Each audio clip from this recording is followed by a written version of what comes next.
Good morning, everybody.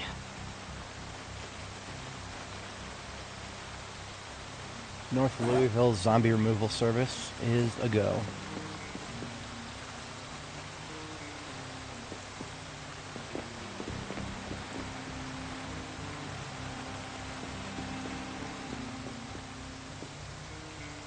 First thing I want to do today is go recover the fire truck that we were supposed to recover in addition to this ambulance.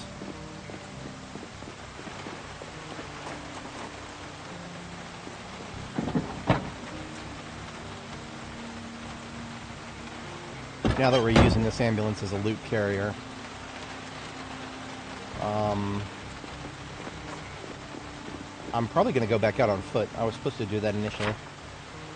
I left it at the corner of a residential joint, and I think that was...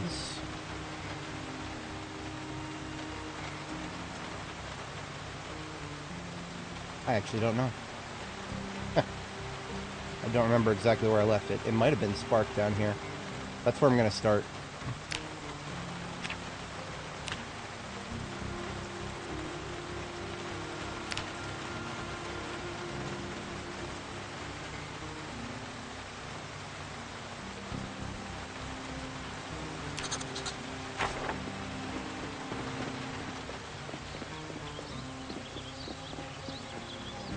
We're going to need some maskage here and some food.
What does that graffiti say?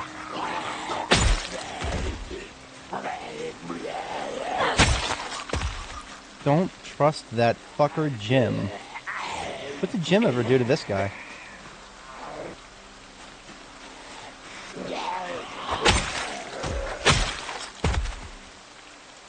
I shouldn't have killed those Zeds there. Now I can't read that as well. Don't trust that fucker Jim. Huh. No, that's definitely what it says. Oh, it's Jim's auto shop here. Okay, yeah. Somebody must have been ripped off by Jim.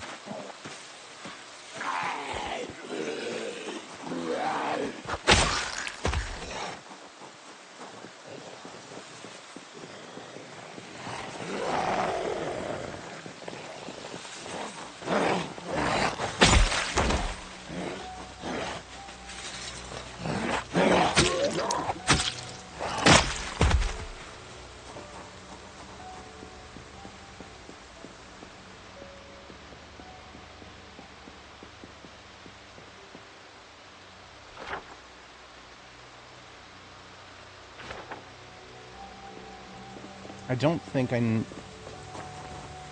would have left it down 3rd Street, but possibly in those, I think I did have the right spot. I was looking on the map there.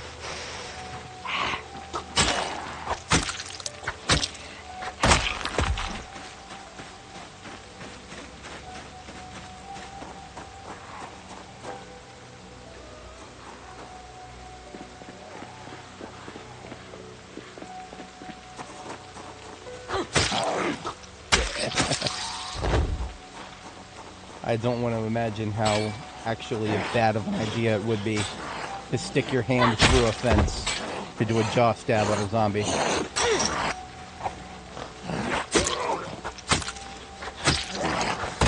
You're just sticking the blade through the fence, I understand completely, but sticking your whole hand through the fence. No, no, don't do that. It's not a good idea. It's not a good plan.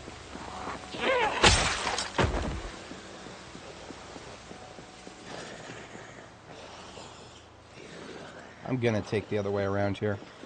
We got a double tall fence there, full of vines, hard to see. Yeah, it's not a good plan.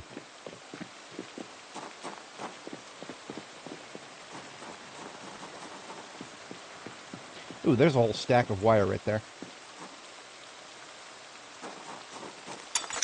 Normally loot on the floor is not a high priority, but in this case, I could do worse than to just drop that outside. We've already got a pickup stopped here. There's a garbage bag on the floor, top right.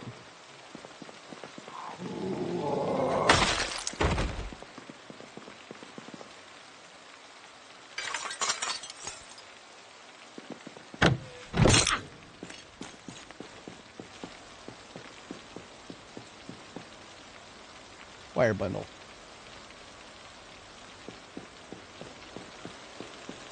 Do I have garbage bags right now? I do.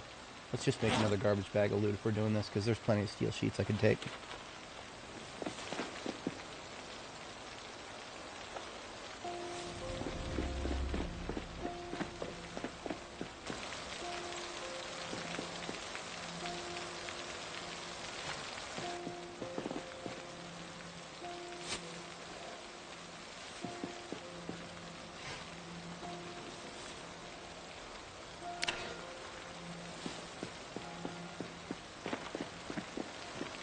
Another wire bundle.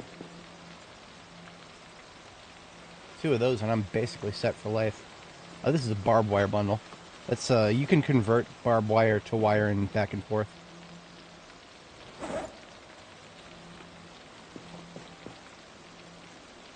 Officially set for life on wire.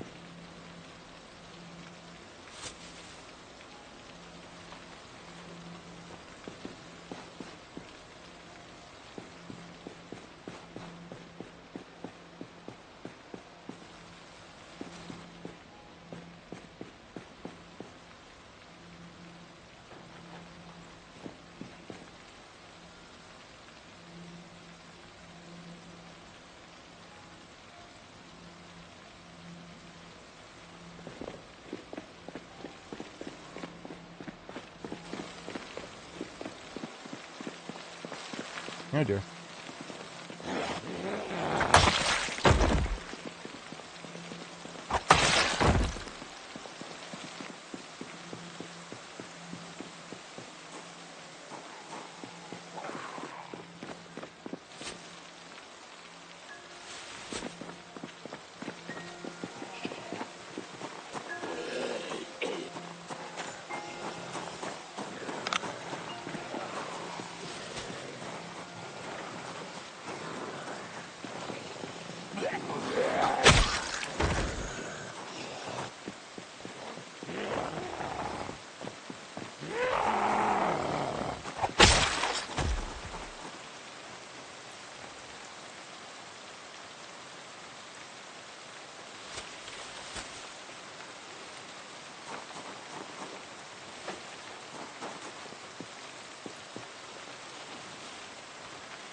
So there's 78 encumbrance of steel-related stuff we got out of that POI.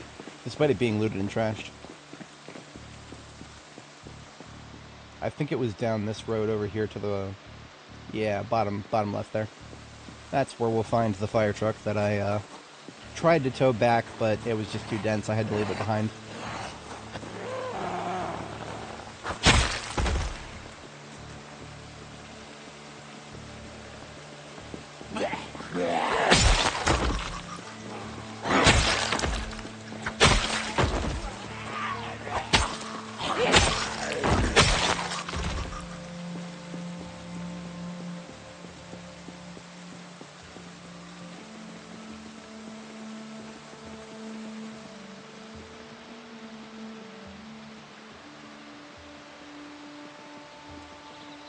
Problem is, I can't remember exactly which intersection it was I left it at. So I'm just going to sneak until we find it here. I think I can pull the mask off now. There's no more big corpse piles in this area. Give our girl a break from that.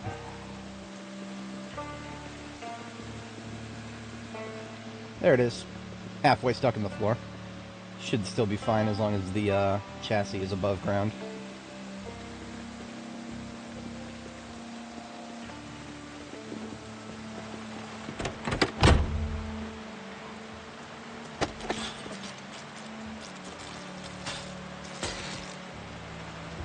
It does have at least a 2-liter in it. And we put a 2-liter and a battery in it, so all we need to do is hotwire it.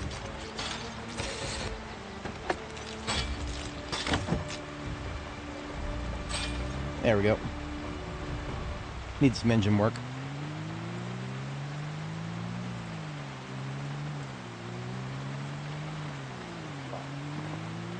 Hey, Command, how's it going? Good morning.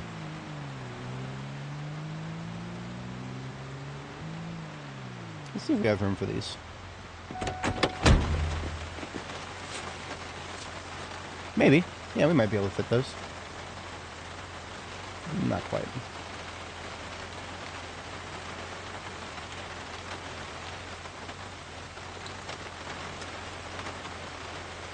There we go.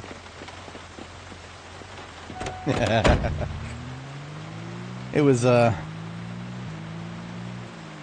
like a car at the lot there is like a kid at the beach burying half of themselves in sand for funsies.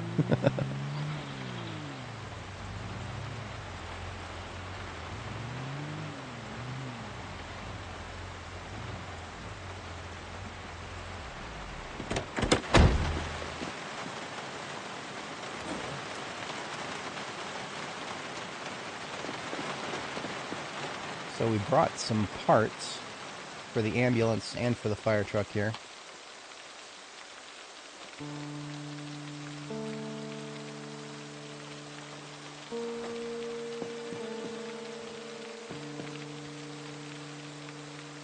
I just want to differentiate what needs to get removed and what can stay. This fire truck is going to be a local use bombing vehicle for the north side of the map here.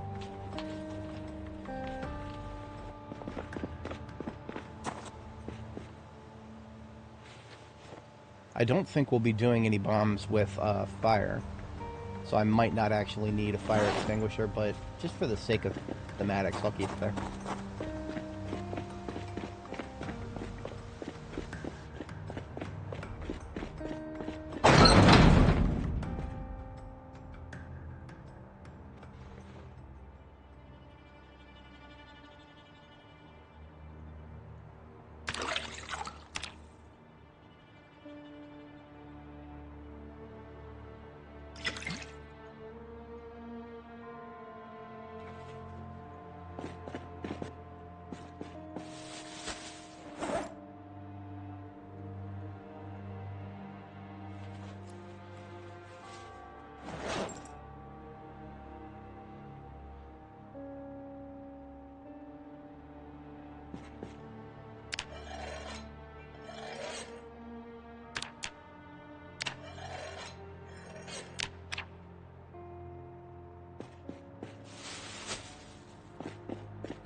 Let's get my kit out.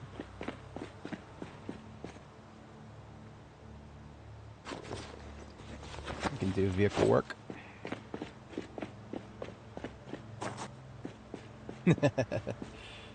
Good morning, Jimmy's. Yep. 58 storage capacity. So that you can fix that, but you have to repair it first. And in order to repair it, I recommend waiting until you are mechanics level.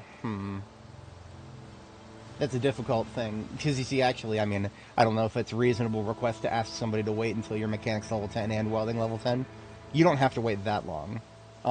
If you want to repair the trunk, what you do is you get a welding torch and a steel sheet. The minimums are to be welding level 3 and mechanics level 2. But if you just get to the minimum, then you're not going to be able to get very effective repairs. So I would usually recommend like welding level 4 or 5, mechanics level 3 or 4 maybe. But thankfully it will tell you what the potential repair is. It's not always a exact measurement when it says potentially repairs. But I do know after a certain point you'll get to be able to repair it fully to 100%. There's diminishing returns on repeated repairs, but in my experience there's also diminishing returns on the diminishing returns. So you can, like, I had a primary ambulance at one point that I repaired the trunk like 20 times, and it got to the point where each time I repaired it, it still returned a little bit of structural integrity. Oof. Oh yeah, that's that is very unfortunate. But if you are interested in watching through today's stream, we're going to be doing some bombing activities, and I can demonstrate the efficacy of having a light bar vehicle. We'll be using the fire truck here for that, and we'll be using pipe bombs specifically. Pipe bombs are the best explosives because they do not leave any fire behind. That can fire can get messy very quickly if you especially if you do it in an urban environment and you don't want the nearby buildings to catch on fire. Let's see here. We brought a full.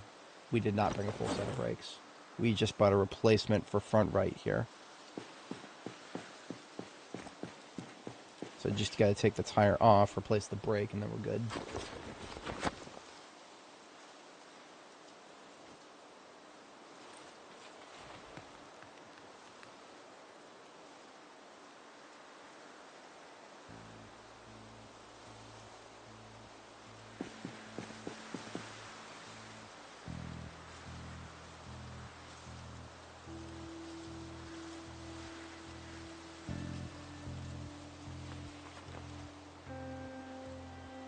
Braking force overall is going to be 84. That's a little weak, to be honest. Oh, wait a minute. I was going to use the airport shuttle up there as a donor vehicle. Okay. That's fine. Let's just take the tires off completely then.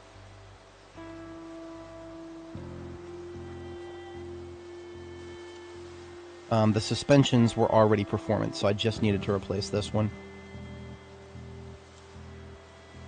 Believe it or not, okay, so controlled burns don't work, unfortunately. As stupid as this is going to sound, trees will catch on fire, but then they don't go away. So trees will catch on fire, all the leaves will go away, but like a burned trunk will stay there. And all of the annoyances about whatever it is that annoyed you about the tree, whether it was the line of sight blockage or just not being able to drive through the area or just whatever, all that still applies if it's just a burnt husk of a tree. So I regret to inform you that controlled burns for the purposes of tree removal does not work. Concrete, the fire will be there for a short period of time, and it sometimes spreads to other tiles, but it usually does not spread out of control, at least in my opinion, in my experience. I'm trying to think of when the last time I did a firebombing on a concrete surface was. That was probably when we were at Louisville Airport. Yes. The parking lot, shortly after we got there, the parking lot on the other side of the, post office, yes. That was we did a firebombing in the center of that parking lot, and I don't think the fire spread more than a couple tiles at the time. And I don't think we had precipitation either. That was another thing I was trying to think of.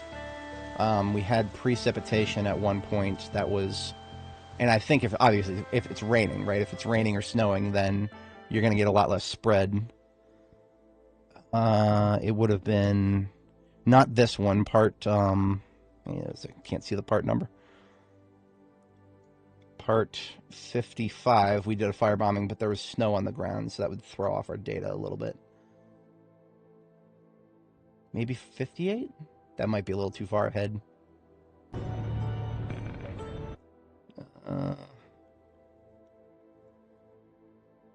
That was bringing stuff back to Jericho there.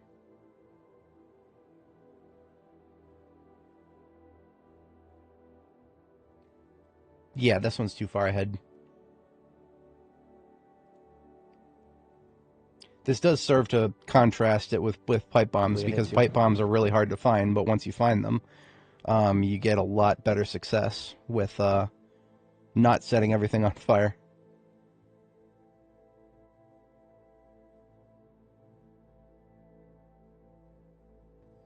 Yes, this was another. Now this, of course, there's no precipitation falling from the sky. However, we are able to, we have critical mass. Critical mass, so we probably have a few circles left here.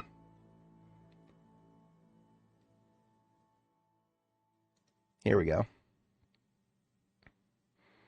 YouTube is, believe it or not, YouTube is actually faster than pulling up VLC. VLC doesn't give me previews.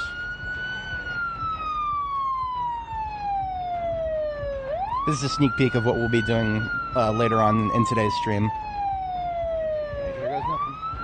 Finger on the trigger.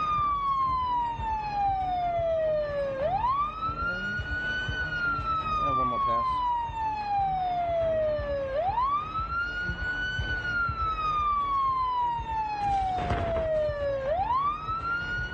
There we go. Easy peasy. Now that was not a firebomb, that was an aerosol can bomb. And what aerosol can bombs do is they have explosive force, but then they leave fire behind. So like maybe, I don't know, that was like half of the tiles in the blast radius were set on fire. So I ended up cleaning up a lot of these guys with the shotgun, but then we've got... I already like the JS2000 better for outdoors. We got the burning zombies coming. Is going to be better for indoors. It's the range. I mean, the JS2000 can shoot from much farther away, and range is what I'm all about here. So you can see that there's tiles on the concrete there catching on fire and whatnot.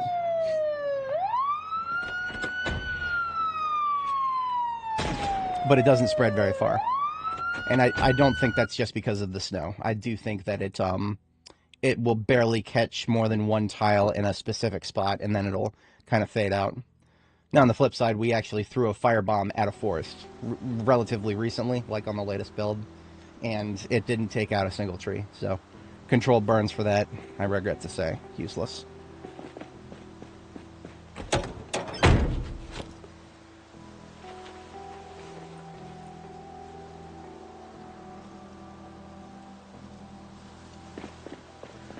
Anyway, we are currently... I think this thing had good brakes. I don't think the tires were overly impressive. They're old, and they're high integrity, but it was the brakes. Look at that, 97% performance, 94 performance. Beautiful.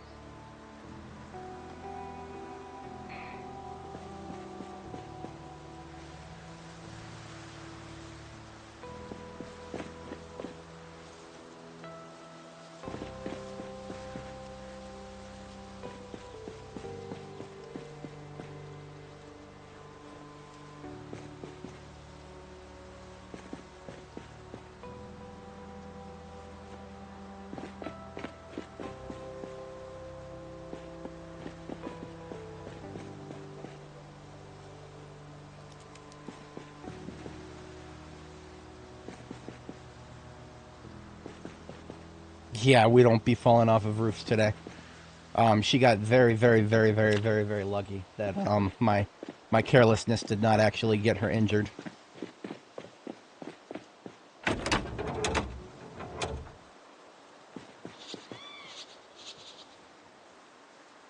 I have no qualms with putting on really good parts on this particular fire truck if it's going to be a bombing vehicle. I need to be able to control it very well, and good brakes will help tremendously with that effort.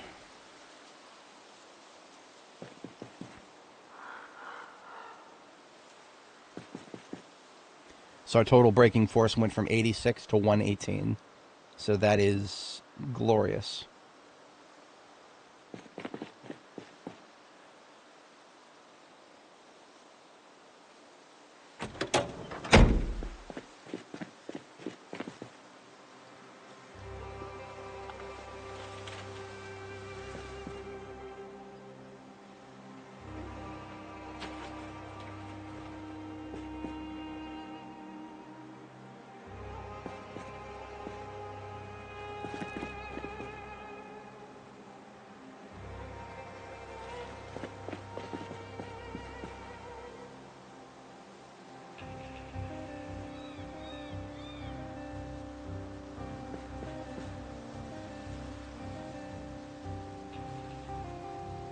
Those other tires are kind of mid.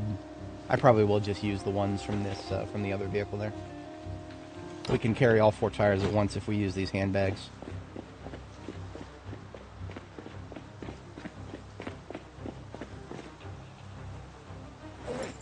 I do enjoy this place. It would take a lot of sledgehammer work to make it a really good base.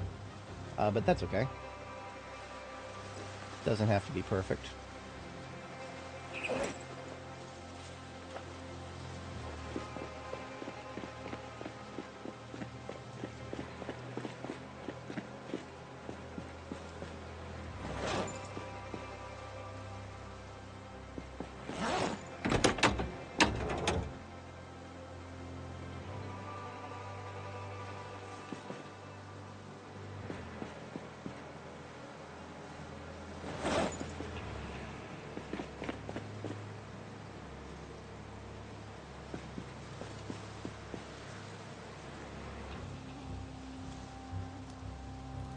I'm going to do a bit of a wacky thing here. We're going to do a couple of old tires and a couple of performance tires.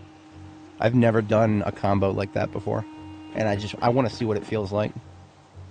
That is going to be an interesting... I feel like it's going to be an interesting feel when driving.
There's one good thing about these Franklin Volines with the 6 seats.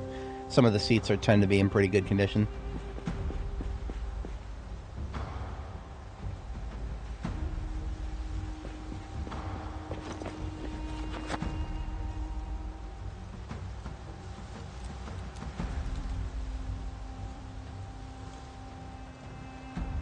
Engine quality is 100. If I actually cared about having a good Franklin Voline, this would be it. I don't know how I feel about that. I do know that I probably won't harvest it for engine parts, given that, I don't know, something feels fundamentally morally wrong about harvesting an engine for parts if it's got 100% engine quality. I just can't do it, even a Franklin Voline.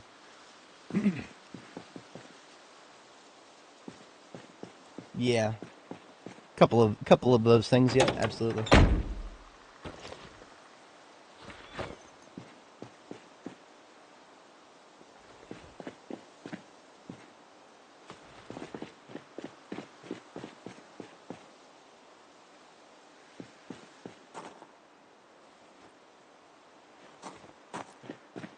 Alright, so everything except the engine is good.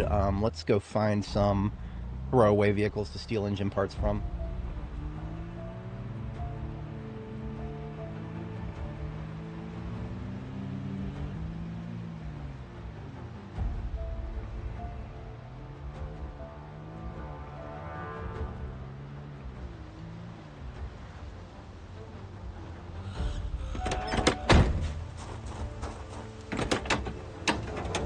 This engine is 42%. We take engine parts. That could get us even up to double digits. It's all random.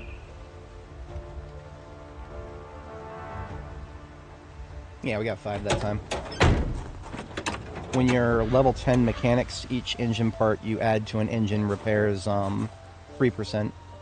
So since we're starting with 36, we've got a few more to do.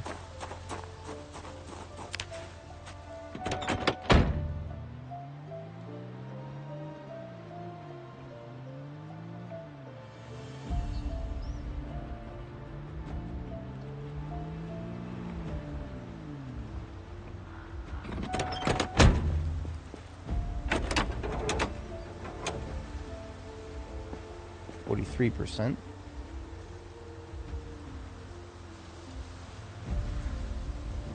And that time we got 8 engine parts. Completely random.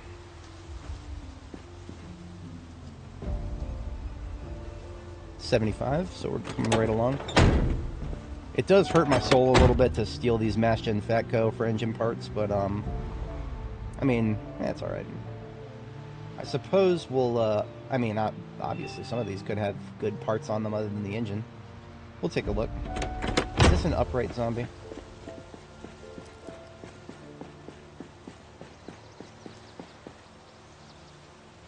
No, it's a corpse. I literally couldn't tell. That is a corpse. That could have been some dude just kind of chilling there. Louisville University would be a bit of an interesting challenge. We could probably get our way to the library. The library is kind of off to the side, and it's actually closer to us than most of the rest of the university is. I suspect we wouldn't have too much trouble getting into the library with if we managed to get all the zombies inside, which could be random. When we did it on Annie, the zombie count inside the library was like negligible. There were like 5 or 6 inside the library. It was everybody outside and around the library that was the real threat. But I don't know, that could be random. These engine qualities actually aren't that good. A 70 something, a 60 something, there's another 60 something. So none of these are really... When I see a parking lot full of corporate vans, I feel like they could either be good or, in this case, not very good. Like Electromax always seems to have really good vans. But this is definitely not Electromax. Yeah, Mass Gen Fatco's got nothing on Electromax in terms of their corporate vans. Alright, yeah, we're just gonna steal some parts then. I have fewer qualms now that I've observed what we're gonna be sacrificing. Yeah, we got 9 parts that time. That might be enough. That's almost 30%.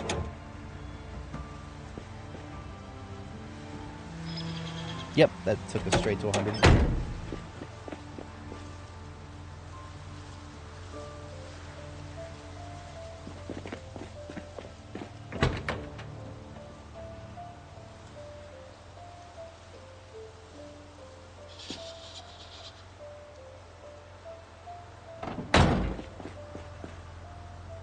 Yeah, that time we got 12 engine parts. So, like I said, it is truly random.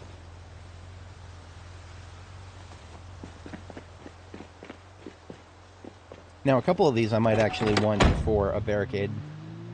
So 1 or 2 of these I might... Well, we also need gas. We're almost empty on gas right now. This one's 60s. I think all these were 60s over here. I don't know why my brain meat is telling me we saw a 70. I don't think there is a 70 on this lot. This one's the closest. This is 68. So if I had to take one, it would probably be this one. Yeah, okay. Let's do a siphon check. Do any of these have gas? No, that's fine.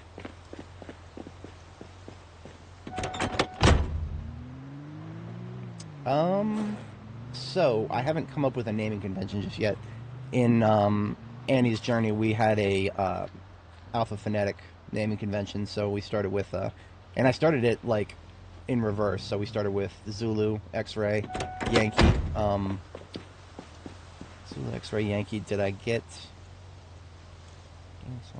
I don't think I got very far beyond Yankee. Going backwards. No, we did get Wilco. Yeah, Wilco I think was the last one.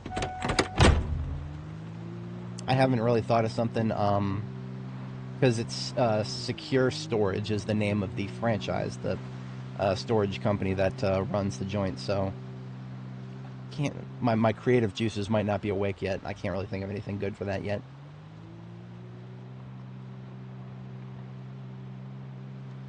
For now, I'm just thinking of it as Castle North.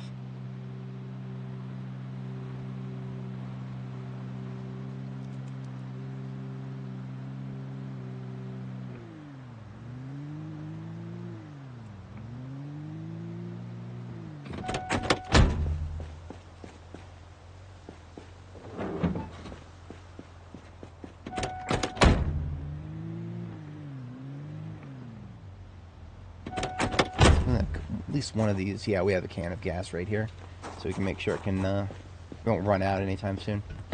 We do have a gas station in the area that we dropped off a generator at it, but we haven't secured it yet, so we can't fill up there without a fight.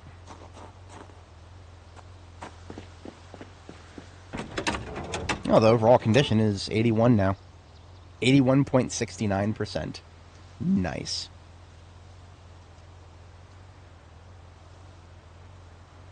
Yeah, I don't think it needs any more work.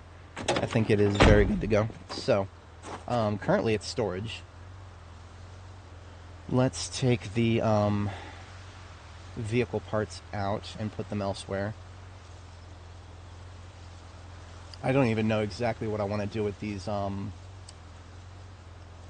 pretty sure they're all going to go back to Jericho, these garbage bags full of metal and steel. Yeah, they're going back to Jericho eventually, like a low priority transit.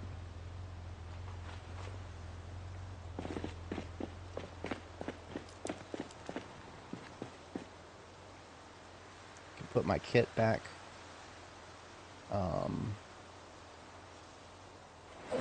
We've got a fair bit of ammo of every cartridge.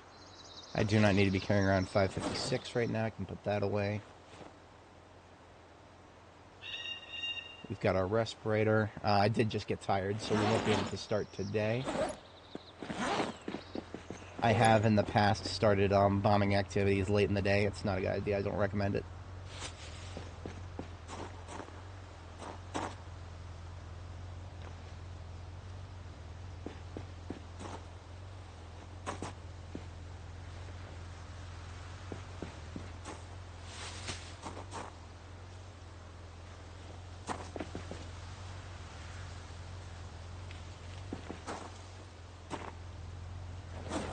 So for now, we'll just store vehicle parts that we recover that are still useful.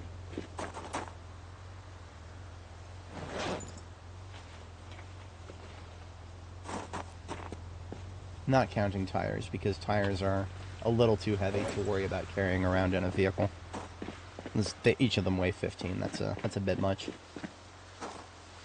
I think these batteries here are actually better. These are the batteries that I originally found in this ambulance and this fire truck. And I think they're better than the ambulances, or the batteries I shoved in there, but I'm not sure.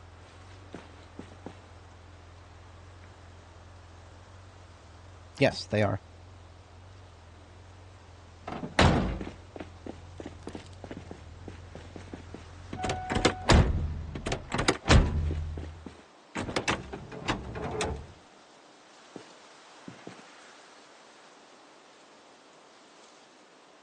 Beautiful.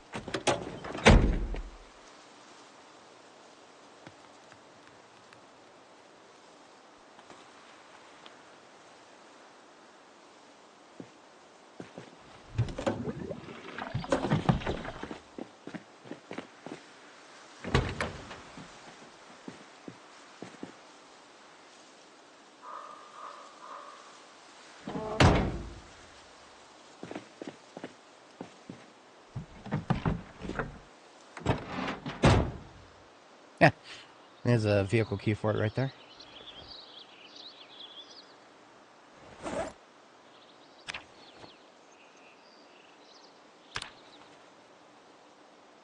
Wow, look at all that crap. There was a full propane tank in the trunk of this thing. Okay, cool. Amongst a bunch of other random stuff. Yeah, I suppose I'll figure out something to do with all this. But that is a lot of thinking that I would prefer to use my thinking for other things at the immediate moment. So the purpose of the vehicle for the immediate moment is going to be barricading, which means I can pull my main ambulance out of the way there. I don't have to use it for that. Oops. What do I mean by barricading? Zombies do not attack vehicles, so the best way for the player to force zombies to move out of the way of a specific spot without trying to attack something, because basically anything the player builds, zombies will attack it. If you just put a vehicle in the way, zombies cannot attack the vehicle and are forced to go around. So these 3 points of ingress, these 2 windows in this doorway, are not able to be entered through. If a zombie wants to come from anywhere in this direction, they have to go around this corner first. So we have a couple of vehicles we can make good use for that.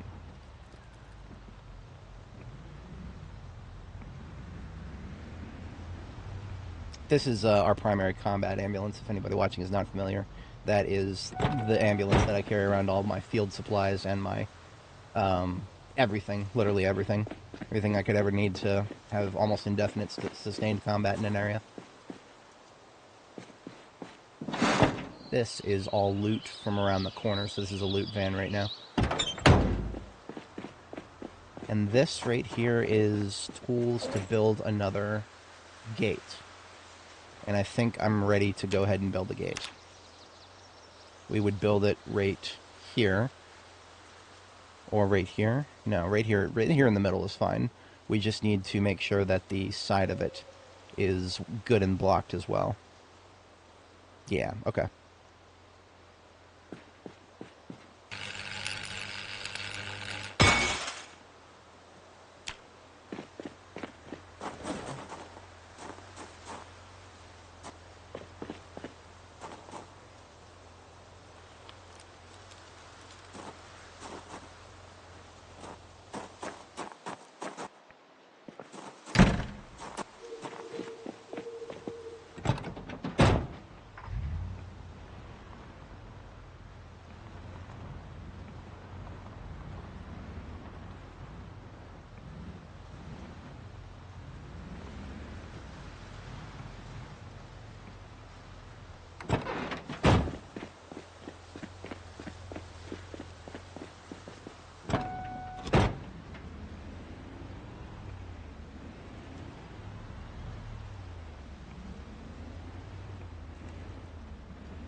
Oops.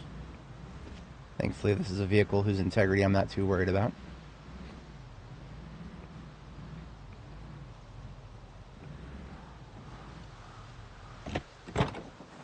Alright, and now for these side tiles here, I'm just going to do regular walls, probably. Trying to make walls out of metal is actually a lot more expensive than it might seem. Mostly in terms of welding rods. If I have to spend welding rods, which cannot be made, and once you use them up, they're gone forever. I'd much rather save my welding rods for things like crates. So we don't build walls or anything like that out of steel. We just build them out of build it out of wood and then upgrade it to plaster where appropriate.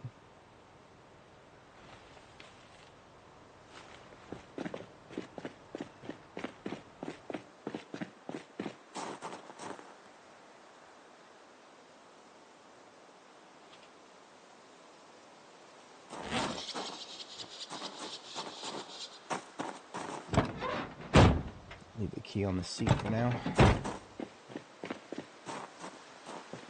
This thing I also want to use for blockage, but we don't have any standard batteries charged right now, so I'm going to go ahead and charge the battery. battery charger right on up here.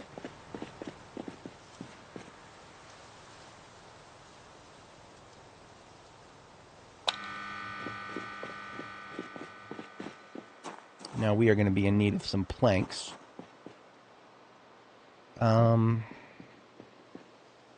There will not be many planks in the immediate vicinity. Let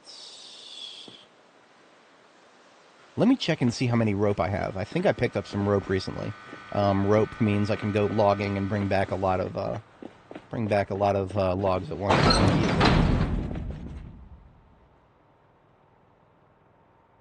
There's just a single rope in here.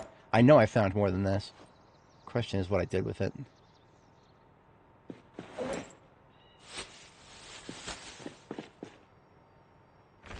Well, I definitely didn't put it in the correct place. But I should also have a rope in the ambulance. It means I now have 2. There's a whole box of nails and a plank over here. It's complete luck as to whether we would find something relevant in these storage unit boxes. Like, for example, look at all this random stuff right here. We've got Christmas ornaments, Halloween candy, teddy bears, puzzle cubes, spiders. Oh, right. A book that I actually need to read. Electrical Level 5. I never would have expected to find that here. But it was just right here. Right where I decided to set up my base. Now, I have a copy of Electrical 5 back at my main base. My main outside of Louisville base, which is all the way back in Riverside.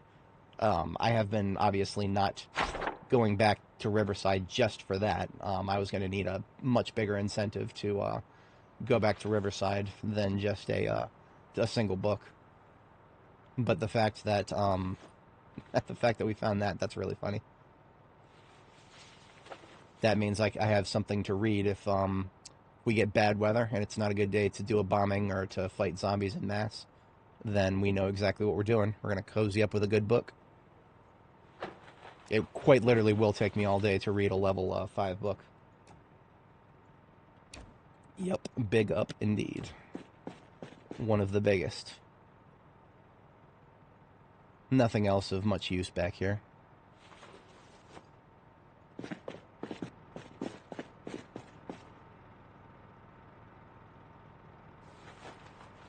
Yeah, right? I'm feeling a sudden incentive to look a little further in this area.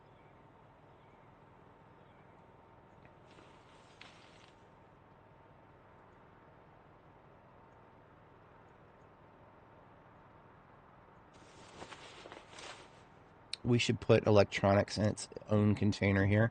I'm going to do, let's do this shelf here.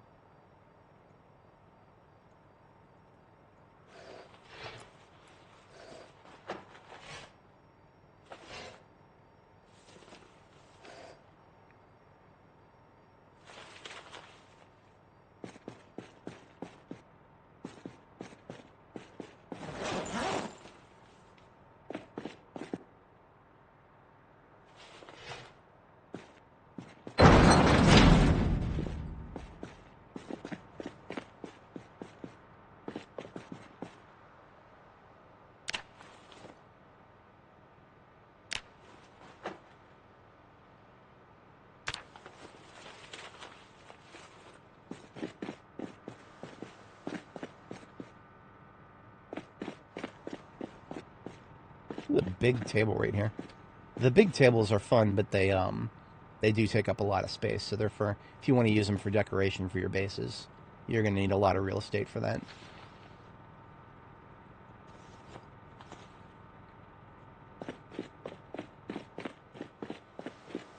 Buckets, as always. Leave them outside, catch that free rainwater later.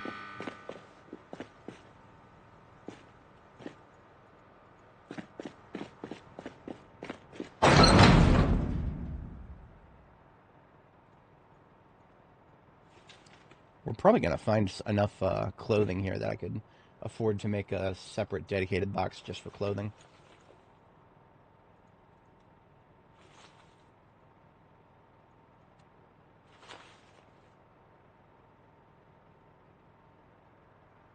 So we'll move clothing from the top container to the bottom there.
Hey, how's it going?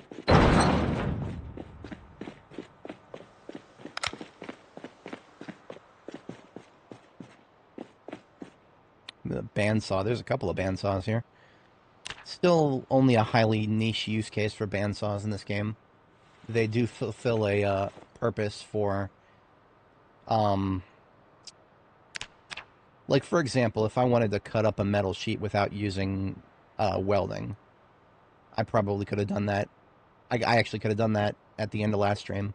I needed to cut a couple of metal sheets for vehicle repairs, but I forgot that these were here, and I used a little bit of propane to do it, which I could have gotten away without doing that.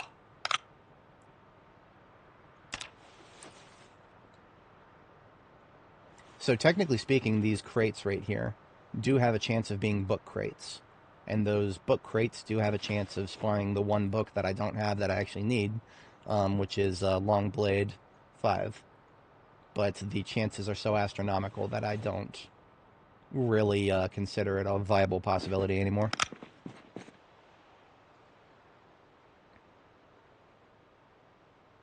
Is this the new update? Quote unquote new. This is we're on the latest update. Yes, the 42.15.3 rather. There has not been anything new since then. Nah, March 18th there was a security update, but nothing since. Oh, we're actually past my bedtime.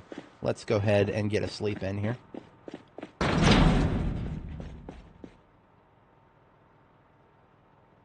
After we eat.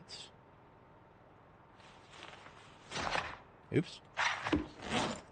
Didn't mean to do that. I meant to eat the food. There we go. Alright.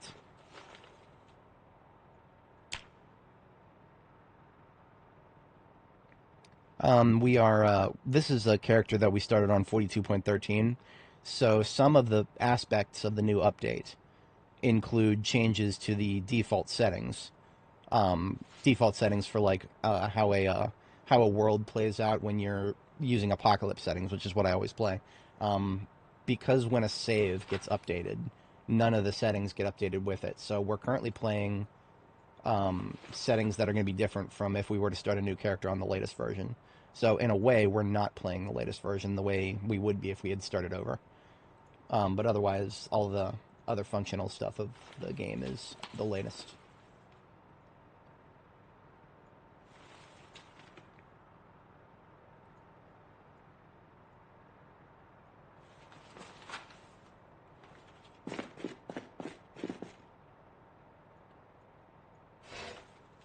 Yeah, I'm just going to spend the overnight hour working on consolidating all the loot that's in here.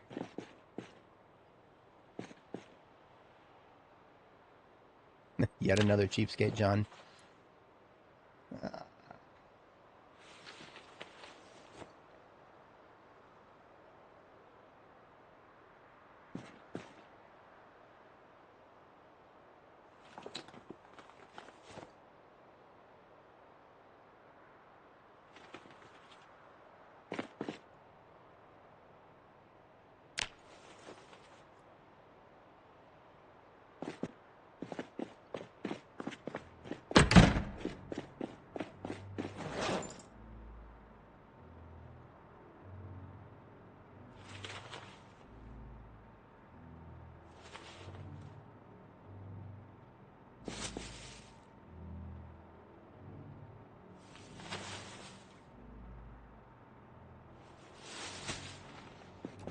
Do I need a TV? No. Do I want the TV? Yep, absolutely. We will have the TV. I would have respawns off but yeah, unfortunately. The only time I will go into my sandbox settings and change something is if the devs specifically advise to do so. Like they did, they recently, well, not recently, but when 42.11 or 12, I forget exactly which, when one of those dropped, the devs actually told us, if you're going to be updating your save, change the consumption rate of your generators to this. I think it was, we had to change it by like a factor of 10, because they changed the way generator power gas consumption worked on generators.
I like these orange couches a lot.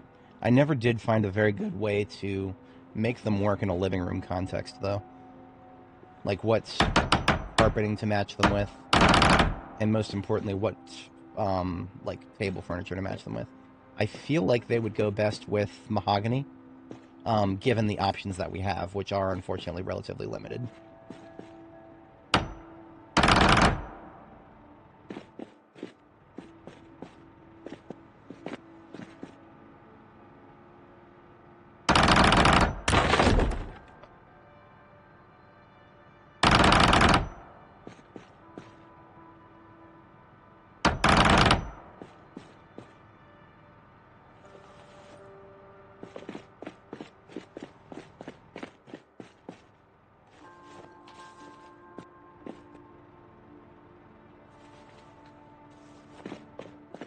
Alright, it's quick bedtime.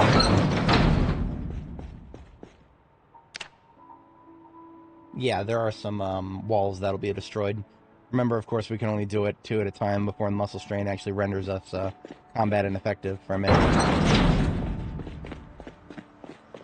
Looks like we got fog today, so we might be doing that. Yeah, I'll probably be doing some base work today.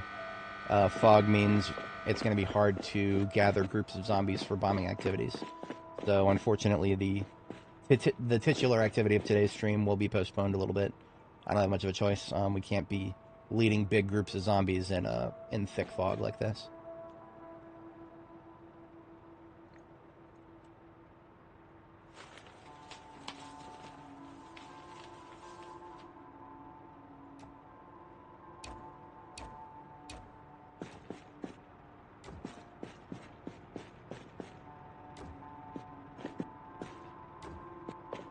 Yeah, we're gonna bash out these 2 walls next.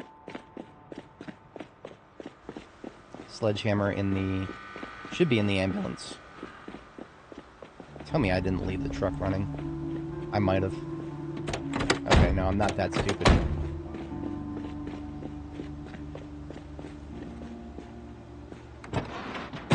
Oops, wrong ambulance. That's the loot ambulance. Here's my main ambulance. They look the exact same now. That's what I get for fixing them up. I left the ambulance running. Okay. I knew I had left something running. The back of my brain meat was telling me that I did the thing. And I did, in fact, do the thing. It's alright. We'll have the gas station soon. That's probably something I could do, is take the gas station. I don't think we would, I don't think the fog would render that too difficult.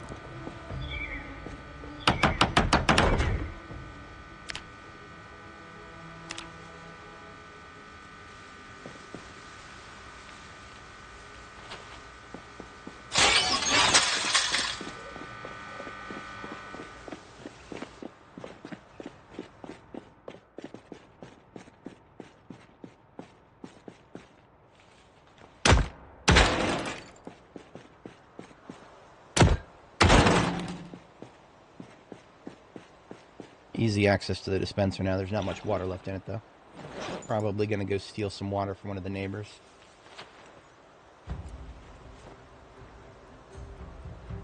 Yeah, there's literally nothing left in it.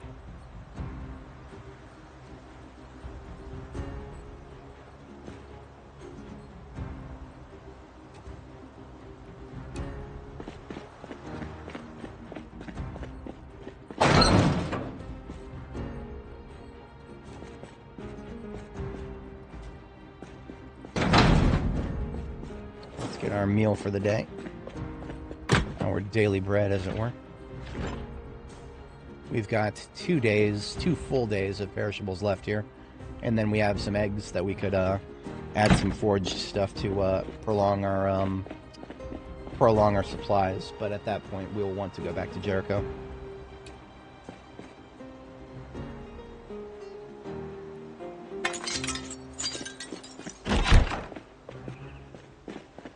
This is where I fell off last time. That is where I will eventually... I'll be building a railing for myself so I don't fall off again. Oh, this one actually has water in it. Nice.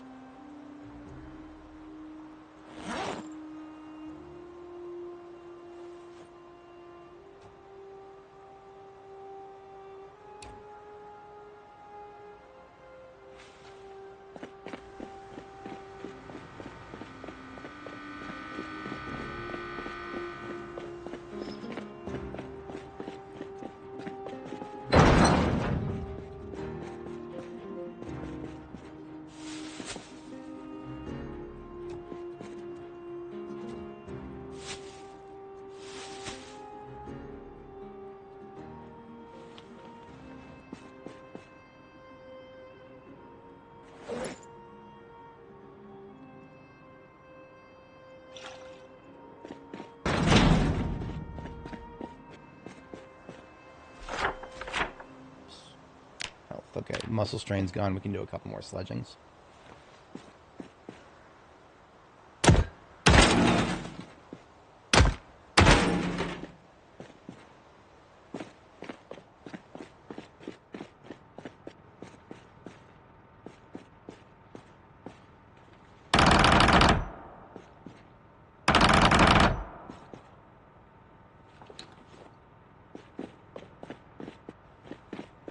We do have some nails outside, too.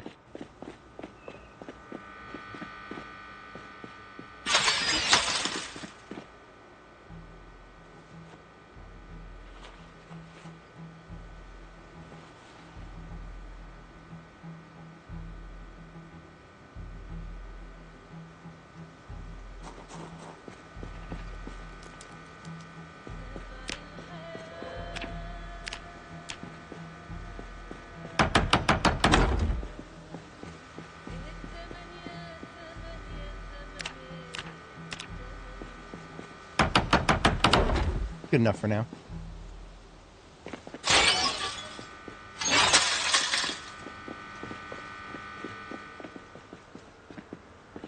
So the outer area now is officially secure. They would have to break through something down here at the bottom in order to get in, because that is now the only way in or out that zombies can reach through.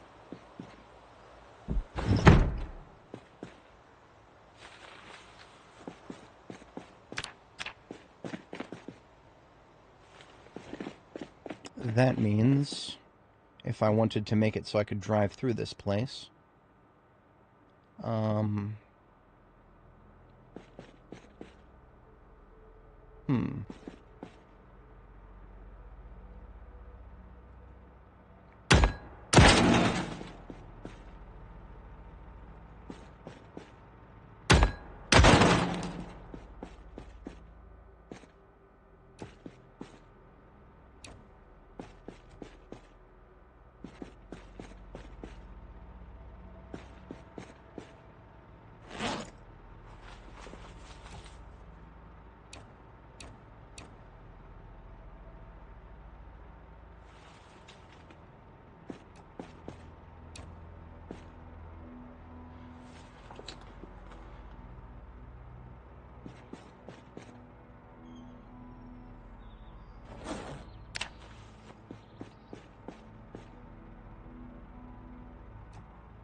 I think the fog might be lifting already.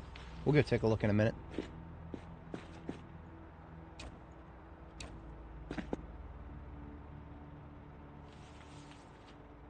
Maybe not. It always looks thinner when you're inside. At least it's not thick fog.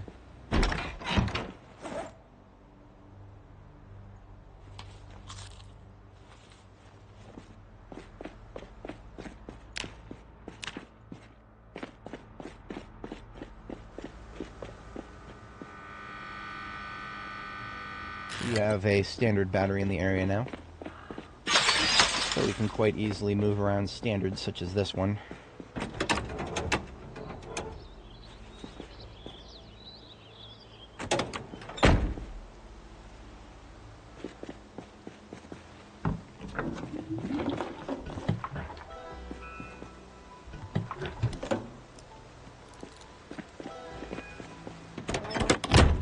Key already in the ignition. Thanks, whoever did that. This one I'm going to use to barricade the back wall here. Prevent anybody from moseying through the back corner. It's not critical for the security of the inner part, but it is critical if I want to be doing vehicle repairs in peace.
Going to need my actual vehicle tools if I want to do this.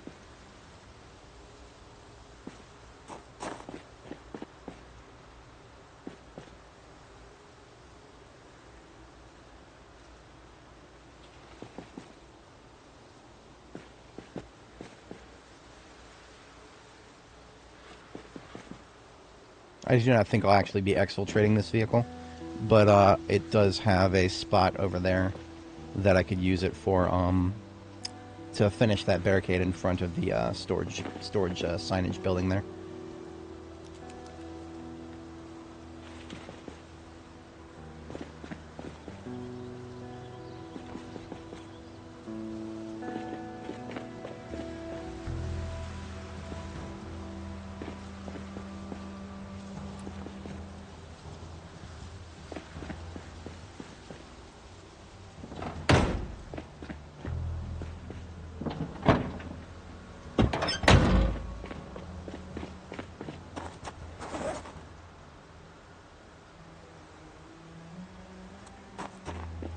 See, there's actually a window right here. Oops.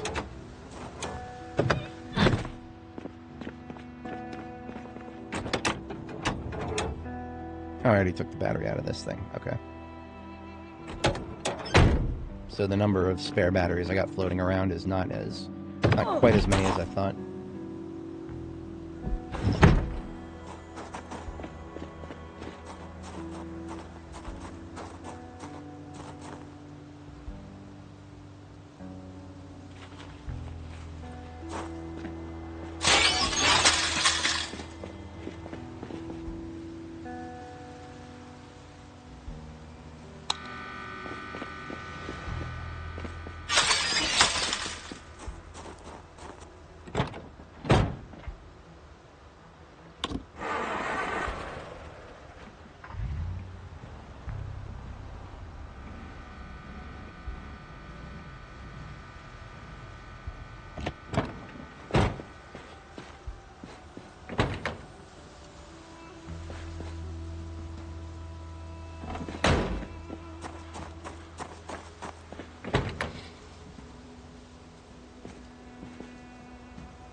All the seats in that van are surprisingly good.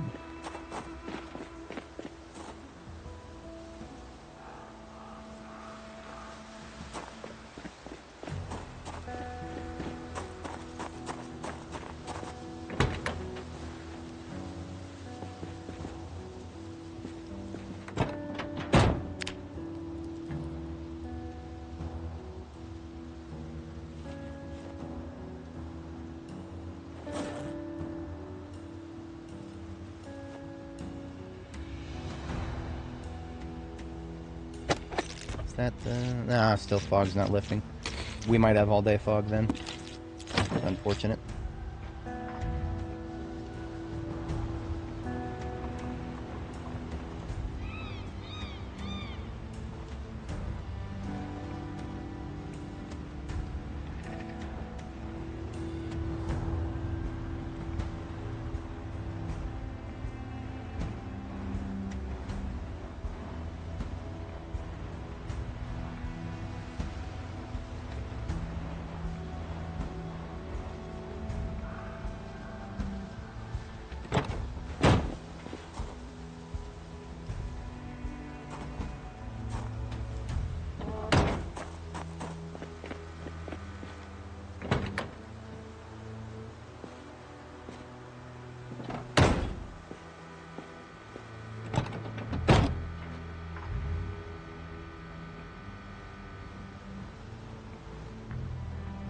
That right there, ladies and gentlemen, is a perfect blockade. So, it is no longer possible for zombies on this side, which there could be any number of them, who knows, to come around unless they go through this building and come around this corner. So if I'm in the lot here doing garage work, they're only going to come from the south. And the only other place, the direction they could come from is the north or the south. The entire, this whole side here on the right is clear. Not possible for them to come this way, though. That is why this place is so valuable. In fact, I will illustrate that on the map really quick. We've got green lines around this place. The green dotted lines indicate walls that are just unbreakable, that surround the entire building. And then we've got... I will add some... let's do the wrench symbol. Where's the wrench symbol? Wrench symbol.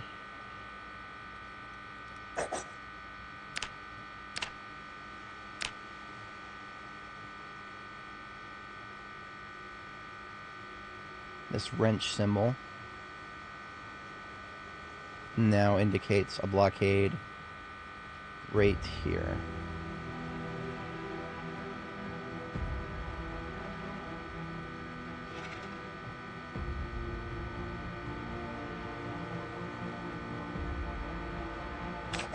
And so zombies who want to get into this area must necessarily go this way or this way. Those are the only ways in. I enjoy it. I really do.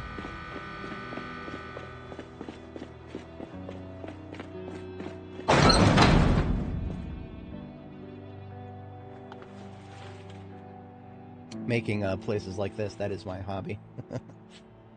Gotta have hobbies if you want to have fun in this game.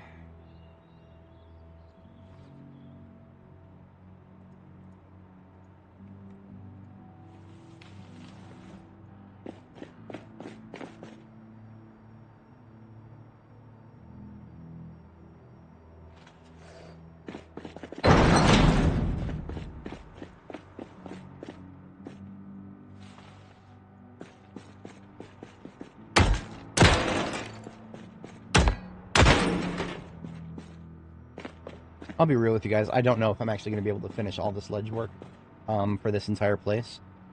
But if I do, we'll be able to kind of drive through the entire joint. So it'll be easier to drop off and pick up loot from the inside. That is the kind of the direction I'm moving in with the sledgehammer work. It's just so slow moving because of the muscle strain that prevents us from sledgehammering anything too quickly.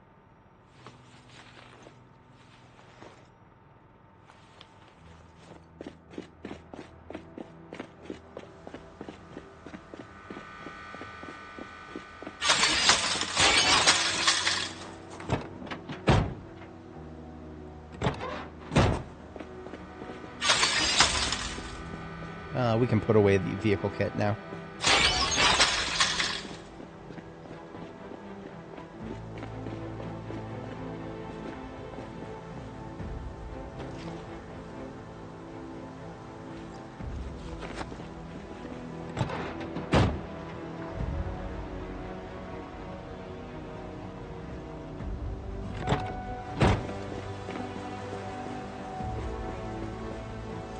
Shan't have trash all over my spot where I'm going to park my main ambulance. Absolutely not.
Mahogany round tables.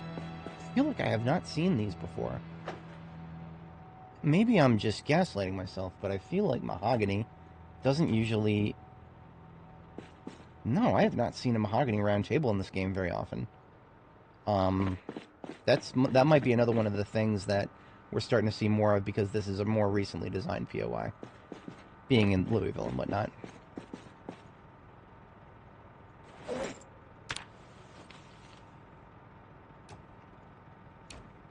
All hail the mighty sledge. Yeah. The devs are trying to reduce our fun that we have with the sledgehammer by slapping a lot of muscle strain penalties on it, but I don't care. I still love it.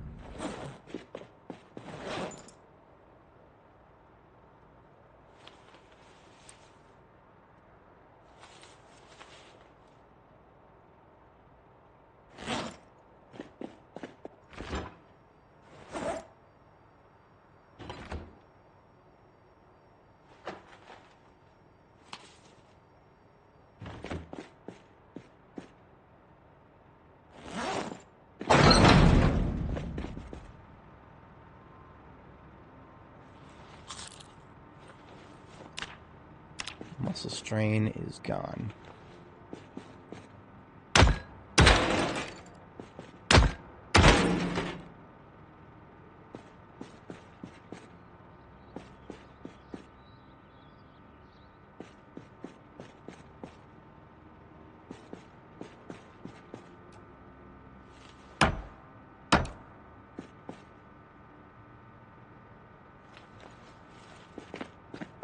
Medical beds, as much as I enjoy them, I will not be using them if there are regular beds that I can be using instead. Medical beds are just too easy to transport for them, for it to be a good idea to just leave one behind if you've got an alternative. So the medical bed was gonna stay, or rather it's gonna go with us eventually here. If anybody's not familiar, medical beds provide a good quality sleep, but only weigh 15 for each part. And therefore are easier to carry around. An organized person can actually fit one into a backpack.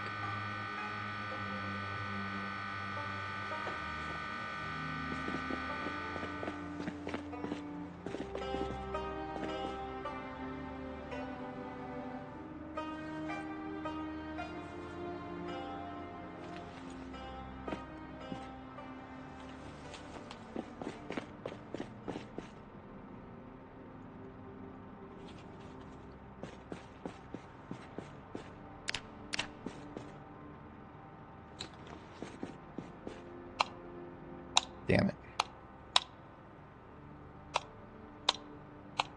Wait a minute, what's going on? Okay, something's changed here.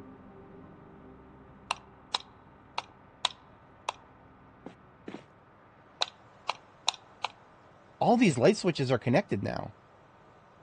What?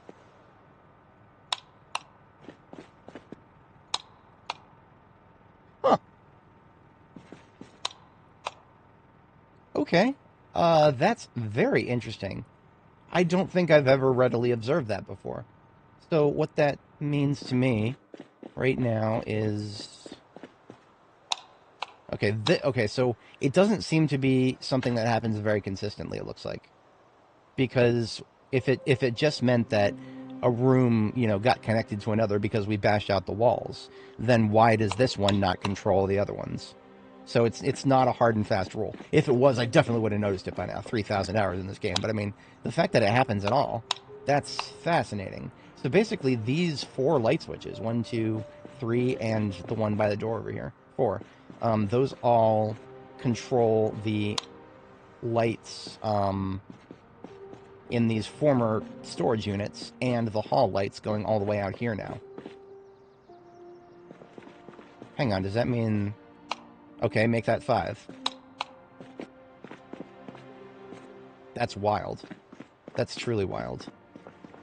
I don't know if that's just a perk of storage units or what, but what I was... And the reason I was thinking about that is because I'm trying to figure out which switches are safe to delete for the sake of being able to, like, drive in a circle around a place, for example. See, this I thought was the most important one right here. Because this one originally was the hallway lights. And it still is, but now it's more than the hallway lights. It's really fascinating. If nothing else, I know I'm done with this. I can delete this safely.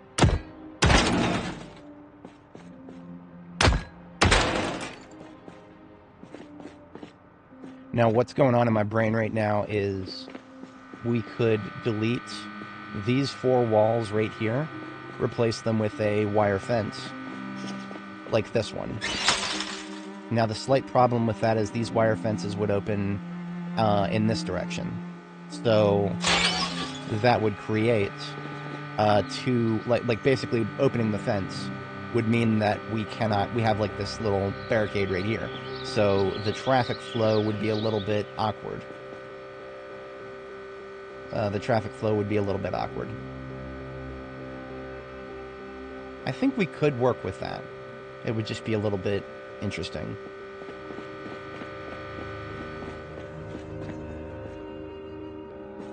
One, 2, 3, 4. What if I... Okay, what if I put the fence here? On the inside. 1, 2, 3, 4, right there. And then bashed out just a bunch of walls right here in the corner so that we can still go in and out. And we obviously replace this door. I do still kind of want to retain the notion that we've got a castle with a keep, if that makes sense.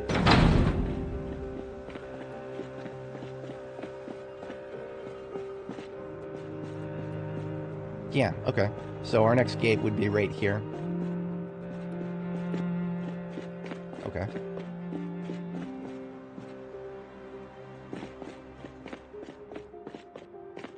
Now, whenever I design a base, out of an existing POI or custom base that I'm building myself, I always think about traffic flowing through it. And the question next would be, is there enough room for a vehicle to turn around right here and then exit this way? That is a question mark. Yeah, stairs from the inside. That's true. That is true. That's kind of a low priority thought, but it is definitely something I would want to do at some point. I would probably want to do it from the Citadel here. So if this is a castle, and we're currently standing in the keep, then this is the Citadel right here, the innermost sanctum of the castle. So I might want to put the stairs to the roof out here. Maybe. TBI, I'll think about that.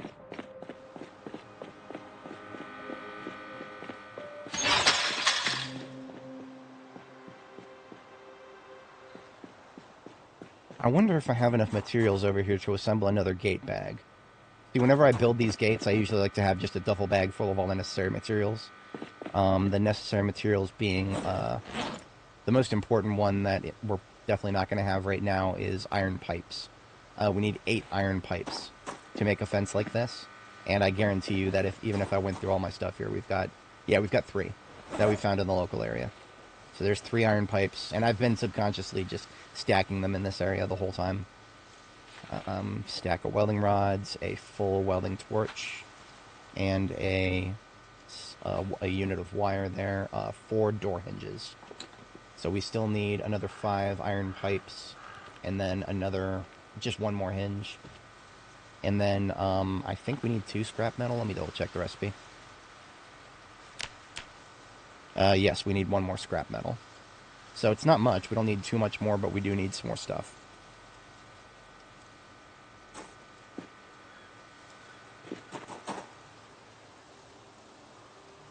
It's 1600 hours. We are fatigued. How do I feel about that? Was I supposed to park this? I was supposed to park this. I'm such an idiot. I'm so easily distracted. I'm sorry, guys. I want to take this opportunity to apologize for how easily distracted I am. It's not the worst thing in the world, but I personally dislike it sometimes.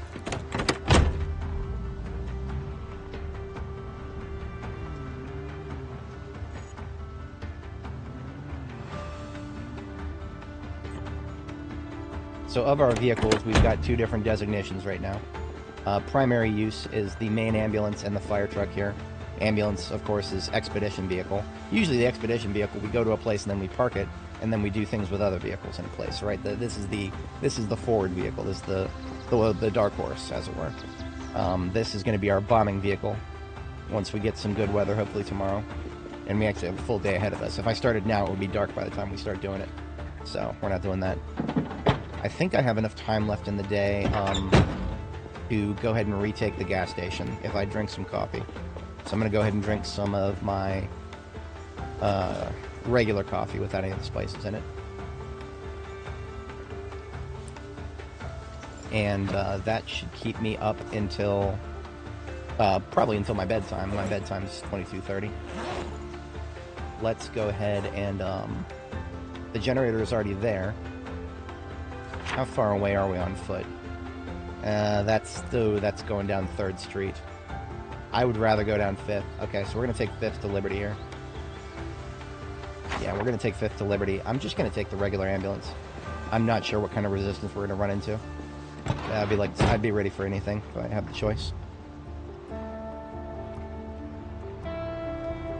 Hello there. My first guest in a while here.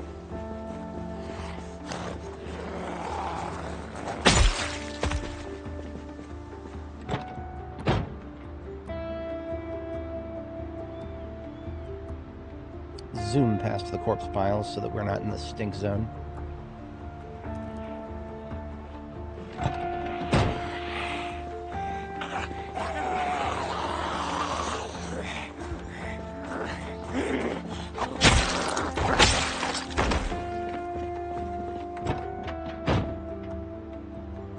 Don't know where these guys are going, but I'll send them there quick like.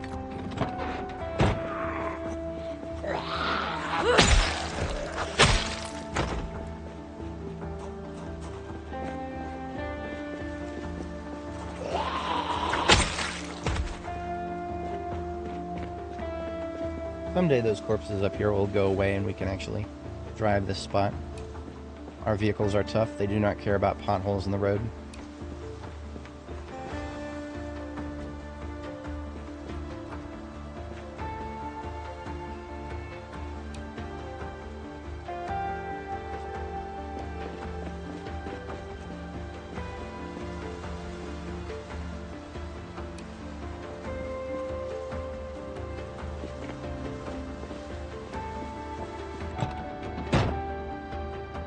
Alright, so we're looking for Liberty. I think that's the next turn.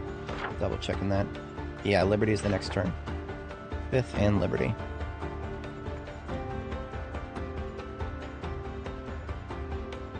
Yeah, I'm gonna go ahead and eliminate anybody who would wander towards my supply line to the gas station. Hello. Now that was interesting. She did not react to me. She instantly went into lunge mode. I've seen zombies do that before, and I have not figured out the criteria that's required for that to happen. But that kind of was a dangerous encounter right there. Usually zombies, if they don't see you coming, they do a reaction before they, whatchamacallit, before they go into lunge mode.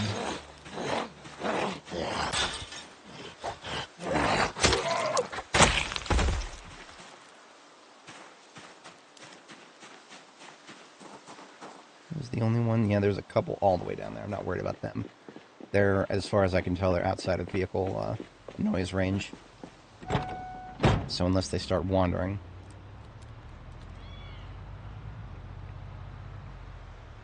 Oh, I remember this place. This is a big storage unit too. There could be a large number of them inside this building, and if there were, they would all come out of this door right here. Well, this is a part of our supply line to the gas station, so we do have to. This is why I brought the ambulance. All right. Let's check that. No, not the M16. We're ready. We're combat effective with the shotgun right now. Carrying around some garbage in my backpack. Let's get rid of that. I'm gonna preemptively eat.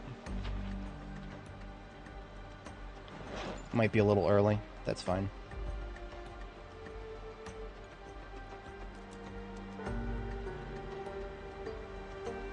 And I'm gonna move back a little further, because if my calculations are correct, the number of them that are in this building next to me could be high enough that, yeah, we're gonna need to fall back. I'm also going to put the mask in my backpack. Oh, it's already there. Never mind.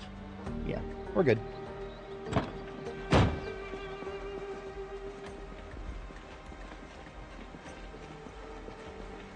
If this door is unlocked, I'd like to peek inside and see if my calculations are correct. Nope, it's not locked, or it's not unlocked.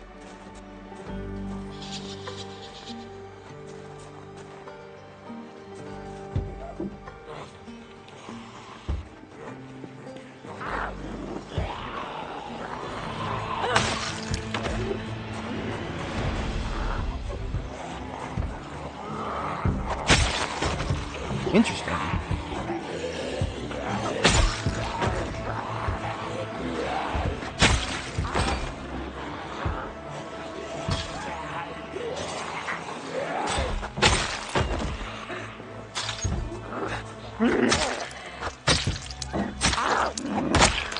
It wasn't an accident that those guys started attacking those windows, because they know they can get to me by going around through there.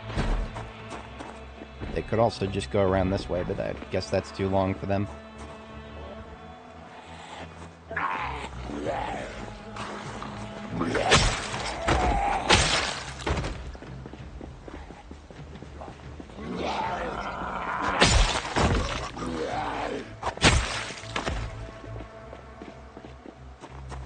Ooh. Well, welcome to Louisville. The notion of a clean street corner is a bit of a meme.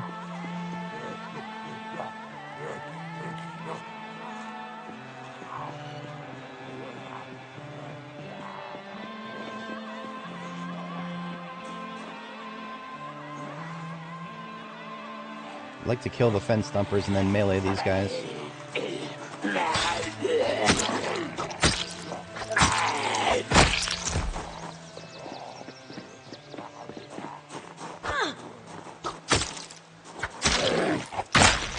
Alright. Let's just try to melee these guys.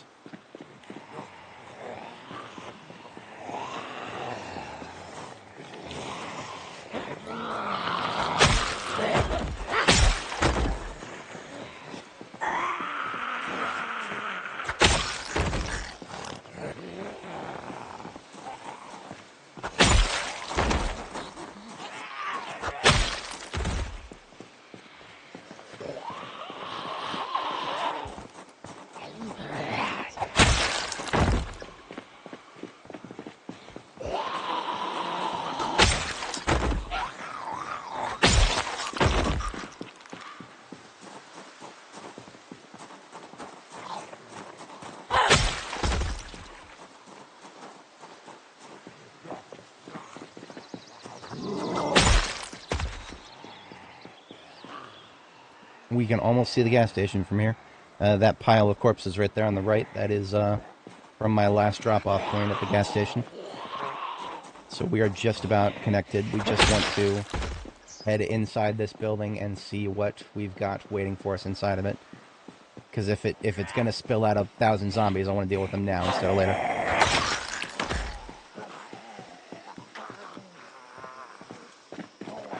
We're going around this side. Come on, buddy.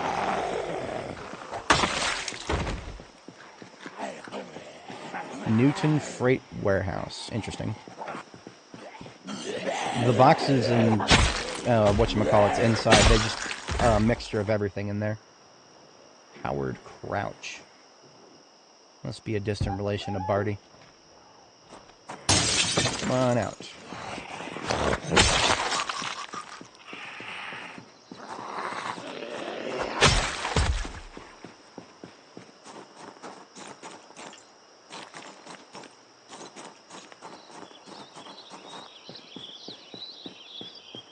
Looks like they did manage to break that door. There were 2 of them, so it makes sense. But they didn't break the window. So does that mean they're still in there?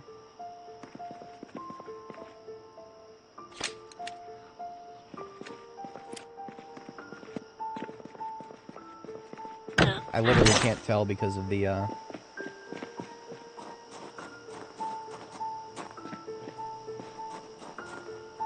Yeah, I hate this. I literally can't tell if there's one of them in there because the, targeting is giving me a red crosshair because of the windows. So, it literally is safer for me to do this. Okay, there was nobody in here.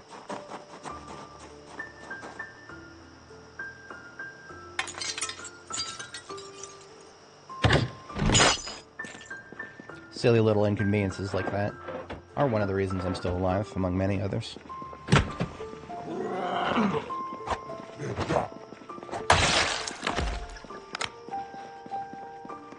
Alright, so the main event of this place is the factory floor.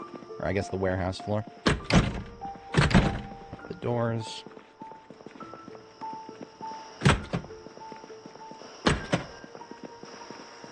Okay. It's not just absolutely crawling, apparently. I expect a few, of course, but, no. This is a Louisville POI, so the baseline expectation is I open this door and there's thousands of them in here.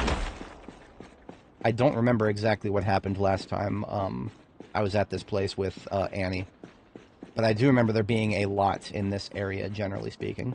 I just can't remember exactly where they came from, whether it was inside the building or around it. Look at that, there's a red generator right here. It's chilling. This is close. We're close enough to the gas station right now that I could literally just hand carry that down there, and it wouldn't take too long. And that's exactly what I'm going to do because the generator I left at the gas station is a blue one, and blue ones are more valuable than red ones to me right now. The blue ones have the weakest condition degradation ratio, but they're also the easiest to carry around.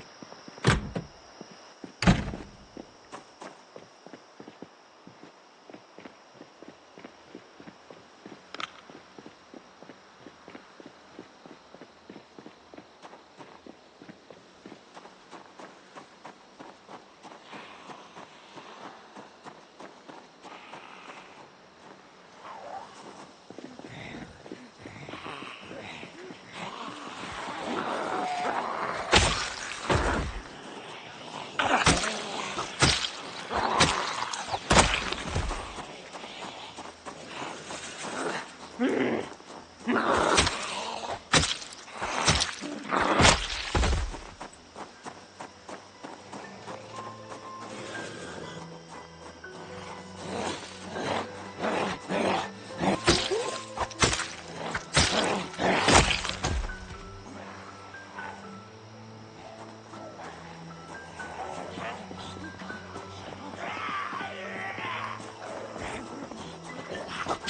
I don't even want to speculate just yet on everything we're going to find in that place.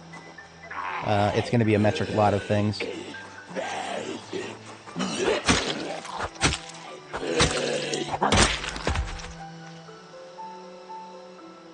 Okay, I'm going to go get the ambulance.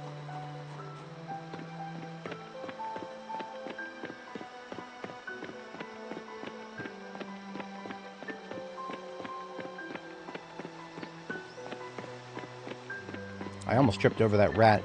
That could have actually gotten me hurt because I was sprinting, and tripping while sprinting is actually yeah, you can get hurt. You can get even if you're not clumsy, I think.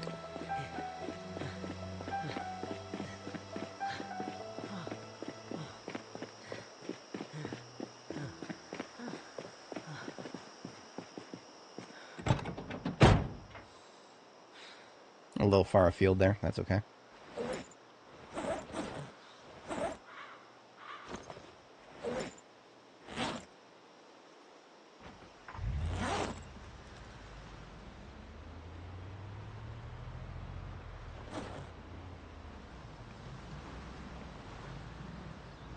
I'm actually going to check real quick since we've verified this place is not swarming.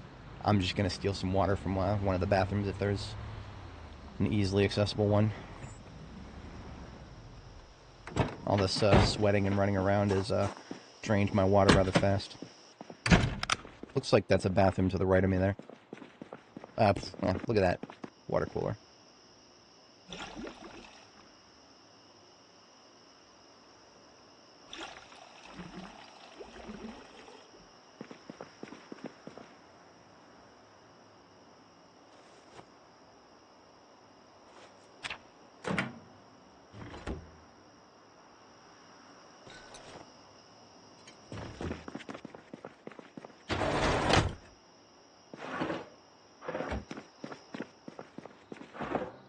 Caffeine pills.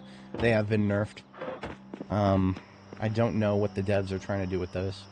As somebody who literally took a caffeine pill this morning, I can tell you they are equal to a cup of coffee. But in this universe, they are not equal to a cup of coffee. They are in fact equal to like 1/8 of a cup of coffee, which is ridiculous.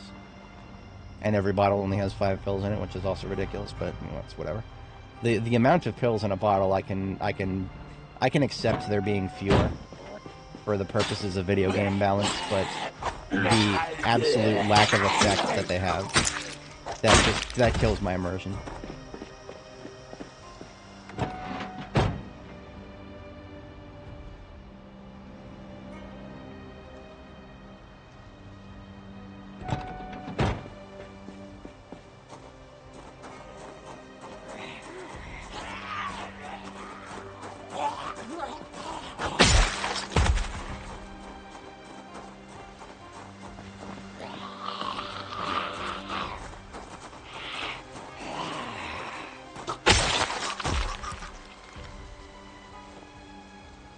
Checking the Zeds here for keys to the gas station. It's a shot in the dark, but when the entire building is intact and the doors are closed, there's a possibility that they're locked, in which case that would force me to break one of the windows or break one of the doors, and either of those things sounds like a horrific thing for a intact building this deep in Louisville. I just couldn't bring myself to do that, unless I have to.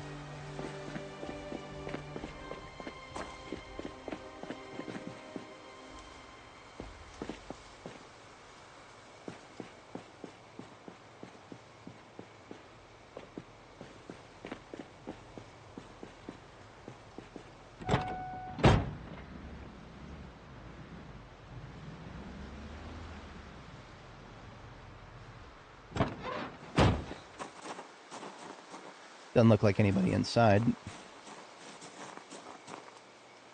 Hey, look at that. I don't have to worry about keys after all.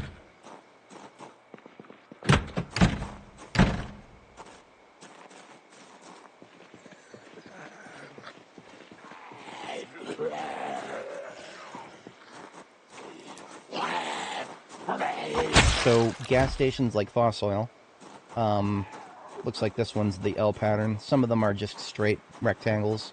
This one is slightly shaped like an L. As with most gas stations of the Fossil brand, there are two walls that are completely untouchable. So the back wall here, that I'm tracing right here from the left to the center, completely untouchable by zombies. And this wall right here, from center to right, completely untouchable. So the front is the only touchable spot. And of course there are plenty of windows in the front, so not the most strategically defensive positions, but not the worst ever. You get those windows in a good condition and you slap some barricades on them and you can see right through them. Fossil oil gas stations make for pretty decent field bases. I for one have spent many hundreds of hours in fossil oil gas stations across the map.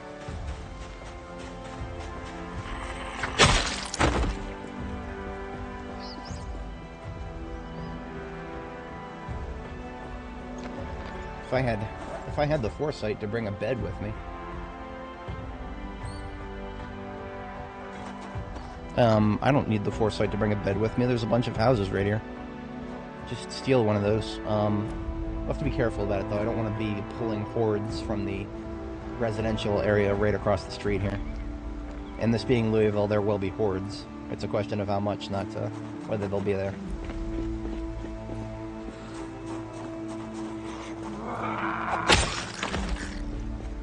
Yeah.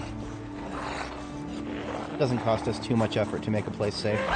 Especially if we can bring some logs with us to barricade the windows with wood.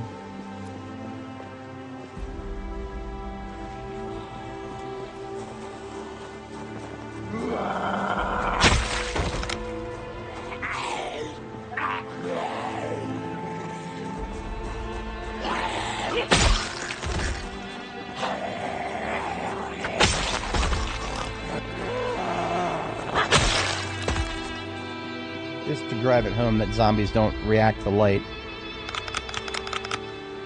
They don't care. Oi. Die when I kill you.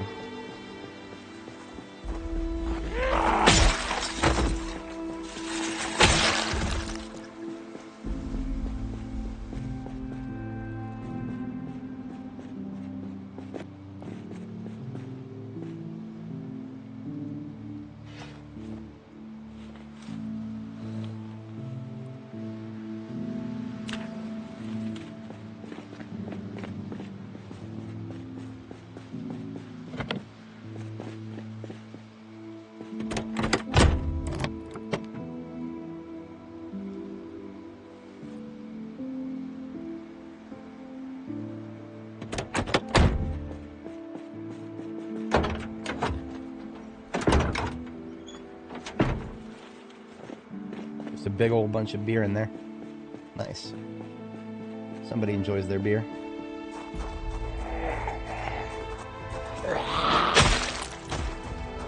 Alright, as far as I'm concerned, that's the neighborhood on this side clear.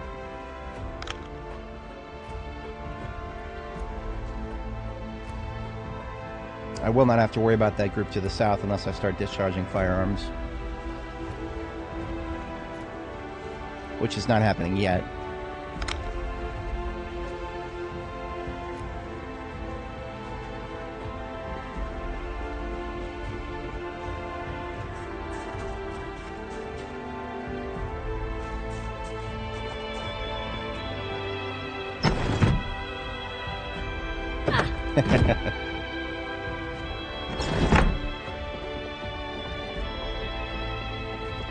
Laser pointers were not very common in the early 90s.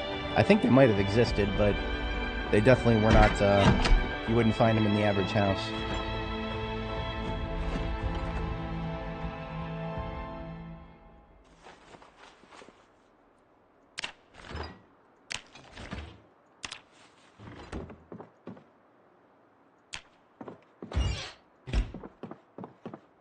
Alright, so this is a large bed, but it is the most convenient to grab right now.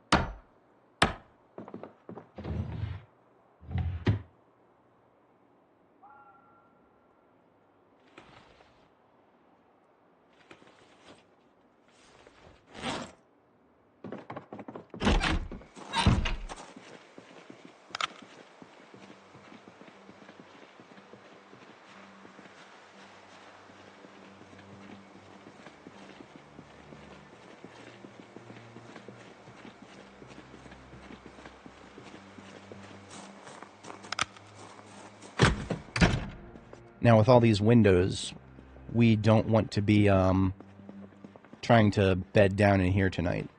However, the bathrooms have no way in or out except for the door. So we're going to double check that they're secure, which we cannot take for granted until we go in.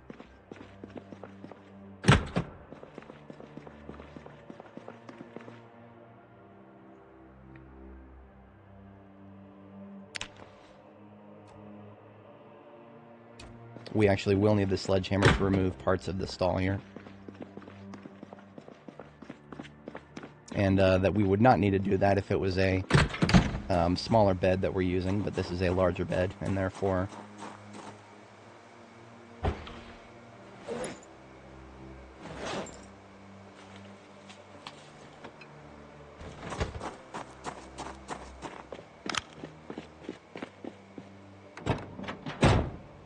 Oh, I left the sledgehammer back at base. Okay. I'm just going to come back tomorrow. It's okay. I was kind of wanting to sleep here tonight, but that's okay. It's not essential. I will, however, leave behind planking nails that I found. Something useful that I could... I'm gonna check real quick and see if there is any rope on the shelves. Sometimes there will be rope and other small tools, as this is also a convenience store.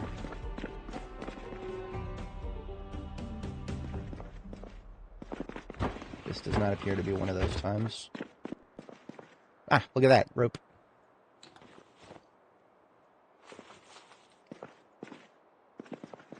What does rope get us? Rope gets us the ability to bring some logs back here in greater quantity.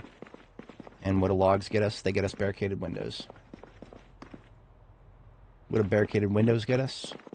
Protection and safety. And me being happier.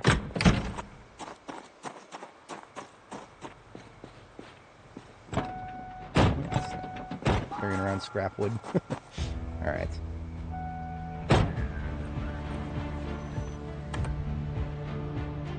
Mission accomplished. I mean, we've got a safe supply line now. Being able to sleep there was a bit of a stretch goal. Okay, safe supply line is a...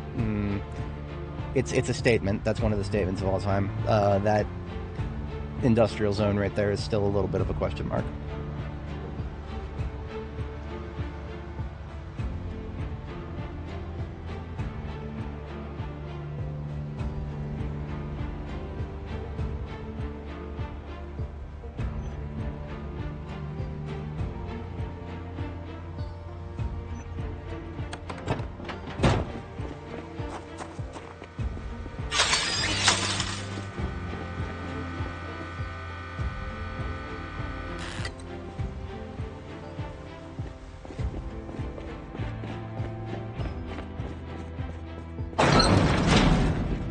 Late than never.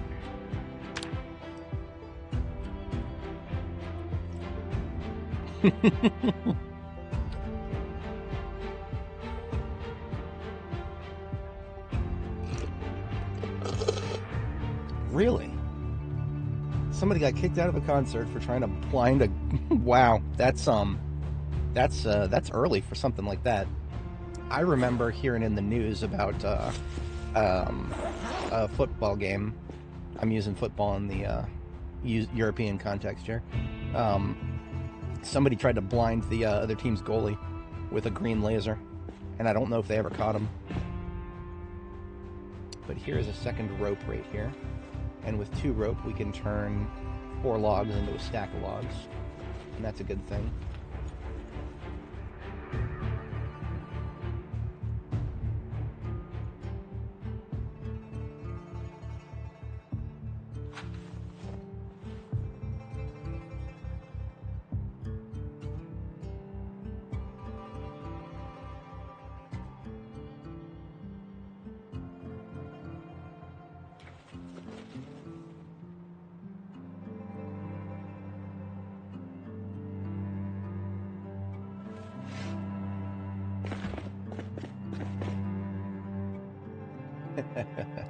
Bush League stuff.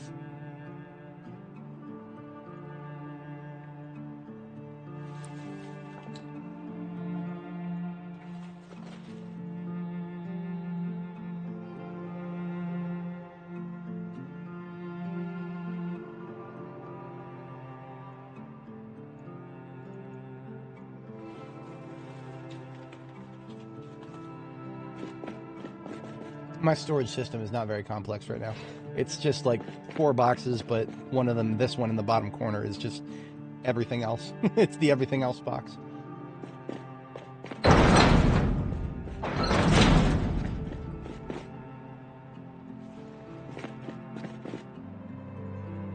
Alright, so I think I've decided I am going to go forward with the corner opening here.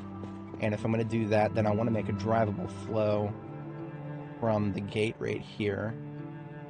So that would mean, and we're going to have a gate opening outwards this direction.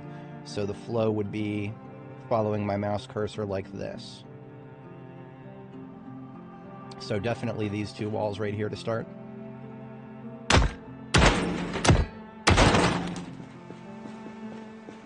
Now, normally I would leave the sledgehammer right there for more sledgings in the future, but this time I'm taking it with me, so we go to the gas station, use it there for a minute before we bring it back. Having a bite to eat.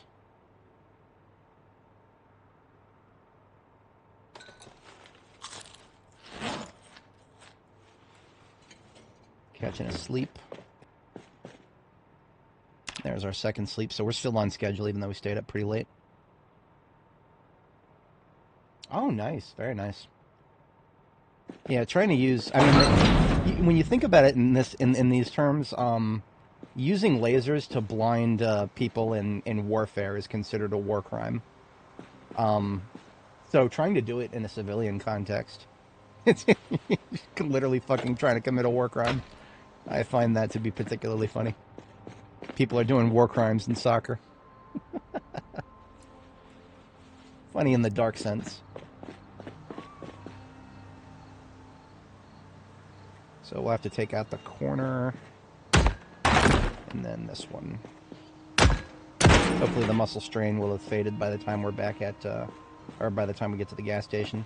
So that means I'm going to be moving the generators a little bit here. Spares.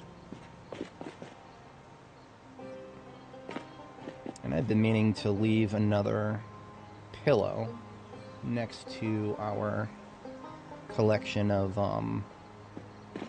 medical beds here. So we've got 2 medical beds on the ground, and now there's a pillow to go with each. Meanwhile, this last pillow will stay with us at the gas station. Torch, jack, and pump are for local use here.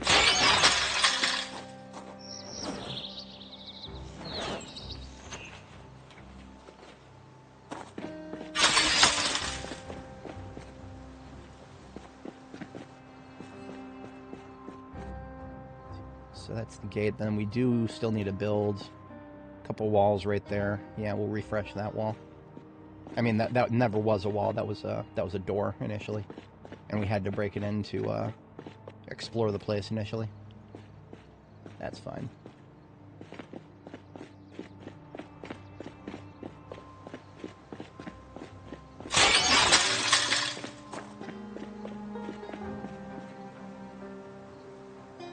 Actually, instead of leaving that pump and jack on the floor, let's toss it into the trunk of the fire truck that we'll be driving around a lot, so that we can use it as needed.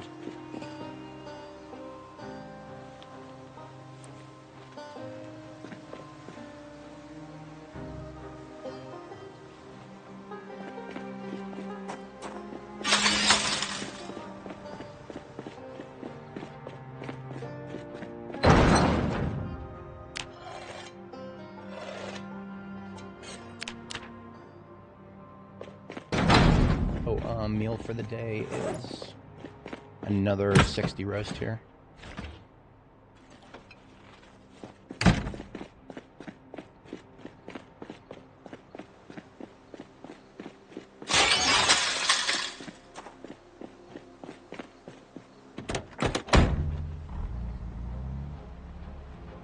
So first thing we're going to do is go and cut a couple trees, bundle up a couple logs.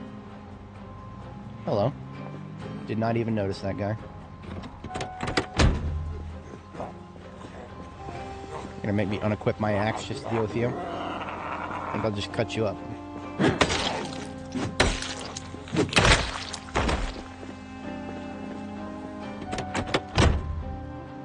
Yeah. Being able to replicate things that are already existing in the universe should be one of those privileges that are like afforded to high level carpenters and masons and whatnot. See, right now there's almost no benefit to being high level carpentry and masonry after a certain point. Aside from the fact that carpentry, of course, you can, once you're level 10 carpentry, you no longer have that stupid little risk of accidentally breaking something when you pick it up. That I have always found that to be a very stupid in video gaming mechanic.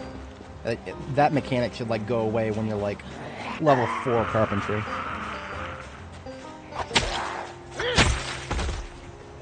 That miniskirt happens to be a perfect match for the, medical, maybe not a perfect match. It's very close, though. And, we're gonna need something nice and light for, summer when the temperature starts getting higher. It's mid-40s right now.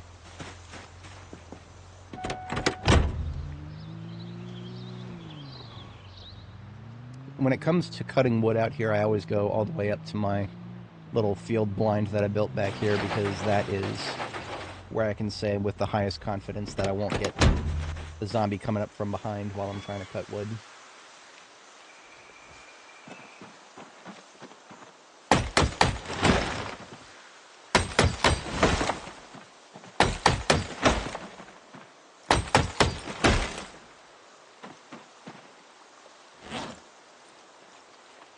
Adds that we can only make one bundle. I probably should have brought a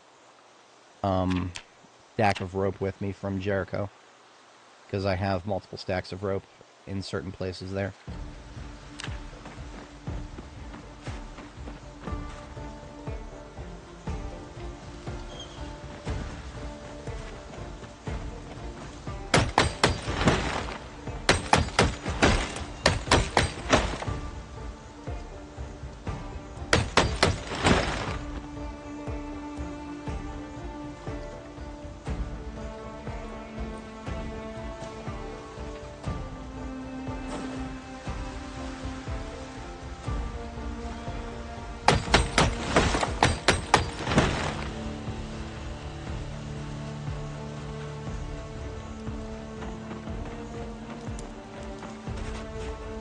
Yeah, I do hope we start to see some of that stuff in the base game, because all that sounds pretty fun.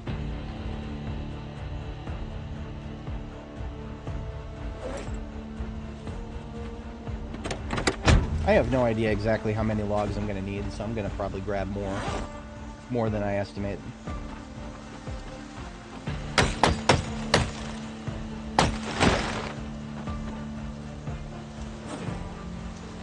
Should have just brought my extra backpacks.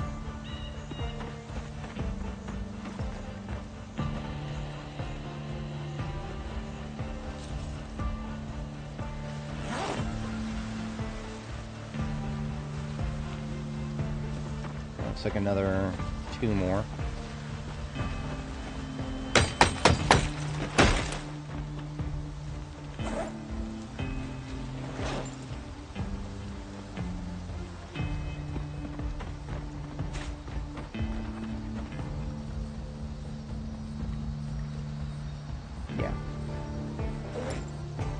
I can equip 2 more and then we're out of here.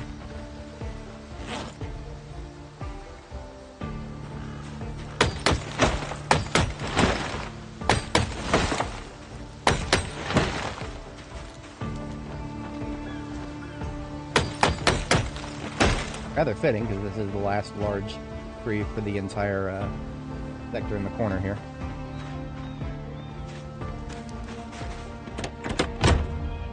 If anybody's not familiar, this little camping blind here is basically what I did, my strategy for this corner of Louisville.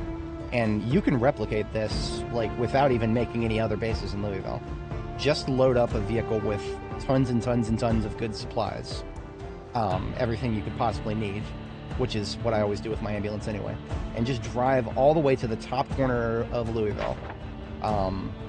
Get all the way up here and just get to this corner.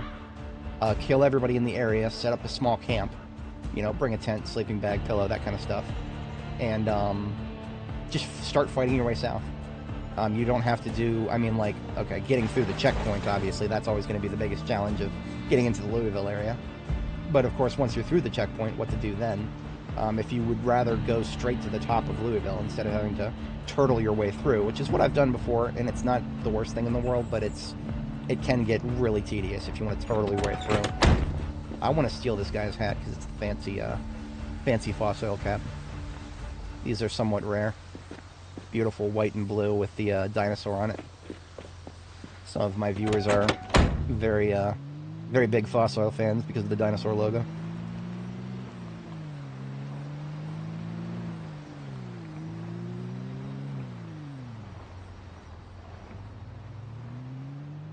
I'm going to go ahead and just go straight to the gas station. Any logs that are left over can come back here.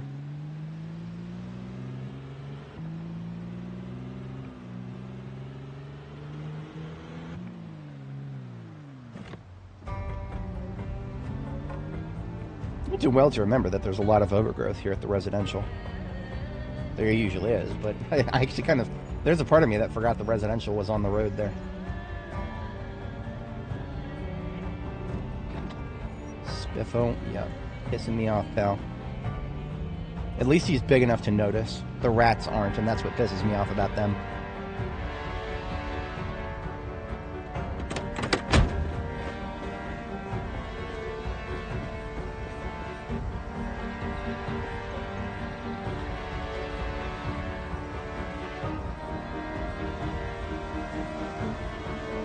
So first we unstack the logs that are in the trunk.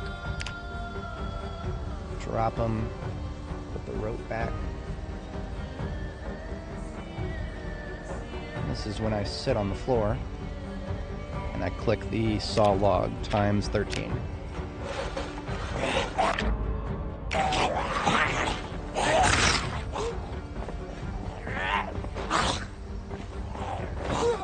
I didn't think that would happen. I got way too complicated, or way too fucking confident.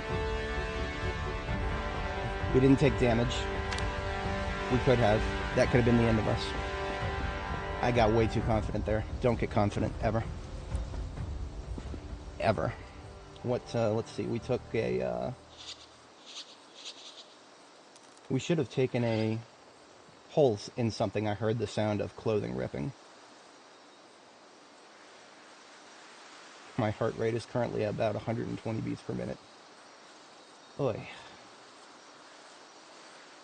What the hell took the hole? Was it the, I heard clothing rip, so I, you know what, maybe that was just a successful pushback and it played the sound even though it didn't need to. I think we're good. We got very, very, very, very lucky just now. I lack the verbiage to describe how lucky I just got.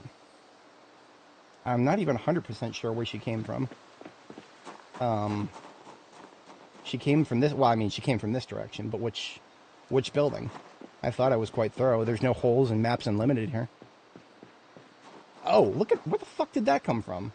Oh, they must have all spilled out of that parking lot, and she was the one who retained the, okay.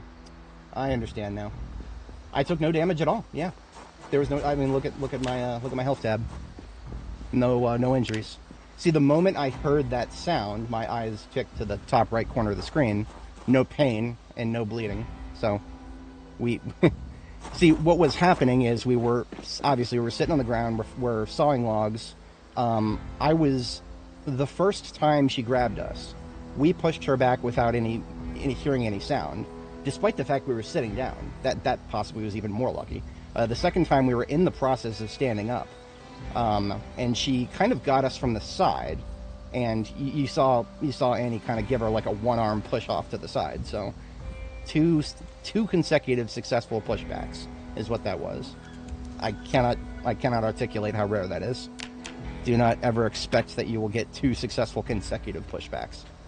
One in and of itself is already a win of a roll of the dice.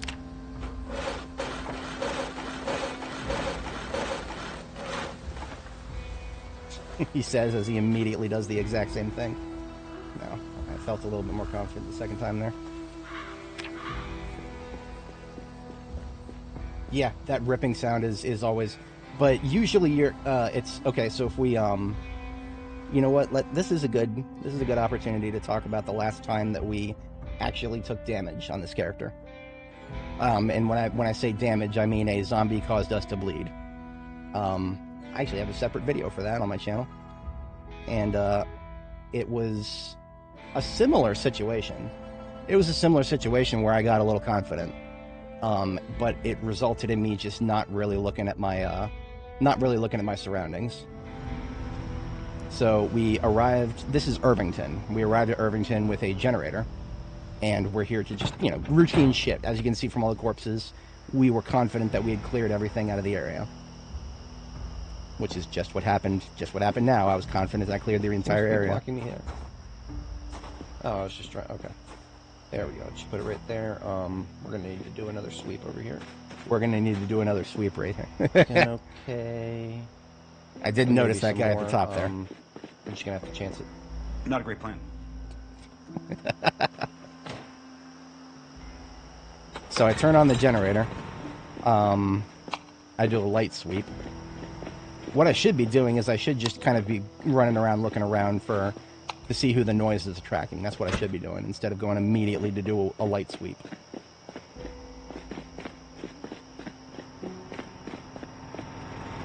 And we're checking the generator for fuel consumption and clicking on shit, and look.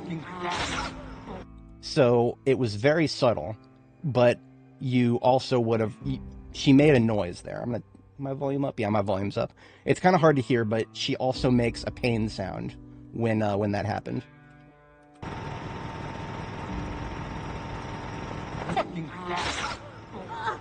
There it is. Yeah, the pain sound. So it was not just the rip, it was the pain. I have keyed myself now after that encounter. I now key myself very hard to listen for the pain. Not that it's not gonna make any difference if I hear it, because I mean, you know, whether it happened or not, it's already too late at that point. All right. I'm an idiot for a different reason too. All these planks we just got, we don't have enough nails. Not even close. And our neighbor here is not going to be neighborly. Let's check the closet.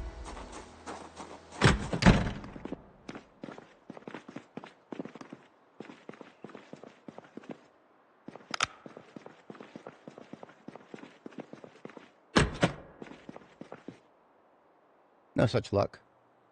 There is a pipe wrench and a crowbar. We could use that elsewhere.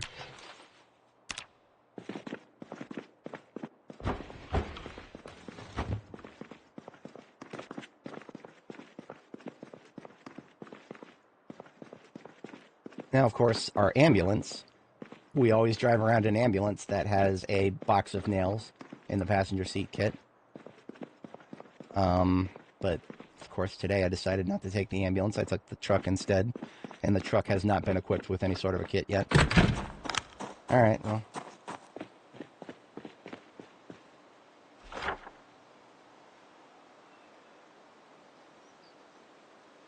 Yeah, let's just go back and get some nails. We will, on our way back, we'll get another opportunity to make sure that we don't get backfill again like we just did.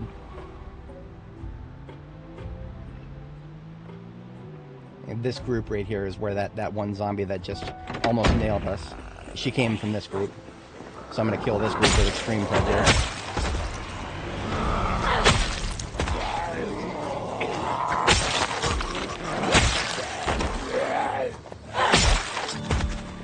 And this group most likely came from this parking lot. So I'm also going to enter this parking lot and kill with extreme prejudice.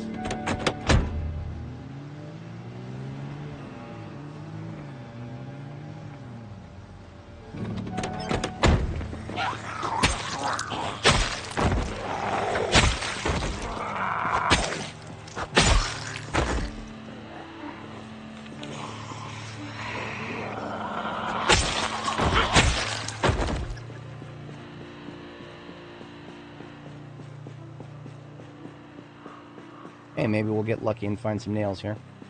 I predict planks in these crates. Now that's interesting. That's right, come on out of there.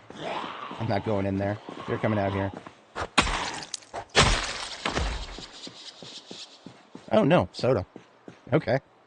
What is this, a shipping crate full of soda? Okay, yeah, shipping crate full of soda. I guess I should have, you know, taken it from the citrus logo on the side. I honestly have no idea what this building is. The awning prevents us from seeing any signs. These shipping crates probably could be anything. We are quite hungry. I'm going to have a bite to eat as soon as I finish wiping these guys out.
The ambulance is supposed to have a sack in it.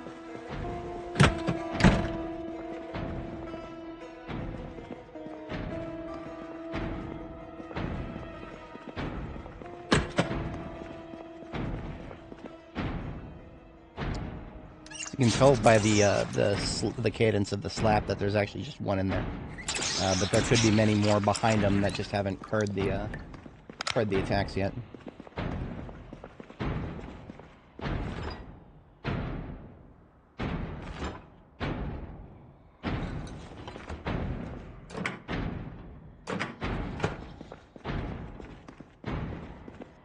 I do hear some breathing, but it definitely doesn't sound like enough to be a massive group. But we will take that under advisement. There could be more than what I'm hearing right now.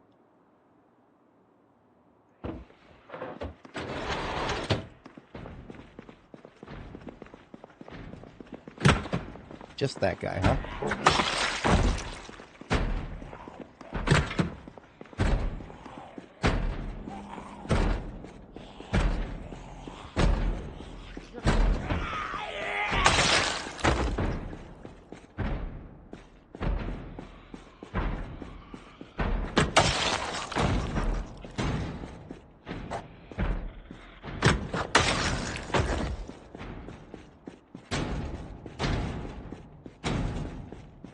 Yeah, just one. And then those two.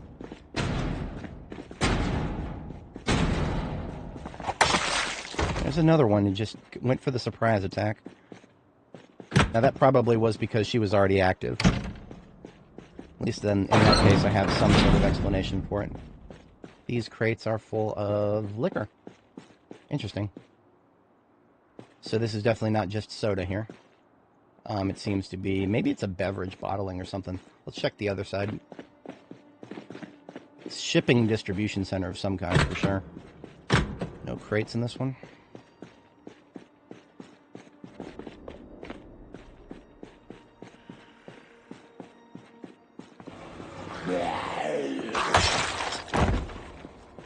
Just gonna pop the door.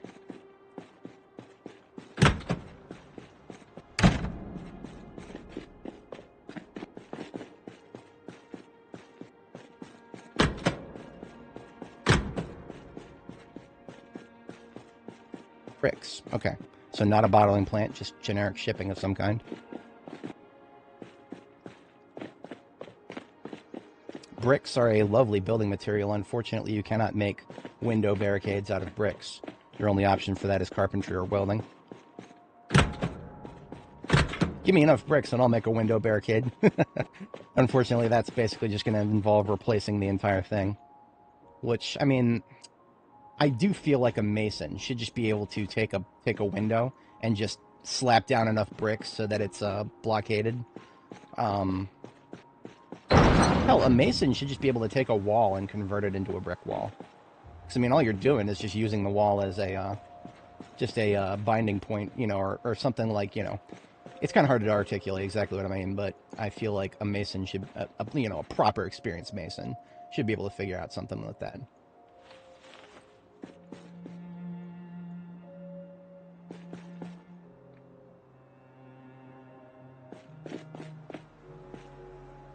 Nothing particularly compelling here.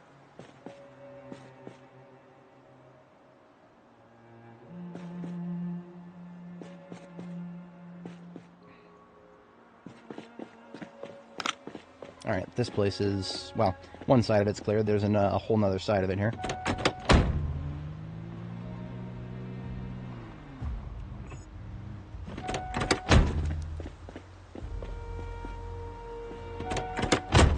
Wasting gas.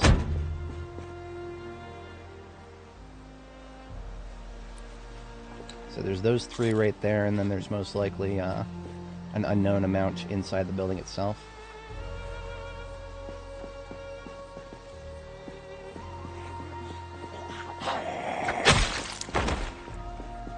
Probably that shipping container too. No? These guys just don't hear it too good. Log walls to block off the pathway along the fences. Makes sense. Log walls are very expensive in terms of materials. 4 logs to a wall.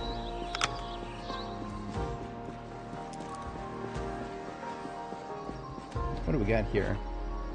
These are boxes of produce full of rotten produce. Yeah, no need for any of that. What are these boxes? Probably more produce? Yeah, all produce. And in this case, produce equals potatoes. Now, I can't remember this for sure, but I actually was under the impression you could take even a rotten potato and just plant it in the ground as a seed. I can't remember if that's true or not.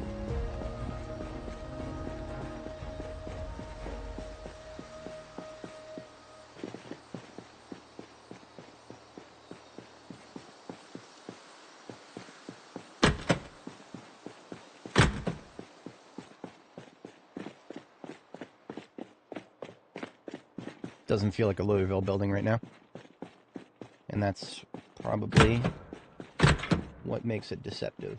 A lot of real estate, though. Honestly, in terms of real estate, this place is not bad at all. It's definitely not quite as well protected as the castle, but the amount of space you have to work with inside of the joint is quite fantastic, if I do say so myself. Bunch of furniture here. These are like cafe furniture. There's red seats. These are a little less common than the other colors of seat. I've seen many black seats, and I think I've seen a couple blue, but the red ones, my memory banks do not recall too many of those. This one we already checked.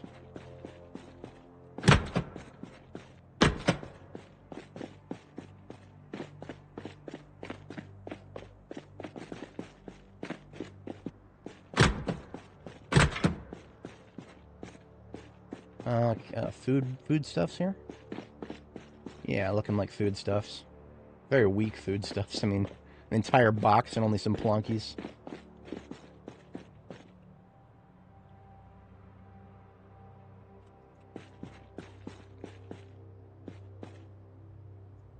I suppose I'll take these lentils and beans.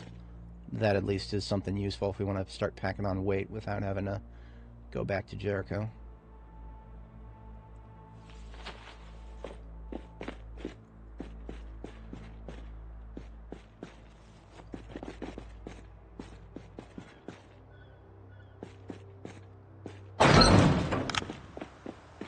Alright, building clear.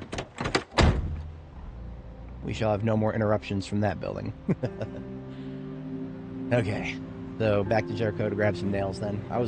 In the back of my mind, I was hoping we'd find some nails there. We did not find some nails there. That's true, yes. It's logs, and you can even use dirty rags now. At one point, I think you had to have clean rags, but now you can use dirty rags for it. That's a pretty cool thing. So basically all you need is logs and zombies, two of the most likely things to find in Project Zomboid. I feel like we had a box of nails that we already found one of.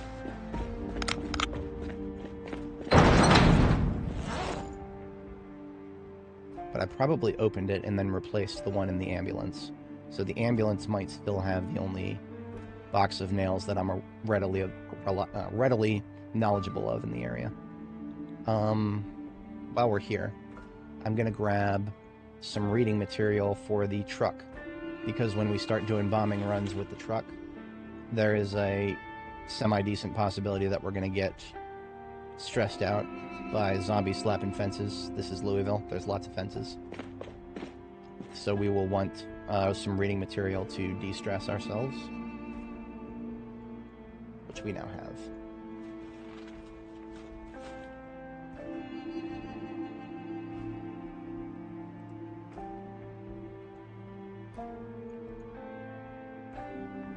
If I was very forward-thinking, I would have picked up a sink. Unfortunately, I'm not that far forward-thinking. Oh, box of nails right here on the floor. In addition to these nails. Perfect. Okay. These nails can stay here. They're for this base. They're for the castle here. I'm just going to kind of keep calling this place Castle North. Castle North makes sense to me.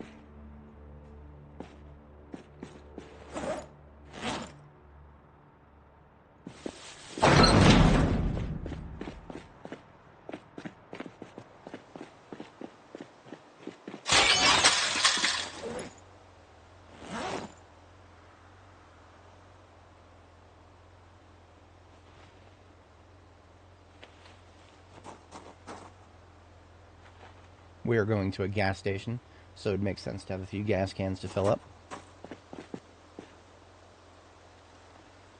How are we on ammo? We're pretty good. Yeah, I think we're good on just about everything here.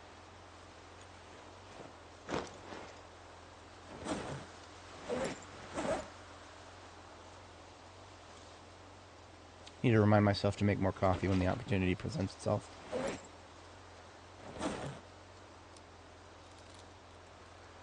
We're almost to the point where I want to swap my shirt from the police uniform to the medical scrubs.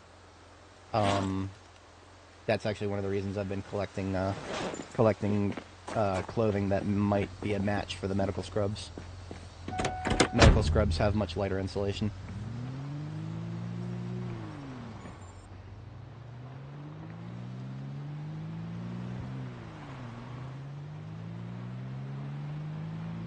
Can find a place to get an overhead hood from a restaurant. That is interesting. That is very interesting. I don't know if that... I've never tried it, so nobody in chat take that as something that I've tried. I've never tried that. I cannot avow or disavow that statement. I do know for a fact that generators, if they are not ventilated, will kill you within seconds. If they're indoors and you're not ventilated, you're dead in seconds. So that is a fire right there that I'm not personally very inclined to play with. But perhaps someday I'll test that. I may test it in debug mode someday, actually. It just doesn't seem like something I would ever want to risk my character on. I mean, let's just say that is a true statement right there. What if something goes wrong with it? Yeah, that's terrified. Filled in M4, I put it in his trunk for gas. M4 is an open container, so that would be subject to evaporation now. They also nerfed the ability to fill liquid containers beyond what you can carry in your inventory size limit. That was a nerf that I suppose you could say I'm okay with it. Wasn't particularly happy about it, but I wasn't like pissed off or anything. It's the basically one of the things I used to do is I used to take an entire rain barrel, capacity 600 liters, bring it down to the river, equip it in my main hand, and fill it. I would not be able to do anything but place it afterwards, but then I would have a full rain barrel. But that's been nerfed. It would also take an entire day. It would literally take an entire day to fill the rain barrel. But yeah, that's all a figment of the past now, because basically now if you try to do that, you can't do it with rain barrel anymore. I don't think rain barrels are items you can right-click to fill. But beyond that, you would have to, if you did it with an amphora, it would stop when you reach your inventory size limit, which is hard capped at 50. I think I'm going to try to... Yeah, I'll put this generator in a spot where I can reach the building too.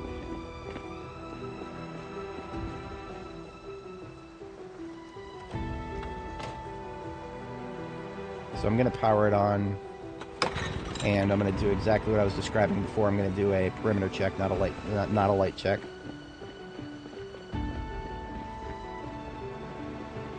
Of course, we just got tired. I'm going to turn it right back off now. I mean, I'll check the consumption, but then I'm going to turn it back off. 6 pumps, 9 lights, the freezer, and that's it.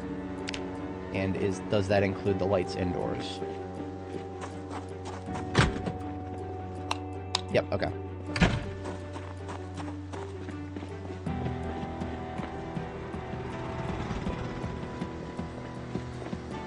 Alright, since we are now fatigued, I am going to go ahead and get these walls locked up tight.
Temporarily take my ammo out of my backpack, because that is really heavy.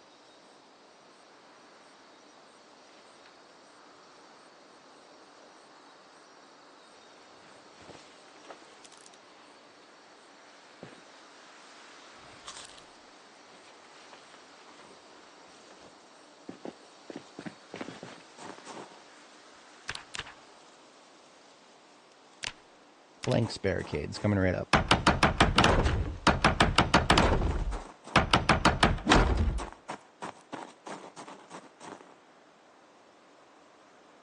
Generator in the back of the vehicle. That is not possible. You can't connect it. At least not in the default game. There's probably a mod for that.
let's place the...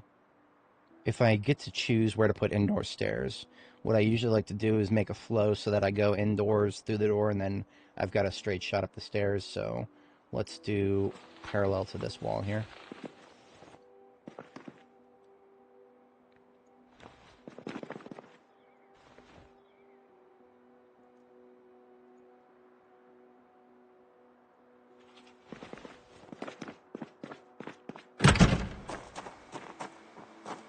So here is a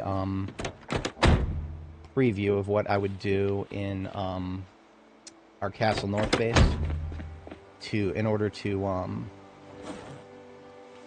make indoor staircases, right? Because if you leave your staircase outdoors, especially in a place like this, zombies can just walk up the staircase right towards your generator. What I would prefer is make it so they cannot just walk up the stairs to my generator. So first, you gotta get roof access initially by doing that, but then identify where you want your indoor staircase to be. In this case, it's gonna be 1, 2, 3, 4, 5, 6, 7, 8, 9 tiles in. So here's 1, 2, 3, 4, 5, 6, 7, 8, and then 9 right there. And then take your sledgehammer and 3 tiles in length. This is going to incur muscle strain since we're doing 3 sledgings. I think we'll be alright.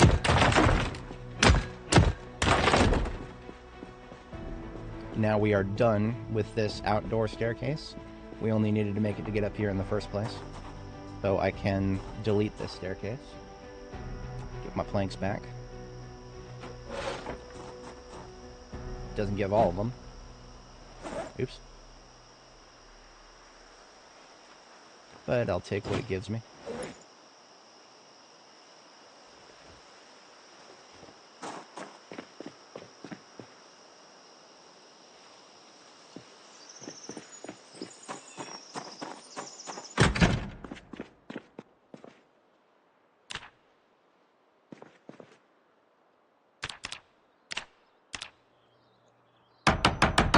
Easy peasy, we got indoor stairs now. So if we put a generator on the roof, which we don't need to right now, but if we wanted to. If I was going to put a generator on the roof, the way I would do it is make it so that it powers just the building and then maybe like one of the pumps, right? Because if you're going to have a generator constantly running at a gas station base, you're going to be, it's going to be a little bit more convenient to not power all the pumps. Because, I mean, you know, all the pumps use gasoline when they are powered. So you only really need one pump while you're, unless you empty that pump completely, which I actually have done on this character at our Rosewood base. We did actually completely empty one of the pumps at the Rosewood gas station.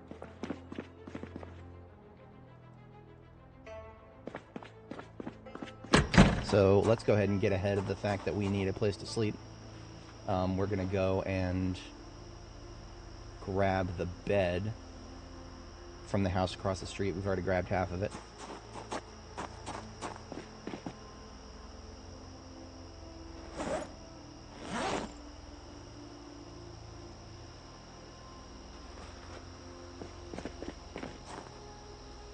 Just to get ahead of the fact that I might forget about it, we're putting the sledgehammer back into the... No, we're actually using it. We're going to use it because if I want to go get the bed, we need to actually open up a spot for it here.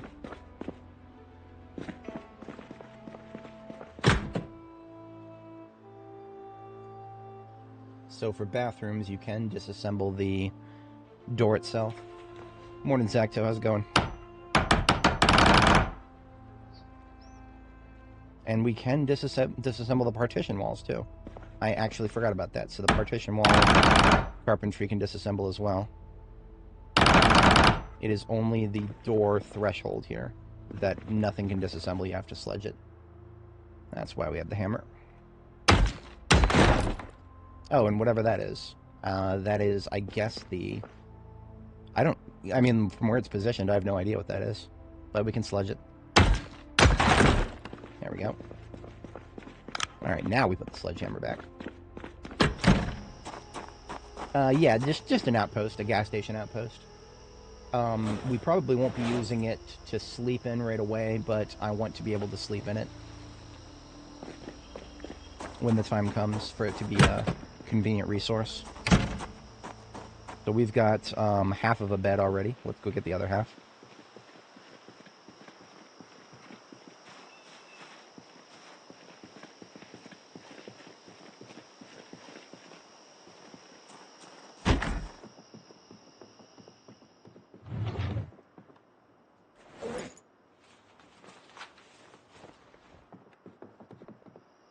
And while we're here, I guess we'll be doing a green kitchen.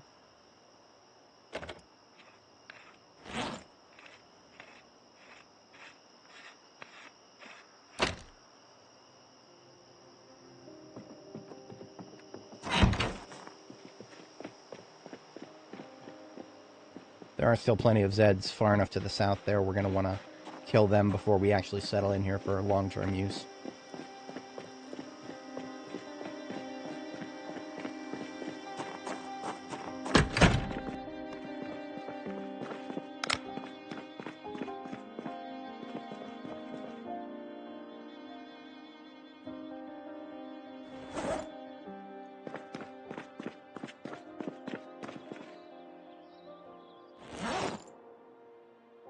Don't know exactly where I would put the kitchen yet, but just leave that there for now.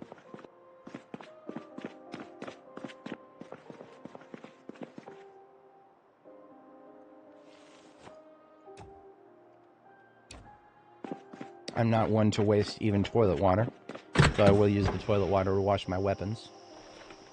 It shall not touch my skin, but I have no problem using it to wash the weapons that are going to touch my enemies.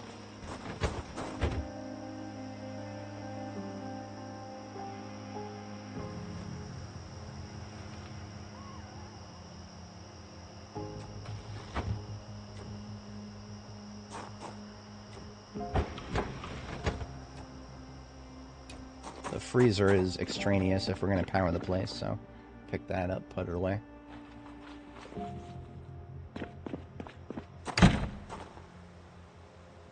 I may come to regret that later, because now the popsicle freezer is stuck there, unless I want to drop a whole bunch of stuff.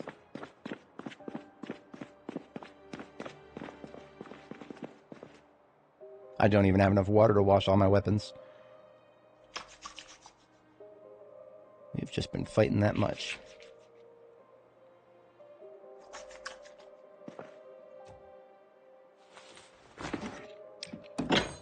Of course, the toilet actually works as a water fixture.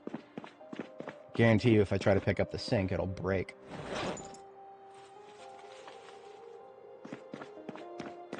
Alright, so now we have a inner sanctum here.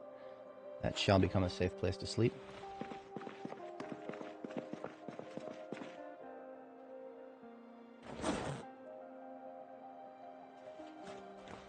Now, it is still tight enough in here that if we put down the bed, we will no longer be able to access the corner. So anything that's in the corner, got to get it out of the corner real quick.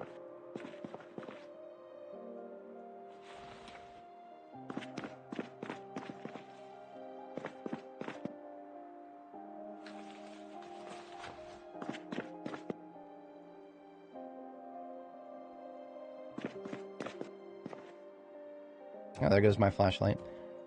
I knew the battery was low, but I didn't remember exactly how low. I'm going to steal the radio from this step van. It's a replacement.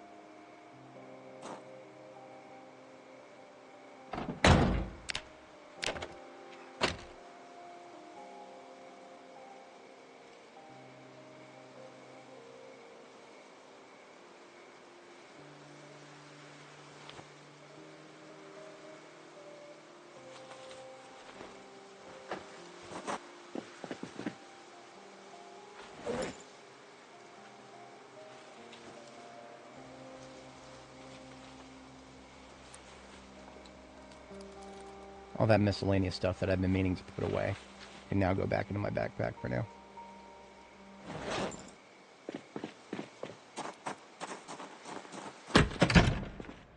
I could, but I don't want to. if my if I disassemble a radio, or if I want to take something, like if I need to take a radio out, I'm just gonna disassemble it unless it's a perfect condition one. I'm a little bit silly when it comes to radios. If they are below perfect condition, they are 100% useless to me, except as a decoration, perhaps.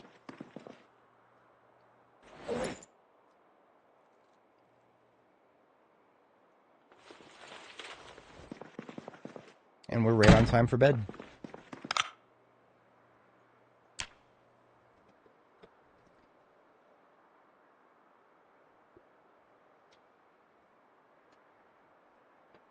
Alright, so I am actually on call this weekend. It's been quiet this morning, but I do need to check my work email periodically, so I was supposed to do that at 10, but I think it's going to be alright. I'm going to go ahead and tab out, do that right now. Just be about a minute or so.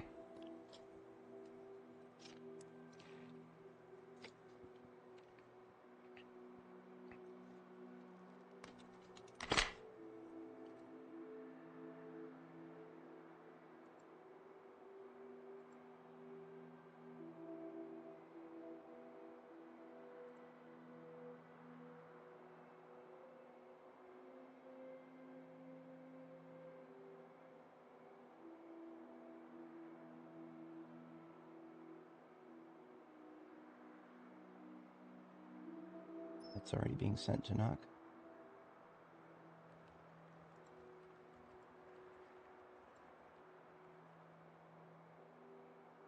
And nothing else coming in the wire.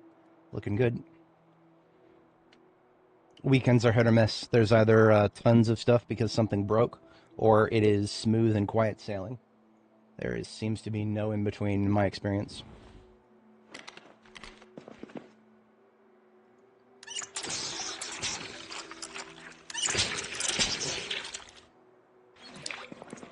Hey Richard, how's it going? Yeah, that's I feel you right there. 12 days without a break, that's mean. That is very mean. I don't recommend it.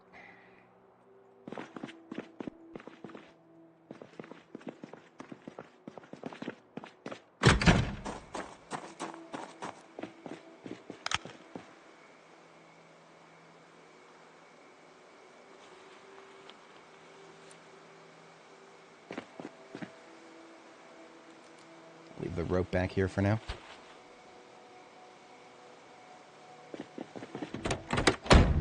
Alright, so we can consider the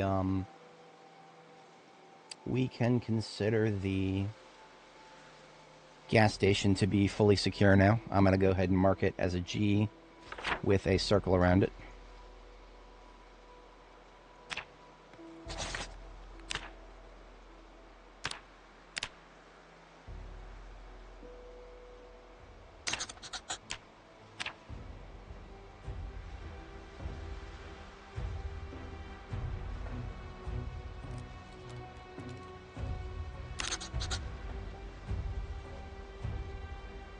I suppose I could give a nice big B for our Castle North base here.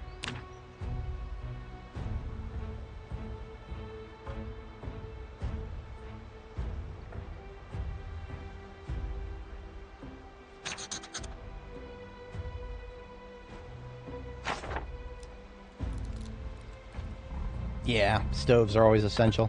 At your lower level electrical, you can actually, if anybody's not familiar, electrical is required to pick up the bigger stoves, but if you want a smaller stove in the meantime, you can go find one of the fryers. Those only require electrical 2 to pick up, so that is like your stepping stone to a proper stove.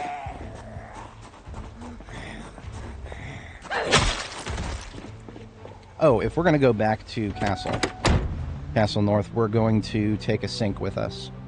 And I do think since this house is clear, we should be able to steal a sink from it. Now, of course, knowing my luck, this one's going to break, just like the last couple sinks have.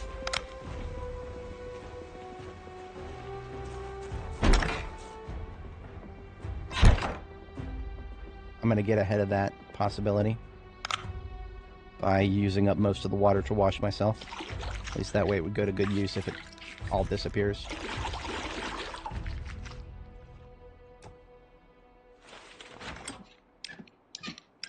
Success! We finally have a sink at Castle North. Good goodness gracious. Let's see if my luck holds. I'm gonna check the bathroom. And if there's a sink that I can pick up in there, it's mine.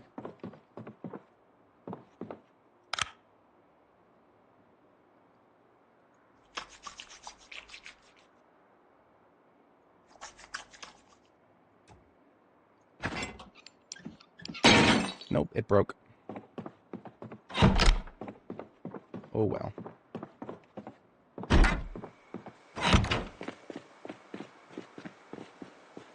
Tell you what, I'm actually going to steal the mini fridge, Joe. Mini fridges fill an interesting niche in the fact that they're much, much, much easier to pick up than regular fridges. However, the energy cost is the same as a regular fridge, and you get a lot less storage. It's like half the storage of the fridge part, and like a third of the storage of the freezer part. But if all you're trying to do is keep a couple of perishable meals that you made back at base refrigerated, then it's actually perfect for this niche use case. Because remember, gas station bases in my mind are never actual bases, they're just outposts. And that would be a prime use for an outpost, is to just have refrigerated infrastructure for that purpose.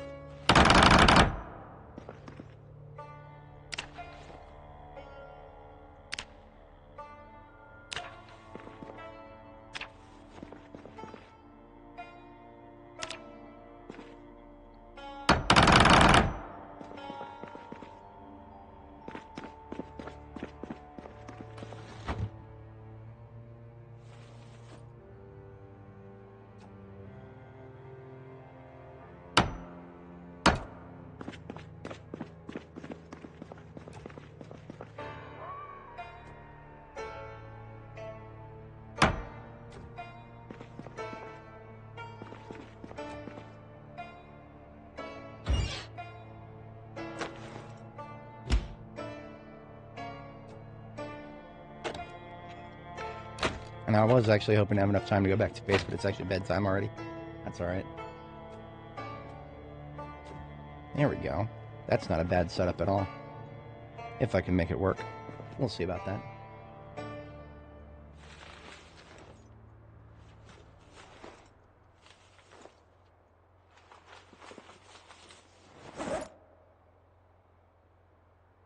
In the meantime, I have finished my roast? I believe I have, yes. Okay. Chips for tonight, then. We've got more food waiting for us back at Castle tomorrow. Hopefully the weather is going to be okay.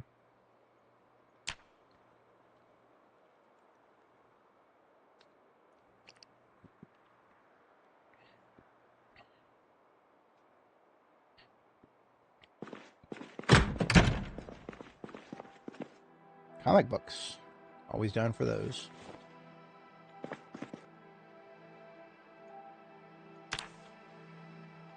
Hotties, hell yeah. Hell yeah. Your hotties will make a fine addition to my collection.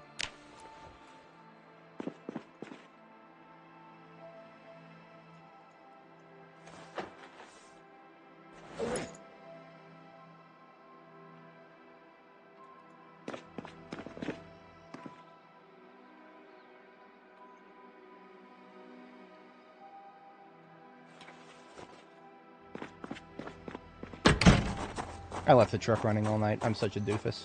I hate it when I do that.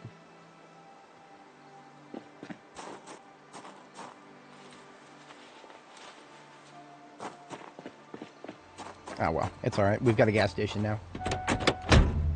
In real life, that would be a truly egregious waste of valuable resources. Because gasoline would be very hard to come by this late in the apocalypse.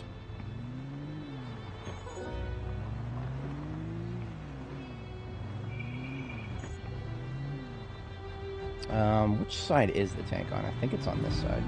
Wait a minute, okay. Left is... Alright, left, it is on the... Okay.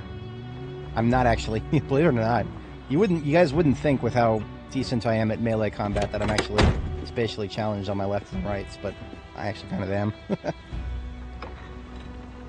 Yeah, no, seriously, I fucking am. I literally, I just got it wrong. There actually is an indentation for the gas cap now that I look at it closer. It's kind of hard to see, though, in my defense.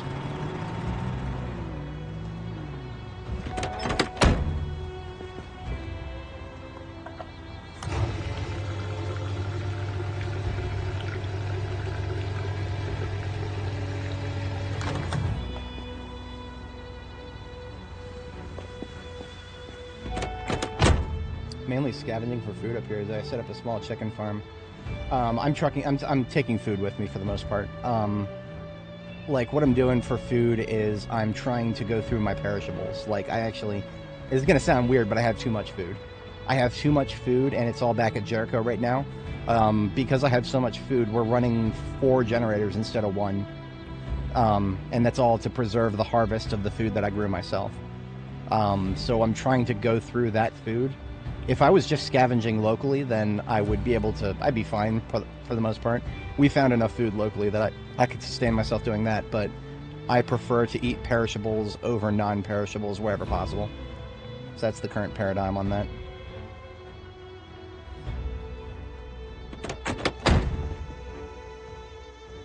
All of this can stay. I believe we have enough room to take one of the red generators with us, so I will do that.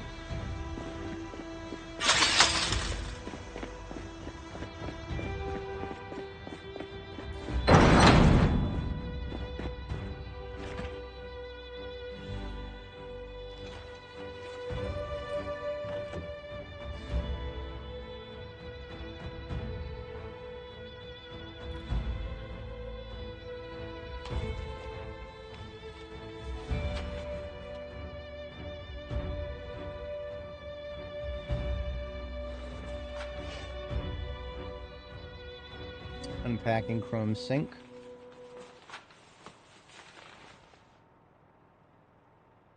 We will need a pipe wrench. We should have one multiple places, I think, depending.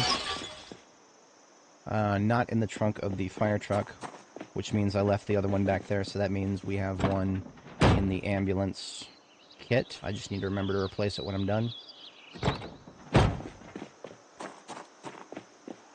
Has any of my no, that's you would have to try very hard for a single character to use all the fuel in the map. That would require a lot of effort to do that.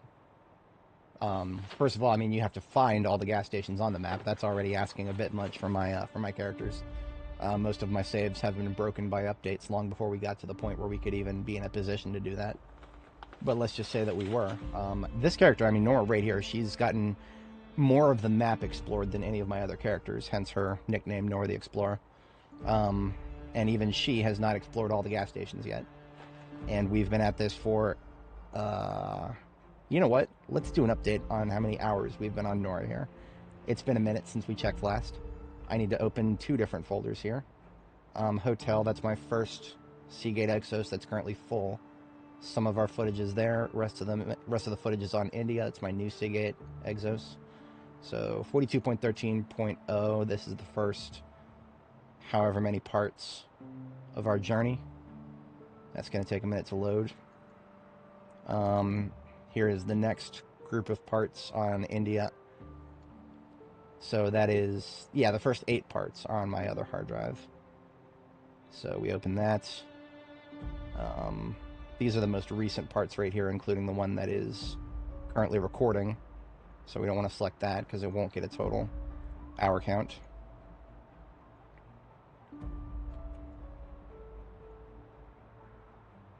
Okay, so now we check the details, and the total is 86 plus 64 plus... Oh shit, I accidentally clicked the... 86, 64, 413. So that definitely over 500. 86.5, that's 35 minutes. Plus 413 point... What is 16? That's 0.25, let's call it that. Plus 64.25. 564 hours, not including today. So 564 hours on Nora, and we still have not uncovered all of the gas station on the map. And I only have 3,000 hours in this game, so just to give you a bit of perspective on that, there is a lot of gas on the map. That's the TLDR. Lots and lots of gas. And now, as soon as the devs add some form of gasoline degradation or evaporation, everything about what I just said is going to change. Because that means within the first couple of months, like the first 6 months, a vast majority of the gasoline on the map is going to start going bad. And I sincerely hope that there is some sort of countermeasure for that, maybe some additives to restore fuel. But I have no idea what the devs are going to do, if anything. If they do nothing, that would probably be more popular. Because I do know that a lot of players would be very disappointed if they started losing access to gas. Even if it is realistic. That's an example of realism that not a lot of players would probably appreciate very much. And I can completely understand why.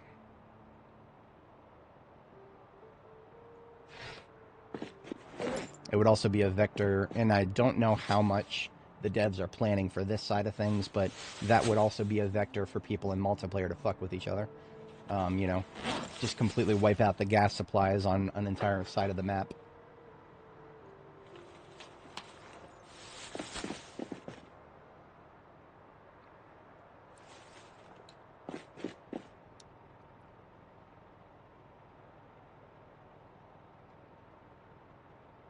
Hang on. Checking something up top there. Yeah, there we go. Okay.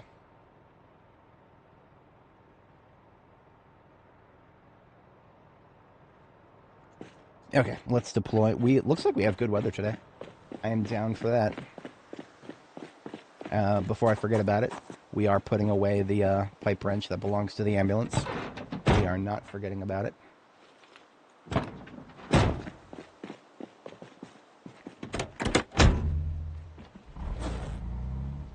Our sword is done. Yeah, our sword is done.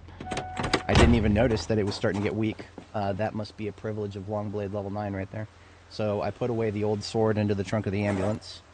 And we've got 2 new swords on standby here, so I'm just going to put one of those on my belt.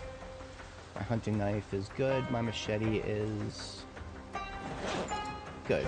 It's 2/3. We do not have any replacement machetes right now.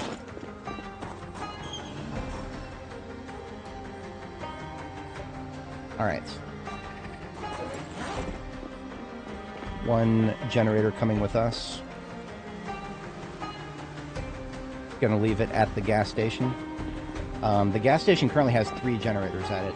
One of them is not gonna stay there, but 2 of them, the 2 red ones, are gonna stay there because we're gonna use them for different purposes.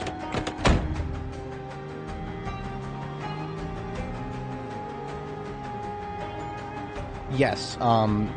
Okay, so if you guys are interested in some long reading, I posted a dissertation on gasoline refining in Project Zomboid. All I gotta do is go to my Steam post history and search for the word oil. And then wait for Steam because it takes a long time. Regarding gasoline/propane production in Project Zomboid. So this is just a really long thread that I actually did some research on this. In the Foss Oil refinery that I link in this post, it's actually kind of relevant to what we're doing right now. We drive past the Foss Oil refinery every single time we go to our secure storage base right there. So that post right there is actually somewhat relevant to what we're doing right now, because that refinery that I reference, which allegedly can produce, it can, on one end it takes crude, and on the other end it turns it into refined modern gasoline. And it doesn't appear to be damaged, does it? I mean, it looks like it's, obviously it requires technical know-how. So how that would be implemented that's a video game design decision I'm not getting paid to make, so I'm not going to do that. But yeah, I talk about it a lot in that thread if anybody is genuinely interested. And there were some replies to that thread that talked about things like biofuels. We can grow corn in this game already, so why not turn that corn into a biofuel? I believe the knowledge on how to do that was around in the 90s. and I do believe that biofuels would probably be a little bit damaging for our engines. But you could turn that into a compelling gameplay experience, you know. Force us to decide late game if we want to use potentially contaminated gas that's been sitting around for a long time, or just, you know, some ethanol, high ethanol stuff that we made from biofuel that's basically guaranteed to damage our engine.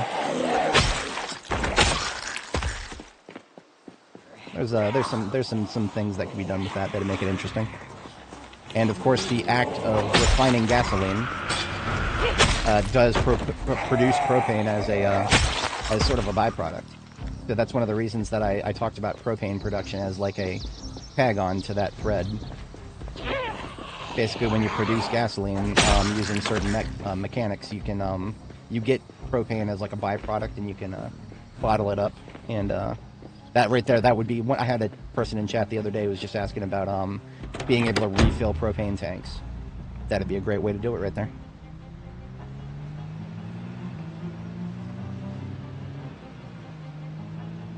It's just I always found it very interesting that the mechanism to make gas seems to be here on the map. So the fact that the devs would not do anything with that would strike me with odd. You know, if the devs were like, we're done with this whatchamacallit, we're done with this game and we have this massive oil refinery here, but no, you can't use it. That would be forever the domain of modders then. Now, I made that post before B42 even came out. When I made that post, B42 was not even a thing yet. So some of the information that I talk about in there was like, well, this is going to be subject to what the crafting system looks like in B42. And now that I've experienced the crafting system in B42, yeah. I mean, the oil refinery would just be one massive workbench that is rather unique and would have time-gated, environment-gated, skill-gated sort of things. But all the mechanisms are there. Like the underlying mechanisms. Now, drilling for crude in and of itself, that would take a lot of effort to implement from a design standpoint. Because sourcing the crude, let's just say that maybe there's already a very small oil rig actually pumping crude. I don't know if my thread contained a link. It does. I have a link to the report history for Kentucky's oil and gas resources. You can go all the way back to 93 in this. Well, okay, no, it only goes back to 97. So we can get a little window into what it looked like in the 90s, right? If not exactly 93. But that's okay. This game does not have to be a perfect representation in 93. It just needs, and I love that the new game designer used this phrase, authentic. That's what, realistic is not the right word, authentic is the right word. But yeah, there's a lot to be talked about there. Oil deposits, that's what I wanted to look at.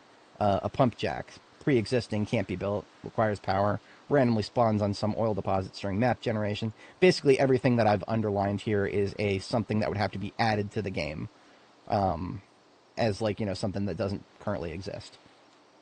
So yeah, lots of yap, and of course my buddy Panzerschreck, that's also known as Panaka.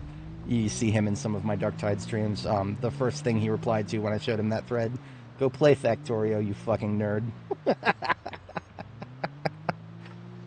It's also tiresome. I'm terrified to touch Factorio, if anybody's not heard my spiel on that. It seems like the kind of game that I would spend even more time than I spend on Zomboid. And that is a terrifying prospect. Truly terrifying. Alright, next on the agenda is to actually get out of this truck and put my generator on the roof for this place.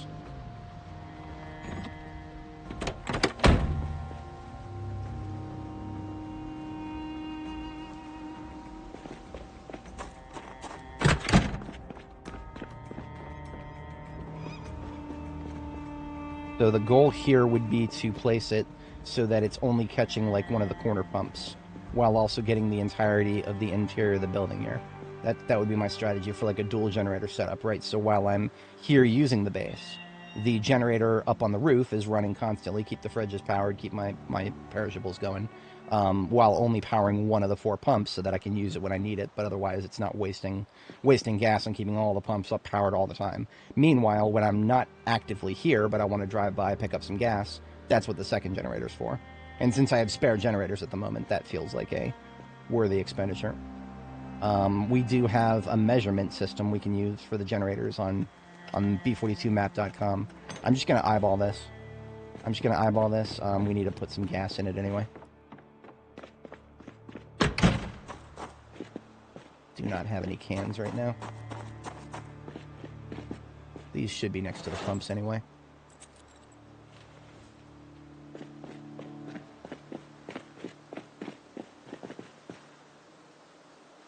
See what I'm doing right now, where I should keep this a little farther away from the base, since this is now going to be purposed as a drive-by generator.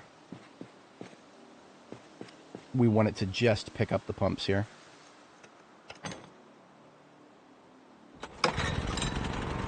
It does not pick up the fridge, which means it doesn't get the back wall, which means great. Okay. I don't know why I turned it off. I need to actually... There we go. At least one.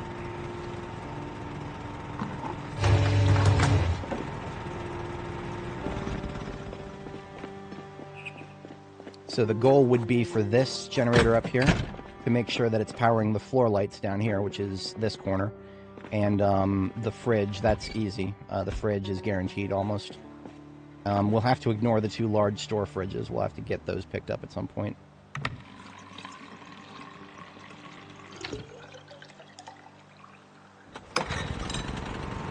Okay, it's powering literally just one pump. That's perfect. Usually the pumps are powered in groups of 2. Okay. Perfect. Couldn't have done it better. So these fridges right here, I have no need for these. These fridges are actually, there is a niche use case for them. You want to use these fridges when you actually have tons of stuff to refrigerate. That would normally get you 2 separate fridges, because a double-sided fridge is slightly more efficient. You get a little bit more room in both sides, versus 2 regular fridges are... There's less room total, but even though it's the same energy cost. So we don't even have to, like, store them anywhere. We've picked them up. So the problem is solved on that, and yeah, we're good to go now.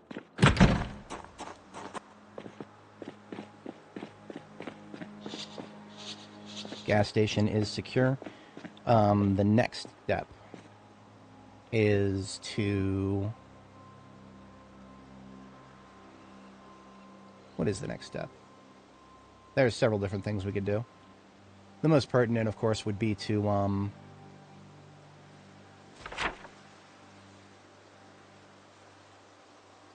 decide where we want to hit next. Because, I mean, there's a lot of options. Where we want to hit next is going to determine how we're going to proceed. The title of this stream involves using pipe bombs, and I do absolutely want to live up to that. I do not want to be false advertising today. That is not what I'm all about. Now, we do have a trip back to Jericho in the not-too-distant future here, because I need to... I ended up putting a pipe wrench in the glove here. That's good to know. I need to get more perishables. Also, this blue generator has currently run its course for the local area. We can put it back in this truck. Blue generators are less common out here. We have more red ones than I could even count.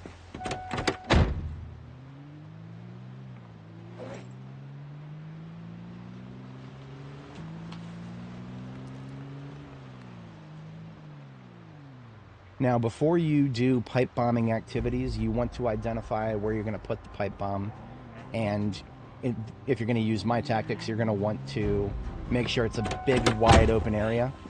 My recommendation is always something like a parking lot with tall street lights that you can use as points of reference. There is probably such a thing out here at the gas plant. Not that I would ever recommend using explosives at a gas plant in a more realistic game. But as far as I know, there is nothing in this game that can accidentally explode from being near another explosion and or getting set on fire or anything like that. Nothing that I am aware of does that. Even though I have a feeling that might change someday. Just a feeling. I'm just going to drive around a little bit and explore, survey how many zombies there actually are here.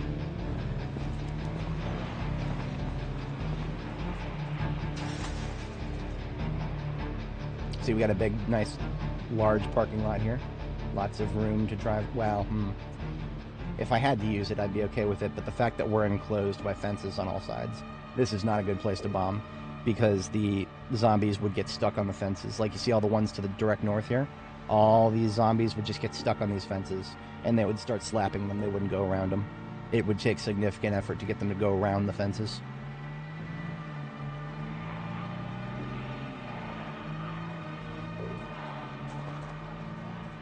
Pulling them out of the facility entirely in this direction, we would want to find a parking lot to the south, maybe, which is not too tall of an order.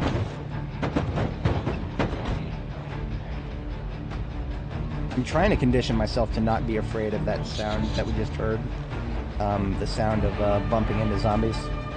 I used to associate that with a guarantee of engine or trunk damage, but that is no longer the case. Okay, I think I see where we're doing it here. Oh, yeah. We don't need a parking lot necessarily. But there is one right here.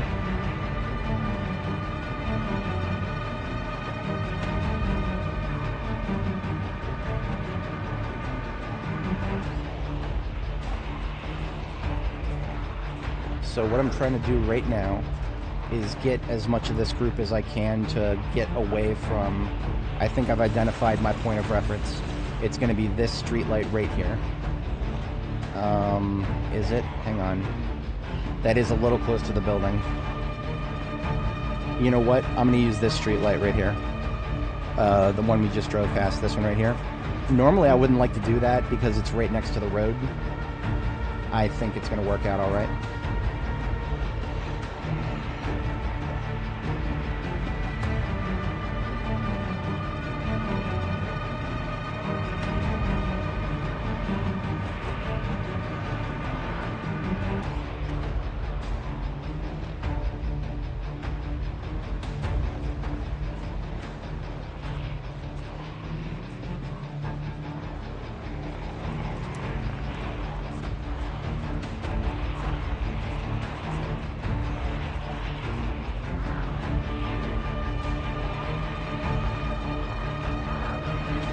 It is going to be a little difficult to secure that lamppost based on my current movements.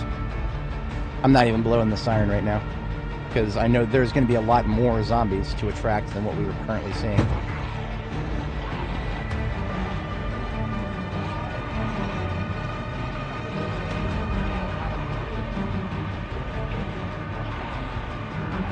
So there's going to be an unknown number of them in this forest on the other side of it in the residential area.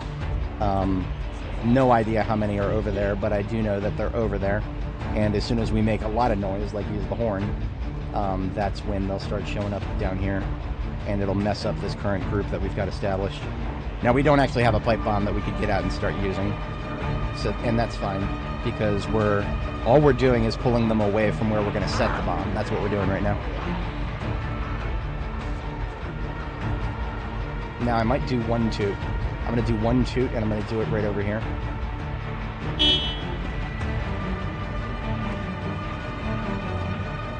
See, we're already getting them coming out of the forest there. Some of them I could see before, and some of them I couldn't.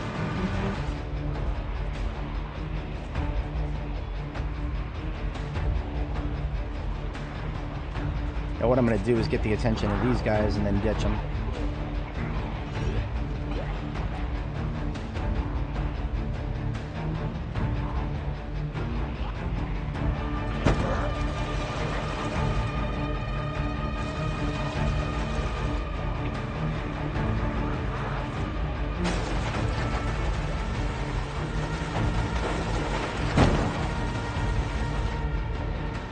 I'm going to exit doing a bit of a serpentine to try and prevent there from being too many next to this street light. Well, I couldn't really pull that off. That's fine.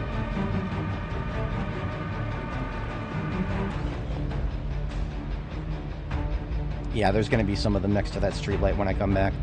That's okay. We'll deal with them as the situation calls for it. Coolers in the... Yes, there are cool... So coolers are in the game. They just don't think of them as coolers. Just because they're called coolers, they don't actually cool anything. They're just little containers. Like, you'll even see coolers with ice packs in them. And you would think the ice pack... No, the ice pack doesn't do anything. It's all for show. But it's just for decoration.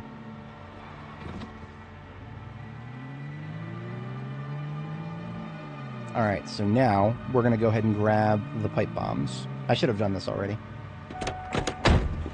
But we'll go ahead and do it now. So I have here the duffel bag, boom duffel bag, with 3 remote pipe bombs, and all we need is 1 remote controller here.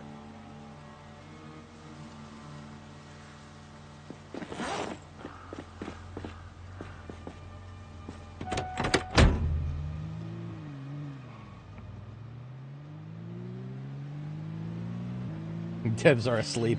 You're not. They're definitely sleeping on half of the mechanics in this game. There are quite a few electricity, man. They are sleeping on electricity.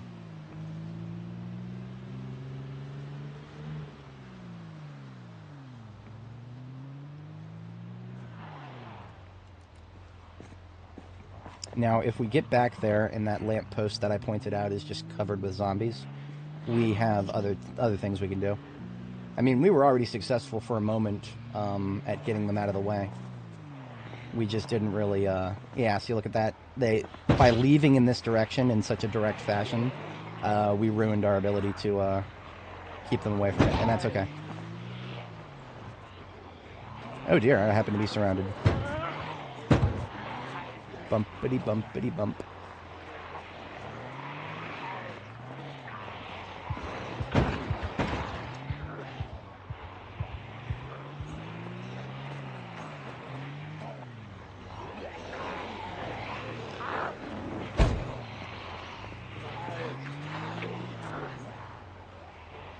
Alright, see, we've already lost the attention of a couple of them up there. That will regain their attention, but some of them, of course, some of these dudes have really low attention spans. So that will be almost as difficult as assembling the rest of this group. But we'll get it done.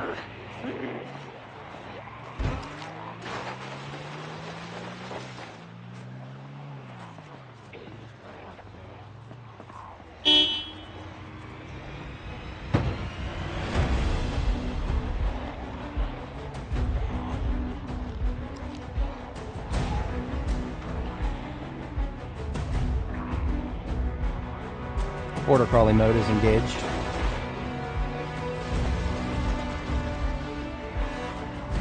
Alright, we'll have to kill a couple, but that's okay. So let me get out the bomb. I'm going to get out the controller. We are going to pair the bomb to the controller. Oops, don't set. Linked remote controller. There we go, it is now linked. This guy right here, I'm going to just knock him down.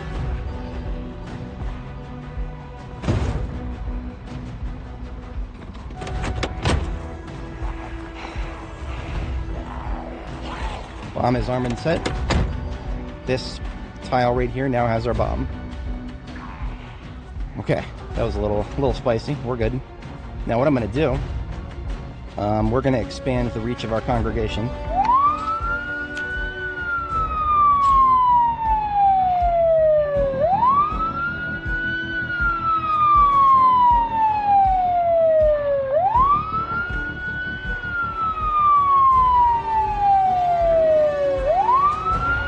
This is going to get hairy really fast.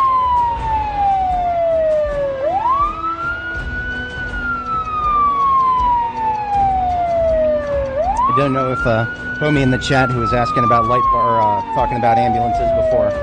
This is why we like vehicles with light bars.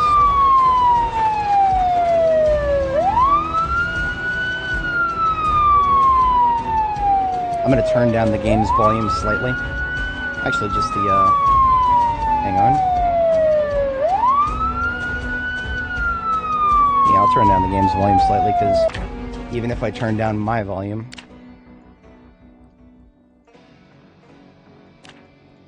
Even if I turn down my volume, it still comes through the stream at max volume. There we go. Now I should be able to be heard a little bit better. My mic is peaking at about the same rate as the siren. Sirens are supposed to be loud, so sad to say this is kind of functioning as intended. Full of guns, ammo, and stuff. Nice, very nice.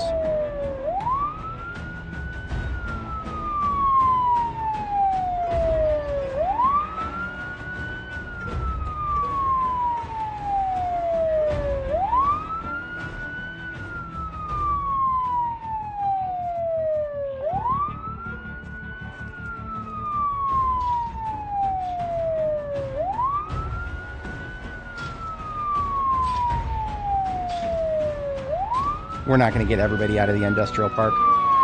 That's okay.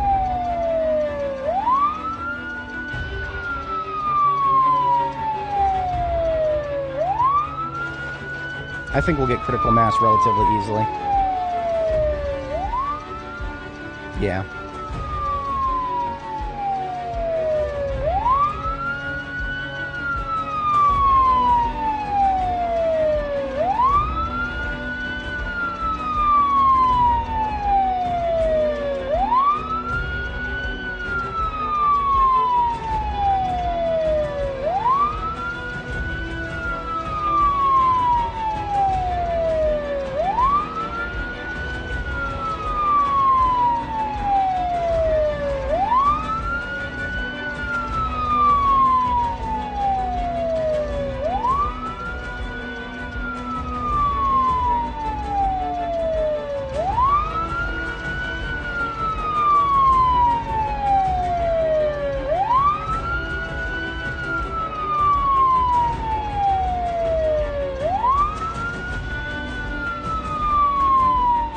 It's true. You know what? That's the devs' fault for not making zombies react to light properly. We got big old flashing lights on our top here. So if they could see it, they would know.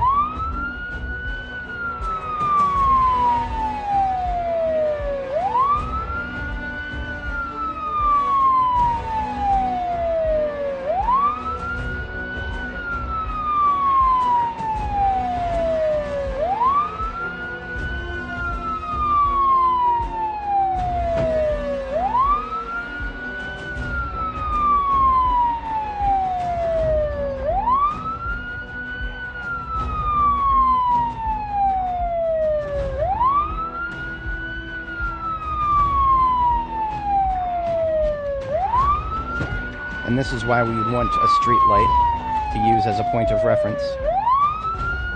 Because street lights are nice and tall, I can still see it over top of all these zombies. It's basically an arrow telling me where the bomb is, so I know exactly where to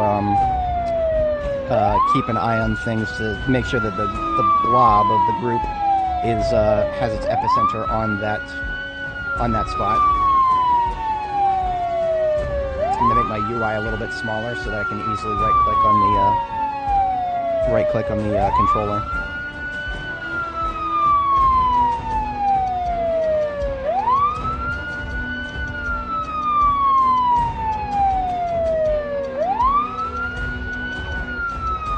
Almost there.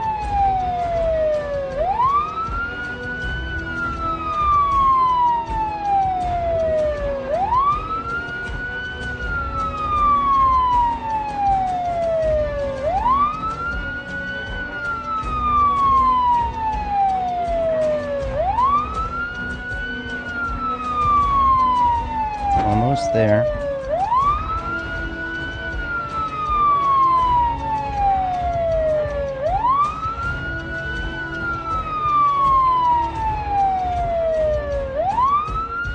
Alright, that's about as good as we're gonna get.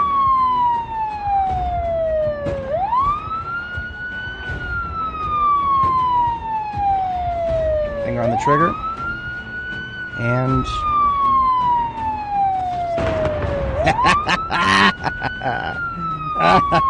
it's been a while since I've seen a good ragdolling like that.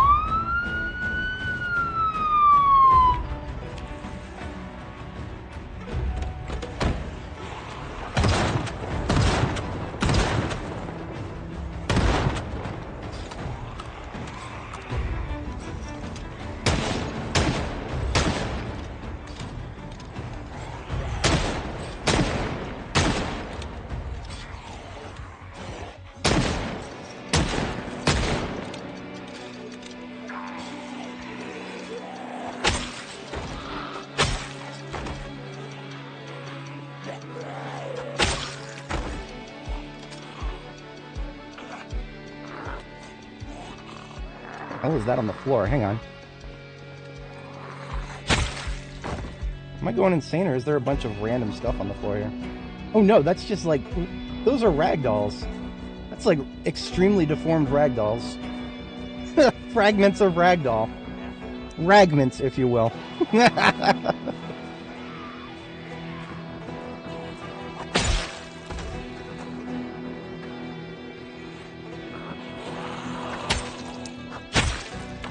Alright, mask should go on right now, but I don't have it in my backpack. It should be in the trunk. Alright, now that the bombing activity has concluded, for the moment at least. Where did my mask go? There it is. Okay, mask on. We're going to clean up this area real quick. And I'm going to increase the game's volume once more now that we're done blasting siren all over the place.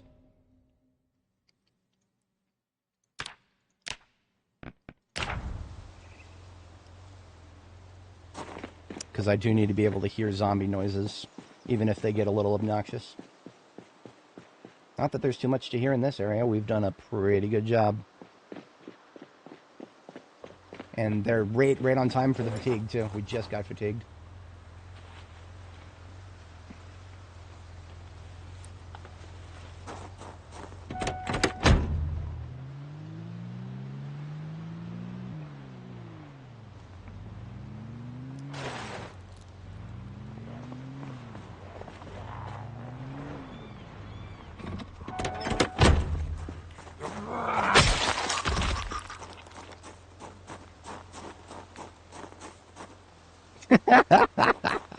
This little fragment of a zombie right here has got its own loot table.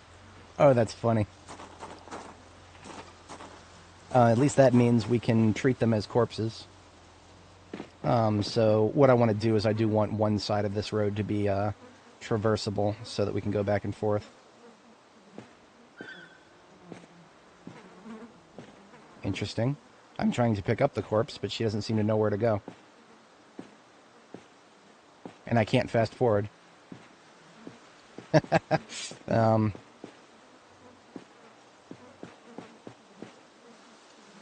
Those corpses might be stuck there. That's exceedingly unfortunate. No, I'm not gonna burn them. They'll decay within a couple weeks. It's a waste of time and effort to burn them. The flies are just gonna get fat. That's all.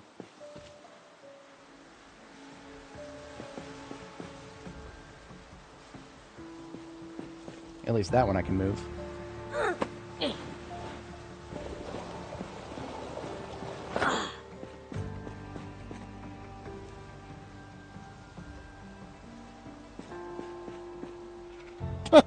I tried to grab the corpse and it just didn't. Okay, yeah, that guy's not going anywhere. What? Okay. I guess that guy's not going anywhere either. His model is right here, so even though she's going over here, I feel like his model is gonna determine what we run over with the car and what we don't. Okay, well, that really sucks. I guess we're driving in the grass for a second. Oy, whatever.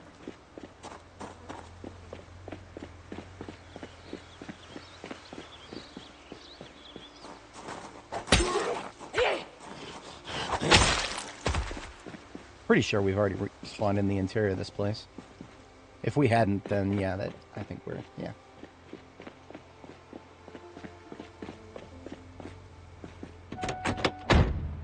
Now, of course, there will be a lot more groups affecting our supply line between Jericho and Castle North. That was one of the biggest for sure. If I had some coffee, I would drink it right now. I can shoot these guys.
Ooh, look at this. They don't know how to go through the security room.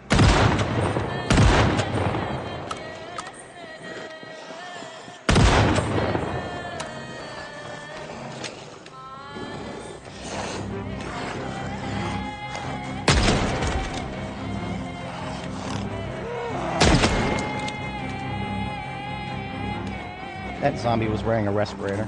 I'm gonna pick it up so that I have a separate dedicated respirator to keep stored in the fire truck.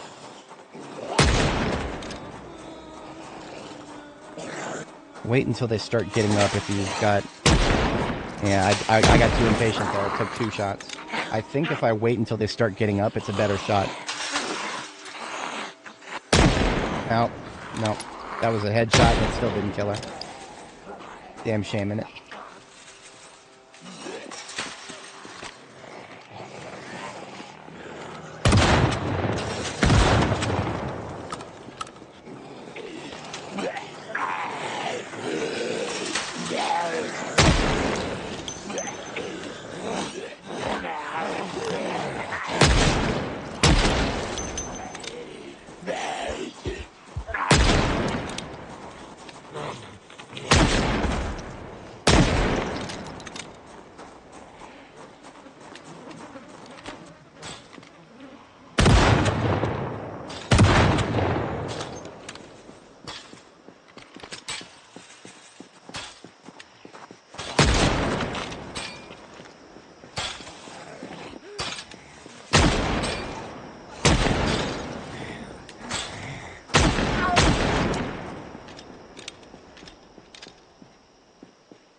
Do not accidentally aim at your own truck.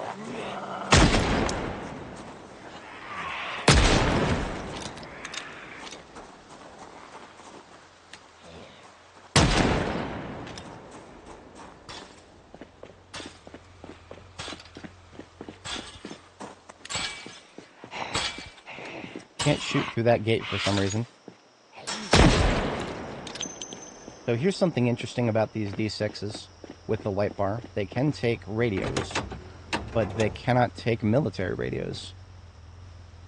If I uninstall this radio, which is 81% integrity, if I right-click on it, I can only install a Premium Technologies ham radio. And as fate would have it, there's a Premium Technologies ham radio right there in that guard shack. So this thing will have a 100% integrity radio, even if it isn't the best kind of radio, which would be the military radio.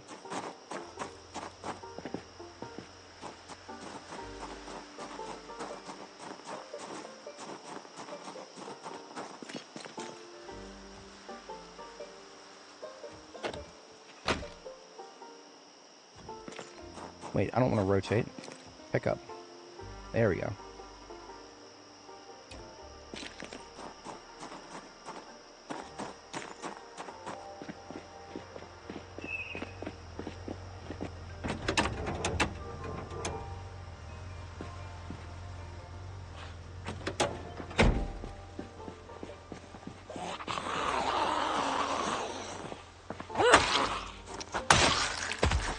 Alright.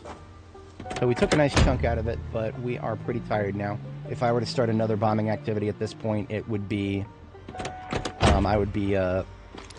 we would lose daylight, and I would be very fatigued. Fatigue also reduces your view cone, so both of those things combining would actually make my view cone really hard to work with. So we aren't doing that anymore tonight. The weather tomorrow will determine how we proceed. Good weather, we'll fight our way back. Bad weather, and we'll probably just rush back and avoid any large groups.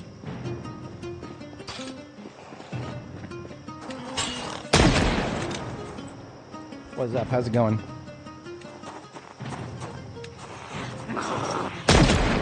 We're shooting some fence slappers today.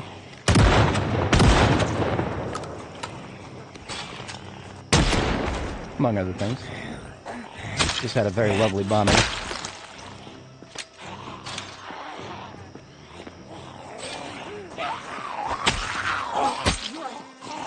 That's what I want to avoid right there, is needing the 3 hits to kill a zombie. That's stage 2 fatigue.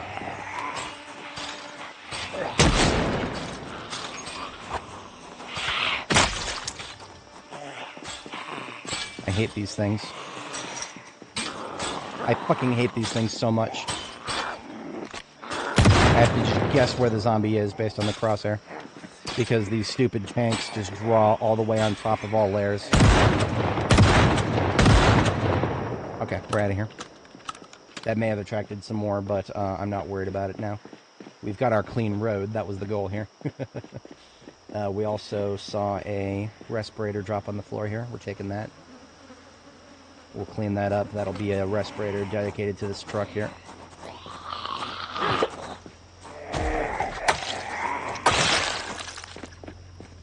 Alright, back to Castle North here.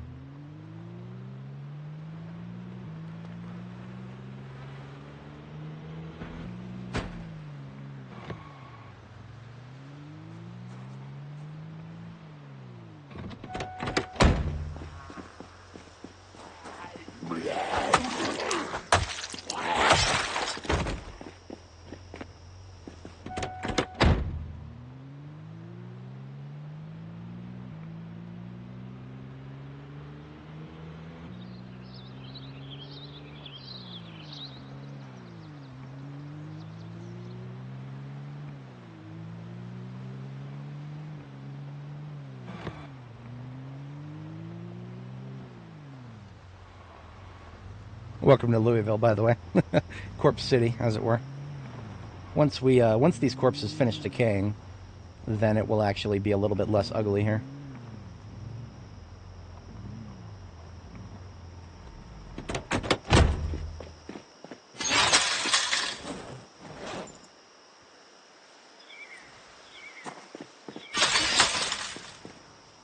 Blood off of my truck.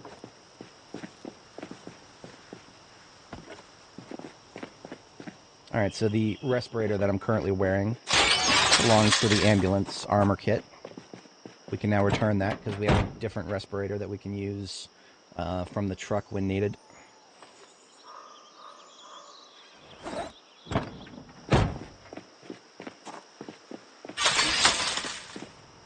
Also, in the spirit of things belonging to things, this sledgehammer here belongs to the ambulance. When we go back to Jericho, we will use a different sledgehammer. We'll probably make another one. I think Jericho's got enough materials for that. We'll make another one.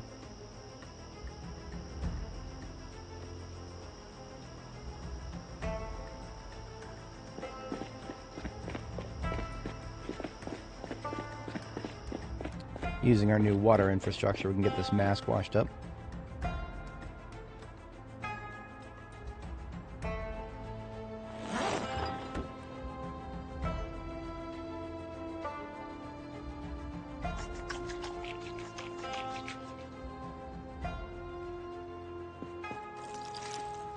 The respirator filters in this weren't too bad either.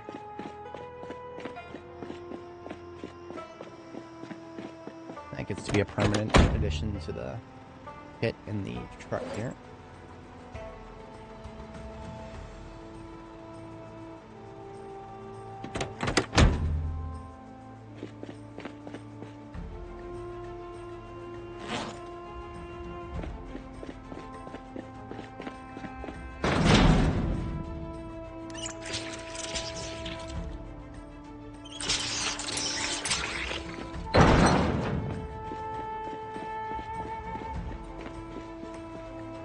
Yeah, I would rather come back here with a forged sledgehammer so we don't have to keep wasting the integrity of one of our red ones. Seeing as we can make the forged sledgehammers, but we can't make the red sledgehammers. Red sledgehammer should be a part of the ambulance kit.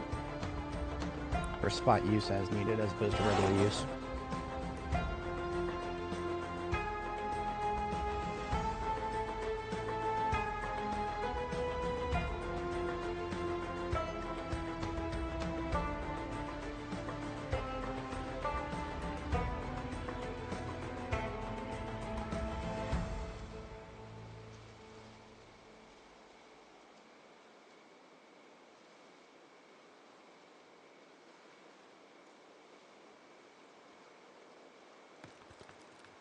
looking for things to sacrifice from the kit in the ambulance.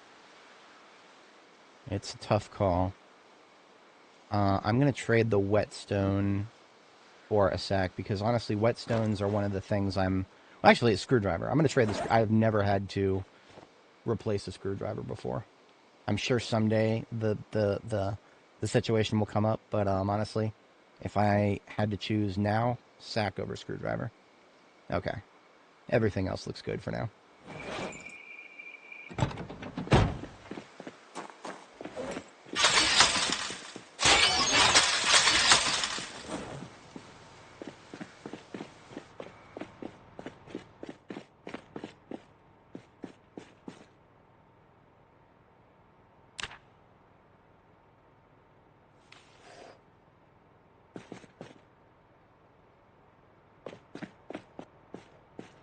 Alright, it's about bedtime. This is my last fry. We do still have some eggs left over, so we can make some eggies or something here, scrambled eggs. What we put in them would be a different question. I'm sure we have some... I was hoping we had some canned food, but we're actually lacking canned food here. We'll find something. There's a lot of options. I mean, peanuts. We could do eggs and peanuts. Silly as that sounds, it's a diversity of ingredients. Okay, I'm gonna have her go to sleep, and then I'm gonna step away briefly after that. I'll be gone just about a minute and a half or so. Then when I'm back, we'll burn the rest of the midnight hour and get our second sleep. Tomorrow we're back to Jericho to get some more perishables. And then we come back here and we continue our bombing activities. Before I step away, let's mark cleared territory on the roads.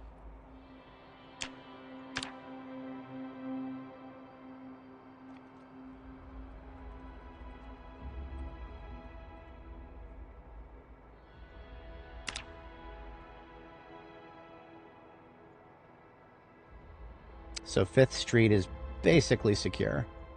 We didn't run into a single zombie all the way down 5th Street there. And we have gone far out of our way to ensure that the road to the gas station there is good. So 5th and Liberty, that intersection's good. Bourbon Way is TBA.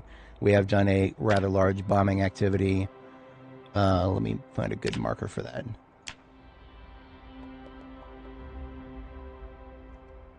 Yeah, let's use a little sunshine here. We did a bombing activity right here on Bourbon Way, and it was quite successful. So that means we are partially secure on Bourbon Way, but not fully.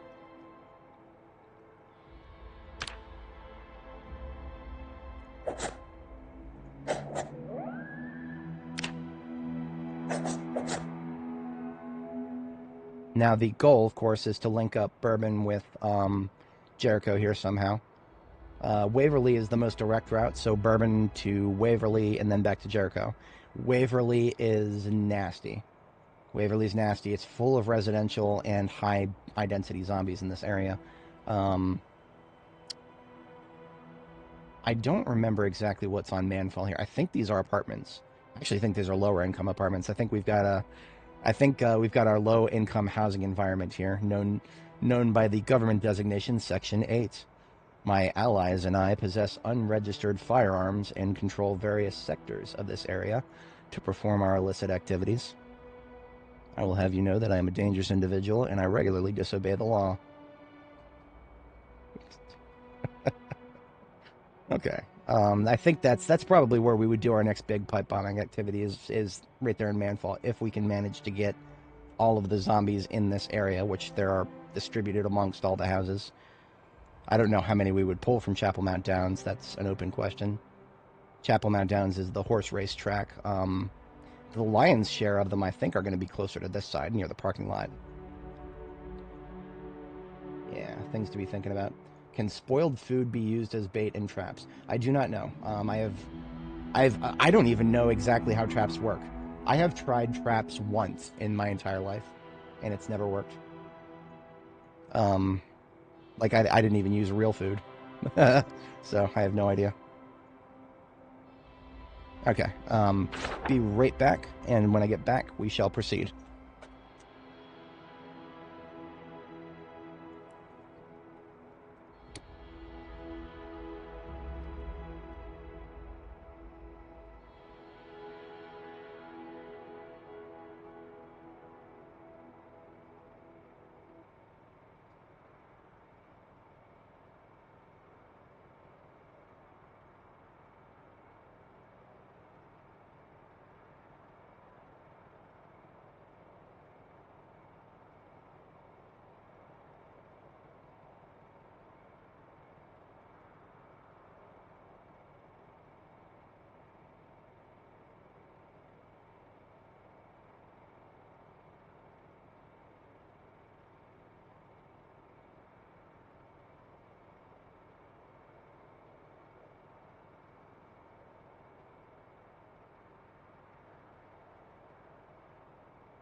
Alright, I have returned.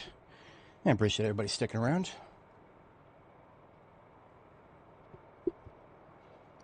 We've got about 1 hour to cook off here.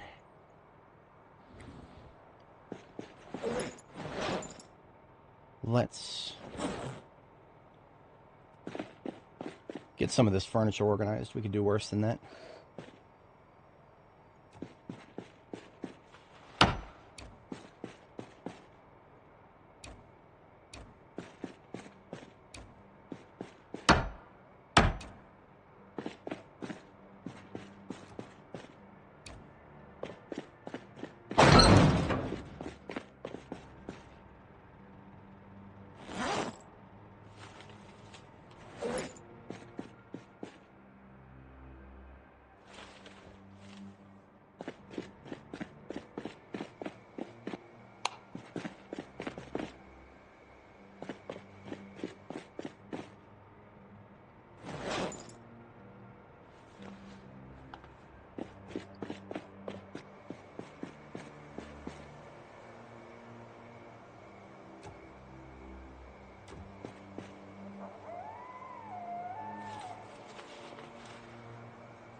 If I ever actually get around to wanting to use these orange couches, they and their matching furniture are right here.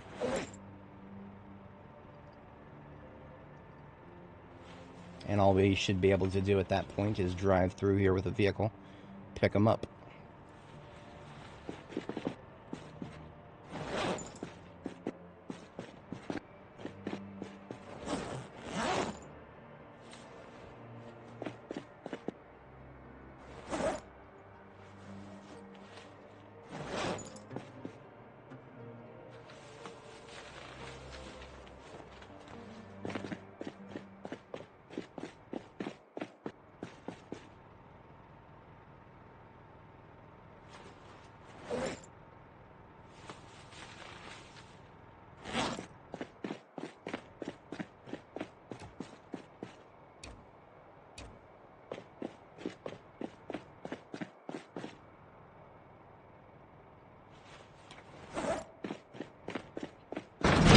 Not bad. Very easy. Should have done that sooner. Of course, earlier I didn't have the area as well sorted, pre-sorted and whatnot. I'm gonna be lazy for now because I need to sleep. I'm just gonna give her something to shut that hunger up. Butterchunkers bar. It's an easy option. Butterfingers.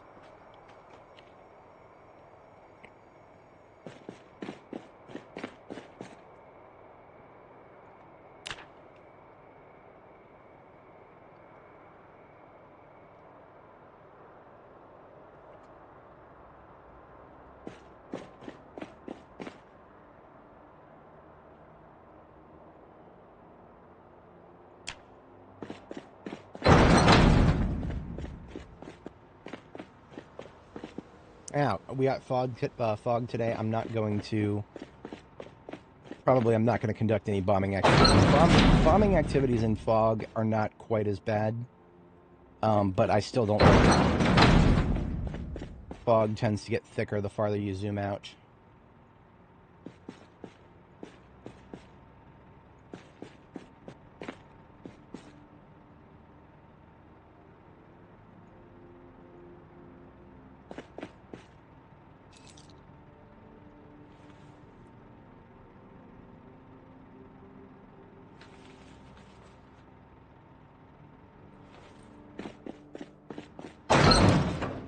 Okay, that looks good for now. There's another one of these orange chairs back here. Oh, it's a whole set. There's a whole set of orange furniture in this one. Huh, okay. So if I wanted to have a big orange sitting room, or maybe even like a theater or something, I could do that. I could do it. I have enough orange furniture for that. I don't know if you guys noticed. Orange is my favorite color. I literally overlay it on my face. Just inject it directly into my veins, fam.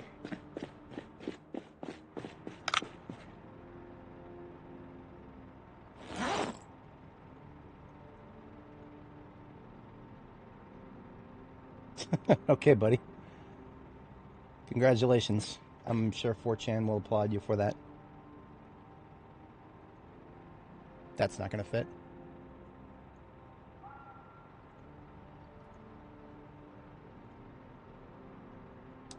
Water in the roof gas station. Yeah, that's on the somewhere on the agenda. I don't yet know.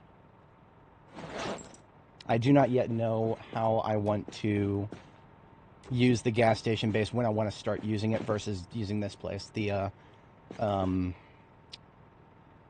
what's the right word? The progression that we're going to operate under is not yet decided.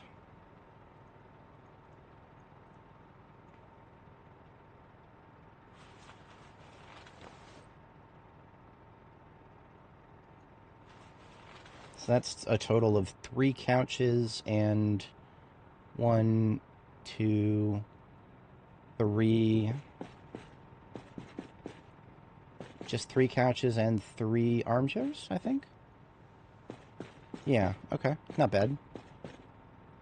Not bad. We can do something with that. I didn't put any in here, did I? I shouldn't have, and I did not. Okay, now since we're going back to Jericho, I've got a garbage bag full of stuff that can go back to Jericho here.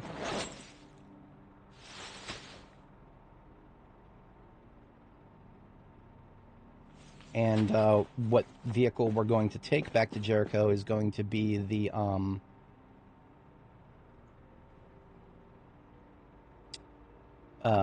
we're going to take the ambulance along with the trailer, because they're both basically full of stuff that should go back to Jericho. So the fire truck is basically local use for North Louisville, so the fire truck can stay here, and whether temporary or permanent, it's appropriate for it to stay here. Ambulance storage capacity is, we've got room. We've got a fair bit of room. In fact, if I put that red generator in here, perfect. There's a non-zero possibility that we'll find yet another generator in this place.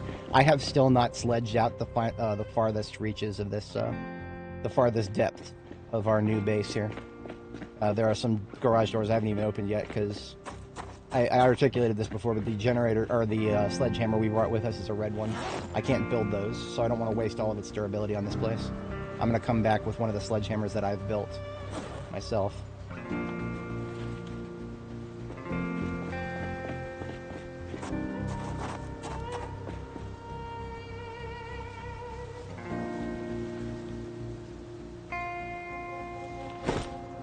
This duffel bag is full of blade work, and it will be filled with even more blade work. We're going to take empty welding torches and fill them up. I do believe there actually is a propane tank here somewhere, but we have so many more propane tanks back at Jericho that we're going to use those first.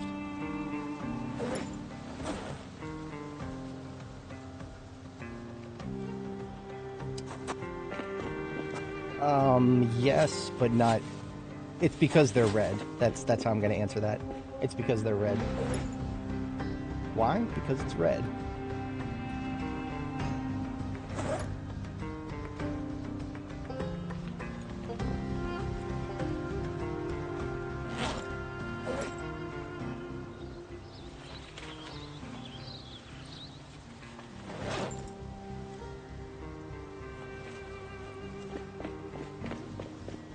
So we've got 3 garbage bags here. The steel bars are the most important. I'm going to put those in the passenger seat.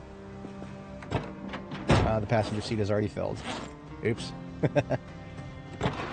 I'm going to just hand carry the steel bars then. So we're going to split what's in these bags. These wire bundles can come back separately in the future. Barbed wire is even less important.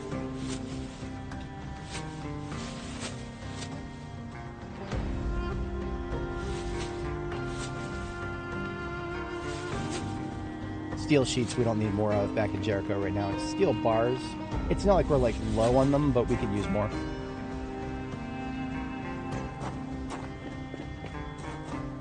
And just bringing them home is a lot easier than making them, because making them costs charcoal.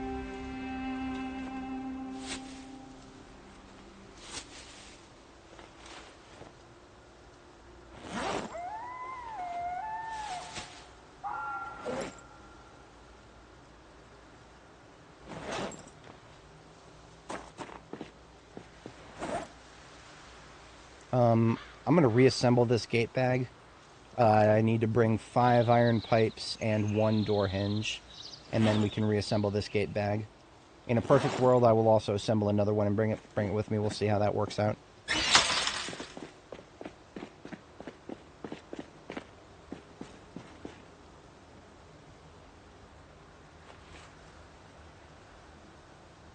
I don't need to bring back another dull sword. We're bringing back parts to make new ones.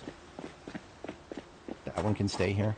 Do something with it later as a, whatchamacallit? Make it a decoration, maybe.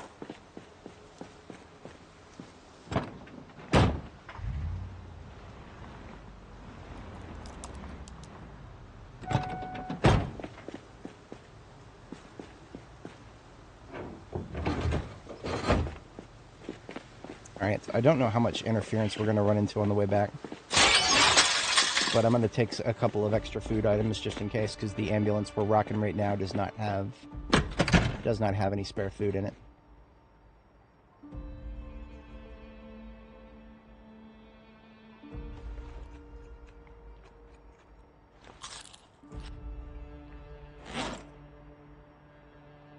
Granola bars, very easy, very effective.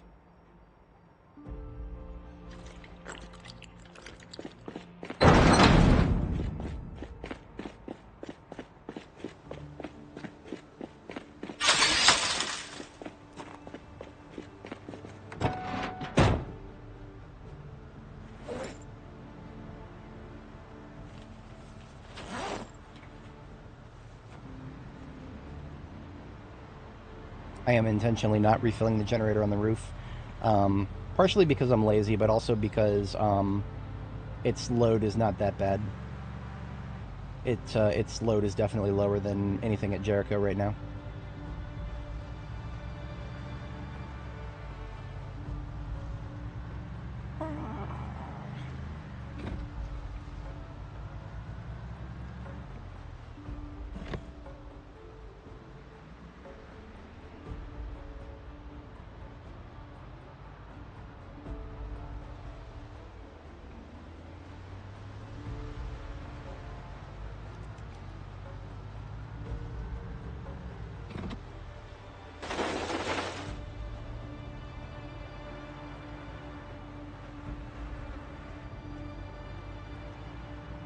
Looks like we did manage to pull a chunk of the parking lot of Scarlet Oak here. I do not know how many more of them are going to be inside the building, but we definitely this is where all of our efforts kind of taper off, because now we're back further down Bourbon Street, or Bourbon Road, whatever it's called.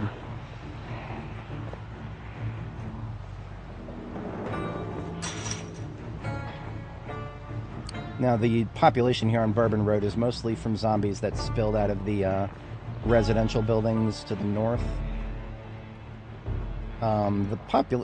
These groups are not unmanageable. I just need to actually get out and fight my way down this road at some point in the future. I can probably handle it with hand weapons. Not guns, because... or at least not guns while that double tall fence is a problem. This isn't Waverly, is it? Hang on. No, Waverly is next.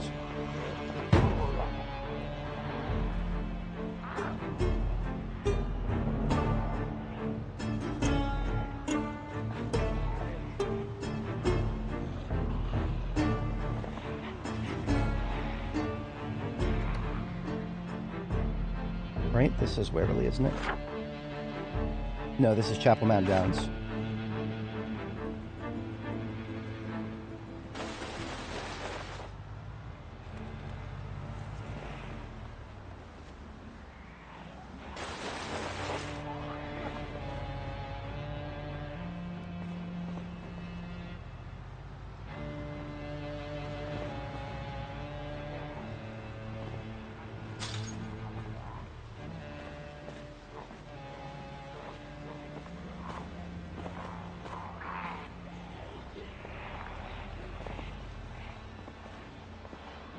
Not quite Waverly yet. That's going to be next.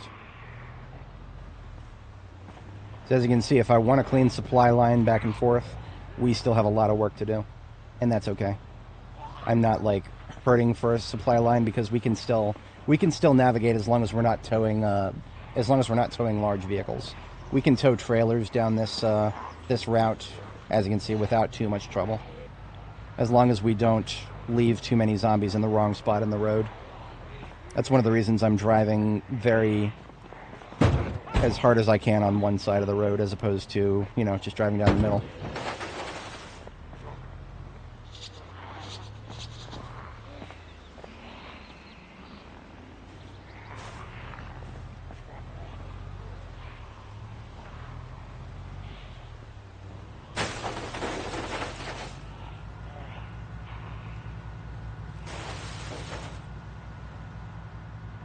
So being as this is Waverly, Waverly is right across from 30, or what's it called? I already forgot the name of the highway. 61 West here. And here is our road to Jericho.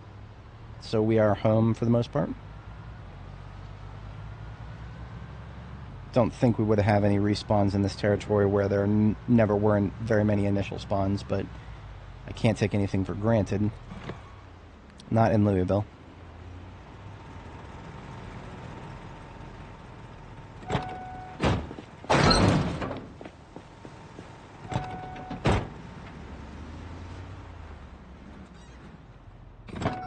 Now chickens are killing each other again. Time for more chicken meat. That's perfect timing, actually, because I came back here. I need to make some more roast.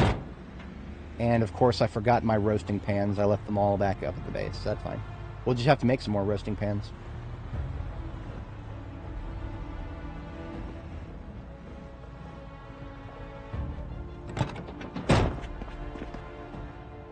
Oh, this is all, a fair bit of this is ammo. A bit late now. We'll have to sort through that in a minute. For now, we are out of food, so I'm going to cook first. Bro is finna cook.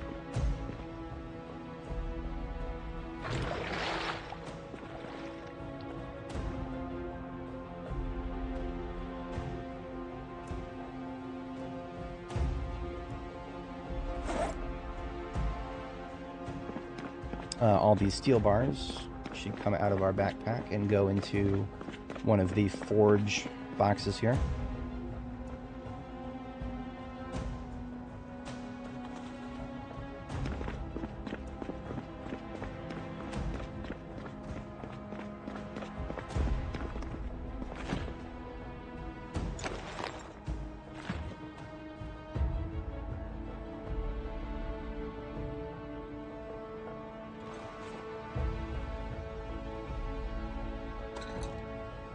I suppose what I could do is just take what I need, take the ingredients up with me, since I have all the cooking utensils already at the destination. Yeah, we'll just take the whatever we need right now from here.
Potatoes are a very easy thing to transport because they last very long while not frozen, so freezing them basically makes them almost indefinite.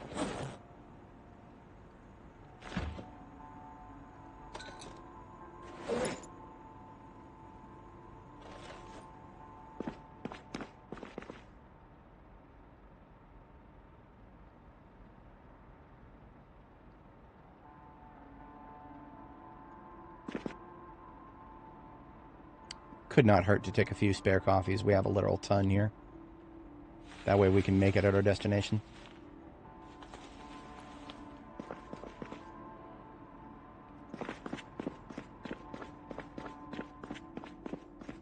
Also coming with us will be... we need to kill... the broiler here that grew up.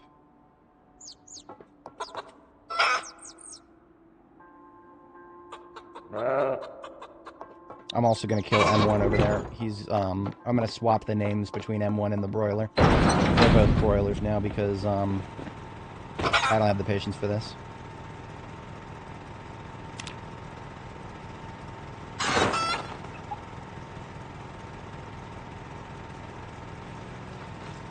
I need to establish a new,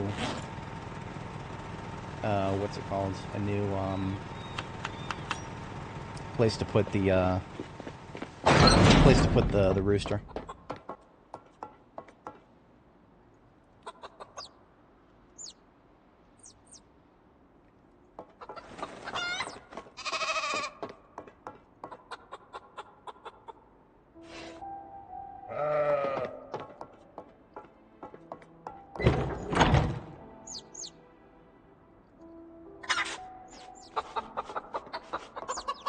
If anybody's not familiar, most males, you cannot have two of them in the same pen, otherwise they'll kill each other. This applies to chickens as well. I think this is the last male right here if I kill the one that I just picked up. Killing the one that I just picked up, that's the last male, so he's still a chick. He's not going to cause any chicken multiplication yet.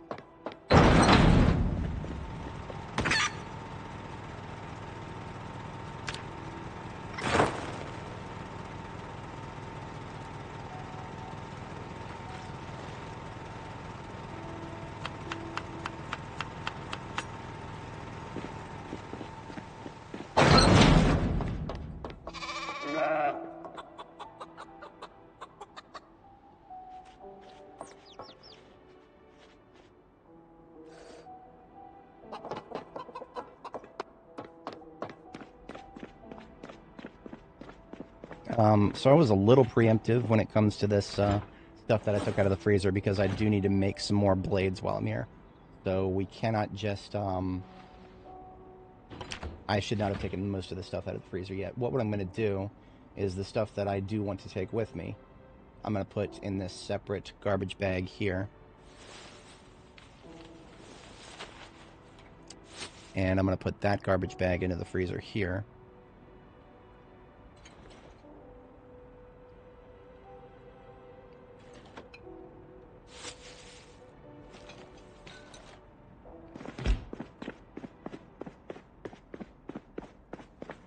So that way it will be frozen for transit. All of it.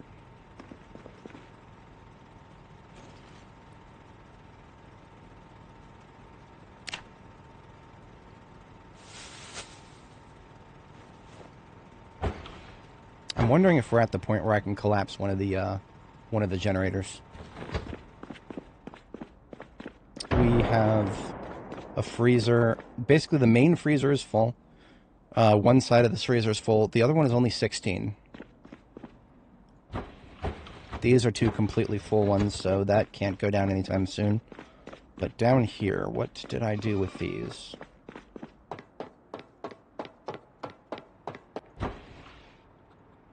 They're both still mostly full. Okay.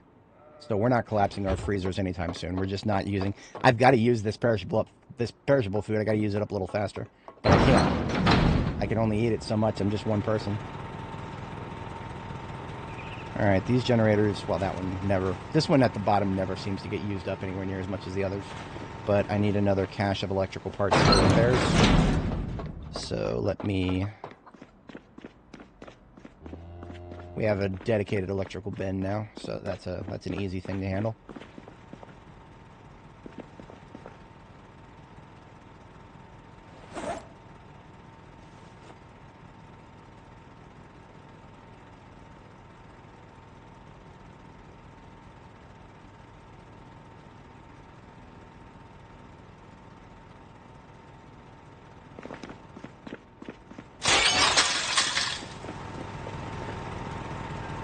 So our actual gasoline usage was... What? Okay. We've got more glitches at hand. This generator only used 96%, or 4% of its fuel. It's still at 96. That shouldn't have happened. We've been gone for several days now. So... It's not just one of them. It's multiple. Anyway, that one stopped up. Glitch in my favor. Few and far between, but I'll take it.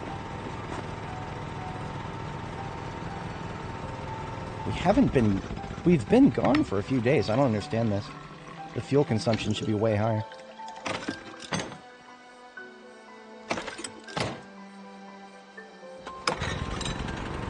I literally have it written on my notepad here. Yeah, we last checked it 13 days ago. These generators were last checked 13 days ago. There's no chance that they have only used 4% fuel. There's just something wrong there. And I don't know what, but if generators were functioning as intended, we would be refueling these from below 50%. Whatever. I ain't gonna complain. That gift horse has a fine mouth.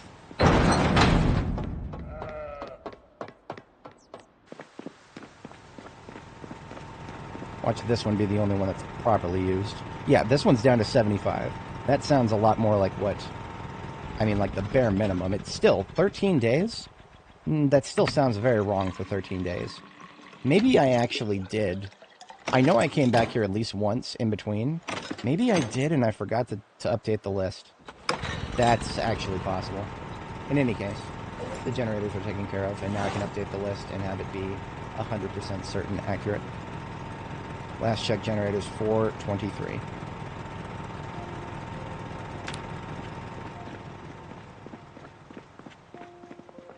And for good measure, we'll make sure the aminals are good. And every time I check the generators, I also make sure the aminals are good on water.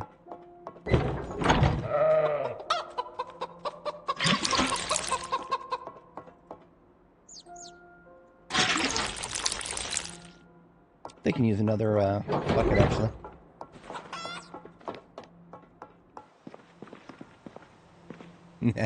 Donkey Kong barrels. Better Donkey Kong barrels than red barrels from Half-Life.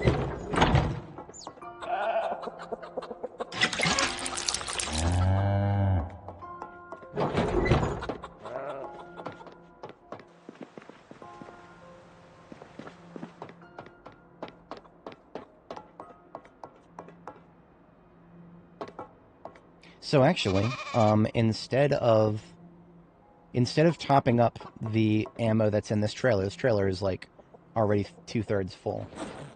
What I'm gonna do First, I'm going to take the eggs off the floor again. Make sure none of them are fertilized. They are not.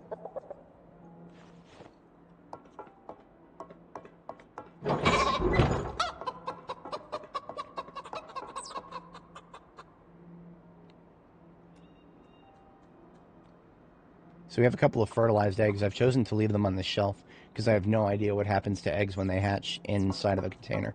So we'll see what happens there.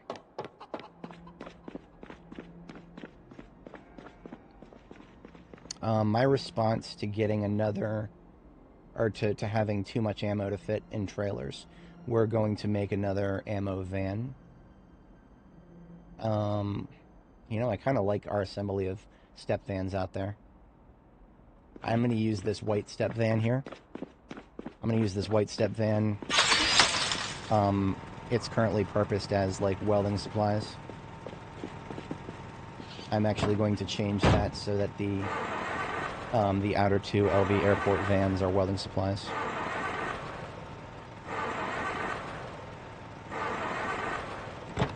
What is going on here?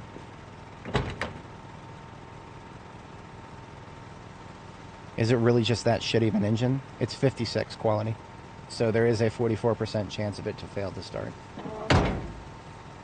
And I don't want to be using one of those as my ammo vans. I never even looked at this one over here, the painter truck. I literally just picked it up because it had pretty glass work on it. Quality 77. This is the one. This is the one. We're using this one. Tires aren't that bad. Yeah, this is the one here.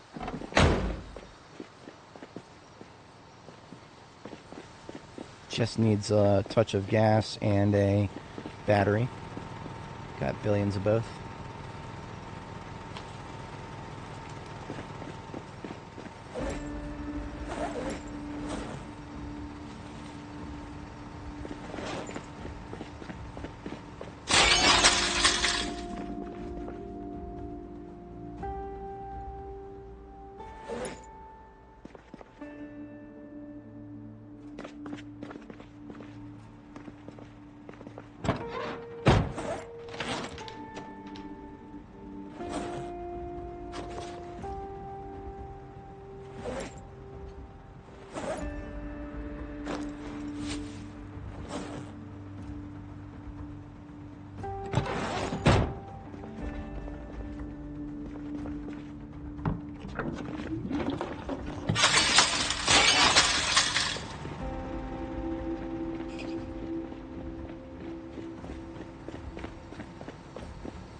As predicted, lots of paint back here. We'll find a home for that.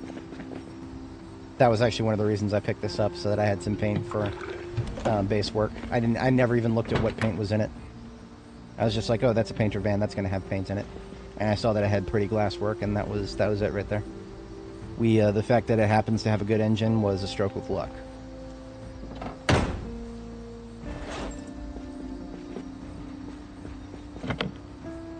I never even unlocked it. Okay. Yeah, the key for it might be on the floor somewhere. But these things, I got lucky now. This is one of the ones I can just peel the window off even if it's locked. Key is not in there anywhere.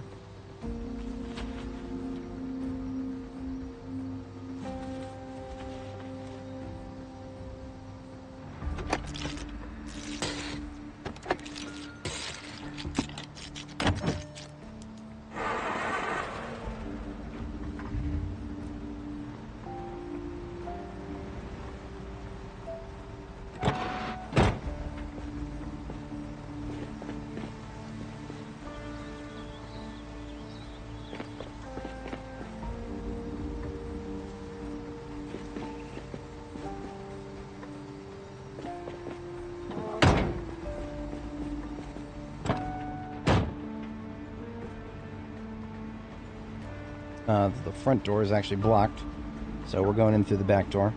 And the first thing I'm going to do is dump all of the ammo that is in the trailer into the trunk of this thing.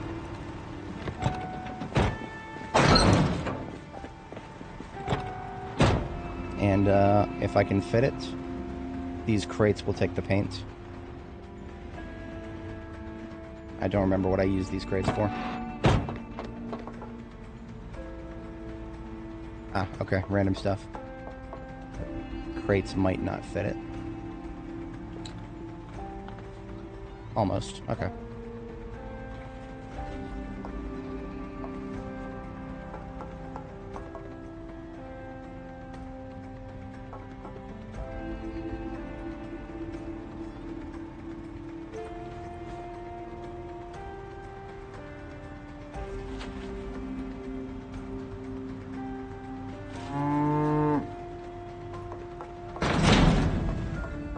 Okay, so the trunk already has 170. Repair will get that up to 208.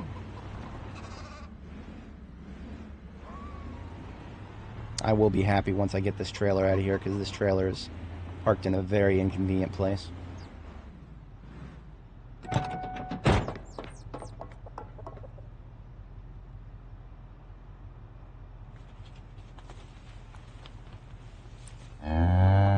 Now, the trailer had all of my loose boxes, so everything that's in the other two step vans is only cartons. So when I combine all of the loose boxes that I just looted from our most recent looting activity here, when I combine them, I don't have to worry about, you know, do I have any loose boxes chilling nearby that could help complete a set? No, I don't have to worry about none of that.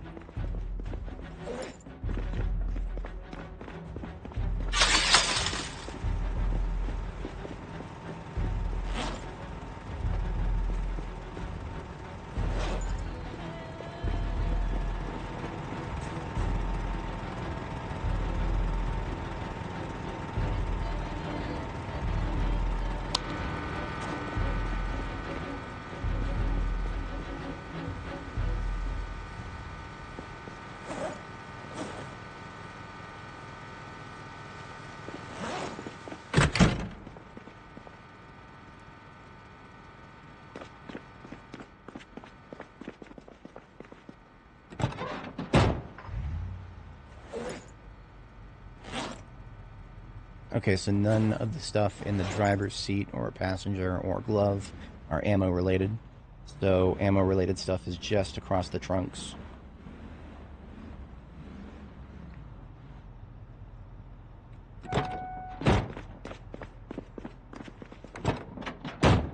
Do a little trunk trifecta here. If I park like this, we can access all three trunks from the same spot.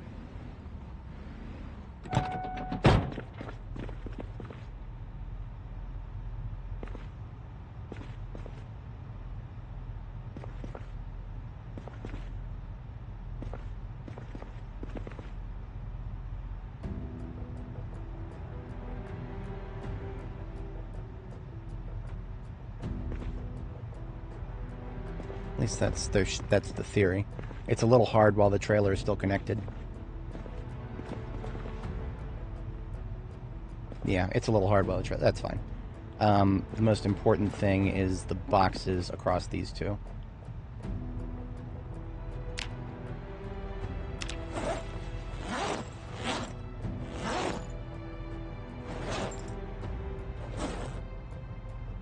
Packing any cartons we can right here.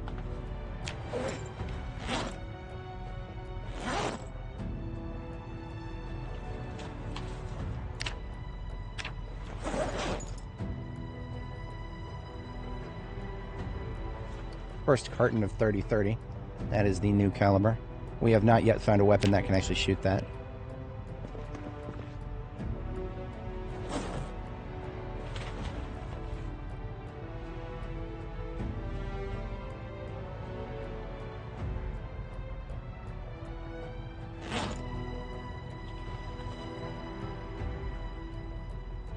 That should be everything.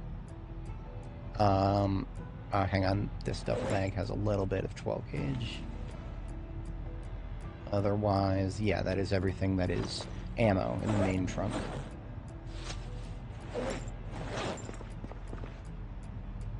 And we still cannot pack any cartons, so that is it for cartons. Oops. That's supposed to go in there.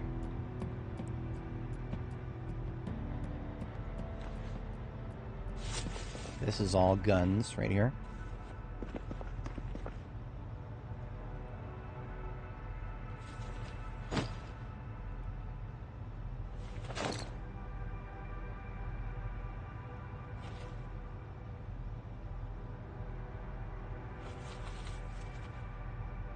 Okay, the trunk is now full.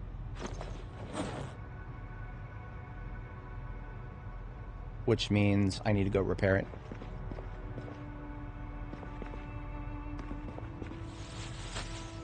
I'm also really hungry. Let's go ahead and get something going. Something simple. We'll just do a couple of, maybe a couple of eggs. Shoot. Our cooking utensils here are rather limited. We've only really got a pot right now.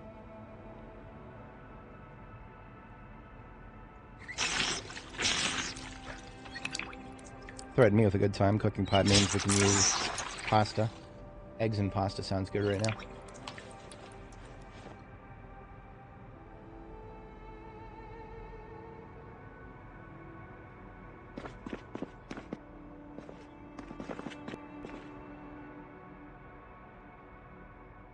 Oh, I can put... I thought we needed... Interesting. I thought we needed, I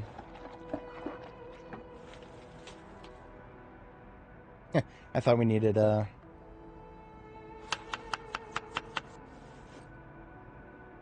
what's it called? The other thing. Sorry, my brain broke for a second there. Didn't know we could do this with a, with a pot.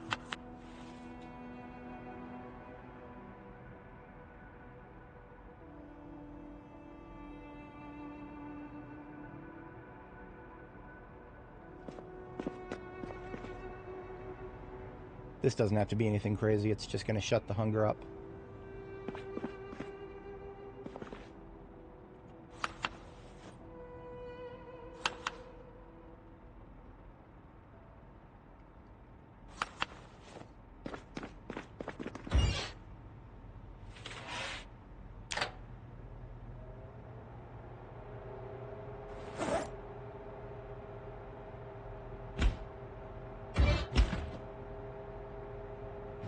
You know, we made the trek back and I still don't have a garbage can here. That's what one of the things I was supposed to bring back with me was a garbage can. One of these days. One of these days, Alice, one of these days we'll have a garbage can here someday. It just happens that today is not that day. That means I'm tossing perishables that I don't need anymore. Yeah, we can just toss them into the compost bin, which is all the way over here.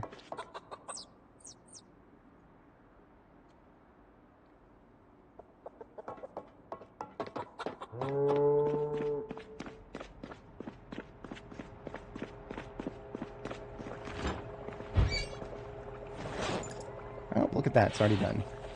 That was surprisingly fast.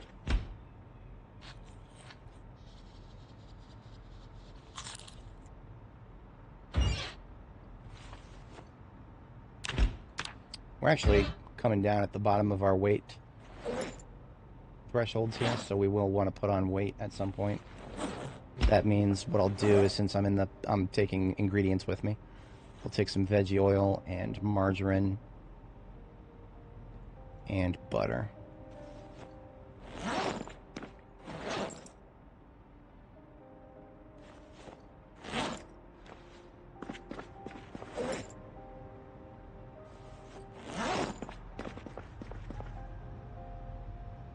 Okay, now that the food situation is sorted, let's take a steel sheet and get that trunk fixed so we can fit the rest of the ammo into it.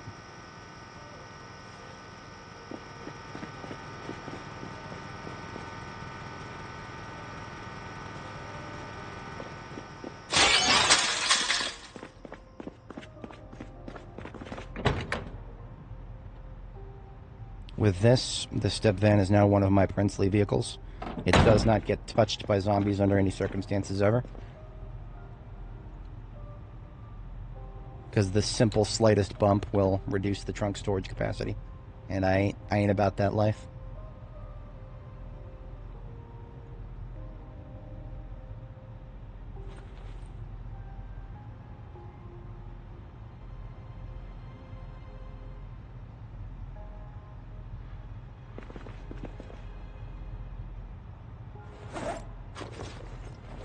Double checking, making sure that's everything. I do believe it is.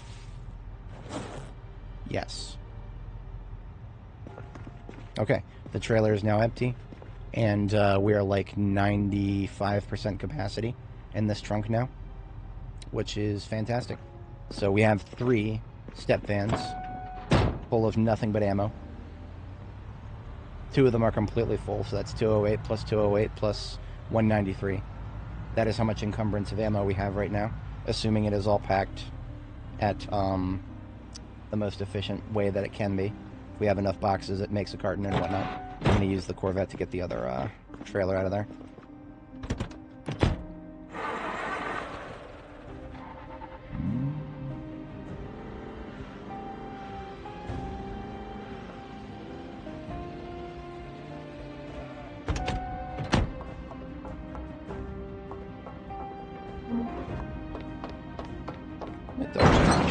Guests. Didn't actually clear this side on our way in. We're looking okay. That is one side liable to be approached from. They can't get in from that side, but they can meander around from that side.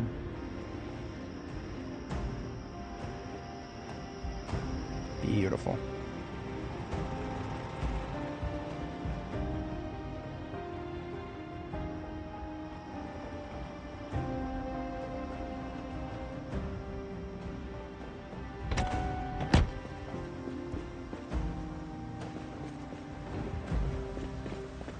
I actually kind of like that as a spot, because then I can drive past in this direction and hook them up on a perpendicular intersection like that. That's not a bad state of affairs right there.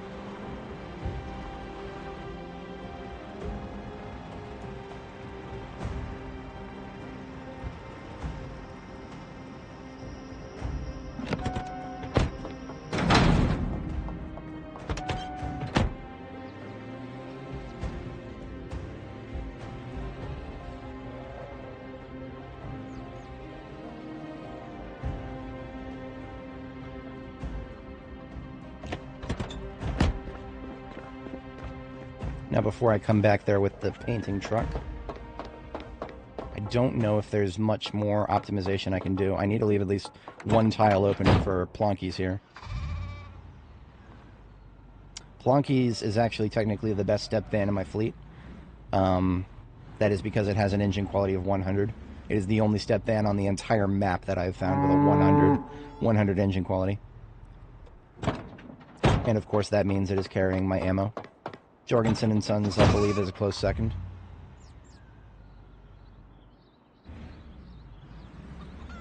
I think we can make a little more room this way.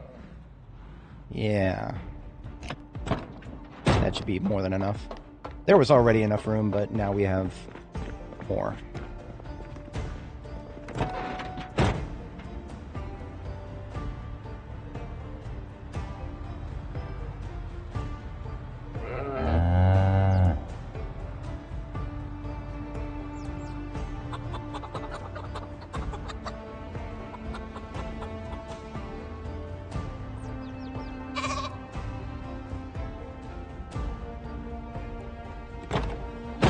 Beautiful. And right there is our ammo cap. Basically all the ammo on the map so far. There's more ammo here than there is everywhere else on the map. I can say that for guaranteed sure.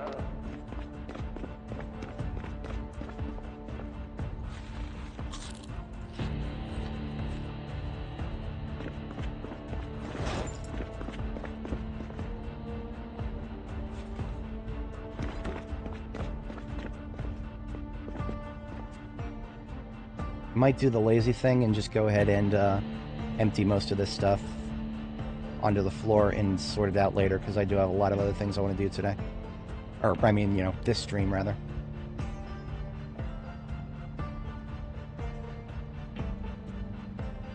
This duffel bag with the blades in it is the most important to set aside. I'm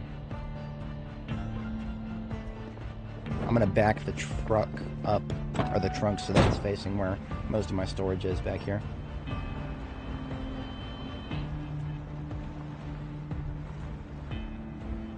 So if I leave the bags on the floor right here, they don't have to go far to get organized.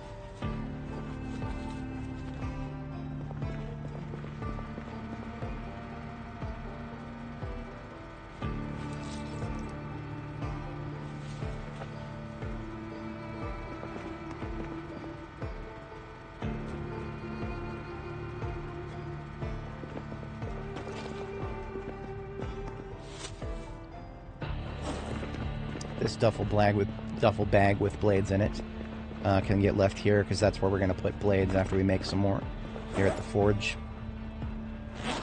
And all that's left in the trunk is a generator. The passenger seat and glove had some stuff.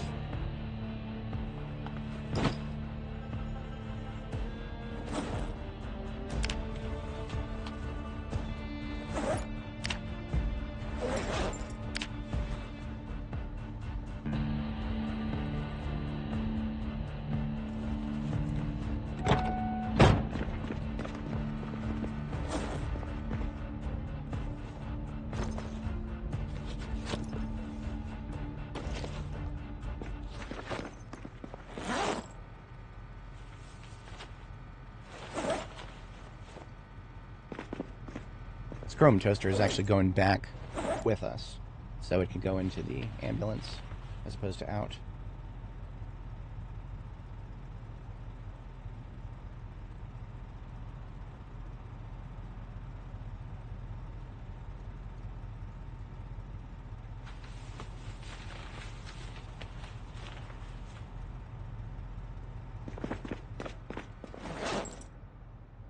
Yeah, I am the... Look at me. I am the economy now.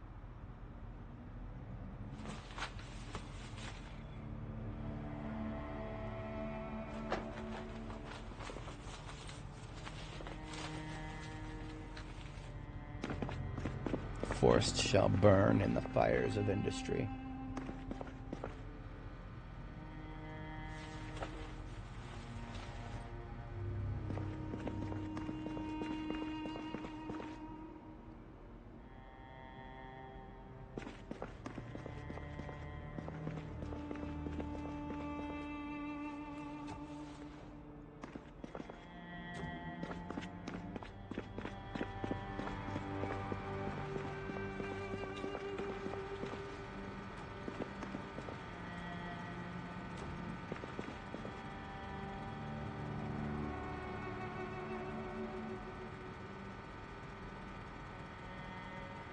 Wait a second, I have an idea. So certain items can be placed on the same tile as flags, and certain items can't be. This U.S. Army property sign is an example of one that can be. So if I wanted to... This is normally difficult to get like a flag and something else in the same corner. So if I put the flag like this...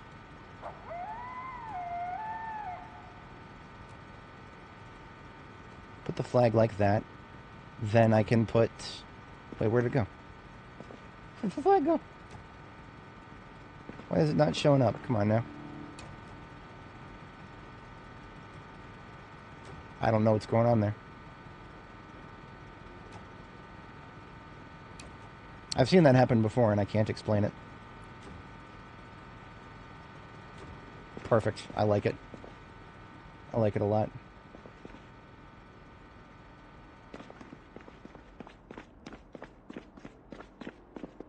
We're actually out of wall space for decorations, on the indoors at least. That's fine. I could toss another restricted area outside. In the meantime, it is now bedtime. So the ambulance, having been mostly emptied out, can get left here and let us hit the sack. We've got some industry to do here. Zombies are freeloaders. Yeah, basically. You could even call them consumers.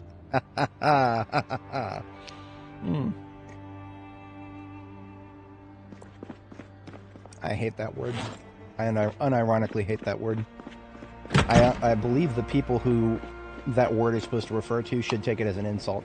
It should be like the N-word. I'm not even being facetious when I say this. If somebody gets called a consumer by some rich fucking asshole who is using that word to determine who is somebody who, you know, all they do is consume resources, well, they should get punched in the fucking face for it.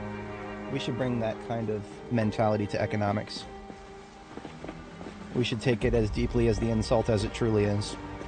But society isn't ready for that yet. And I'm not going to be the preacher going out there preaching for it. Someday, perhaps. Oh, I can't put this sign down unless I move these generators first. Market scarcity, yeah. There's not many humans left, is there?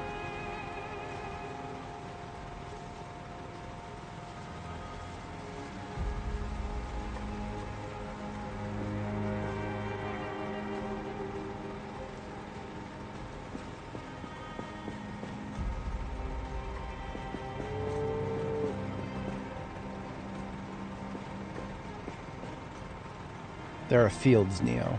Fields. Where power is no longer born. It is generated. I didn't believe it myself until I saw the fields with my own eyes. I'm going to have an entire field of generators by the time this is over. It shall be my greatest achievement. I suppose it couldn't hurt to have a couple flags on this wall. At least as temporary storage if we find a better spot for them later. If anybody's not familiar, flags are like trophies for me. I steal them from places that I clear the zombies out of, and then I bring them home. The more flags I have, the more trophies I have.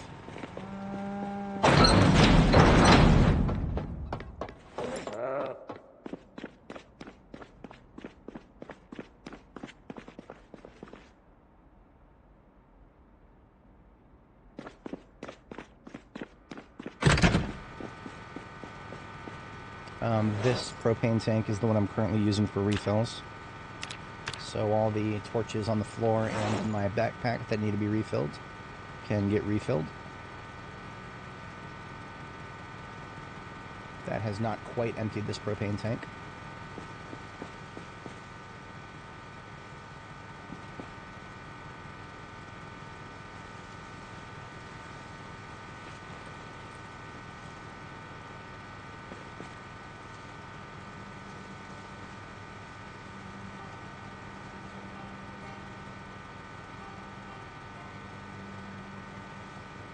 Four is enough for field work, I suppose.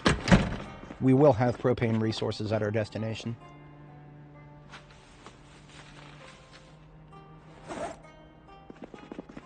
And these dub rods centralized down here.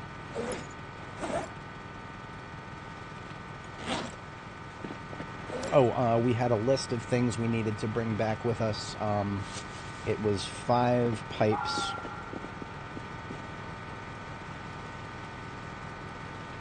And some scrap metal. I'm going to do 3 because we only needed 1, but now we need 2 more, I believe. And I'm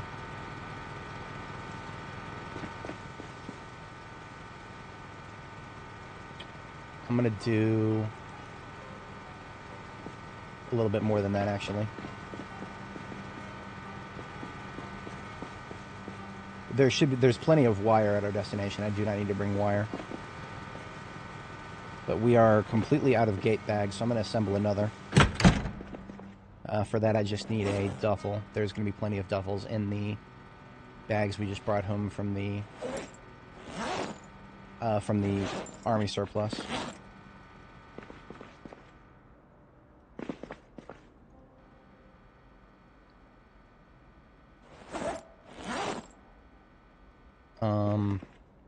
Brain fart for a second there.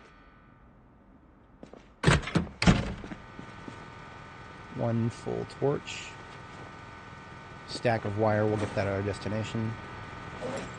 2 scrap metal. 8 iron pipes.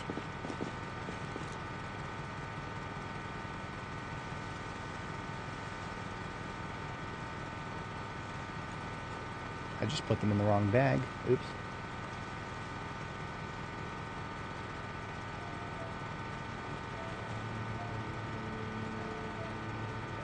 Just because I have plenty of scrap, I'll take a couple extra. Believe it or not, scrap metal can sometimes be hard to find. Doesn't sound like it is. It's always as close as the nearest wrecked vehicle. But sometimes the nearest wrecked vehicle isn't as near as you thought. Hinges, because we're currently unhinged.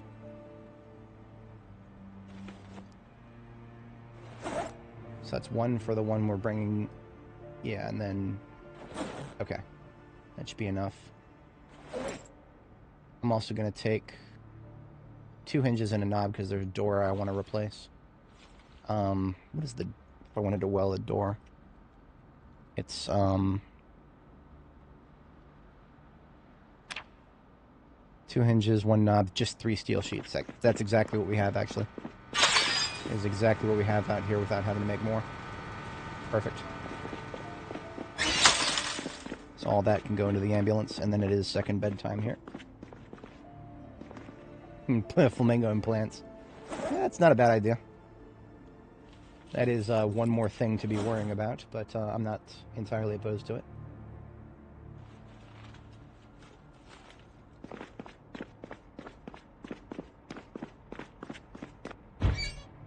I'm just going to cook these 4 eggs right here and use that to shut the hunger up until we get back to North Castle, which is where we're going to do our next big cooking activity.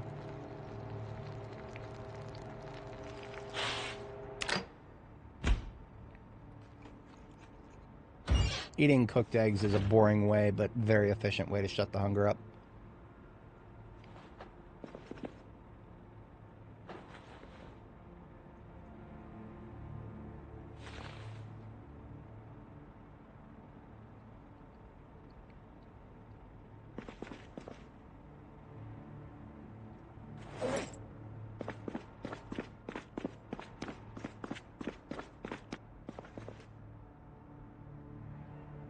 Oh, wait a minute. That stuff I left on the floor there.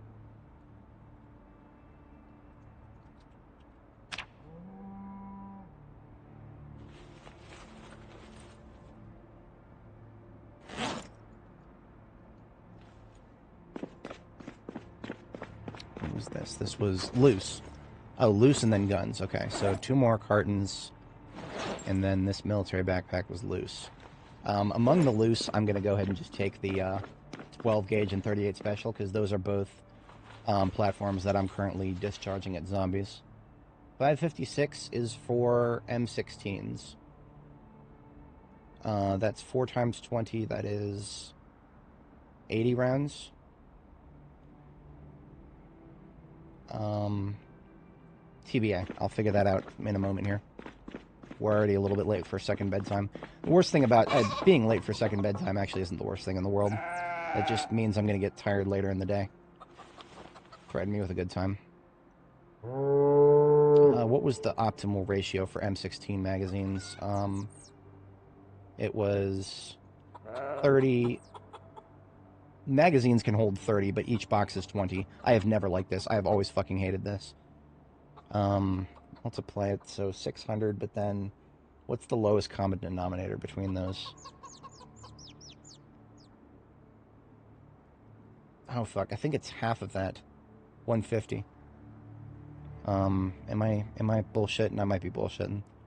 Yeah, that's not divisible. 120?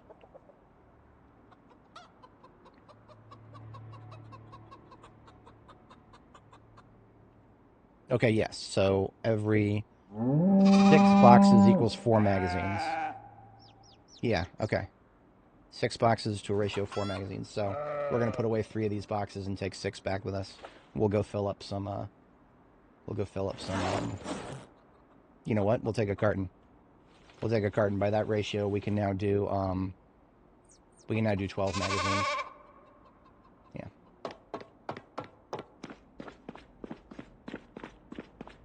I've been known to overdo it.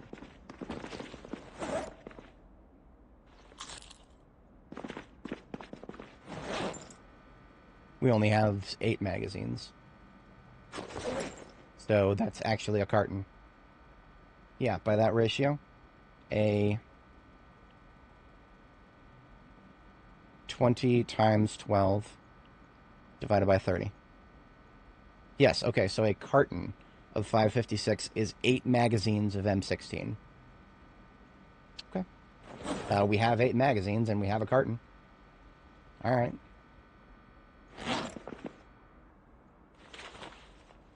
Easy enough.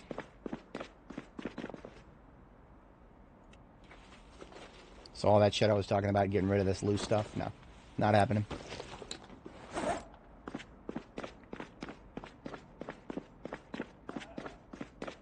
Tortilla de patata with wignon? Is that, which degenerate European language is that? French or Spanish? I can't tell you. Surprisingly, that's actually a perfect fit. Yeah.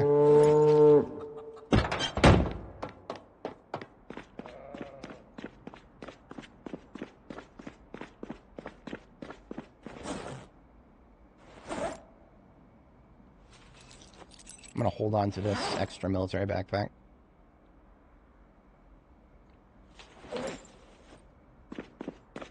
Alright, late, but great.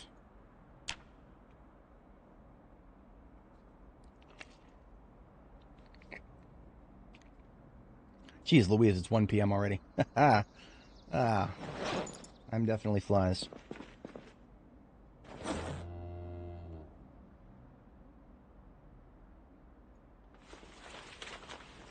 I will take the barbell and the dumbbell with me this time.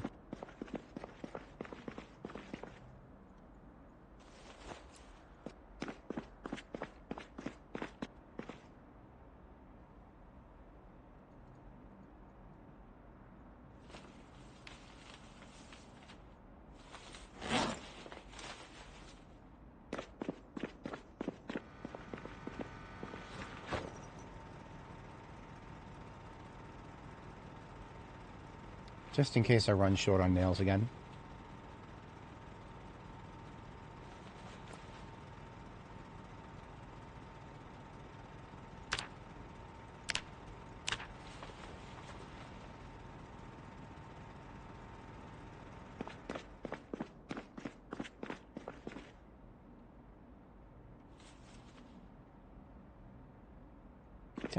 Tell me I left this truck running.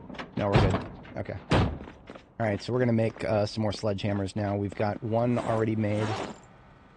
And you know what? This one's fine. This one's fine.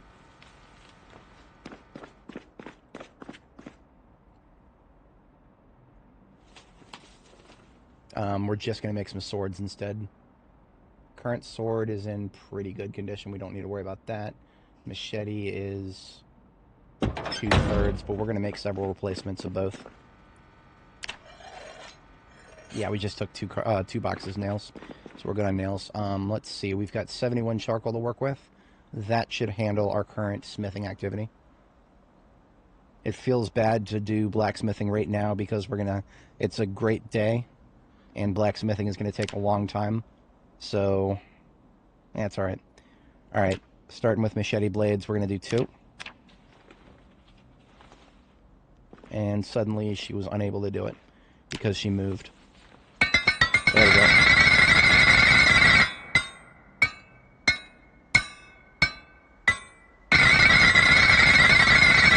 That will never not be obnoxious, and I'm sorry.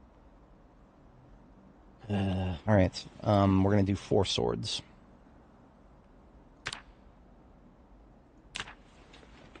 And that is going to take up half the day easily.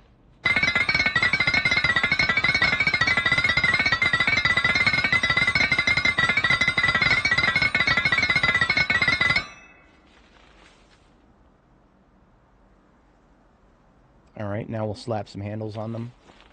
Get them sharpened. Yeah, absolutely. I'm currently... Oh, small handles are over here. We need more small handles. So I'm going to run outside and grab a... I'm going to run outside, grab a couple of sticks.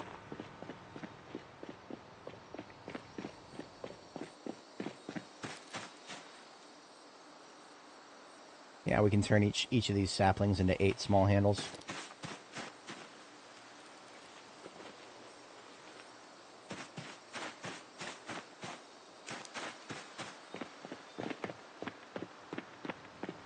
We've also got a battery on the charger that should be done by now.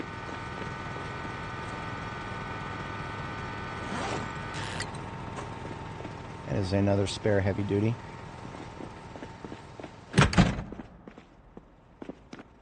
So we're going to carve a few handles here.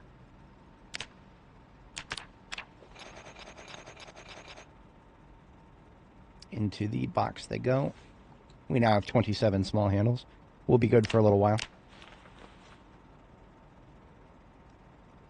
There be our machetes. Here be our swords. And time for some sharpen.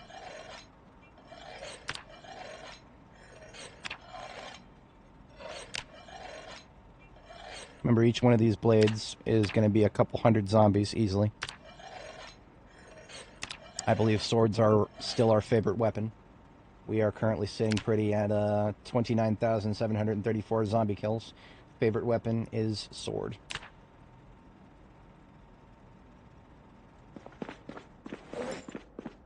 And these bladed items go into the duffel bag right here. This is the duffel bag blade. There's room for more, but that's fine. Because that everything that I just put in there is in addition to what we already have on our person.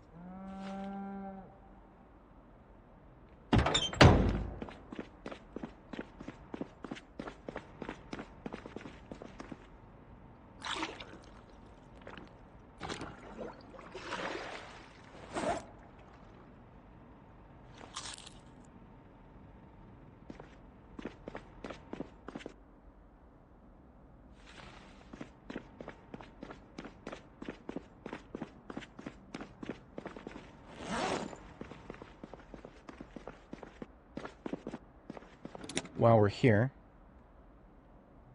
picking up a couple of things, such as a couple of broken iron pipes.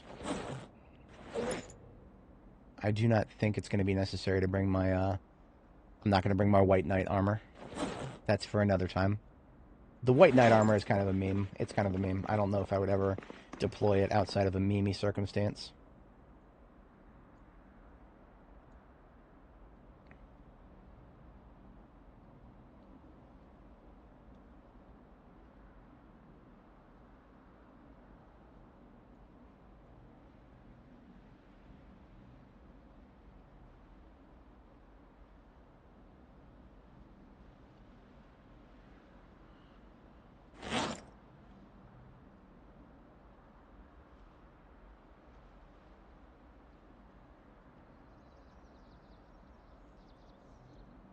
Those shell suit pants that match medical scrubs. I don't know if I've ever seen those before. That would be one hell of a flex if it was.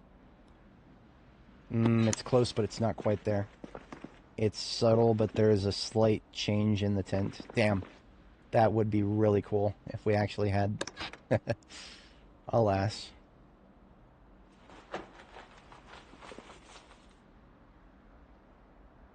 I don't know if I ever would wear any pants other than the ones I'm wearing right now.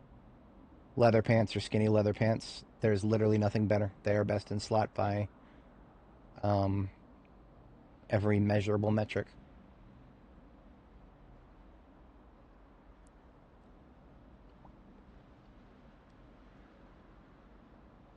Okay, yeah, I think we're good.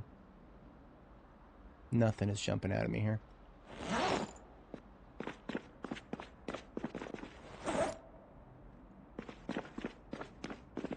It could be.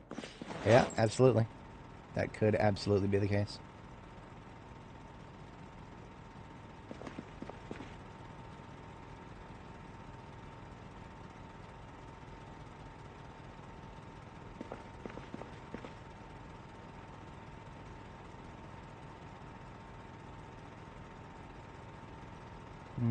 once again, nothing jumping out at me here.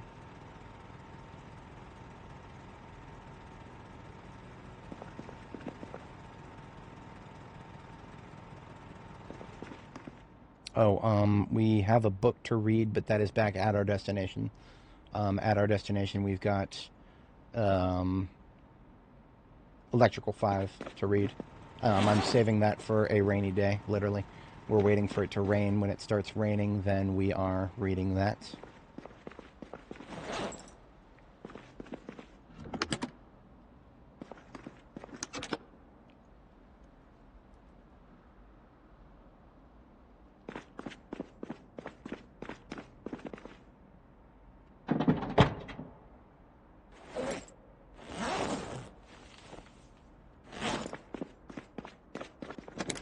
Sewing kit. Yes, I do want to bring some sewing items. Okay, we'll take some thread. There isn't that much left here. We'll need to go source some more leather strips. That's fine. We do have a spare needle in the ambulance at our destination, but that is... reading glasses, yes. If we're going to do reading, absolutely. Caffeine pills, once again, already a meme. Okay.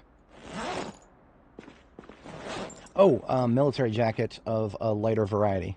We took most of what we just found at the foreign camo or desert camo are the two options. There's also tiger stripe.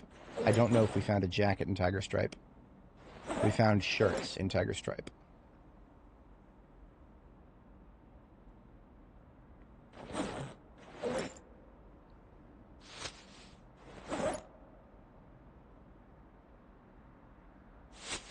And the reason I'm thinking about those is because the summer months are approaching, and for a little while there, we'll be able to wear these jackets because the insulation is lighter.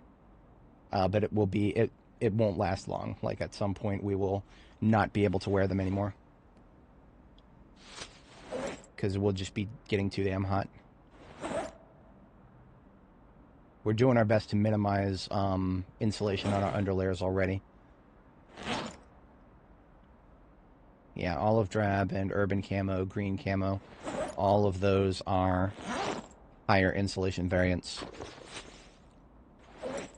Okay, I'll just take them both. I'll take them both, and at our destination, we'll figure out if we want to use those right now, or it might already be too hot to use them.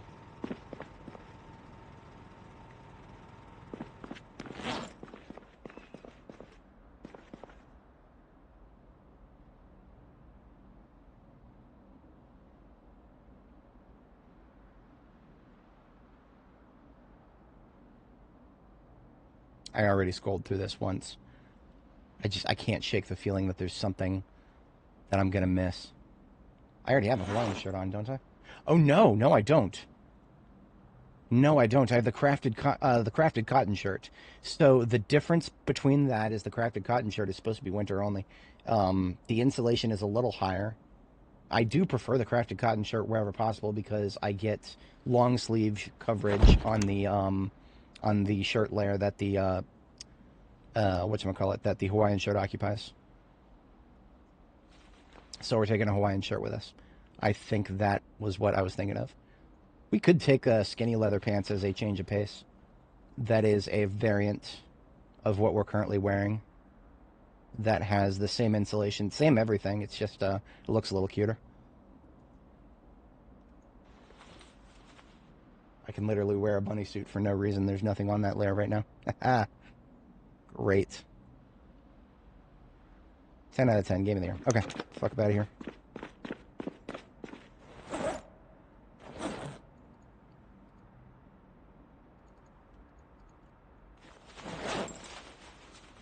We are tailoring level 10 if we need to get more stuff, such as more needle or thread or whatever. We can very easily do so.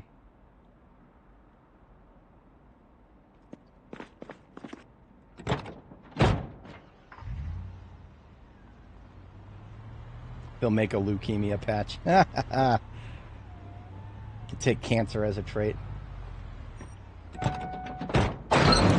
Or worse, lupus. even though it's never supposed to be lupus. Alright, so red generator into the grouping.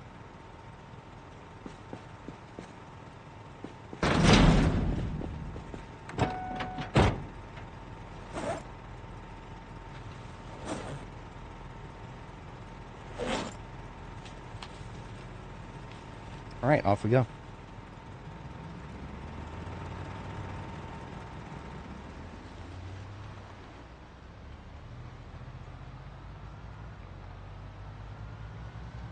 I'm gonna try Chapel Mount Downs this time on the way back.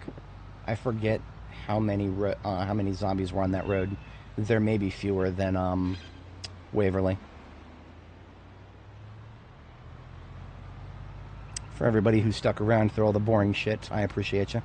We've got more bombing activities on the docket for tomorrow, assuming the weather's still good.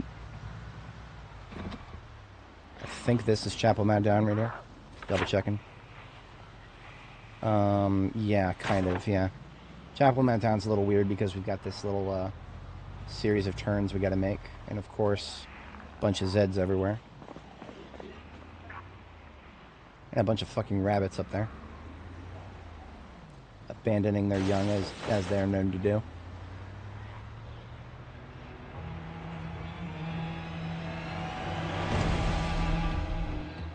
So the road next to Chapel Mount Downs right there is no-go, but the parking lot of it is, well, as it's been known to be in the past, rather easy to traverse. Because there's so much room. There's a lot of zombies here, but there's just so much room that they're not a problem right now.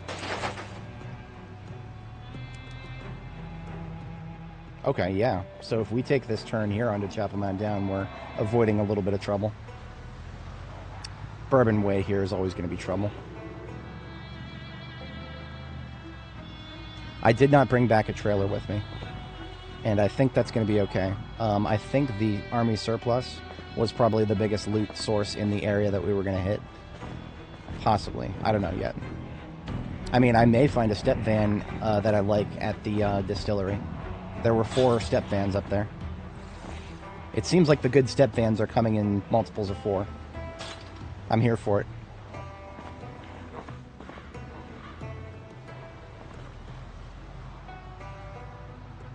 Yeah, those ones right there. We might find one with a pretty decent engine, and that way any loot that we find up here, we can haul more of it back than we could without. Actually, I think it's about on par. A van plus a trailer versus a step van. I mean, a step van plus a trailer is actually the peak loot transport until you start towing vehicles with vehicles. 2 step vans towing each other is the most you'll ever get out of moving anything anywhere in Project Zomboid. But I don't know if it's possible to do that if they're both fully loaded. You would have to do it in reverse, which that's not happening on Bourbon Way there. Hello there. I slept for 1 night back at my main base, and we've already got an asshole up here at Castle North hanging out outside.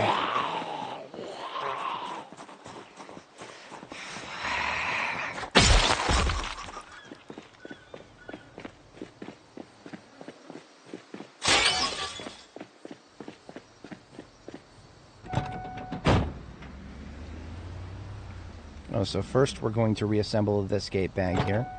We brought back with us the necessary materials for that.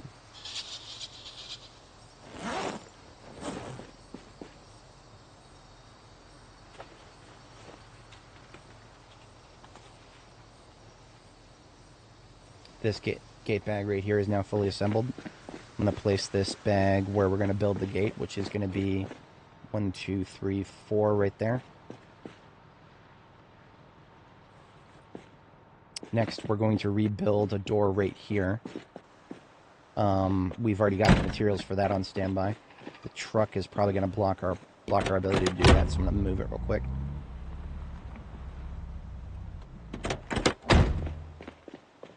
We brought back with us some torch and small steel sheet, 2 hinge, 1 knob. And after that, it's just some rods Got some dub rods right here, and then there is somebody inside. Observe. There's a zombie in there, in this building, but they cannot... Oh, wait a minute, wait a minute, wait a minute. Can she get to me? It looked for a second like she was actually going around. I don't think she can get to me. Okay. Now this is still a little bit annoying because now I have to go around to kill her ass.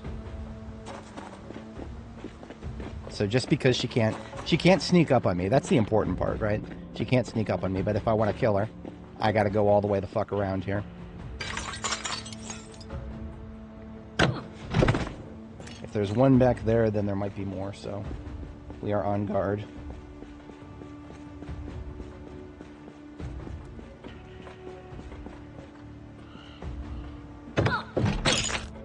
Damn it! I did the fucking thing. I thought I had cleared the glass from this fucking goddamn window right here. Fuck. God damn it. I'm gonna take it out on my zombie. I'm gonna humiliate this bitch. Make me bleed my own blood, even if indirectly. It's your fault this happened, not mine. She flipped through one of these two windows.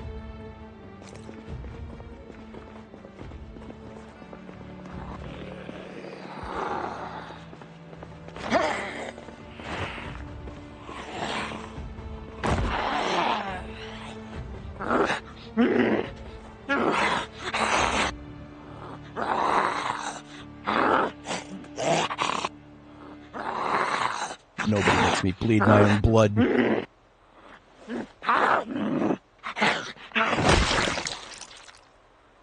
I very, very rarely use the boot.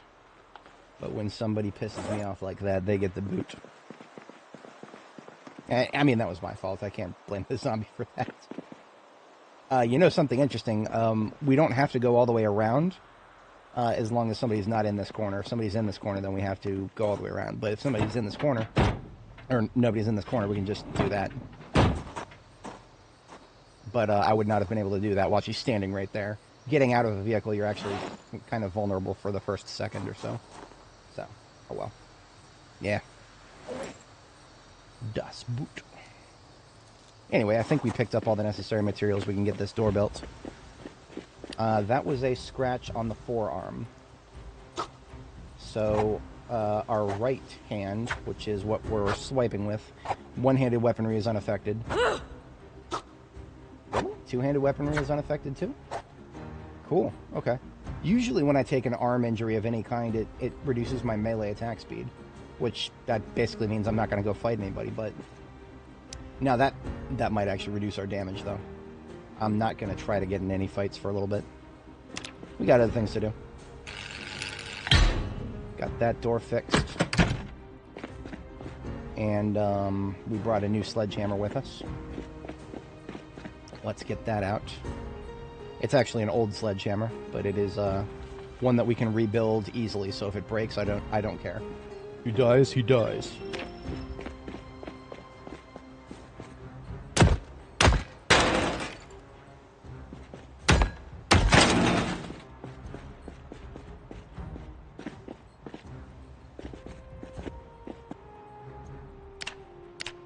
You now use the contents of this gate bag.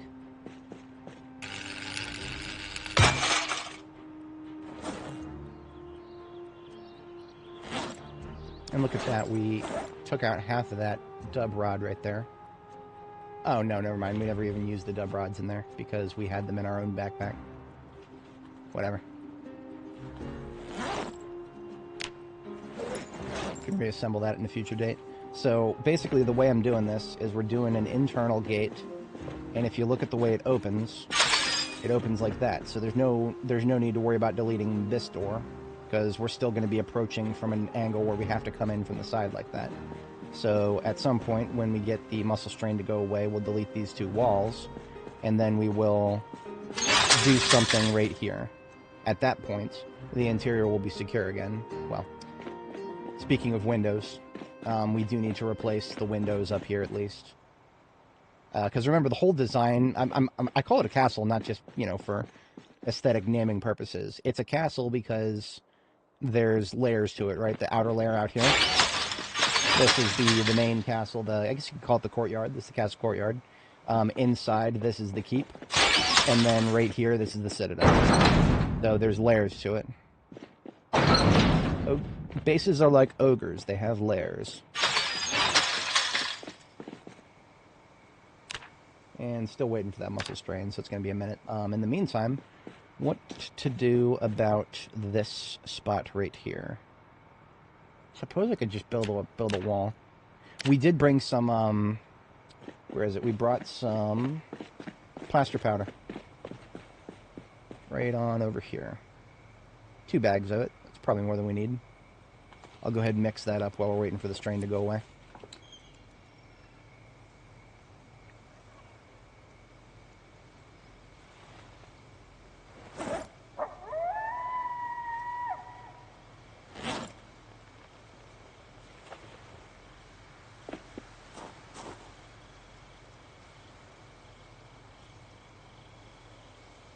So we have another duffel bag gate fully assembled now by combining the resources of our previous location and our current location. Without these 2 sledged, I don't feel comfortable pulling in a vehicle yet. This one still has a perfect trunk, so any light tap to the trunk equals damage that I'd rather avoid.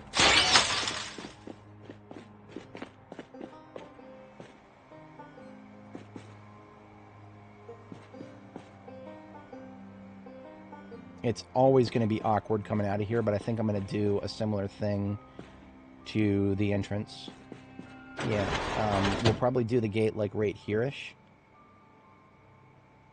Yeah, something like that. TBA. I know I'm going to do a gate somewhere up here so I can drive through the place. But I don't know exactly the positioning yet, so we'll leave the bag there. Strain check, we're good. Wow, you know what we're not good on? I need to replace that bandage already. This is why I always carry around 2 bandages.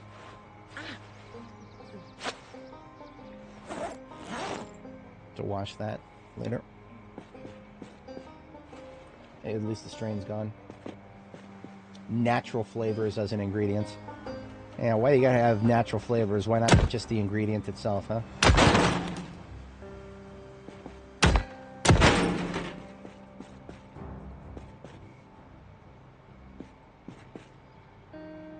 So this is an unsolved problem in Project Zomboid posts. There should be a post in this corner, but there's not. So there's going to be a gap there. We can build posts, but they block movement. I would rather not do that. And it sucks. But that's okay. So that means we can now drive in. We just can't drive out yet.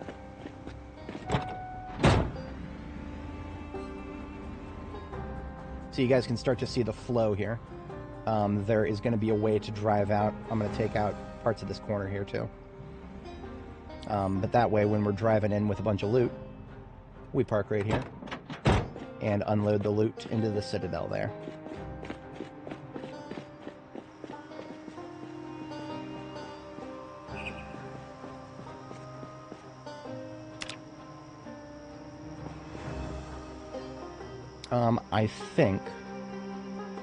I actually think that if we want to make plaster powder, we have to use regular buckets. We cannot use paint cans. Let me double check this.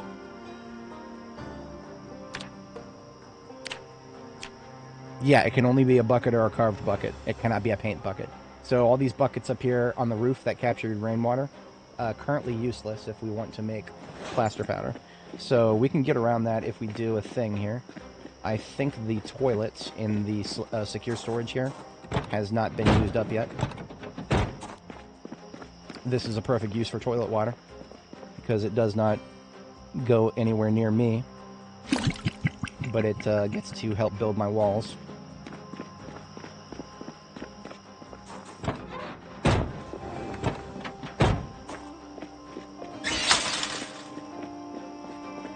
I already have the plaster powder bags with me, so mixing that right up. Now, we do not have a trowel, I don't think.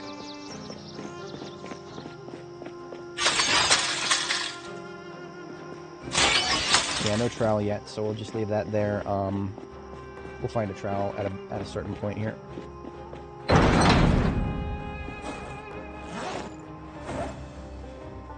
Let's wash that bandage.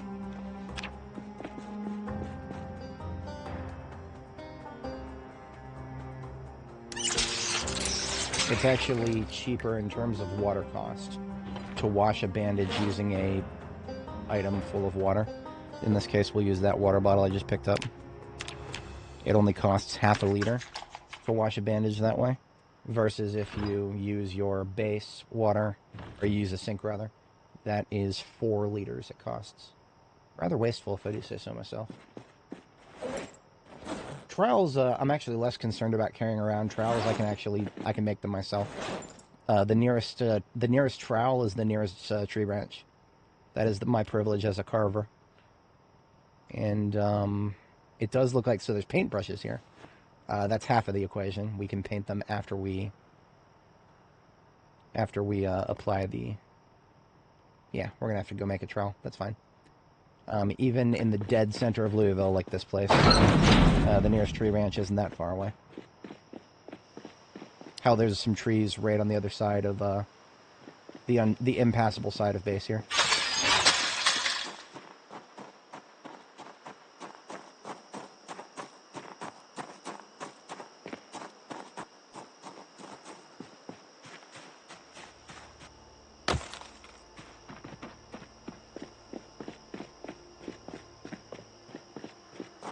I do see that zombie over there to the left. And it looks like it sees me too.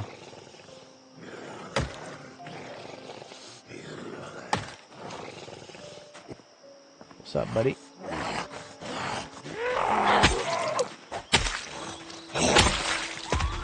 So I got a Moodle shake on the pain Moodle just now. So I think both the fatigue and the pain, or the forearm hit were working against us there. That was something I should have checked. We did not get a hole in our shirt when we got that forearm scratch. How did that happen, I wonder? I have personally witnessed, or rather experienced, I guess you could say, the possibility of getting a abrasion without actually ripping your clothing. I've had that happen to me.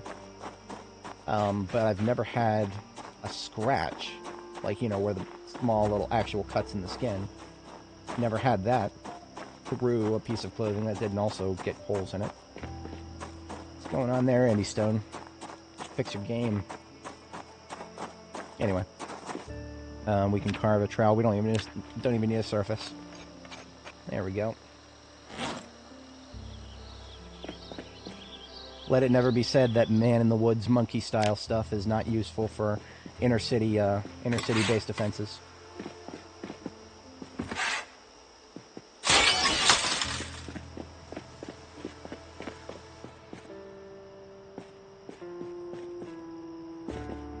We'll need a couple of planks for this part. If I had planks here, I probably took them elsewhere. We have a lot of planks here. We just haven't disassembled them yet. That's one way to think about it. Let me go ahead and take some stuff out of the trunk here.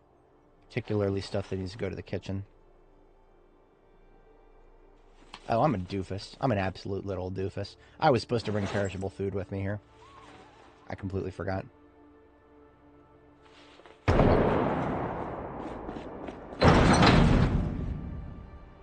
We're going to put on weight using locally sourced stuff. I'm just going to be lazy with it. We have enough locally sourced stuff that will not be a problem.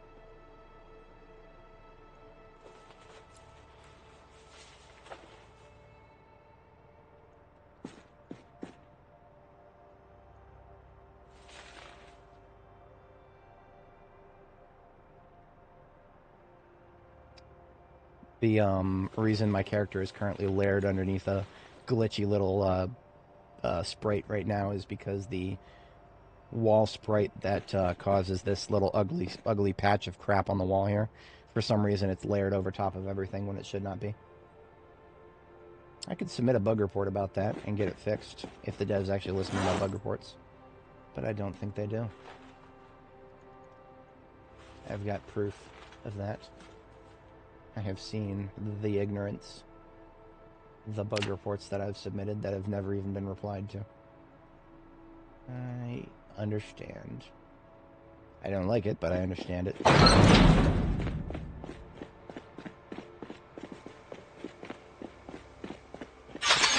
Hello. Fucking... Okay. Right this way, sir. Into the pile with you. I'm currently stage 2 fatigue, so I can kill a zombie, but it's not fun.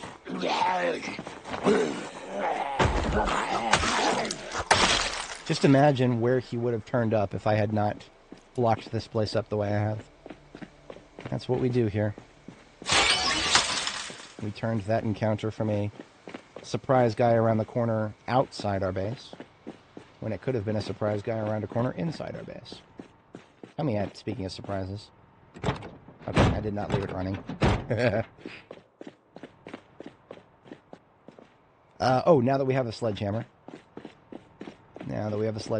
Let us open up those last doors that I've not yet opened up.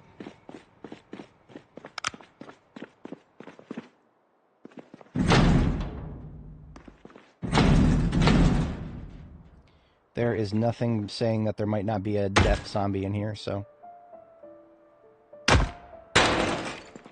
Clear.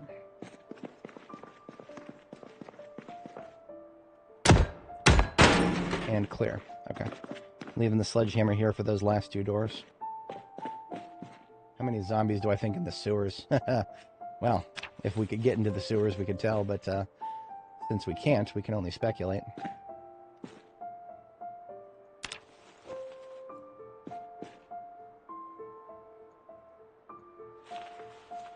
More Christmas decorations here.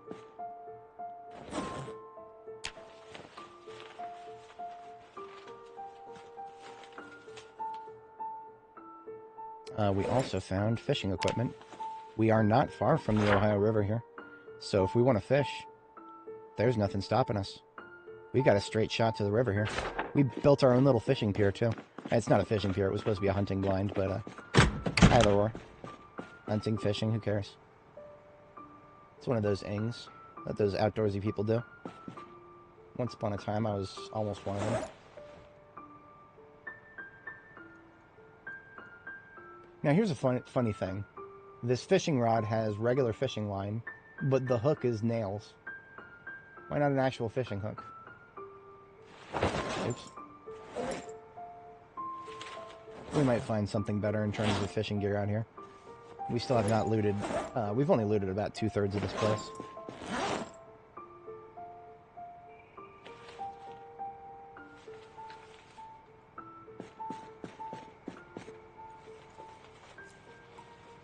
The whole reason I went out there was so that I could drop off this metalworking stuff into the pile. And then I saw a zombie and my RAM kind of got... my brain's random access memory kind of got overtaken by that.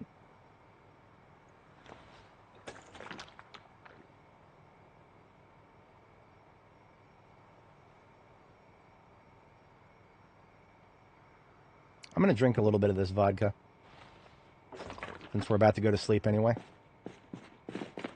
Why not?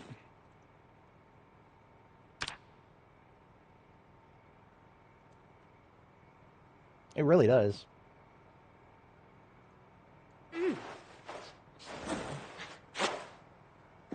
Alright, we're not actively bleeding, so I do have enough time. I can, I'm going to boil some water and sterilize both of these bandages before we, reapply.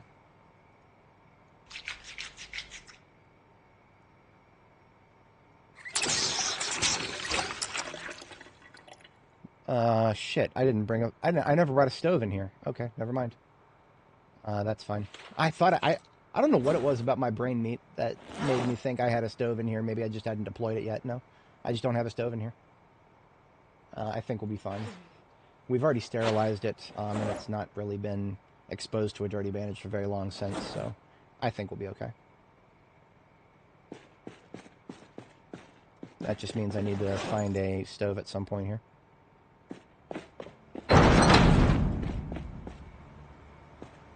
I'll just cook food when we get to our destination, he said.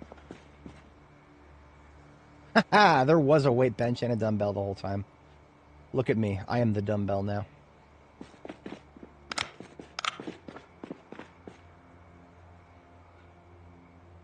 I hear somebody making noise. I want to say for almost certain that they are around the corner from us in this area. But what that means is that it won't take them long to get up to where I have the van parked and make a problem for themselves. So I'm going to go into sneak mode for a moment so I try to reduce the chance of them trying to come around.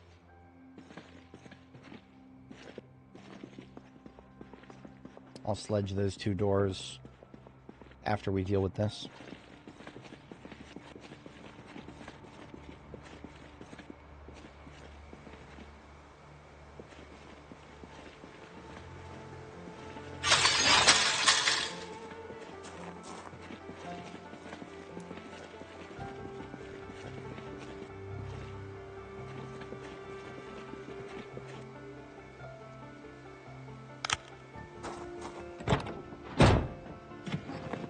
Okay, now here's a problem. Okay, here we go. We're good. I can see that there's nobody in here. Wait a minute. What if she was standing right to the right of me? The only way I would be able to know is if I suddenly looked at her and my character got panicked. Right? Because when I get out of the van right now, you can see me, but only just. Now, where did I go? Where's my character? It's because this sign is layered over top of us.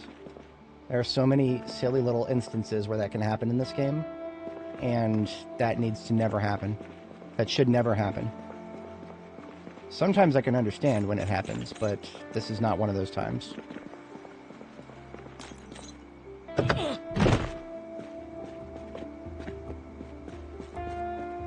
Okay, it should have been over here somewhere.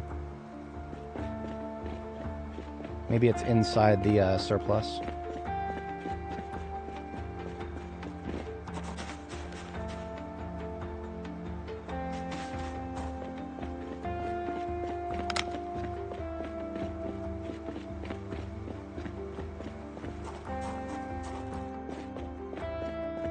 If it was inside the surplus.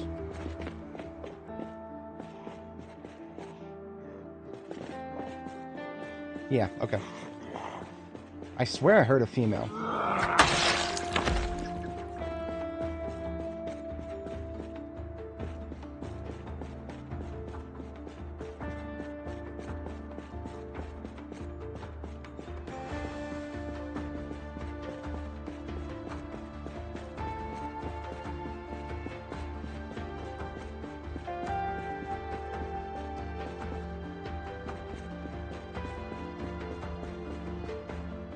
Perhaps not. So this room, actually, we completely forgot to loot it last time we were here. I think it's mostly gear. Ooh, tackle box. But no fishing hooks. Yeah, just line and a minnow lure. See, if this was realistic, a minnow lure would be, like, built into the hook. I have seen a lot of those in real life where it's just like a lure is, like, built into the hook. But in this game, lures are completely separate from the hook. And they just get applied to the hook as a bait. I don't even know how that would work. I'm guessing it's in... They must have those in real life, maybe, where it's like something you can slide onto an existing hook. It doesn't sound anywhere near as convenient as just having something that in place of the hook itself. But yeah, nothing but gear, and there's a couple of ammo boxes we'll want to sort through. Okay, so I wasn't going insane. We did hear somebody.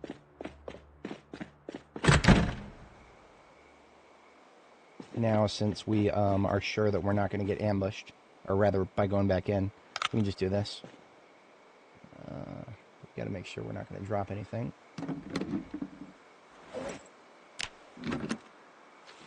Now we can just do this. How many kills do I have? Kills just a number, 29,739 at the moment. We've lasted for 1 year, 9 months, 26 days. The kills that we got with our pipe bombs do not count towards this total, because currently the game does not have the underlying mechanics to track kills done by pipe or by remote bombs, right? So if I threw the bomb, it would track it, but since I did not throw the bomb, it doesn't count towards our current total. we got ourselves a tackle box now, so once we...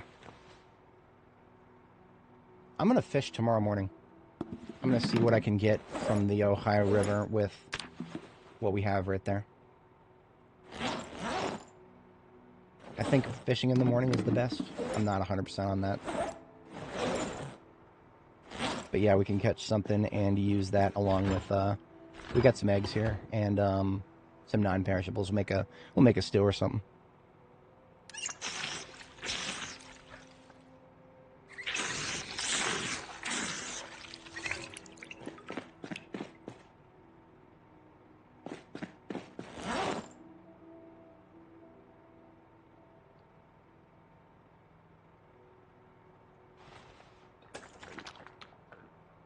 I do hate how liquor is inconsistent sometimes in terms of how much hunger it produces.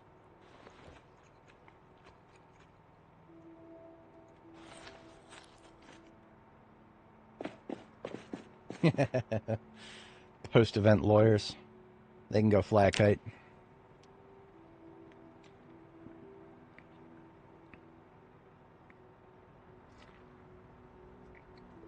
I think we got fog today. Yeah, we got fog today. Well, that's what I got a book for. And we were going to go fishing anyway.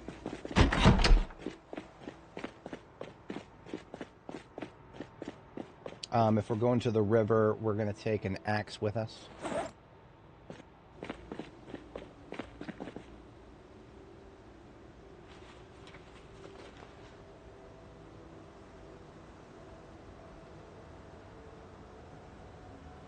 I don't yet have a purpose for the value tech generator here, so I'm just going to leave it outside the base here.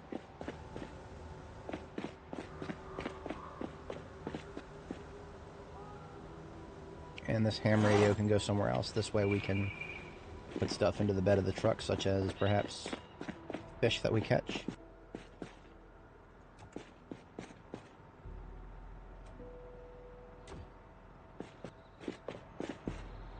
Work wife. That's a good question. So 7 days. That's a fun thing. Basically, right now, linked in the description is my streaming schedule. We're doing 7 days in weekday afternoons if I can get around to it. 7 days is an interesting thing to think about if you're not familiar. If you go to 7 Days to Die, if you look at the latest news, it's some something interesting going on with 7 Days to Die right now. And I have no idea where that's going to go. TLDR, they've been bought out by Behavior, the people behind Dead by Daylight.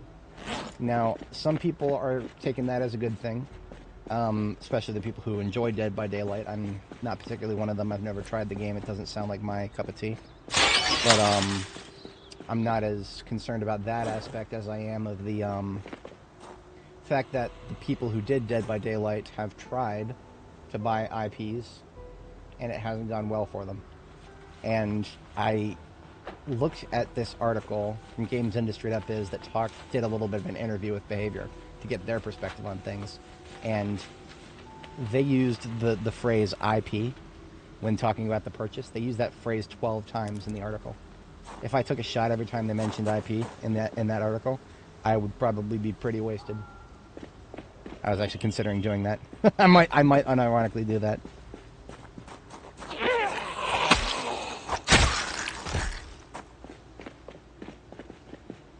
Yeah, it's here's the thing though, it depends, all depends on what Behavior does, right? Behavior could just let the fun pimps keep doing what they've been doing. And then maybe Behavior will try to pimp out the IP and do something else. But I can't drive this home enough. Let me show you guys exactly what happened last time 7 Days to Die decided to turn their self into an IP. They got a grand total of 400 reviews, and 0.0 people are playing it now. This was almost a year ago. This is like November 4th, 2025, so that's about 6 months ago, something like that. and nobody cares about it. It had an early access phase before the release too. It's yeah, it's not looking good. 7 Days to Die. Thinking about it as an IP is so fucking stupid because it's a video game. But how many video games have come out based on it, right? You can think of not even Call of Duty can really be called an IP. I mean, when you think about Call of Duty, have they made any movies of it? Any TV shows? Is it really a fictional universe that somebody can turn into something other than the video games that it's constantly churning out? I don't think there's much there, and yet not even Activision has tried to do that. But these guys think they can take this little indie game and do what they want. Now, Minecraft is different. Minecraft, just because it is so fucking massive. Sure, you can make a film out of it, and you'll get a billion fucking Zoomers going in there and screaming chicken jockey during the middle of one of the fucking scenes, ruining it for everybody else in the audience. But can you really do that with 7 Days to Die? Has it been that much of a cultural phenomenon that you can do that? I don't think it has. I don't think it has been. Yeah, I mean, it's not like, whatchamacallit, it's not like the worst, not like, I suppose you could say that Illogica, the people who developed the spin-off there, they might have been untested. So maybe you could make that argument. Maybe Behavior has learned their lessons from the other IPs they've bought and then been forced to shut down because they were not financially viable. Where the fuck does Behavior keep getting the money to buy out these IPs? I'm very curious about that. Are they Tencent funded? I have heard some people accusing Tencent of being involved in this, but I don't know anything about that. I have not done research beyond a couple of news articles on it.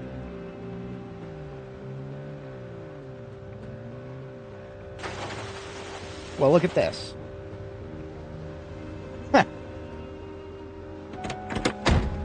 Fucking respawns, man. I just wanted to come out and do some fishing.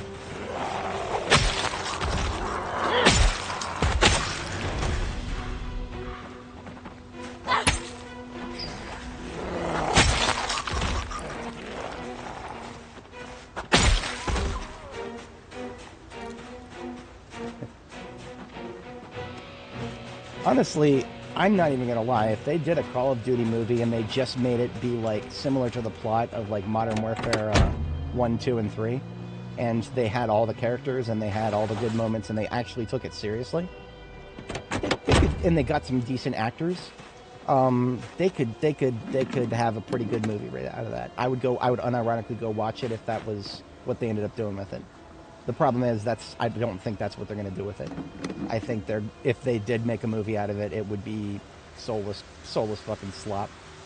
That's my prediction, but I'm just a cynical millennial, so what can I say? Alright, let's try a minnow lure and see what happens.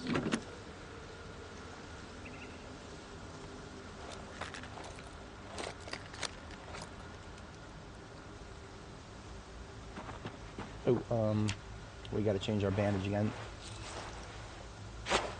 Oh, no we don't. It's dirty, but we are done. So before we actually get started with the fishing activities, now that we've cleared the locals, I'm gonna take a bath. She is long overdue for that. If we get lucky, we might even get rid of the fog by doing this.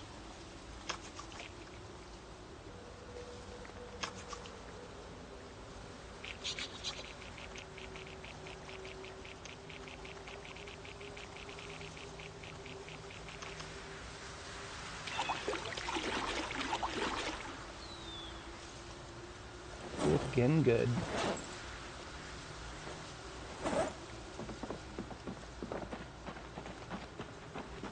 I've never tried fishing from the second level before.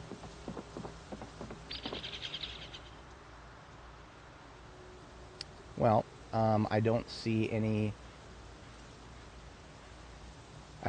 little puddle things.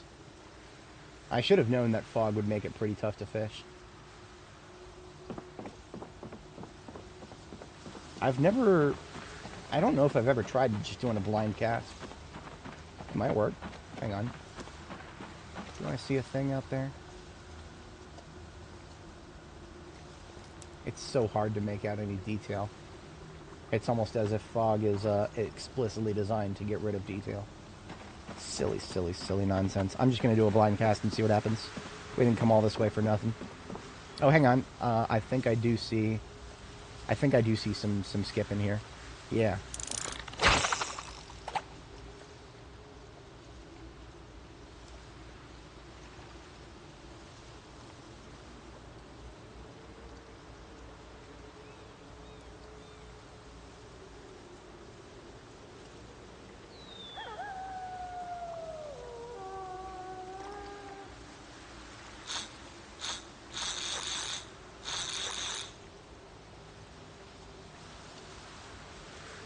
Oh, wait a minute. Look at that to the right. We just got some.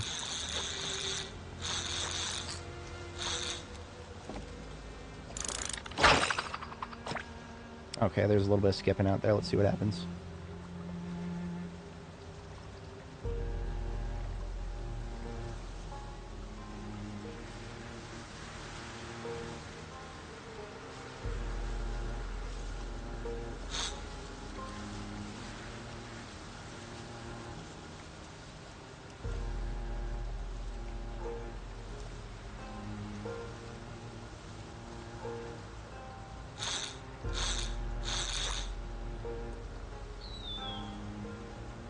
Whenever I played the fishing mini game in Legend of Zelda, Ocarina of Time, Majora's Mask, those games, it would always be about kind of jerking the rod left and right to give a little bit of movement to your lure.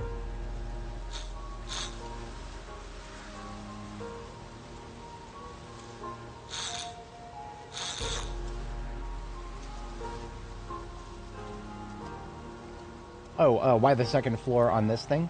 We actually slept here, and it was pouring rain at one point, so we had a bed here at one point, and we wanted to not get rained on while I slept, so... Ah, there we go. Beautiful. The second floor is literally the only way to prevent yourself from getting rained on if you're going to sleep outside.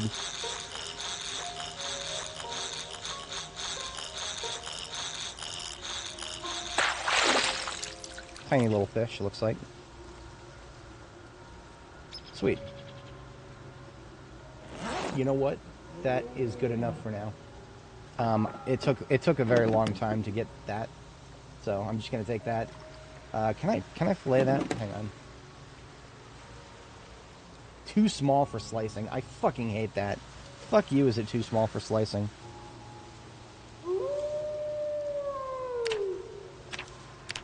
I always fucking hate that when that happens. I don't even know if I can add this to a recipe.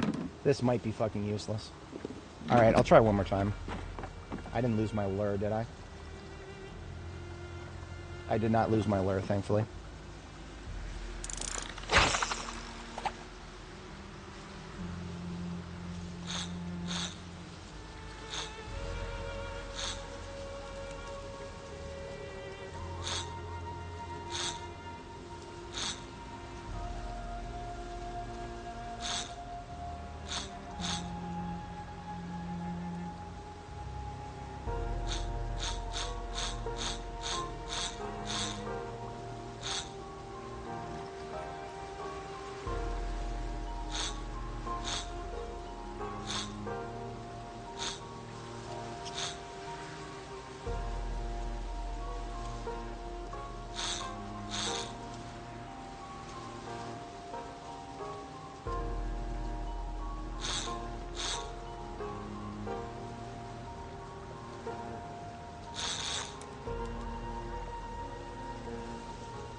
There we go.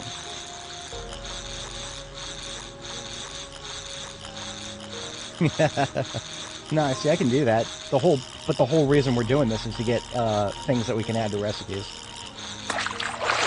Yeah, that looks a little bigger. Definitely bigger than the last one. No, it's literally smaller than the last one. Fuck this. I'm done with this for now. I am not a patient man, unfortunately. I lack the patience for fishing. Both IRL and in game. I also have no idea if we're getting like a big debuff because we're using nails instead of a real fishing hook.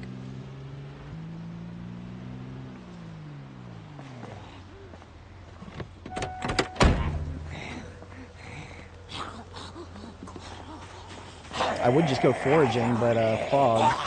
completely annihilates your ability to forage, and there's not even being forging level 10 comes back to that. I have no idea if the cages are better than the rod. I've never used a cage. 3,000 hours in this game. I don't do fishing very often, of any sort, because most of the time food is easier to come by. Most of the, I mean, like, the only reason I did fishing just now is because I haven't really done it in a long time, and I wanted a little bit of a change of pace since I forgot to bring my perishable ingredients with me from my other base.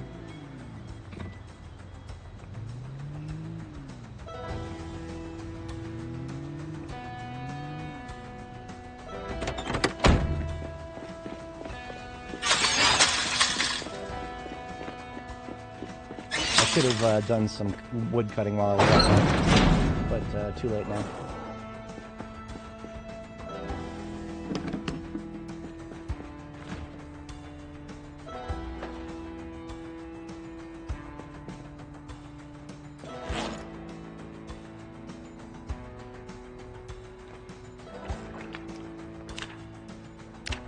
We are losing weight still. I need to go get a stove.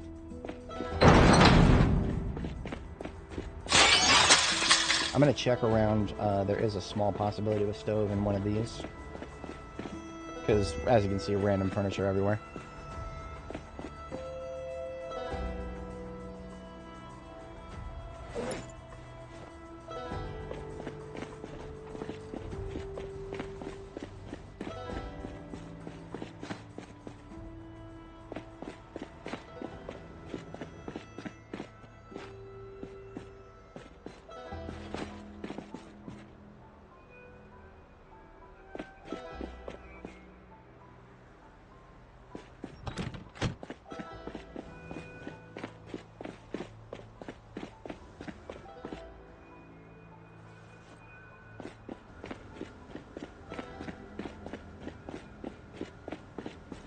Yeah, the fog in this game is very tiresome. I feel like the devs played Silent Hill one too many times and got the wrong idea from that.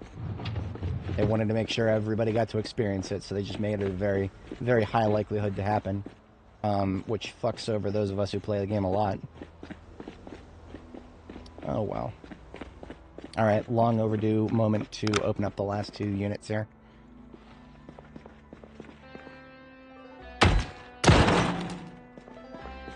That is a musician's, and that is, we'll see, I suppose. Crates could have anything in them.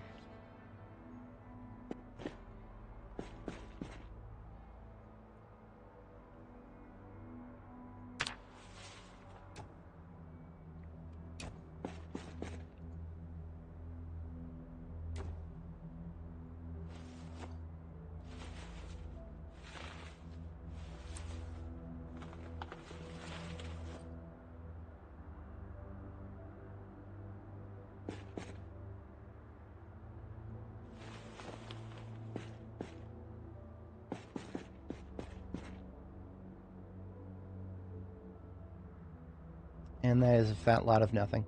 Oh well, we've done our due diligence. The entire area is now opened up.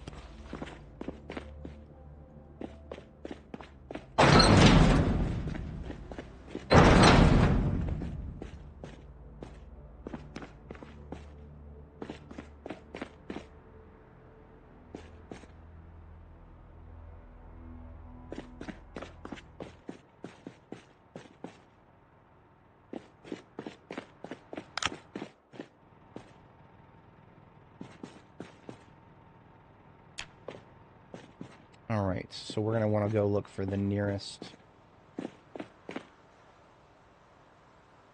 Brain died for a moment there. I'm going to go look for the nearest resource of restaurant variety.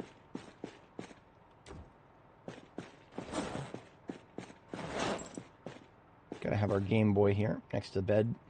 Just like I did in IRL back in the 90s.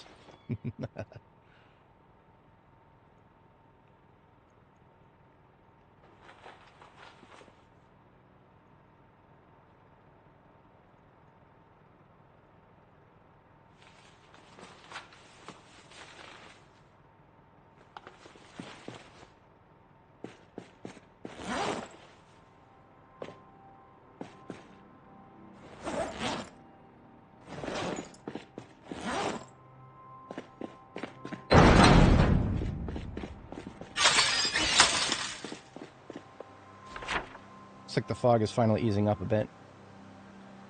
I think we're gonna have something restaurant-related if we head down Coffers to Sulphur here. Hell, there's probably one in the strip club. Yeah, the strip club right here. We've gone around it, but we've not gone in it.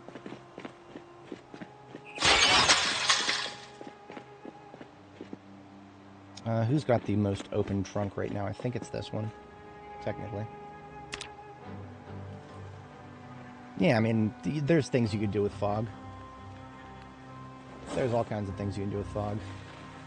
But all the devs did was make it so that it's hard to shoot and it's hard to see zombies, which makes sense, but I don't like it.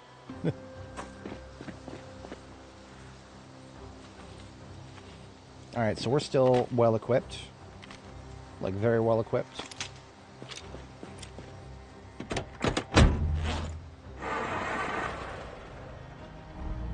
Off to the strip club we go. Gotta be very well equipped before you go to the strip club. IRL too. Oh, Jay's Chicken right there. I completely forgot about Jay's Chicken. They use propane grills, but they also use real grills.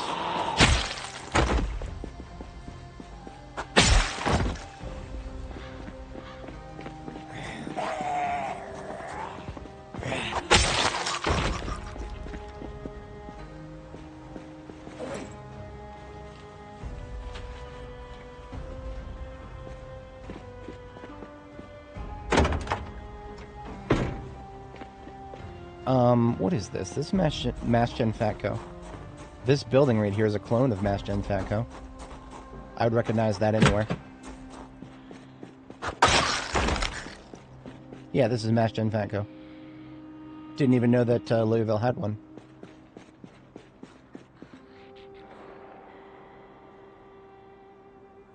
There's an unknown number of them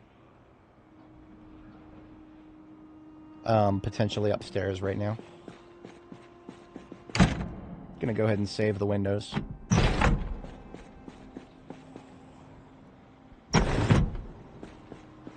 I do love MassGen Fatcos. I don't remember if I've ever seen this particular building variant of it outside of Muldraw.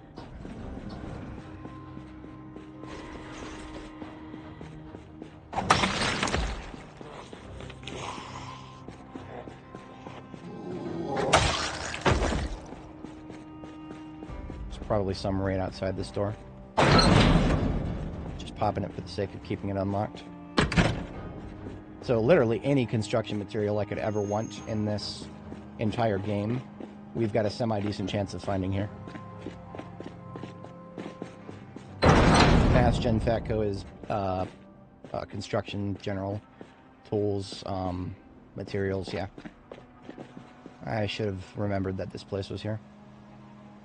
I'm not going to go through this entire place. I literally have a procedure to go through whenever I go to a MassGen Fatco, or an Electromax. I'm not doing that right now. That is literally several, in real life, hours to clear through these entire places. It's fine. There's only a limited number of things I need here. There's an old stove right there. That's funny. Not quite what I was looking for when I set out looking for a cooking utensil, cooking appliance. We need a couple of planks to get those internal doors finished.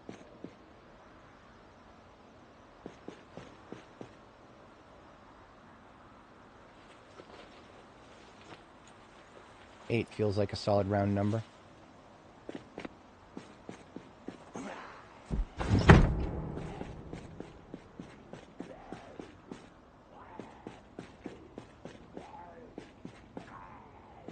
Actually can't tell where there he is. Okay. Flip in the window. Thank you. That's why one of the reasons I open the windows, so that they don't break them.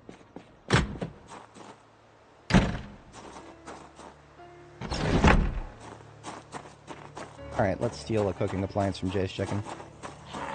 Hello. This right here, this shit, where they could be hiding behind buildings like this, I fucking hate it. And I don't know if you can even solve that problem.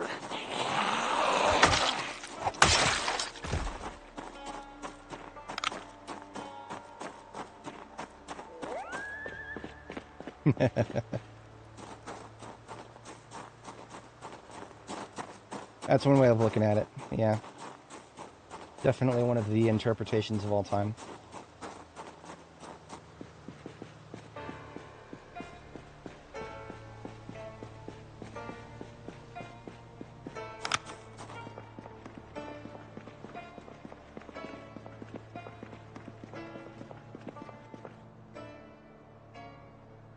Don't need to get greedy here.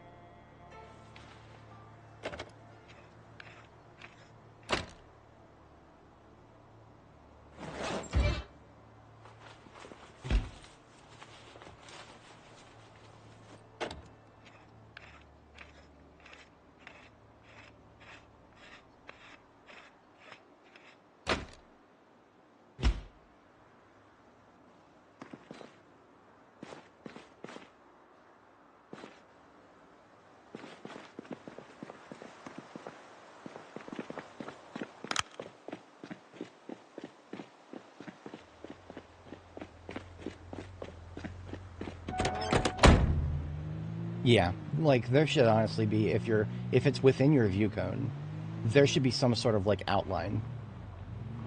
And that outline should draw on top of everything else.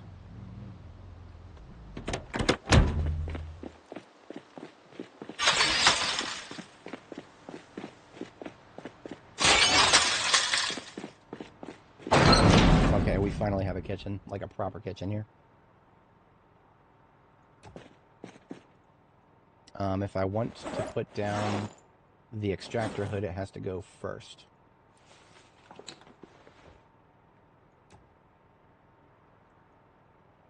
And the toaster is sadly in the way.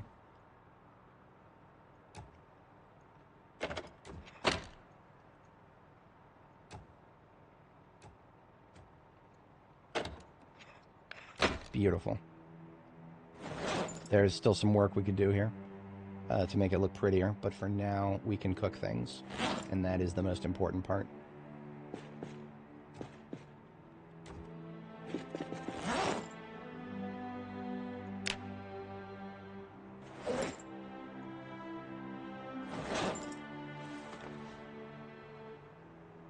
So as you can see, I cannot make a soup or a stew from those fish, and I cannot fillet them.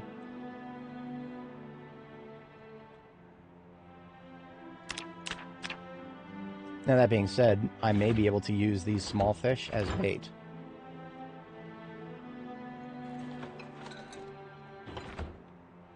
That would be kind of cool.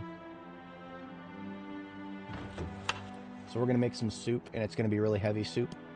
2 helpings black beans, 2 helpings lentils, and then an egg, and then maybe some peanuts.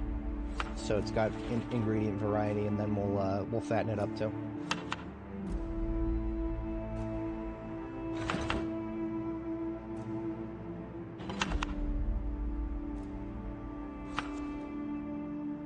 Didn't know you could put margarine in a soup. That's neat. Now that should come out very chunky.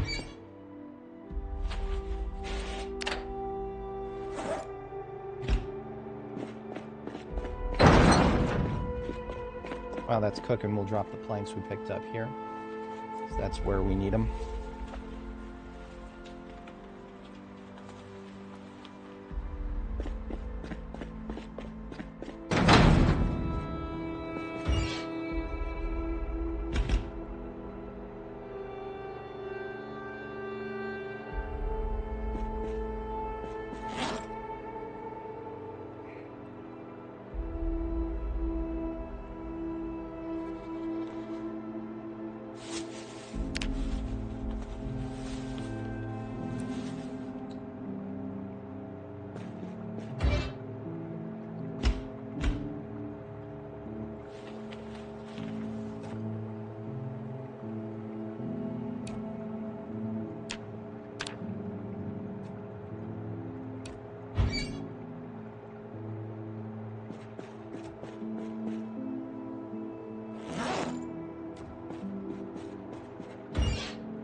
So it came out to be about a 70 soup. And that's okay, because we are ready to overeat.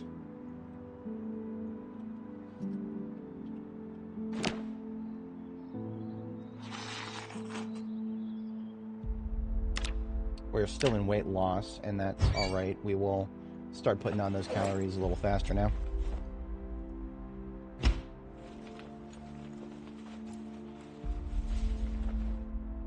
Do you ever have weight problems? Because if so, that's why. Gummies and chocolate bars. Gummies are not like calories or anything. All they're good for is getting rid of hunger and adding some happiness. Chocolate bars are somewhat okay in calories, but you're going to run out of those fast if that's all you eat. Food variety in a recipe, which is what we were just putting together. That was a recipe, crafted food. Food variety increases the amount of unhappiness that the whatchamacallit, that the recipe gets rid of.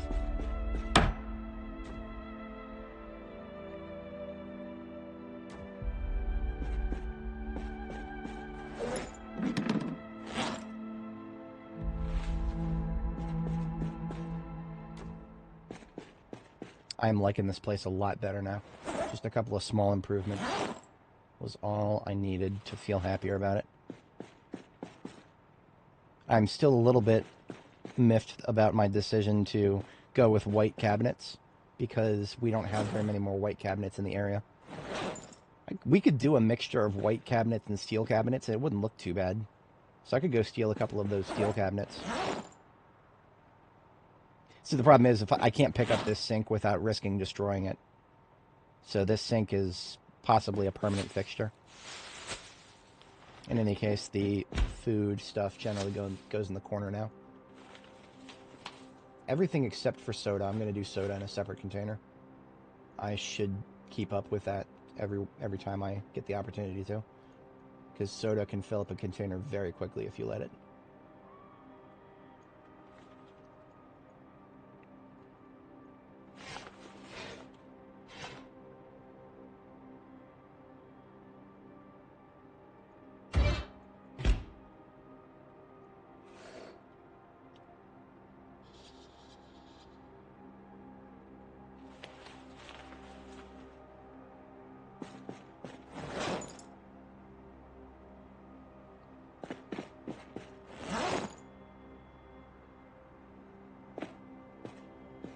So bill of materials, we could go get 1, 2, and then 3, 4, and have them all be straight counters.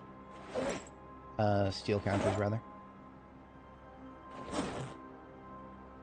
We would be able to fit one in our main backpack.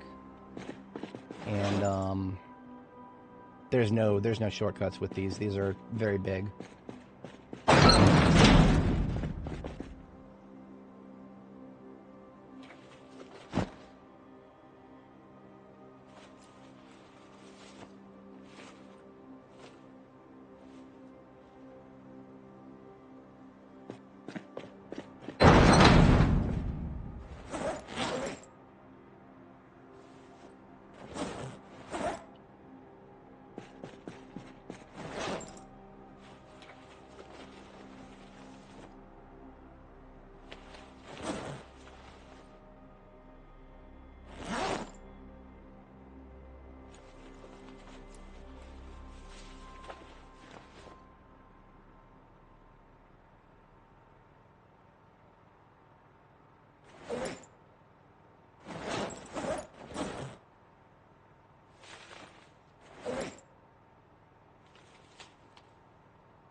Oh, I know. We've got our weight bench over here somewhere, yeah. We're going to deploy that in the corner under the flag.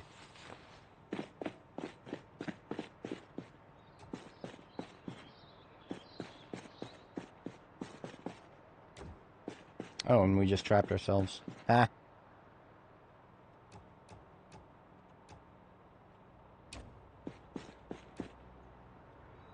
This game is sometimes a little inconsistent in terms of what can be walked through and what cannot be walked through.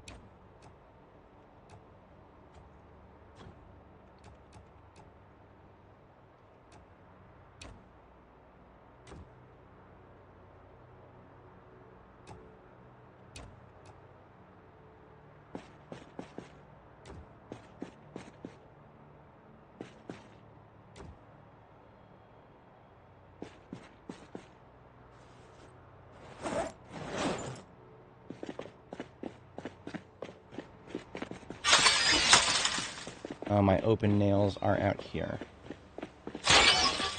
So we can now finally finish up the Citadel. It's not like we've been in any particular dying rush. They have not had... Nobody's ever going to breach into the Citadel here. This is mostly for decoration.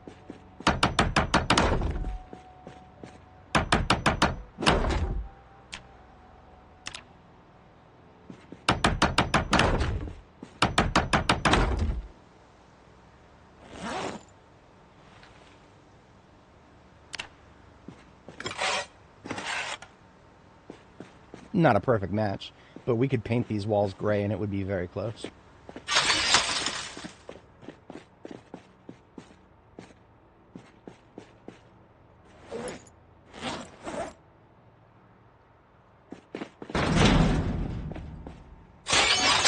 I'm thinking about the roof ladder next, but before I get into that, I'm also thinking about getting the corner so that I can actually drive through here instead of having to back in and out. For that, we'll need to get these out of the way.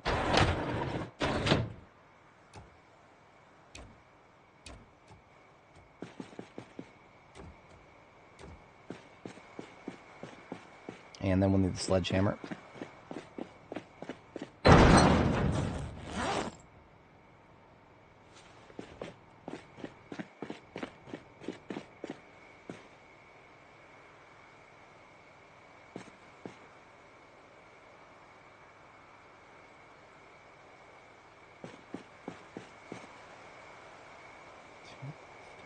Four, like that, perhaps?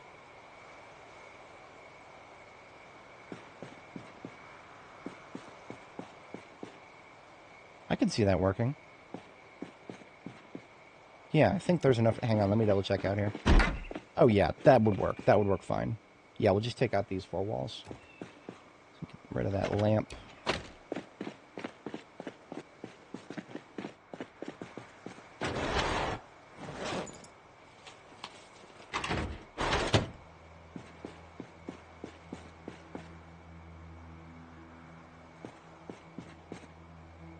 See, one of the reasons I don't want to do it that far out, though, is the inner gate is going to open 2 tiles in this direction. So what I need is somewhere where I can, like, have 2 tiles worth of space to turn. So I think...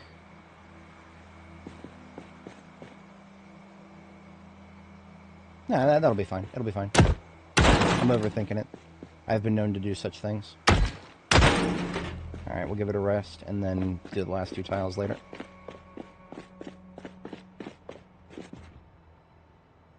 You know what, in the meantime, let's go upstairs and get one of those buckets. We should have some bleach somewhere here.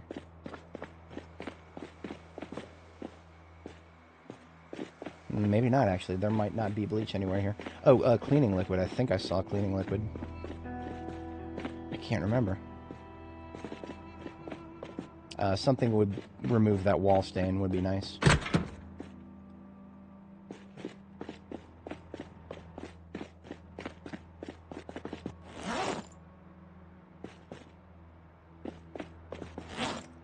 I did have it, it probably would have ended up in here.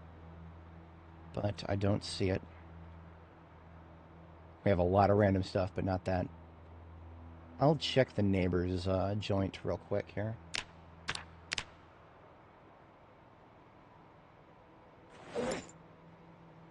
There's no metal doors in the back area that we would... I'm not doing that because, remember, the whole strategic value of this place is that it cannot be... basically, there's 3 out of 4 sides cannot be intruded into. So, opening up a hole straight out to the road would be a bad idea.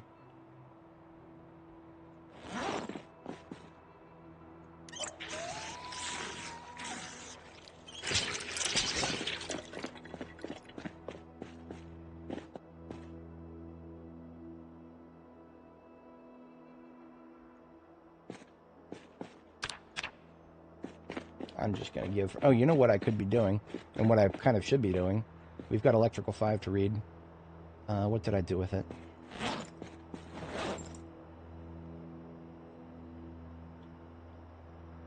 Didn't leave it in there. Huh, what did I do with it? I would laugh so hard if I accidentally left it back at Jericho.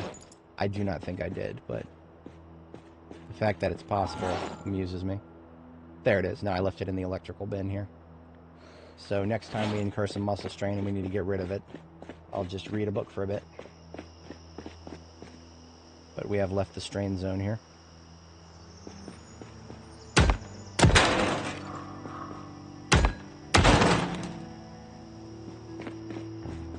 Gate bag pickup. We can now make gate. Gate get built.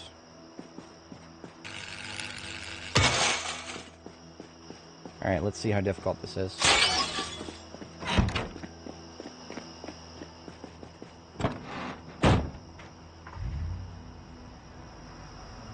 I was totally overthinking it. This is perfectly fine. We can drive straight through now.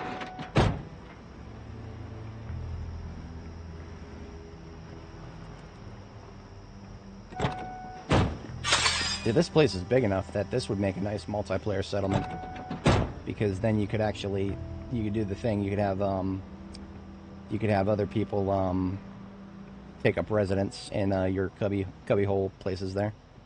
Of course, we never found the key to the joint, so... No, we did find the key to the joint, but the keys don't work on the garage doors. So it quite literally is impossible to unlock most of these garage doors unless you were to, like, come in from the roof, which is a lot of work. I would not do that for individual garage units.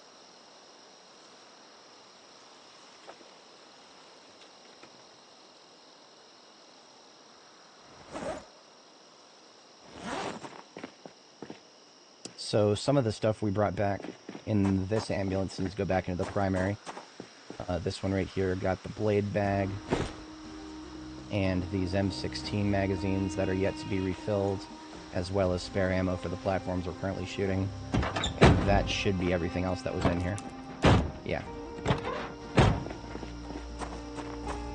The ambulance over there now on the left is now an RTB vehicle, so anything we put in there is transit back to Jericho, come in full circle and whatnot.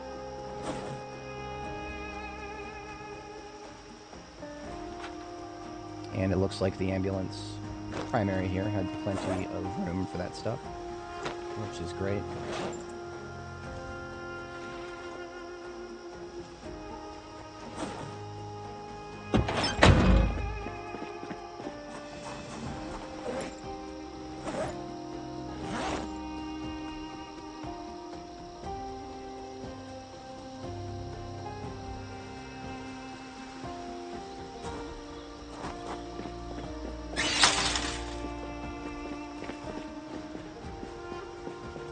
Honestly, I have these medical beds here. They are going back to base.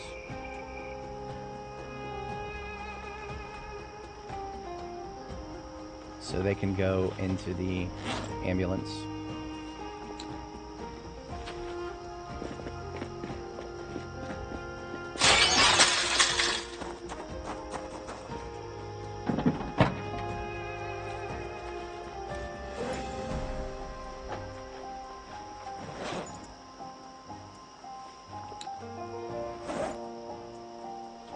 As an overnight task, I may...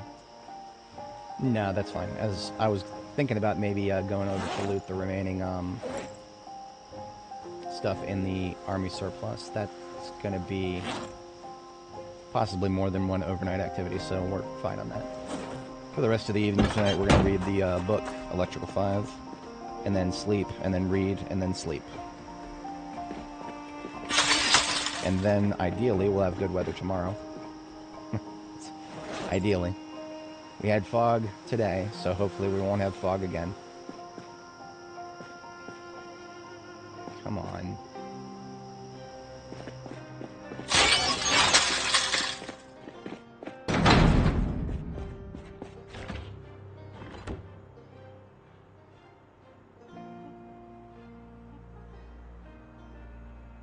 It just really cheeses me off that there is literally nothing you can do with these small fish.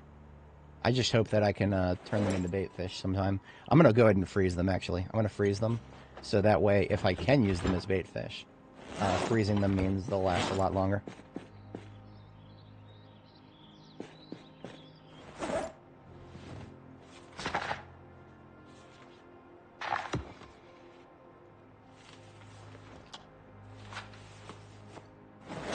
Oh, right, if I'm going to be reading. Something I almost forgot about is that reading glasses are now a thing. Apparently, putting on reading glasses makes you read faster. I have been reliably informed by some folks in chat that that is now a reliable thing. Here we are.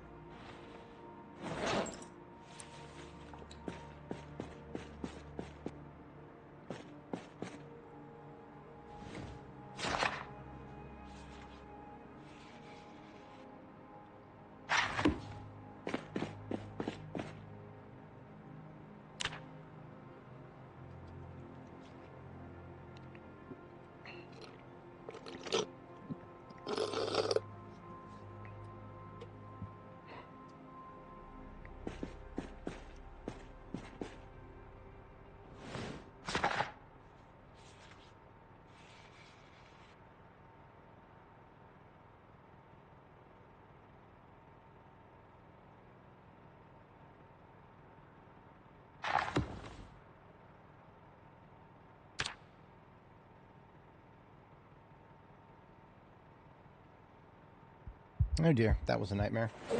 And that was one of the worst times we could have a nightmare, like right before we get finished with our sleep. It's whatever. Put my regular glasses back on. Oops, I'm not going to drop them. Find an opportunity to read that later.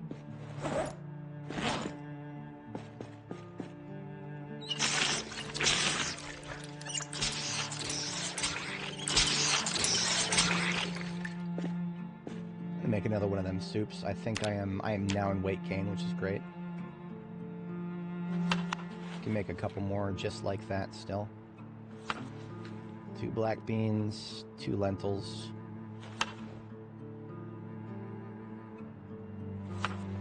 Do a peanuts and then some egg. And then fatten it up. Onion, veggie oil, margarine, butter. This soup, it quite literally would remove all of our unhappiness because of the diversity of ingredients and the additives combined.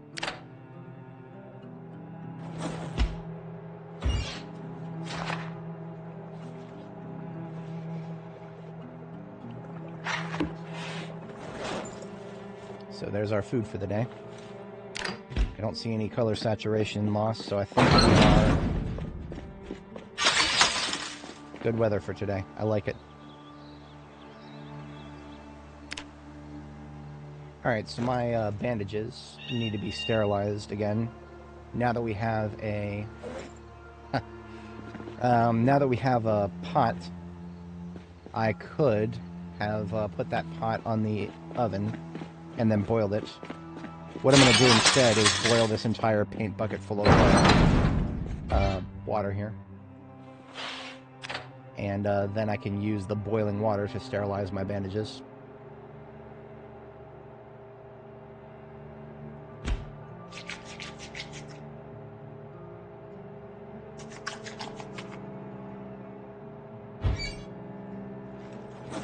While that's running, have any more bandages over here? I do. So we're just going to take these 2 bandages out of the med kit over here and sterilize them both.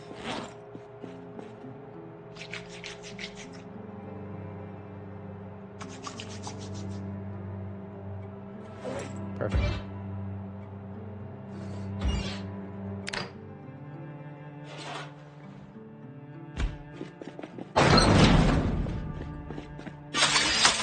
Outside to get some more rainwater.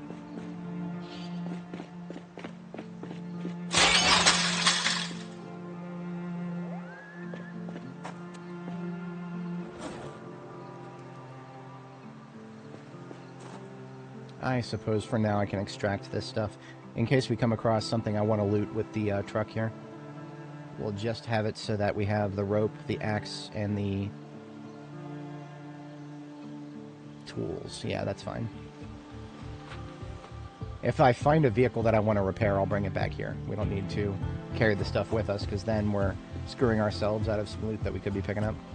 Am I ready to switch colors yet? We're going to start getting warmer and warmer. And if I don't, then yeah. So I've got medical scrubs right here. We also brought with us a bags.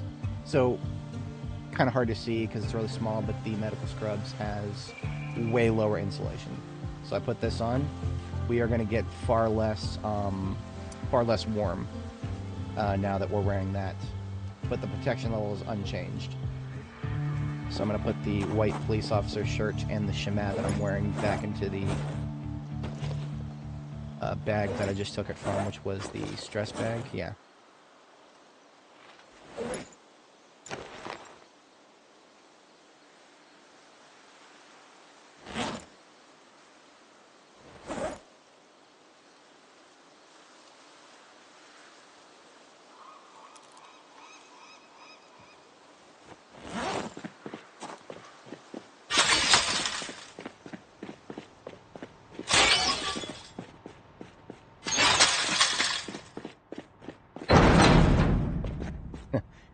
Do something about that toaster at some point.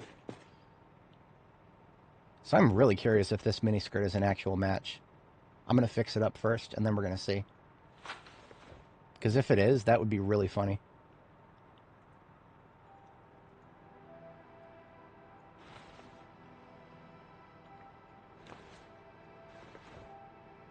Something that I'll never wear.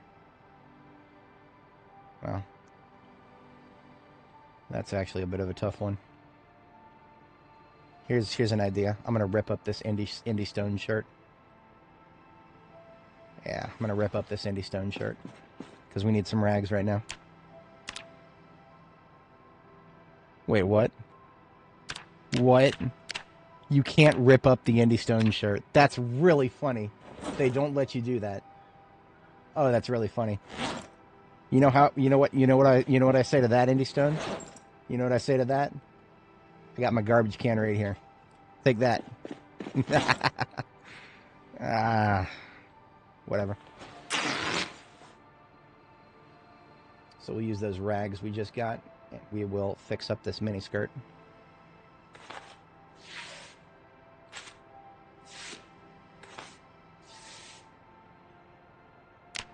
And it is quite dirty, so we'll give it a quick wash up.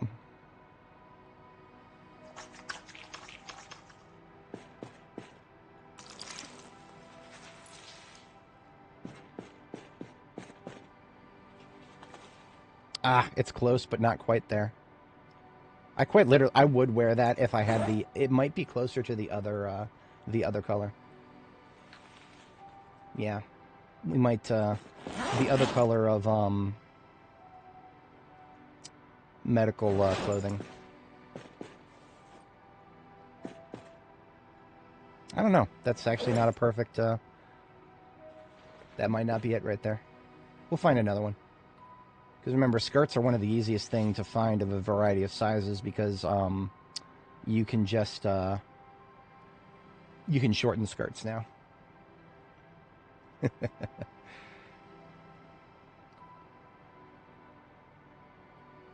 I actually don't remember what layer this t-shirt goes on, so I'm going to go ahead and fix it up.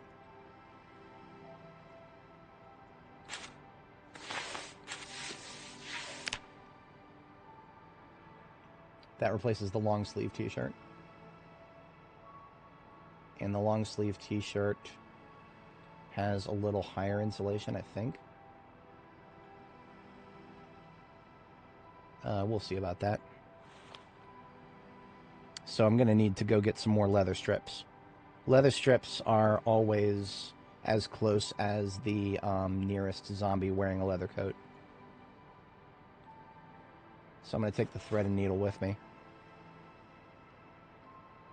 And some more thread. And we're going to deploy and see if we can find a Zed. Tank tops, believe it or not, they're actually high insulation. Like, tank tops are surprisingly high insulation. Like, if you're doing summer stuff, don't wear a tank top. It's more insulating than most other things in this game. feel like whoever designed the clothing insulation levels in this game, I feel like they made a complete oversight when doing tank tops. That is my personal opinion. If you ever go to the temperature tab here, you can see your insulation levels. As you can see, our upper body is pretty light already. The crafted cotton shirt needs to go ASAP. Wait a minute, hang on. I brought a Hawaiian shirt to replace that. I did bring a Hawaiian shirt to replace that, okay.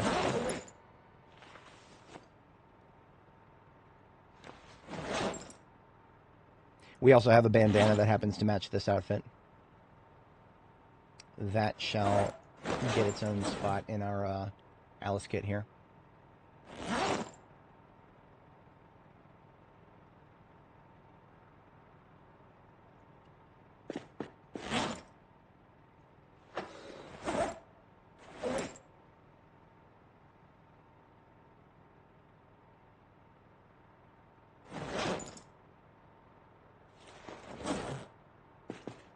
So we are going to go find some leather strips and put them onto this Hawaiian shirt. The medical scrubs that we just put on are already set up with leather strips. So the medical scrubs are good to go. If we find more leather, we can take these skinny leather pants and wear those. But I think their insulation levels are the same as regular leather pants, so there is no functional difference between them. Okay, off we go. Also, we're in the market for black elbow pads if we can find them. The white elbow pads were only because we were wearing white on the upper body, but now a mix of white and a mix of black and blue would be our entire outfit at this point. So we are on the. It's not that big of a deal. The white is not that big of a clash, especially because it matches the sword. It's like a grayish light that matches the blade. I care more about matching than anything right now, when it comes to clothing aesthetics, at least.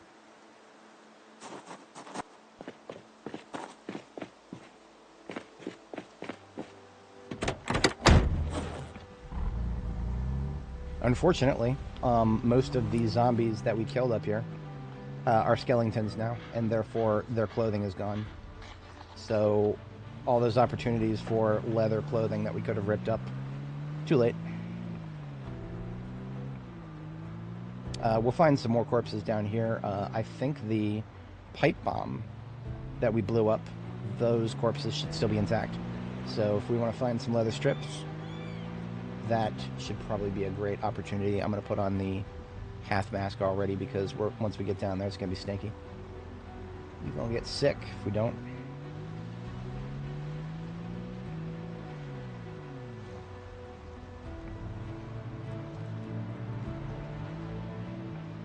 Now you may notice that my neck is now 0% protected. That is because we took off the chemin, which was being worn as a scarf. As much as I like the chemin, it's a very versatile piece of clothing. It's not for summer. If you wear it during summer, you will be overheating and you will drain yourself of all your water by sweating all the time. Lots of denim over here, but no leather. So be it.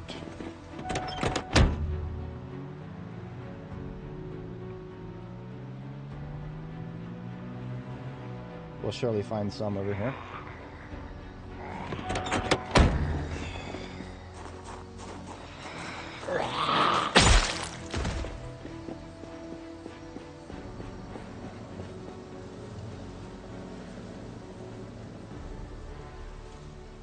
If nothing else, we can actually get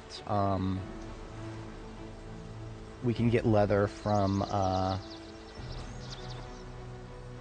belts.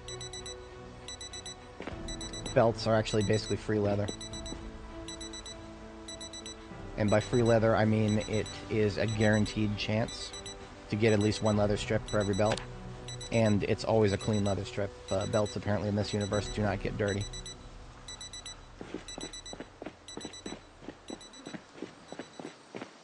So what I'm going to do, I'm just going to use the crafting menu for this. Start in like this area here. And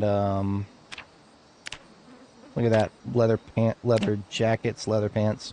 So I'm not going to just stand here and cut them up. I'm going to click the button, she's going to pick it up, and then I'm going to cancel it. That's the one that was already in my backpack there.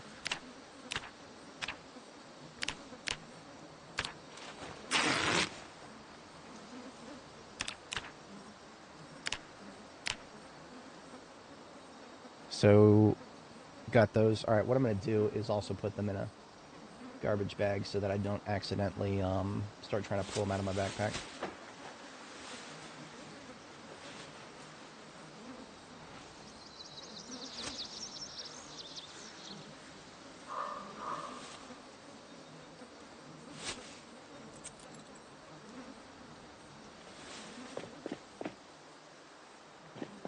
Alright, so we just did it right there. When you don't have AoE looting enabled, you can kind of approximate it by moving around manually like this, but it's nothing compared to simple AoE loot. Alright, so everything from there, and now let's do everything from here.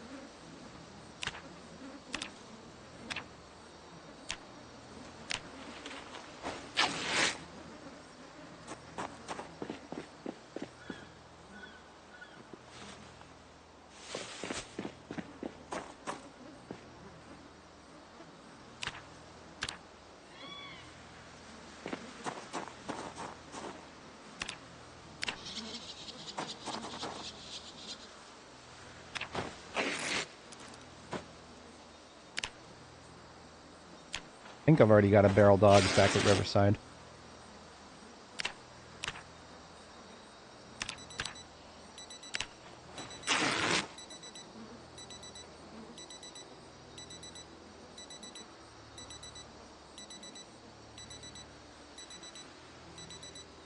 We cannot rip up leather gloves even though they're made of leather. We cannot rip up Western boots even though they're made of leather. That's alright, I guess.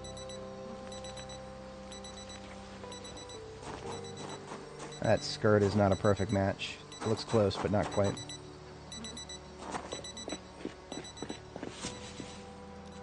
So we got a fair bit of leather here.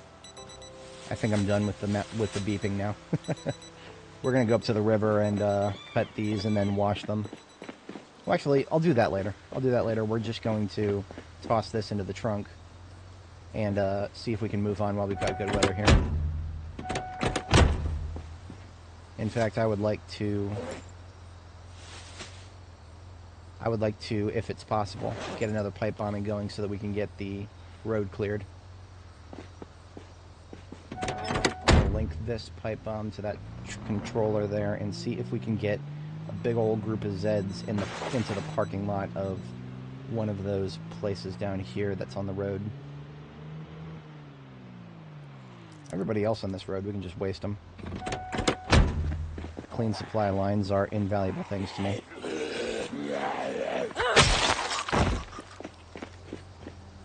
This will also be a great way to check if I start getting overheated or not. Theoretically, now that I've taken a few of the heavier layers off.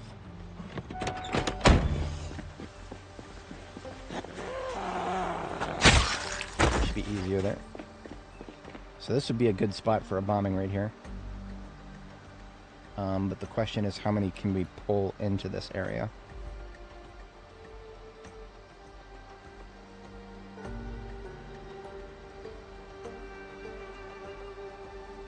This is also not actually the best place. I'm gonna go for it though.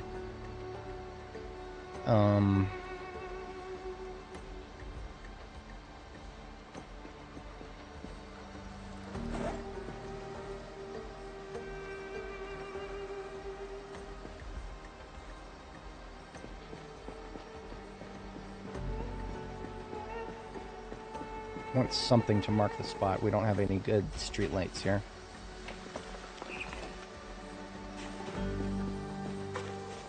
If I build anything, they'll just attack it.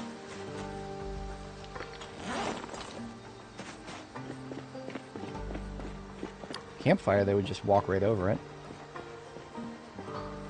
On the flip side, a campfire is something that if I ran into it, I could damage my vehicle.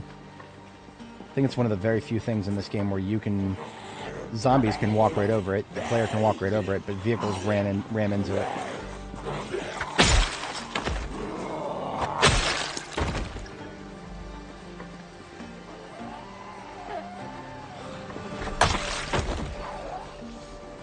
That pulled a little more than I wanted. We can handle this, but, well, whatever.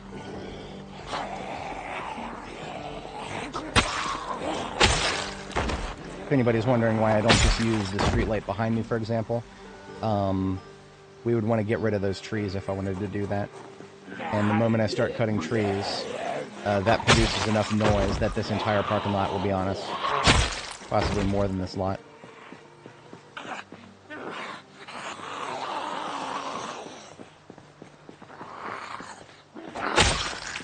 So using the stones I just picked up, I'm going to try to do something creative here.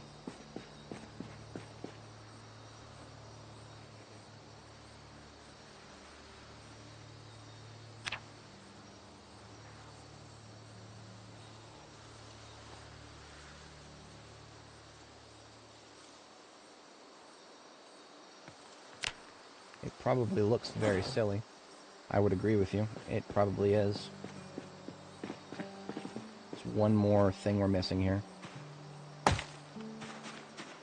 Tree branch.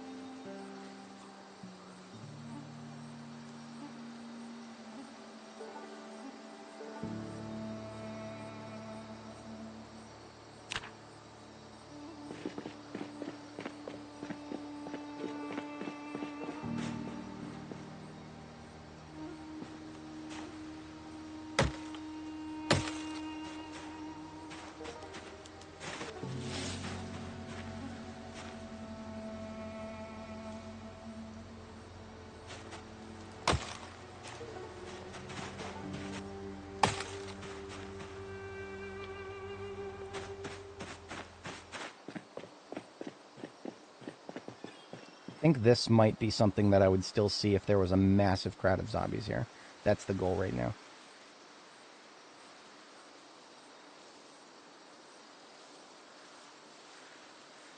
So basically you can think of these as just something I'm pointing down to where the bomb's going to be set. So you see how, okay, if I use myself as a frame of reference, I should have done that already. So in using myself as a frame of reference, we can tell that this second layer is a little too low. So let's raise it up a little bit. Perfect. Alright, we place the bomb. Oh, fuck off. Anytime you add something to a tile, it messes up what you've already used extended 3D placement with. The rotation is still there, so I guess that's okay.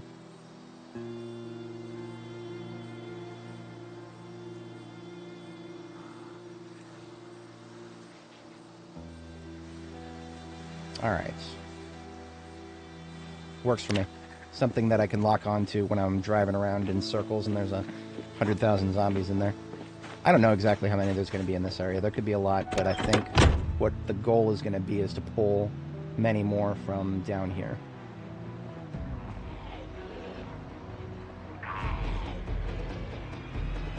We'll be freeing up a gas station by doing this.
Make sure that we've spawned in the interior of Scarlet Oak.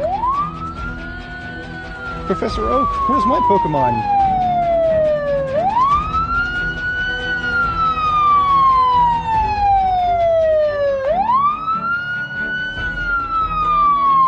There's a suspicious lack of broken windows in this place, so that's why I suspect we might not have actually unlocked the interior.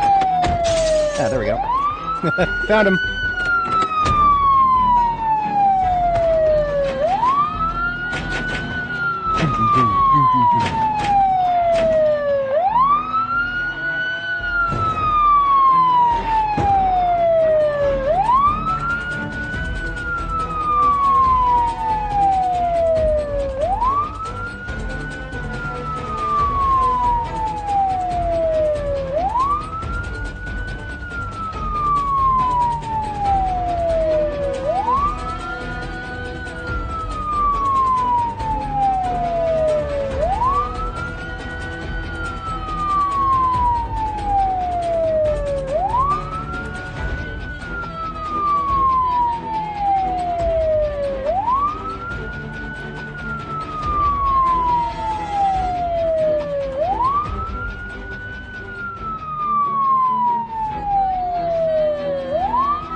Ooh, I kind of want that.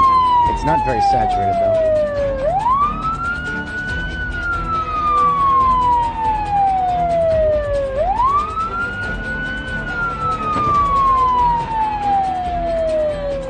See how there's not too many of them stuck slapping the fence up here? That is actually thanks to these trees, because once we line of sight them, they still hear the noise, so they keep coming our direction, but if they don't see us, then they don't get stuck slapping the fence.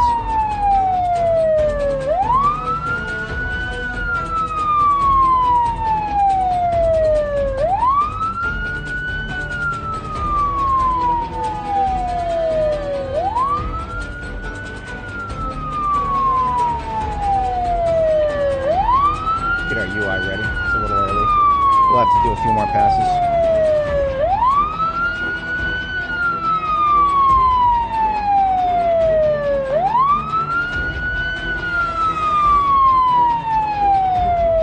We won't truly have critical mass until they're done coming out of the forest here, and that's going to take a bit. Got some slow ones still stuck in the forest. I think I can sneak through like this though, so we're getting there. Yeah, we're approaching critical mass at that rate.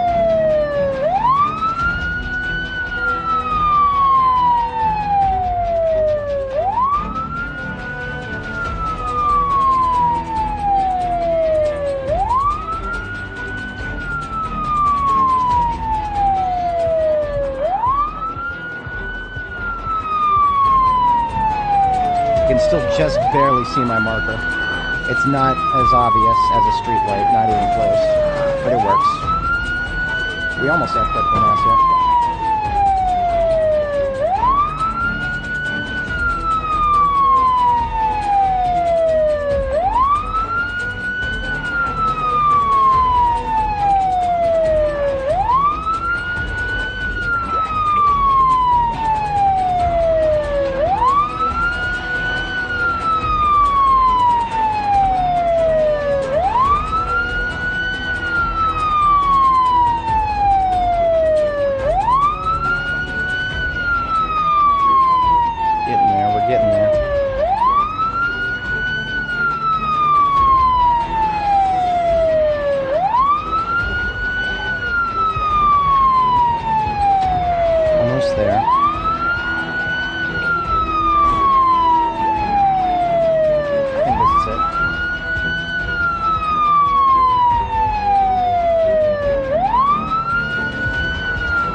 Fast shamblers can really spoil your day on this.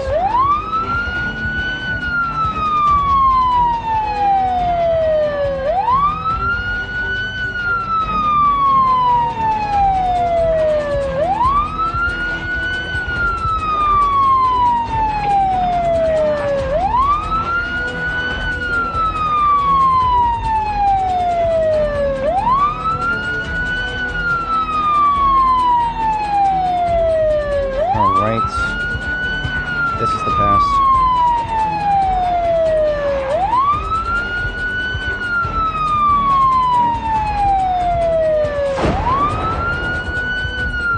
Easy peasy.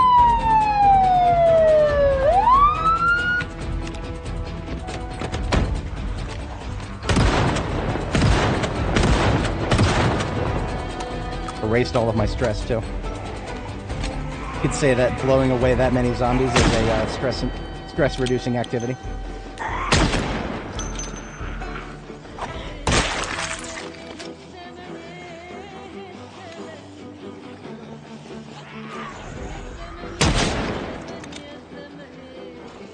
These guys up here who are late to the party. Medium to the left.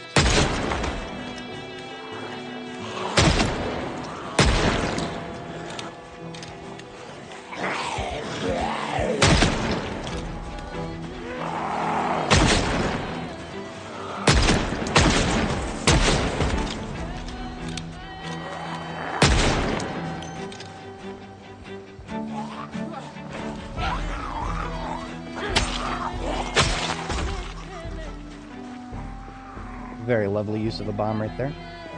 Not a single one of those kills were credited to us, of course. What gun am I using? Shotgun. Well, so there's two right now. The first one we used was the shotgun. I usually save it for when they're clustered up for multi-kills.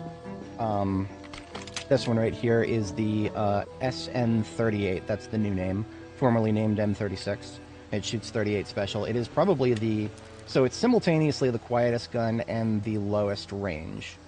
The only reason I'm shooting it right now is it's one of the only other, it is the only other revolver caliber that has 50 bullets to the box.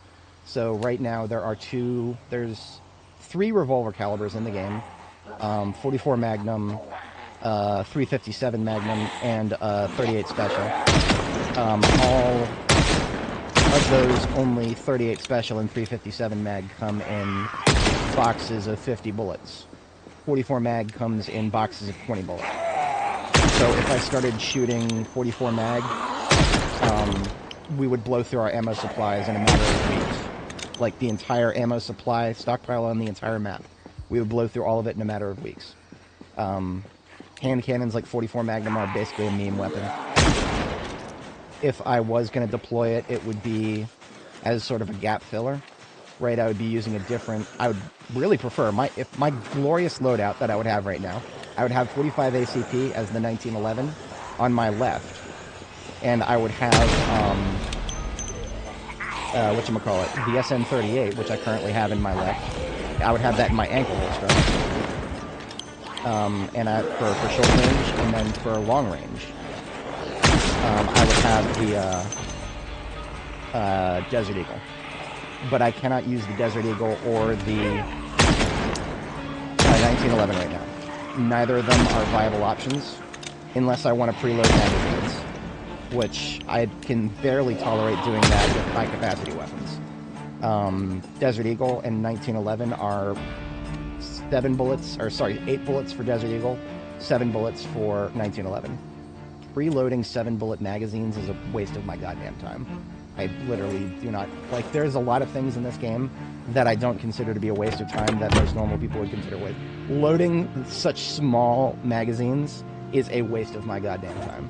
I literally cannot put up with it. So, another problem is, right now, it's broken.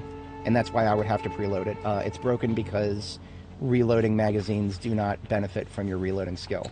So I could preload them, and then reloading skill would not be a problem. But then, yeah, it's a mess. The whole guns in the current build of the game are a mess. There's so many silly little conditionals to make which is better than others. But vast majority of zombies here were killed by a pipe bomb instead of a gun. I take a look at the convenience store here, see if there's anything left on the floor.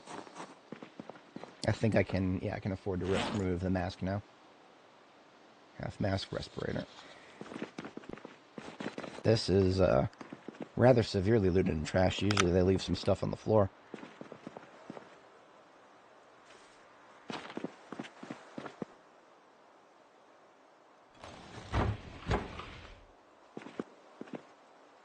Juice box. Drink a juice box.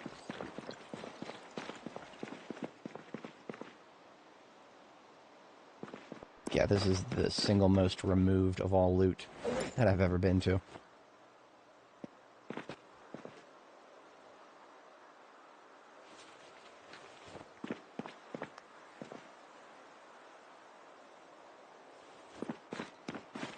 And soda is an easy way to get our calorie count back up if we drop below the weight gain threshold.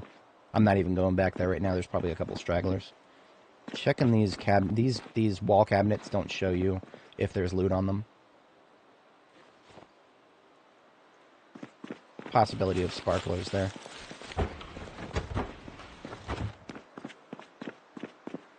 Washing and drying machines are actually not bad resources for steel sheets if you are in need of some. If you have welding skill and you need some steel sheets in a pinch, washers and dryers they'll get you a few. A dye on the floor here. What is that? That's like a cornflower blue and a slightly grayish white. I'll take it.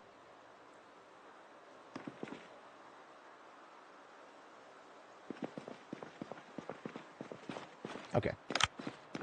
Done over here on this side. And to the north was just a restaurant and Valley Assurance. I am going to check the restaurant to see if there was any coffee. Because coffee would be lovely to have at all times.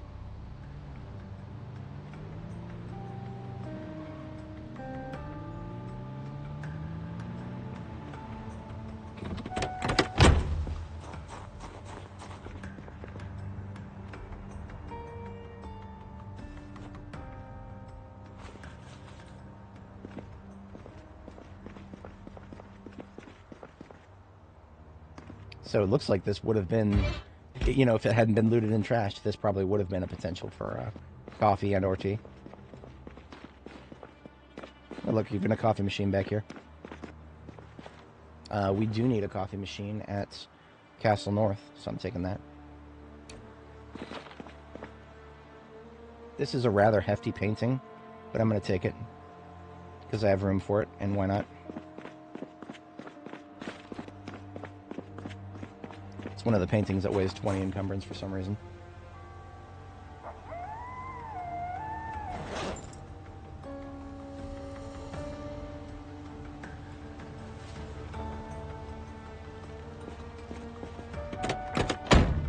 I have no idea exactly how much more leather I want, but seeing as there's a bunch of zombies right there, it couldn't hurt to get another cache of it.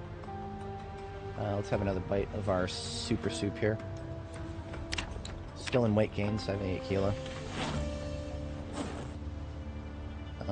Respirator back on, because we're entering the stench zone again.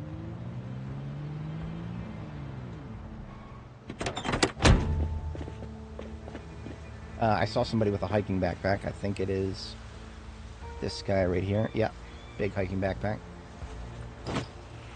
Hello. Tired of you guys. The ones over here are spread out enough. I can actually spot the ones with the, whatchamacallit, leather, like this one.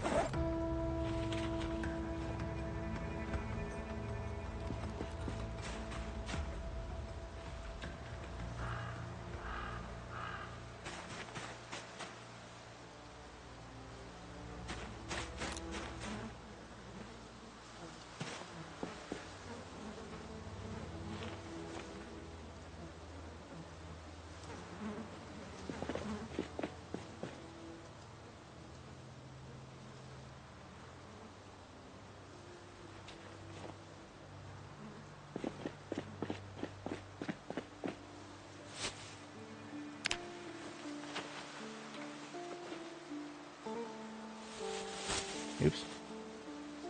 Trunk, not garbage bag.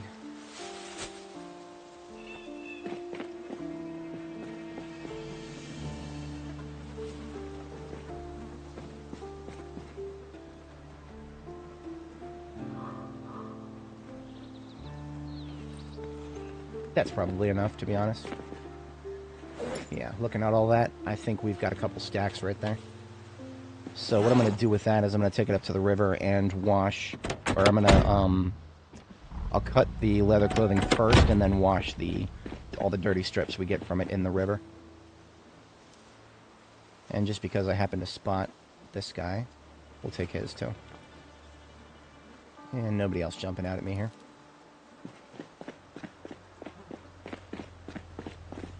We also did absolutely score another gas station here.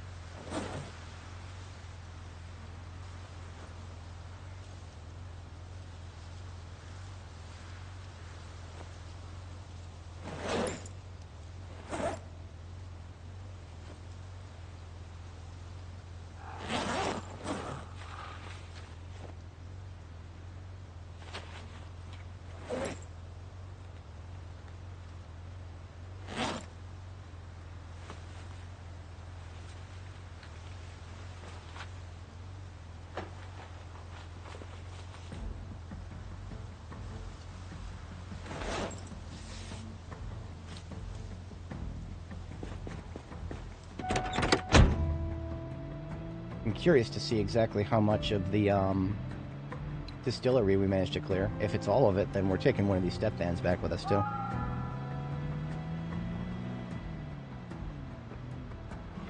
I see key. I see key. I pick up key. We can also take the mask back off now. Leave the corpse behind.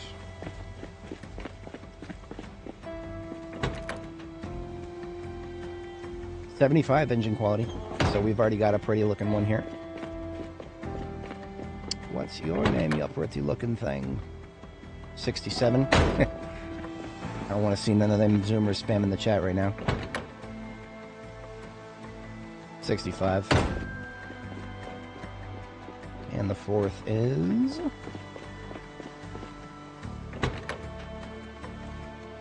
.83. Hell yeah. It's the best. Oh, that one had a charged battery in it.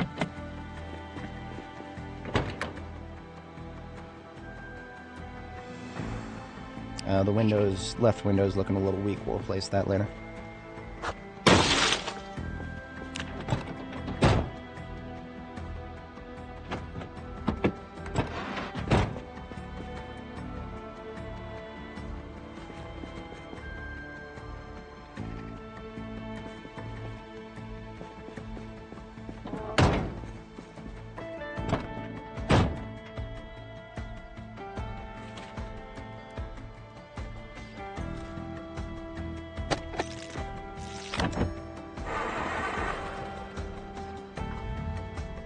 Hell yeah.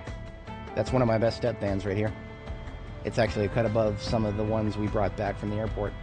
What's up, Kitio?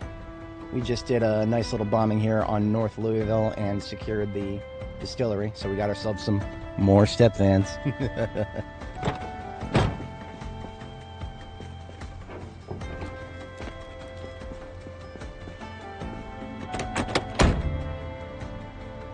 probably tow this bad boy forward.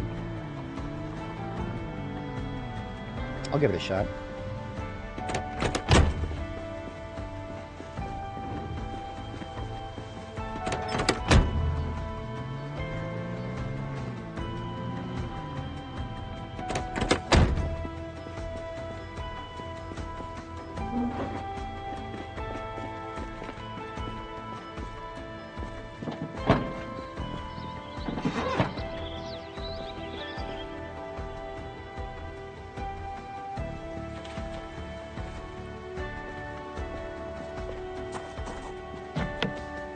Lock is broken.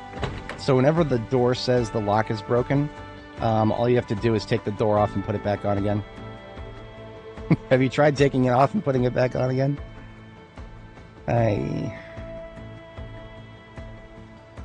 Easy peasy.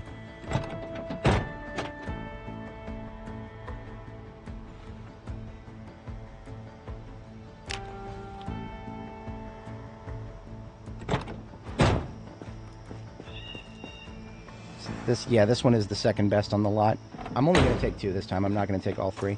We have no more need for step vans that are like below 80. Or actually, okay, below 70. 70 is a good cutoff.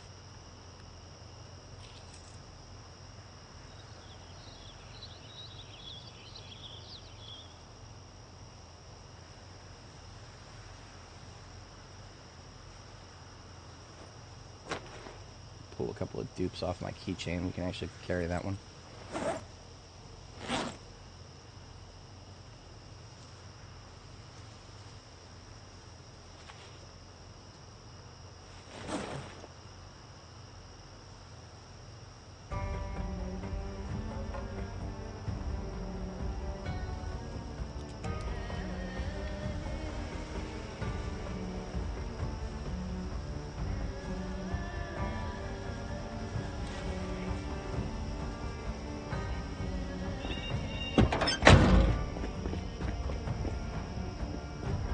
Alright, let's see how this plays.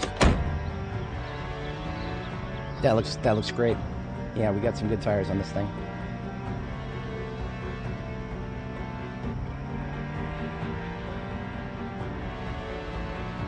I'm gonna go ahead and take the booze out of the trunks of the other vans. We'll save the rest of the looting of this place for later.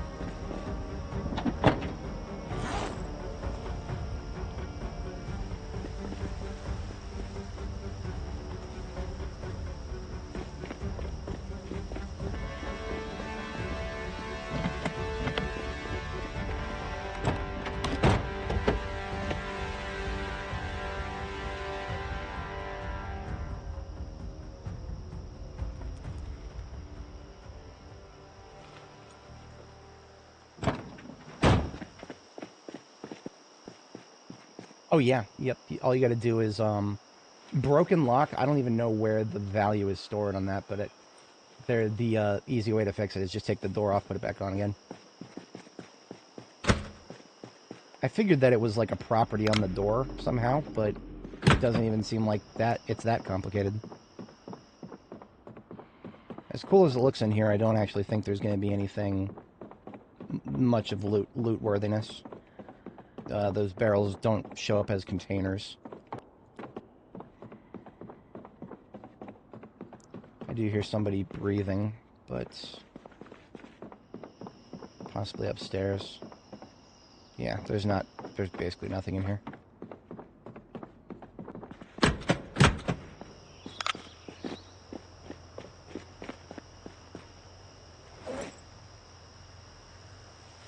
Total of 23 bottles of whiskey.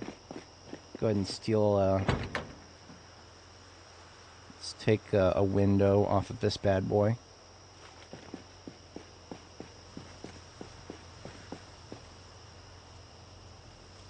And you know what? Performance mufflers have been rare for me. I'm going to go ahead and take the muffler too.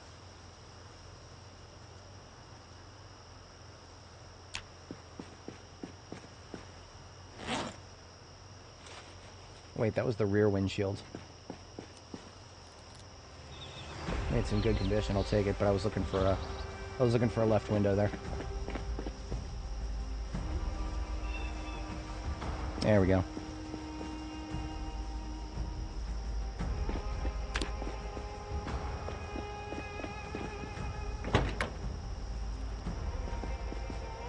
Beautiful. Total condition 82. Engine quality 83. That's one of the best step vans in the fleet already.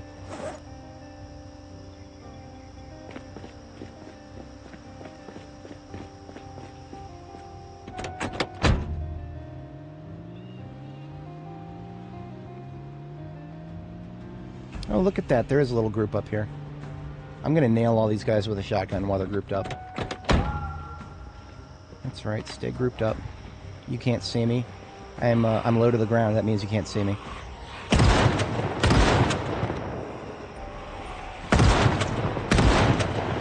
That right there is how to use a shotgun. Look at how many of them got stuck in there. There's a lot of them stuck in there. And they're not even able to get out.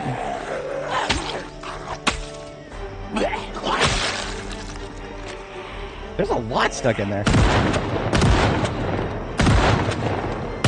I don't even know how they got stuck in there.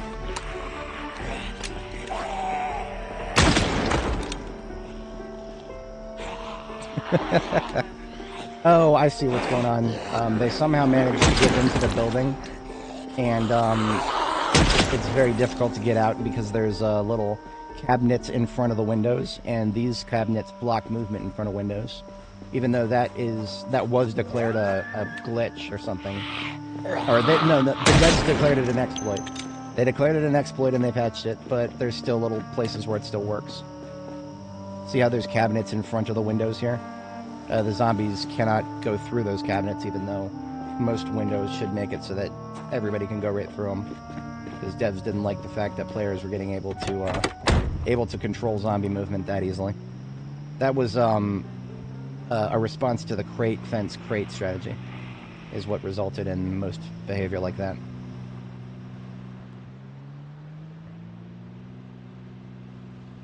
One more hit of this soup on our way back. As you can see, we've done another pipe bombing recently. It went very well. It went so well that there are parts of ragdolled zombies underneath the ground. Ragdolls, if you will.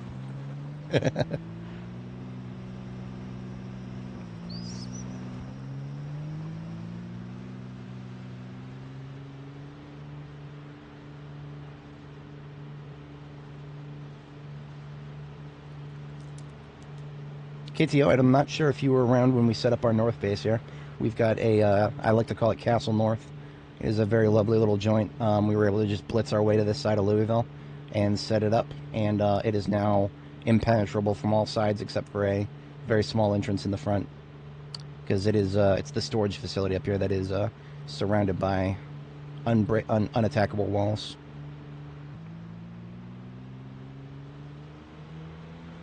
Very successful day, if I do might say so myself. We managed to finish the bombing activity before it got dark, and so we got to spend the evening after the bombing activity with just doing cleanup, getting some loot.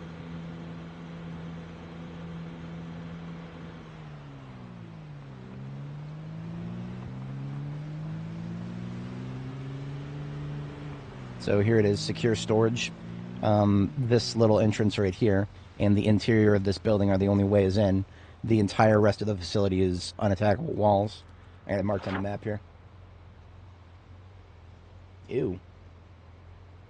That is, that's the struggle right there. I get that sometimes with migraines. They fuck up my sleep schedule, and if you guys ever see me not stream on a Monday, Tuesday, or, Monday or Friday or Saturday, Sunday, if you ever see me not stream, it's usually because something came along, fucked up my sleep schedule, and that's one thing that could do it. Or if I ever catch flu again. It's been a long time since I've had flu. I have not had flu since before I started live streaming. You know what? I'm just going to detach it. It's fine. We're close enough.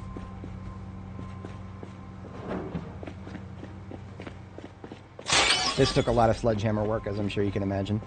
I would say it's mostly worth it. I don't know how much longer we're going to last for this to be a convenient location for us, but yeah, we'll have some time. At some point, we'll be done with this top corner, and we'll be working our way south, because we've got a part of a supply line established. In fact, I can extend this now.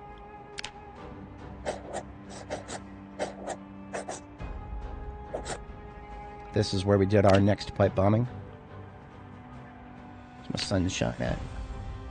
You are my sunshine, my only sunshine. Kaboom, in that parking lot there. Beautiful. GTA time, we're taking it back street by street. All we had to do was follow the damn car, zombie. Oh, you didn't get Mama's lemon pound cake. Should have had that instead.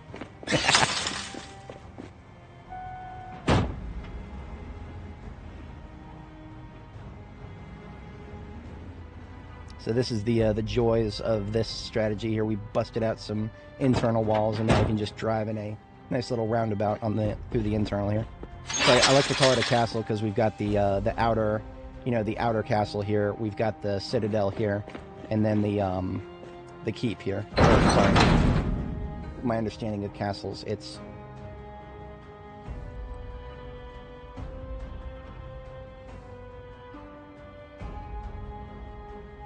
keep is okay. That's the innermost, but where is the what's the word citadel fall in? Oh, citadel is like a variety of castle. Okay, so I was using the terminology slightly wrong. Keep is just an intersection. Curtain wall. Yeah, okay, so that's out there. That the outer wall, that's our curtain wall. We don't have any battlements yet. TBA on battlements, because if you want it hard, we could just put a row of wooden floors going all the way around, and there's our battlements right there. Anyway, bedtime.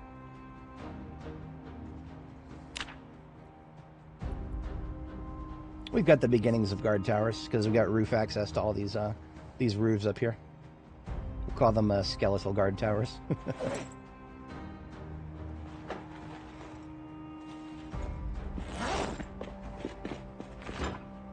We're gonna need some more weight putty-on-y stuff here. Let's go for another soup because that's working well for us.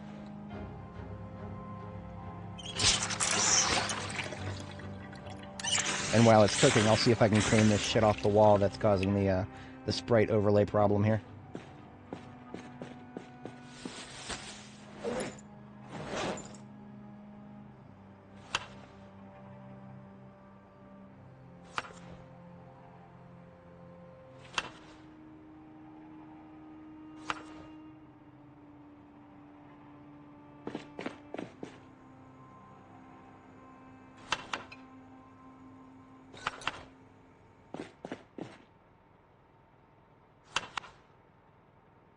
We've already used up some of the butter and margarine we brought with us.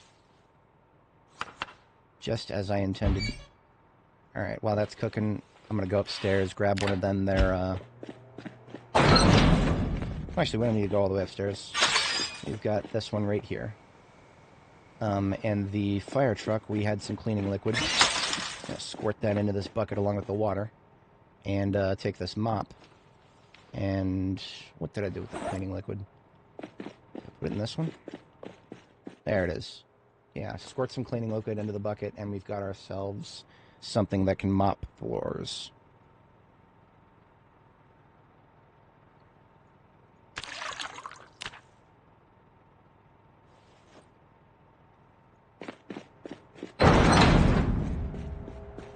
Oh, you gotta be kidding me. This doesn't count as a stain I can clean. Oh, that's stupid. Oh, that's really stupid. I hate that. Well, I guess we're just stuck with this forever. That really sucks. Yeah, clean stains isn't, like, valid anywhere in here. That really sucks.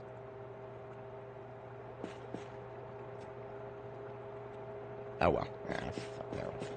Whatever, I'm mad about it. I'm a little mad about it. There's plenty of other places to clean in here. At least we've got a bucket that can do it now. Yeah. Add just like... So what it does is it does... every time you mop a floor, it uses a certain amount of water and, like, a couple milliliters. I don't know exactly how much. I usually like to do a ratio of, like, 950 or, like, 920 something, and then fill the rest up with, bleach or cleaning liquid. You can use cleaning liquid or bleach by itself, but then instead of water, it'll just use extra bleach, which is a big waste if you, yeah. We're going to call this a 60 super soup.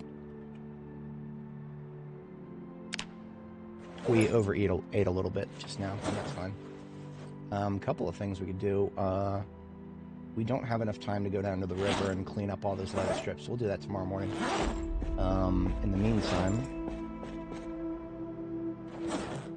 we could get started ripping up some of the leather. Yeah.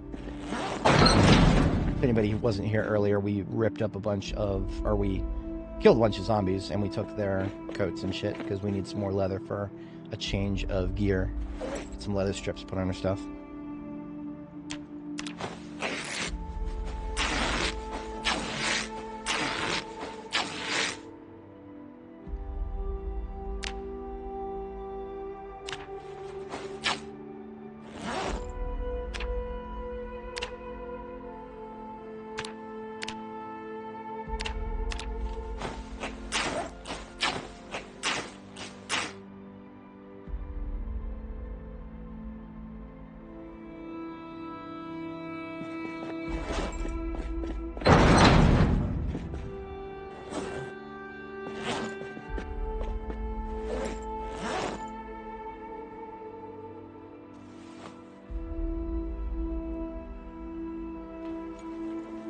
Alright, we'll get all of those washed up tomorrow.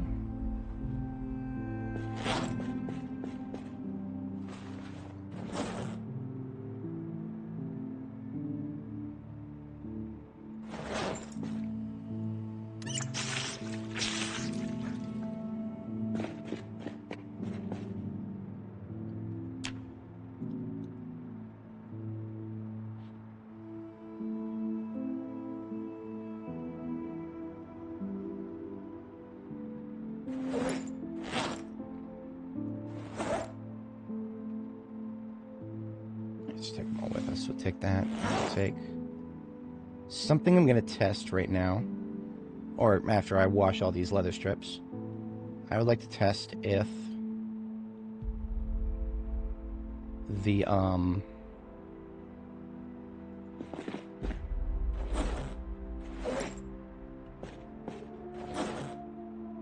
which one of these looks less ugly?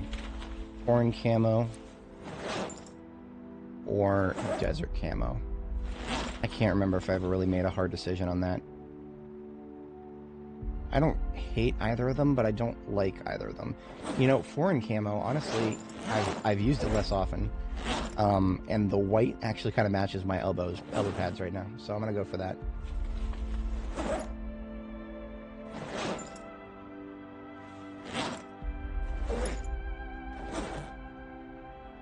Alright, so everything that I need to upgrade to leather is now in my backpack.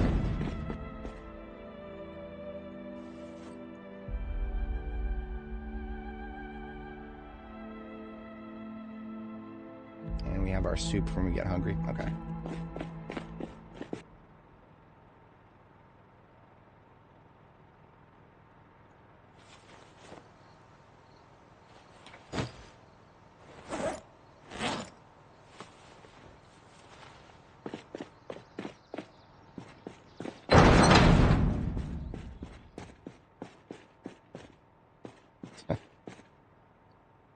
Interesting placement options. Interesting, I mean they both suck. Let's just put it right here.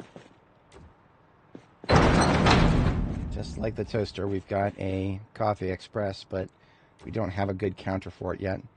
That's alright. Alright, so off we go.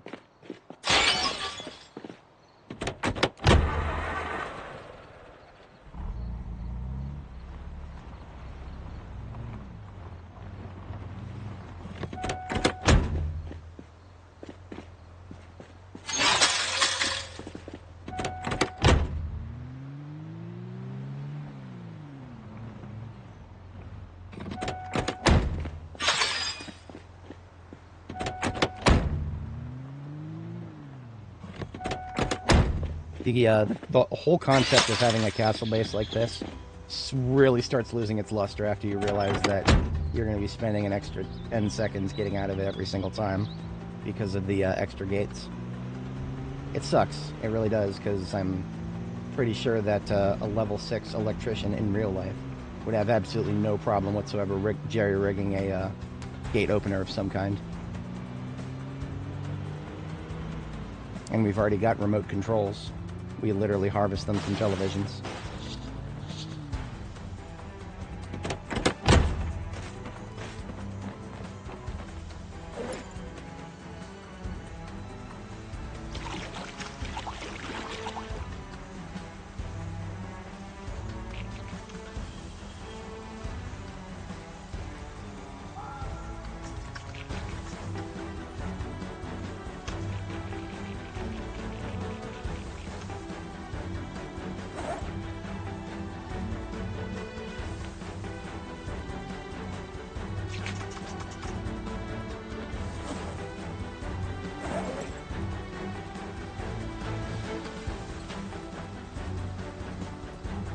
Alright, first easy win is the Hawaiian shirt.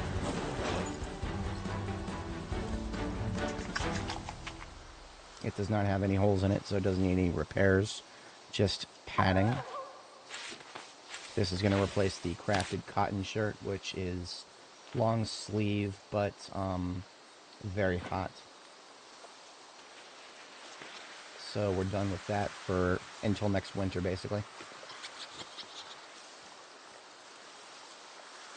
So that will have lowered our insulation a little bit. Now that also lowered our forearm protection by 10%, because the Hawaiian shirt is a short sleeve that only goes up to the forearm, so it doesn't have forearm protection platform to put strips onto. What I can do though is this foreign camo jacket. Hopefully it will not get too warm and we can continue wearing this for a month, maybe a month and a half. I know as soon as it gets to June, we will not be able to wear any military jacket at all, even this one, which is lighter on insulation than the others. And just for a change of pace, we're going to do these skinny pants. I have no problem with my current leather pants, but skinny is the change in pace. I like it. It's the exact same insulation and the exact same color, but it's a little tighter.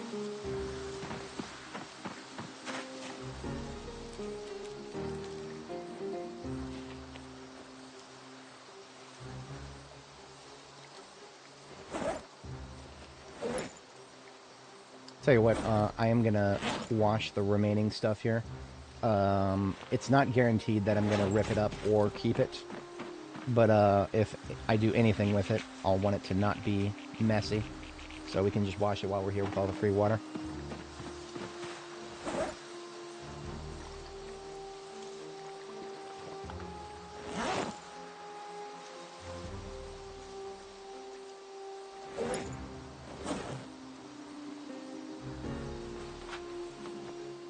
Oh yeah, and we found some work boots that are somehow intact.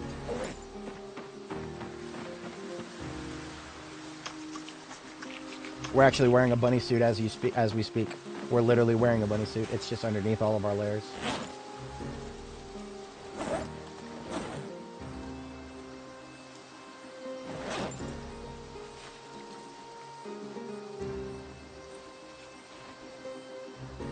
Last thing to do while we've got free water is to go ahead and wash the truck.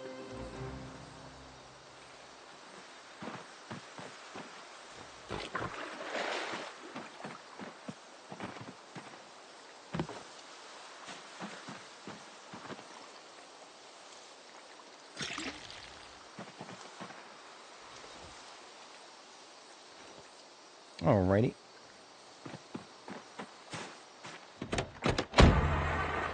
Bunny suit only. Yeah, no, that's the phase that everybody gets to eventually when they feel like they're completely untouchable. But let me tell you how not untouchable I am.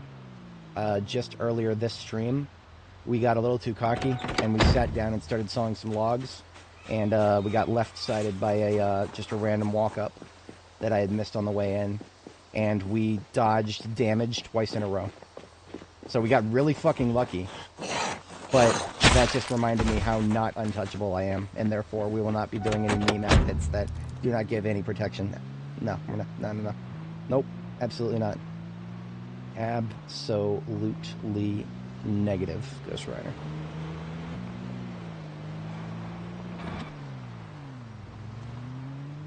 I'm just going to drop off the sewing kit and/or, yeah, just drop off the hiking backpack. We have enough daylight left easily to do another bombing activity.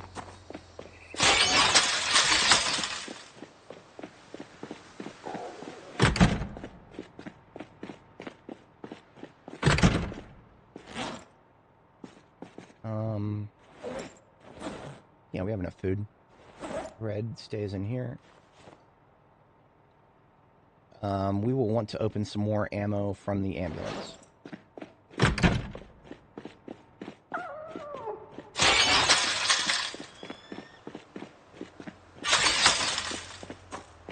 Did I see somebody in here? Hang on. Nope, just that one bitch right there who made my life inconvenient briefly earlier. I didn't get a timestamp for when it happened, but rest assured I will put it in the comments section later on. So if you're interested, you can check it in there. I might even make a standalone video. Because I do need to shove it into my head that I am not invincible, not even slightly. Clean that up, clean that up. Oops, wrong button. And let's open 2 shotgun.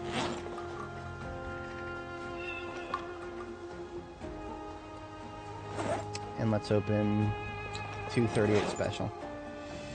100 of both. I like it. Possibly overkill. I mean, if everything works out with our next bombing activity, we won't even remotely need that much. But yeah, let's see how it goes. I am somewhat happy that I did not take any. I didn't overheat at all from what I just did, running in there and running back out. Did not see our girl overheat at all. Our insulation levels are a bit yellow on the sleeves, a little green on the chest there. Remember that most body heat vents through the torso and the head, so as you can see, that is where we have the least insulation. Not a lot of we're still wearing things like long johns on our lower body because it's okay to do that. Your lower body is not where the heat vents from. Heat rises, it goes up.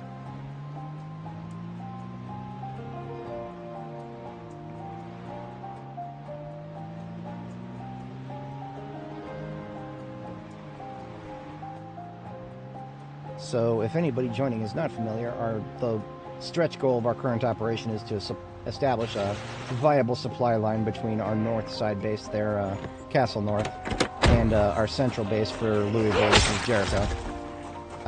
We've already gotten most of the way there. We can actually see on the map. That's where the bombing was previously, and then the next one right there. So we're continuing down Bourbon Way until we get Chapel Mount Downs is the road we're going to be taking. Chapel Mount Downs is going to have literal tons of zombies. And I only have 1 pipe bomb left. So I think we're going to try to get as many zombies from Chapel Mount Downs as humanly possible with our next bomb. So we're actually going to blitz straight there now.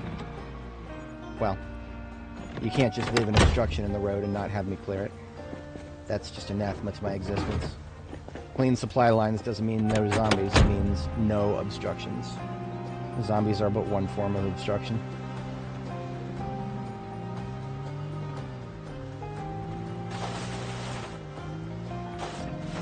That's good enough.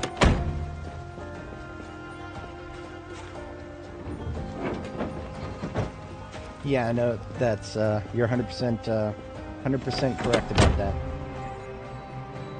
Sawing logs sitting is, that's a habit for very safe bases. And nowhere else.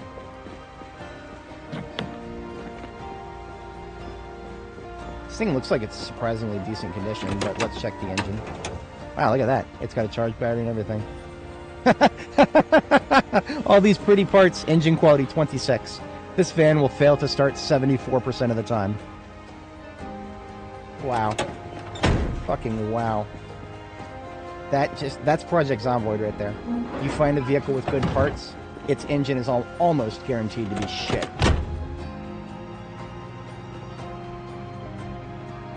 And the saddest part about all that is so many players don't truly understand the differentiation between engine condition and engine quality. There's a lot of, like, you know, people who are kind of new to the game, you know, first 100 hours or so, who are not going to understand that engine quality is even a thing. They may have seen it, but they might not understand exactly what it is. And they're going to pick up a truck like this that they see, you know, all those pretty, beautiful green parts, and they're going to be like, why the fuck is this thing always failing to start?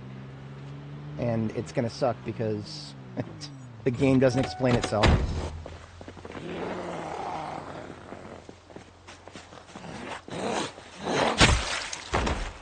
Yeah. Well, okay, so this girl right here, Nora the Explora, has had her skin broken by a zombie twice in her lifetime. And both of them, I actually think the first one was a laceration. Obviously, neither of them were bites. Bites are guaranteed 100% infections, but I think the first mistake we made on this character was early parts in part 1, if I remember right. Either part 1 or 2. But what happened was we had a zombie corner us from one of those. It was actually right in Riverside. Somebody cornered us from a bathroom that we thought was clear, and it was one of the zombies that didn't make any noise until they attacked us.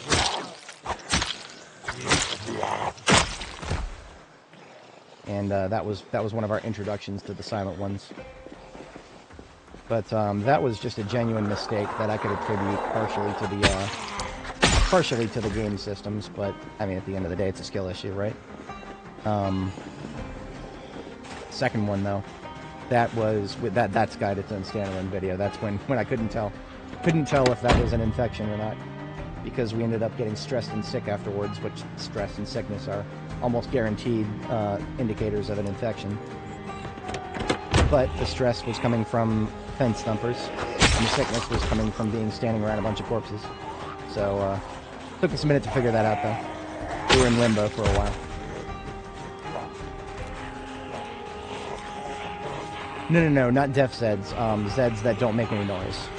The other way around. Like the one that nabbed us, I don't even know. I might be misremembering this part, but I don't even know if it made noise when it lunged. That's very new. That's later build 42 patches, like 13 and later. I do not recall ever seeing anything like that on Annie.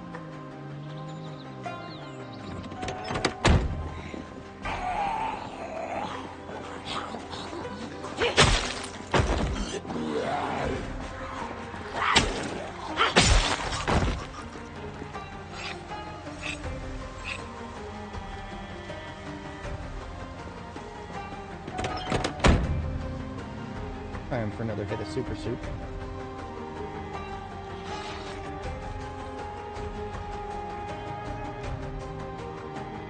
So there is potentially intimidating numbers here.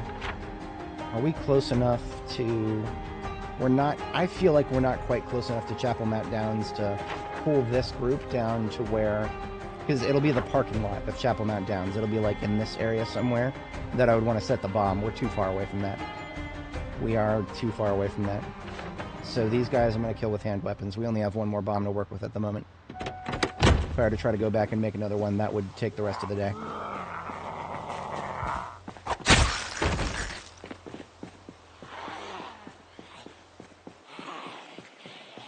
Inside, you just hear scream and then hugging me. That's rather terrifying.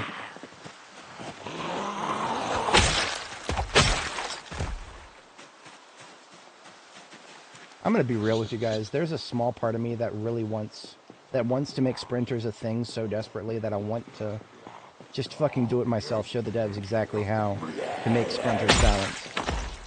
I've articulated it many times. We need a dodge button. But that would require me learning how to do Java again. I took one class in Java. That was AP Computer Science in high school. So we're talking, it was junior year, wasn't it? Yeah, that's back in like 2007, 2008, something like that. Can't remember exactly when. It's been a long time since I've done Java with any amount of seriousness. But I do think we wouldn't be able to get away with this with Lua.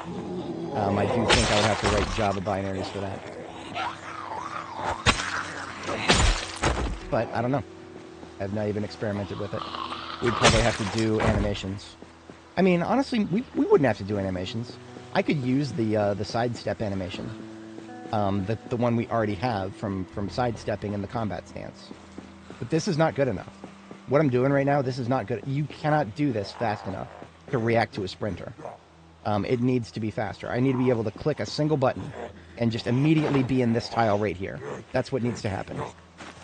And most importantly, the zombie targeting needs to not be able to retarget me for, let's just call it 30 frames. That would be the first thing I would try. 30 frames. And you know what? Maybe even make it scale. Make it scale based on how nimble you are. So if you're more nimble, you get more iframes between the, fuck you, dude. The more nimble you are, the more iframes you get between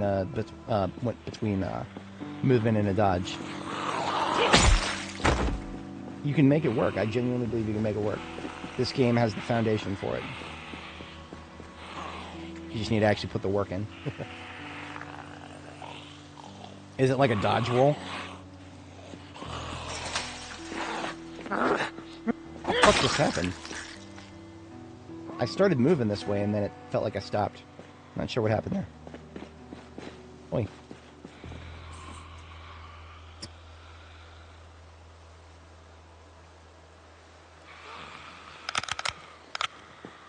Yeah. Okay. Jeez. There you go. Now you heard my footsteps. Come on over, Karen.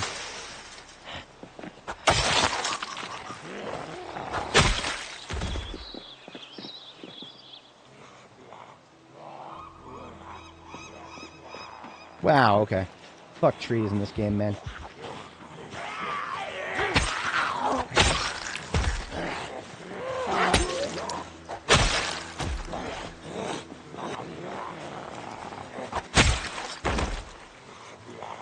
Come on over. Why did I miss both of those? I'll never understand that. That's one of the reasons we lost Barb the Builder right there. I mean, one of many, many, many reasons, but I'll never not attribute that. Whenever you miss what should have been a given ground attack like that, I get those flashbacks to Barb the Builder where, of all the things that I did wrong, that is one thing the game did wrong. Because there's no reason to miss an attack like that. Literally no reason. We just missed twice in a row for no fucking reason at all. If Barb had landed that one sound hit, we would be living in a very different universe right now. Alas. There's only so much cope one can do.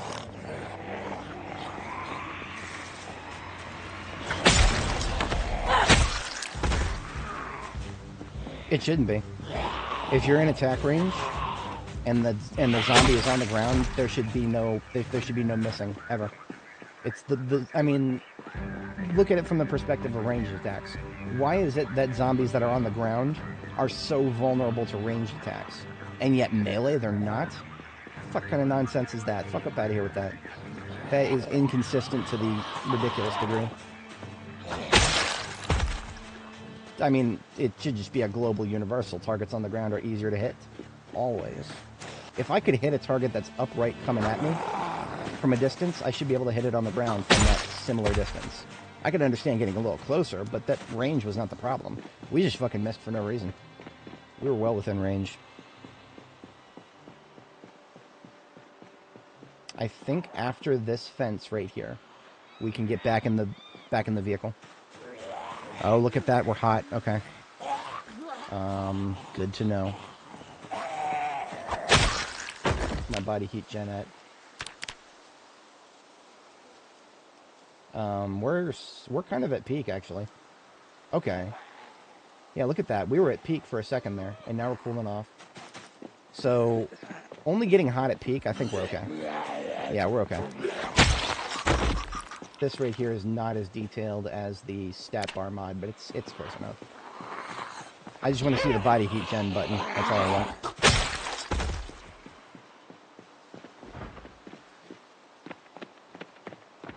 This will take us straight back to the max for a minute, but it always does. I could be topless right now. Sprinting this hard would take me right back up to body heat gen cap, and I would be hot.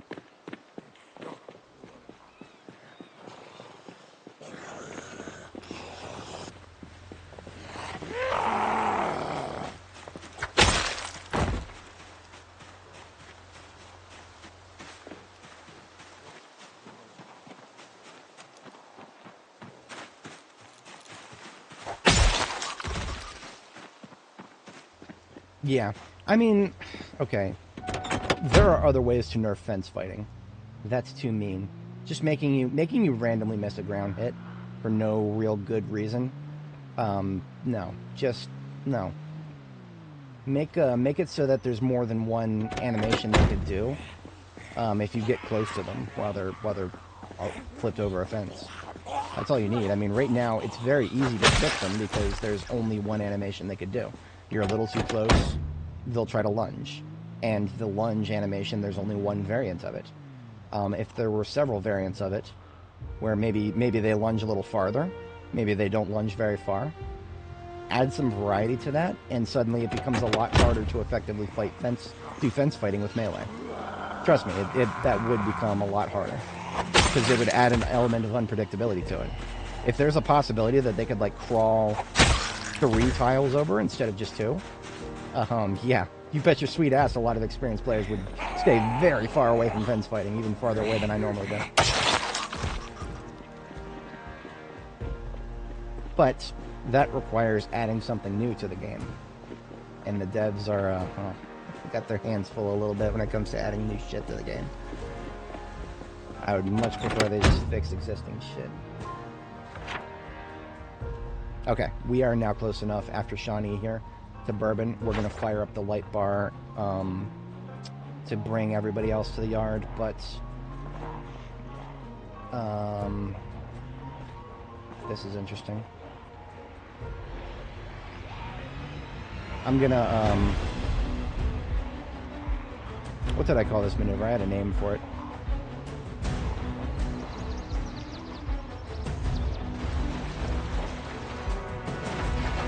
I already forget it. I'm gonna have to go look back at my own stream from the other day, because I had a name for it and I liked it.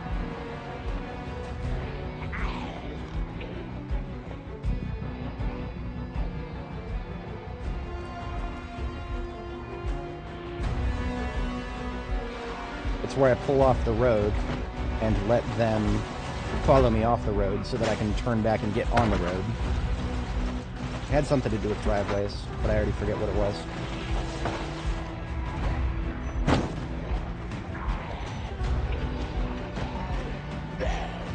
Did he just punch a guy with a car?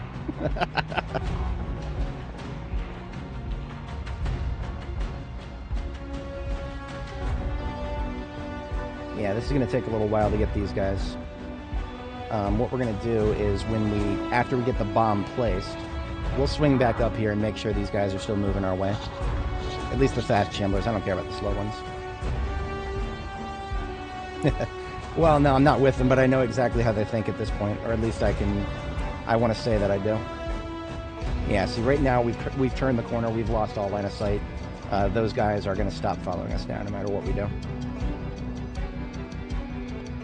I would like to spill this entire yard, but that's going to be complicated.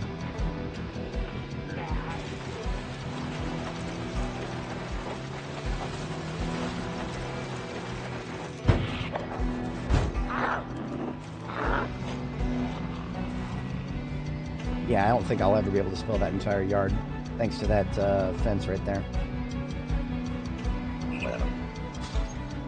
Alright, so welcome to Chapel Mount Downs. This is the site for the bombing activity. We gotta be a little bit faster about this. there's not a lot of good streetlights here. There really is not a lot of good streetlights here. Honestly, this one right here is one of our best prospects, but that requires a lot of off-roading.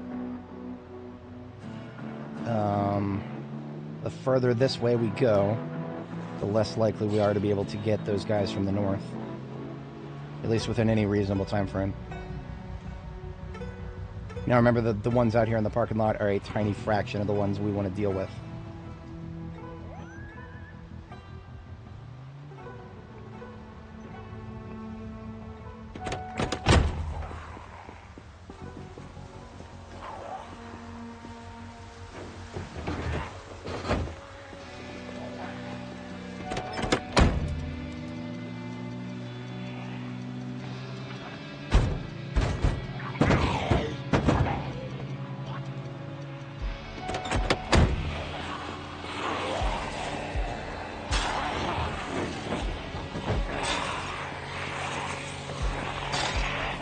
Get in.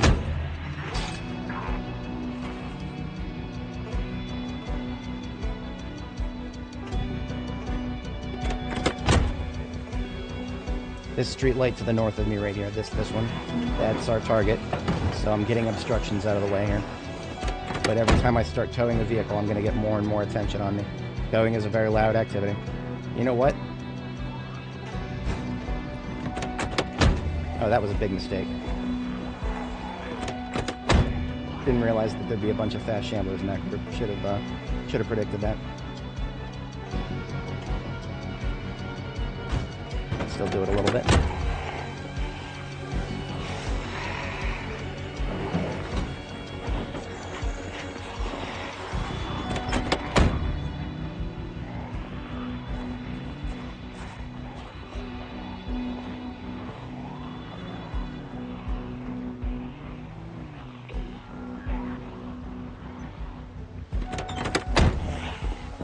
This one, I think, is the last one we need to get out of the way.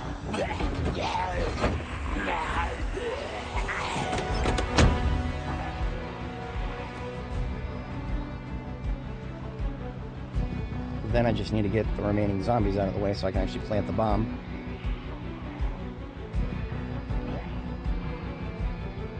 Shit, we just aggroed two from the south. If either of those are fast, then that just made my life much harder.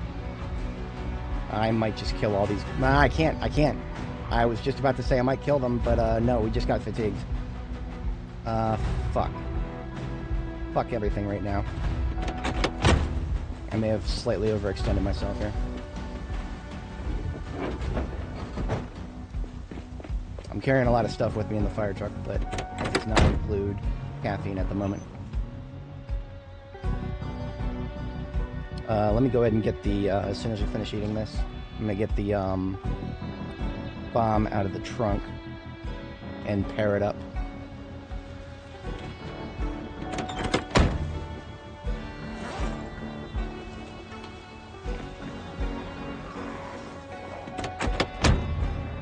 Linked remote controller, the bomb is now linked.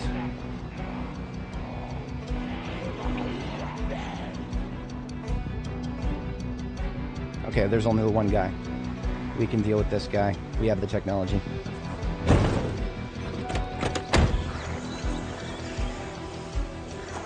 Alright, bomb is armed and set.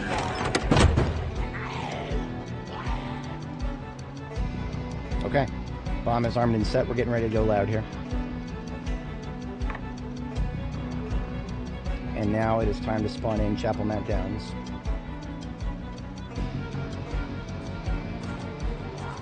Get ready for the frame rate drop.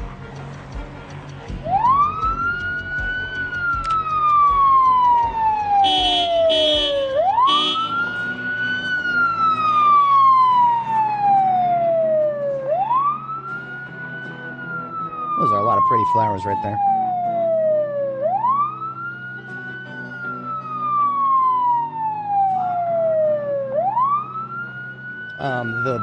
No, the bomb didn't even show up because the whatchamacallit, the street light blocked the model. The street light's too big. The bomb has a model. It just looks like an iron pipe with a little cap on top of it. I'm gonna go ahead and lower the volume for the game here. because the game's volume can actually make it hard to hear anything here. Time for some Wii U. I'm gonna play the Wii U. Wii U, Wii U, Wii U.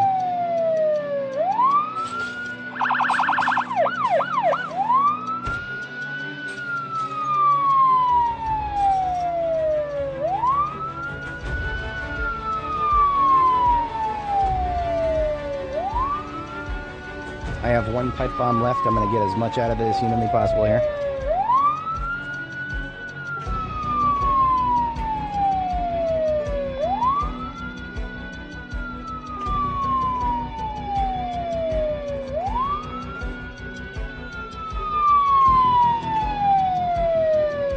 Just to remind myself where it's at. I'm going to put a little garbage bag next to it. See, if I zoom all the way in, you can kind of see it. It's flipping into the lamp there.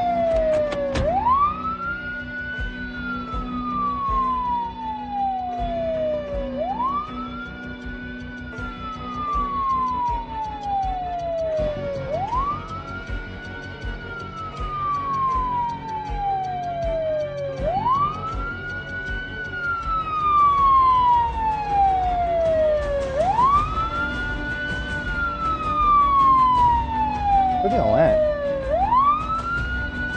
Oh, there they are. See the fucking rats coming down the stairs.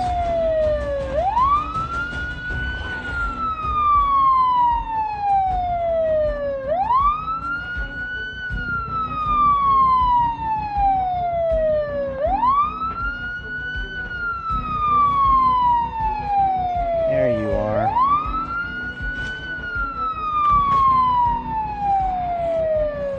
There is no way through here, by the way, so we can't get too deep in this place.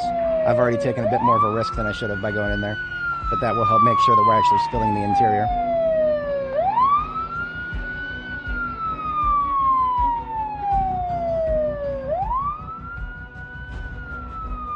I really want to get these guys out of the residential complex up here, but it's going to get hard, because as you can see, now that they see me, some of them are slapping the fence while others are trying to go around.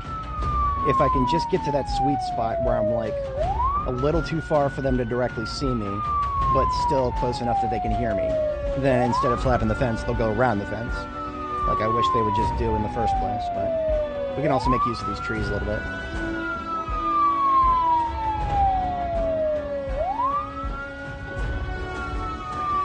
We don't have to get everybody from the residential development there, but the more the merrier. This is our last pipe bomb for a while, like I said. We would have to go back. Well, I might have the necessary boxes of bullets in the ambulance at Castle North. We could probably make a couple at Castle North. Easily, too. So this might not be the last one for... just the last one for a couple days.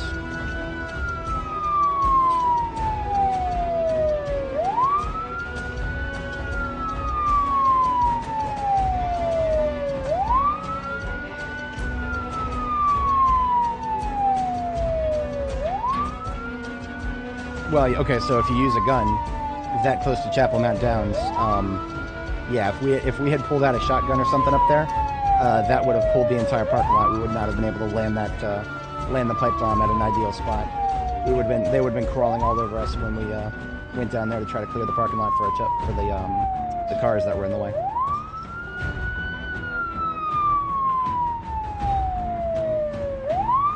Yeah, I think we've emptied enough from up here.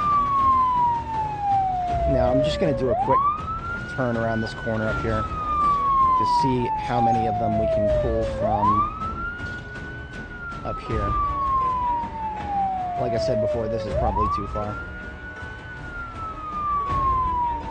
If I could just merge these two groups, that would be amazing.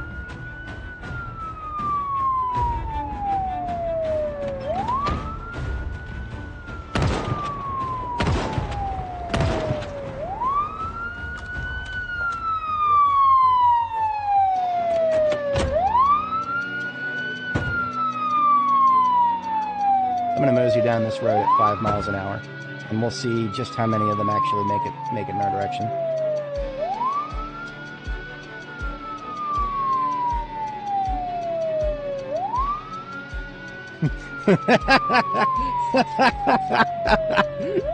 Last chance to look at the pipe bomb, Hector. Tink, tink, tink, tink, tink, tink, tink, tink, tink, tink, tink.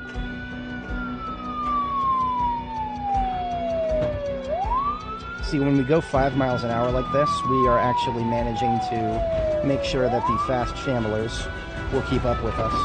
Like, literally right behind us. But sometimes we have no choice but to bump it up to 10.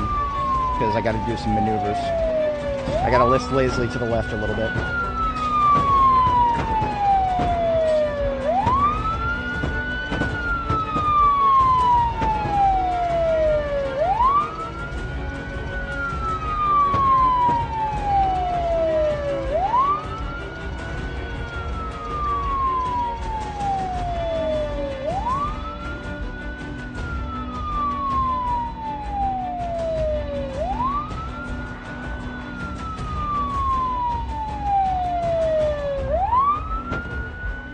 I want to say that that was a pretty good mission success. I mean, we're still getting plenty of them coming around this fence. And every time we go in here, we have the double effect of losing line of sight of the ones to the north and incentivizing them to go around the fence, while also getting a few backliners back here. Most importantly from the actual track itself. There are plenty of zombies out in the track itself. And the only way to get them to come out to the parking lot is to spend a bit of time over here making noise. Whoa! I almost fell through the floor just now. Did you guys see that? I drove onto the flower. Oh, look at this. Look at this. These flowers have no floor under them. Holy shit. We got really lucky not driving. Like, look at this. I'm using walk to. I cannot walk on these flowers because there's no floor under them.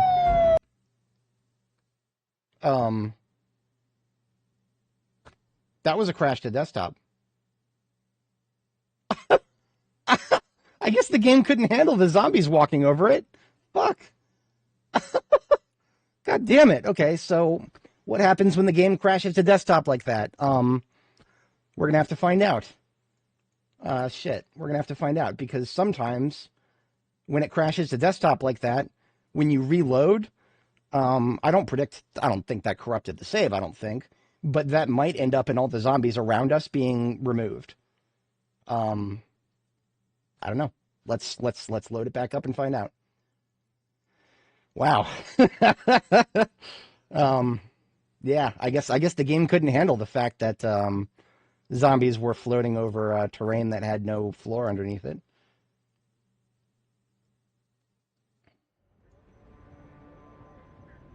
Yeah, we may have lost a huge chunk of the zombies, like they might have just despawned.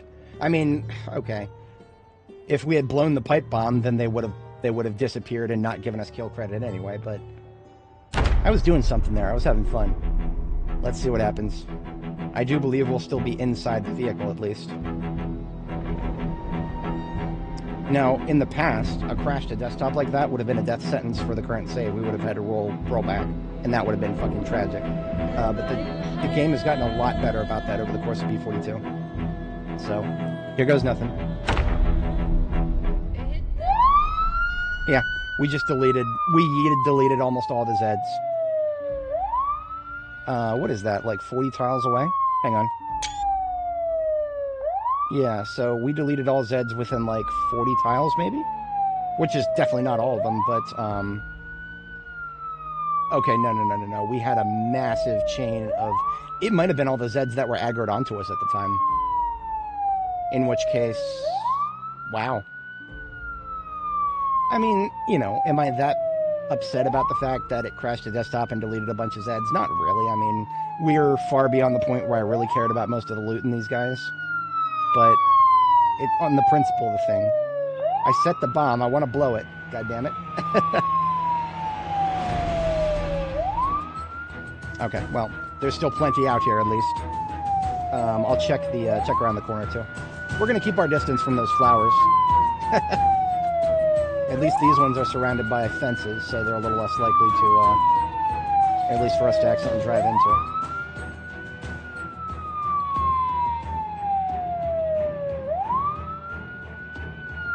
I want to say the bomb is still there. I'm gonna check that. Let's just get out really quick. Right click on that tile. Yep, it's still there. When I right clicked on the tile, it gave me the option to disarm and take pipe bomb linked, which means it's still linked and it's still there. So we still click the button and it still goes boom.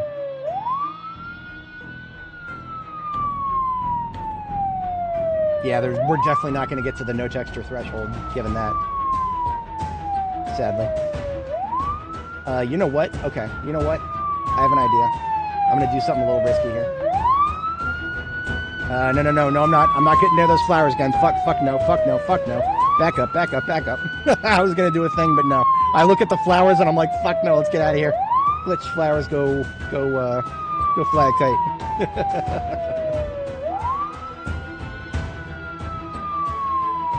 Knocks van and they got knocked out. We call it the knocks out game.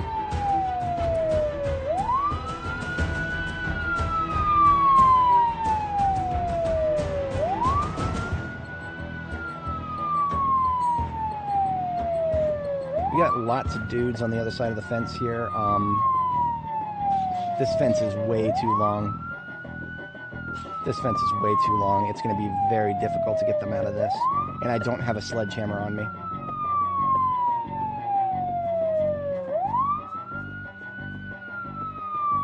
I suppose if I,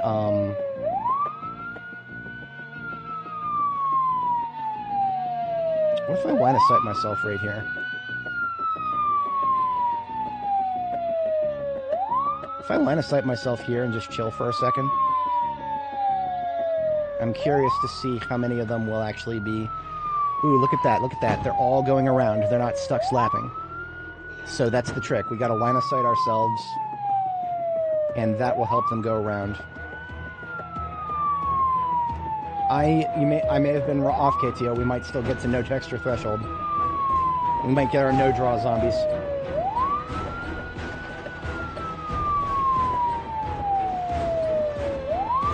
This is still a very big place. Yeah. I'll put a skull and crossbones on it later. Hundo P.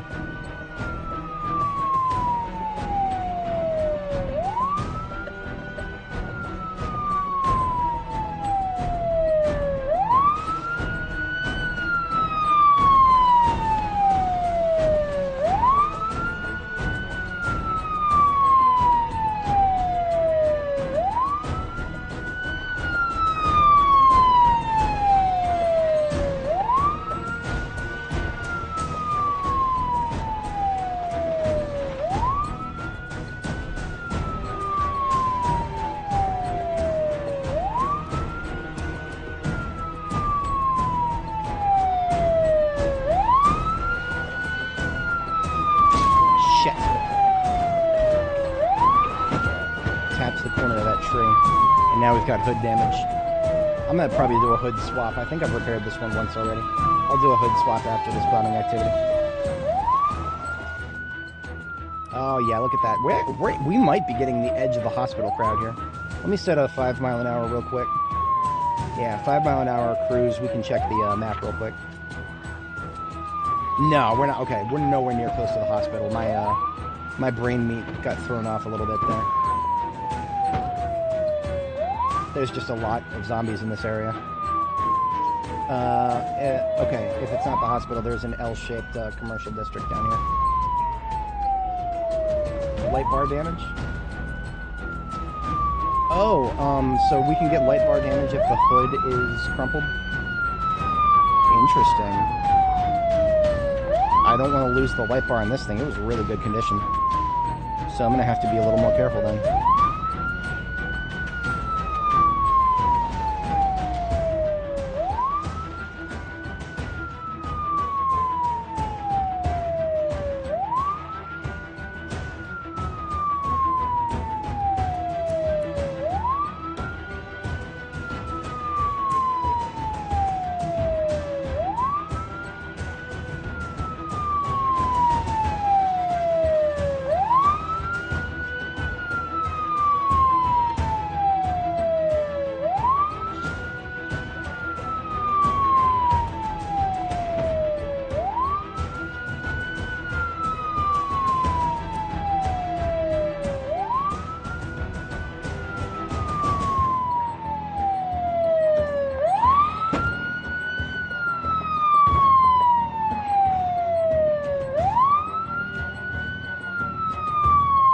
Yeah, there are some strange situations that I've observed where it does seem to get damaged and then somewhere it doesn't.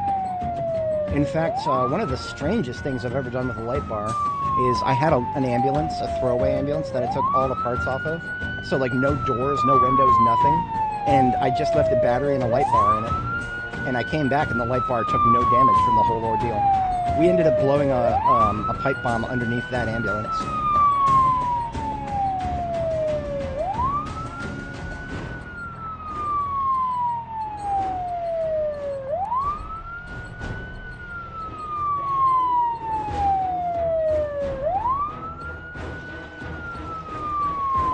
See, one of the reasons I keep looping back down here is we've still got them coming around the fence.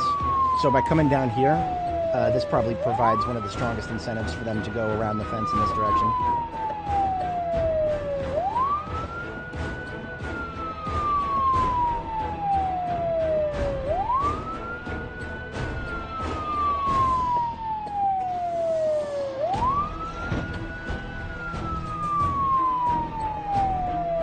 Alright, I think that's good. We're rapidly losing visibility here. Our cone is going to get cut in half over the next hour here.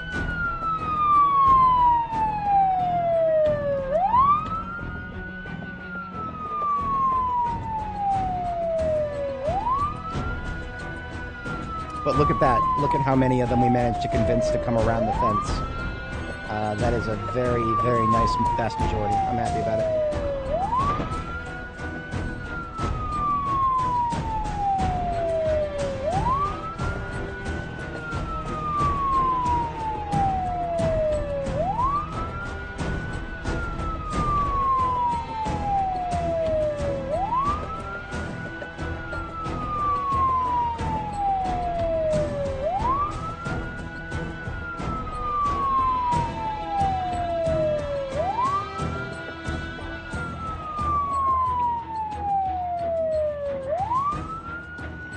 Look at that. You can almost see our view cone getting shorter. That's mean. But it makes sense, sadly.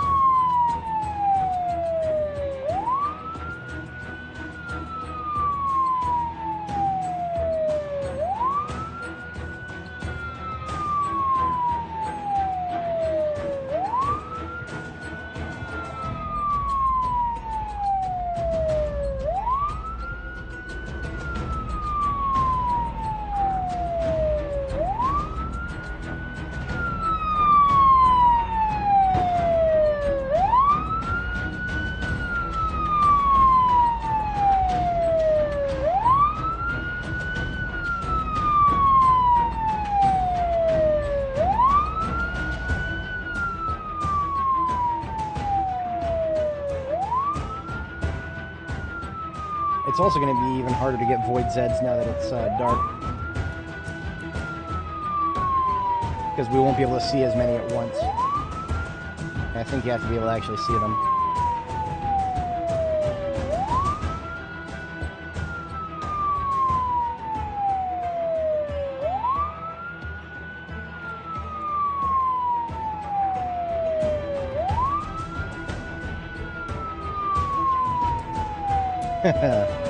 Maybe.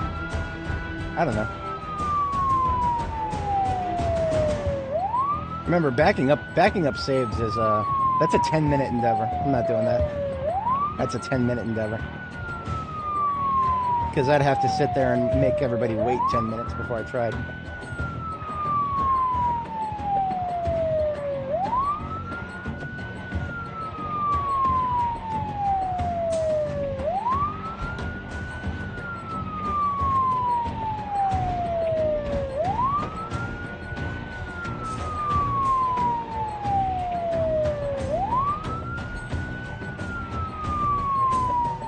In real life, this would be the easiest way to get killed. Is the character's current state, where we are we're tired, but we're also panicked. As in, we've shot all of our adrenaline. Our adrenaline is just completely gone, so we're just in this low-level state of panic where we're not reacting the way we should be. Yeah, that would get me killed in real life.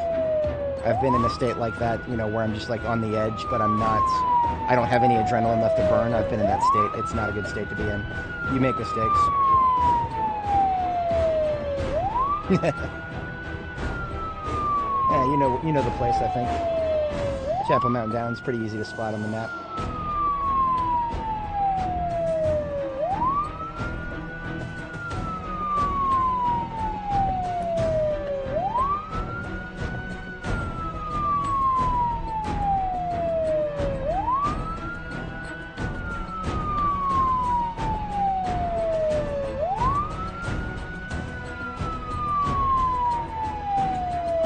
Okay, we are in a pretty weakened state right now. I'm gonna go ahead and after I do the detonation, I'm not gonna stick around to clean up everybody. I don't have it in me. It's not. We are very weak. We're very tired. We just want to get this bomb busted and then get out of here.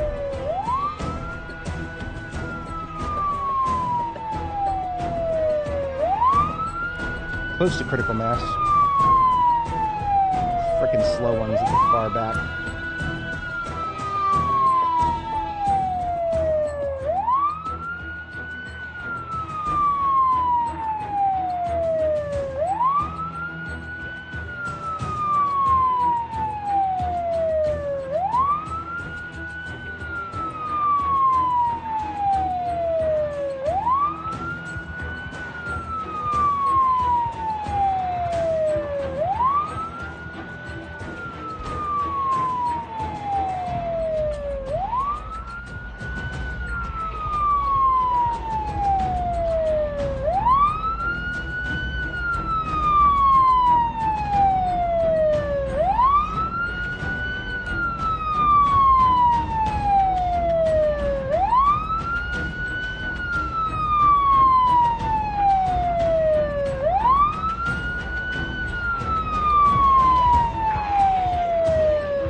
Tighter. We're getting tighter.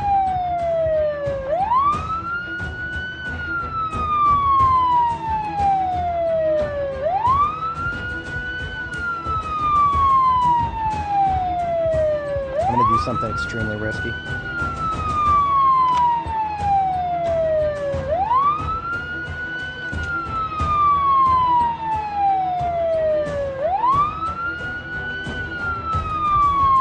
This'll up the view gun.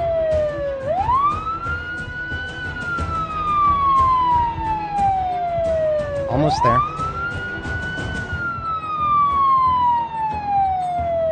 So if anybody's not familiar with what I just did, I put the window down and pulled out my flashlight so I can shine the flashlight out the window. It helps, but it also makes you extremely vulnerable. All they got to do is lay a finger on me, and I'm a sitting duck. So we're literally not going to take off.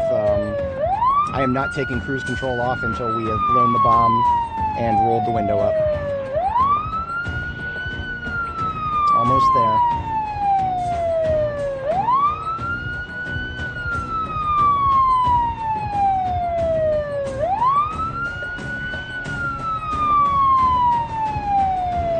Some more fast.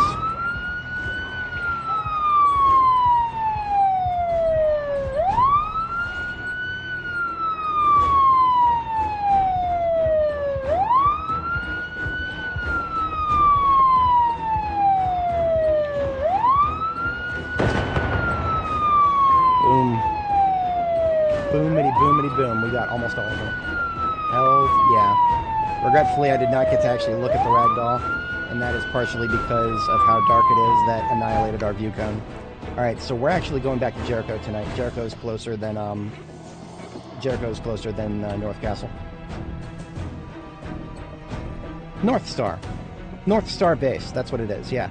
That is North Star. Henceforth, the castle shall be known as North Star.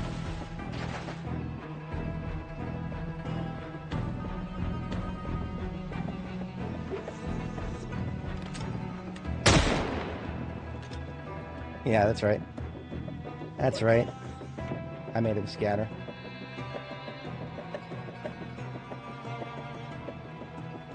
Jericho is just down here and on the left. This will give us an opportunity to pick up our perishables that we left down here.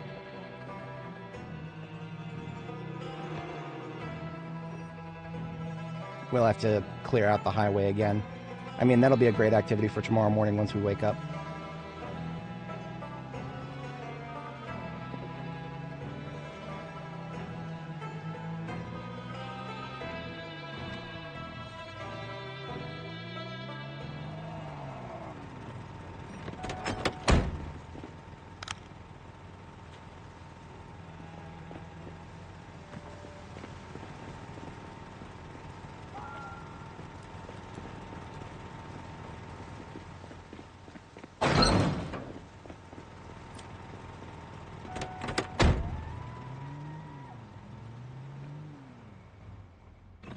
The fact that Jericho was closer means that we've gotten a lot closer to finishing off our supply line here.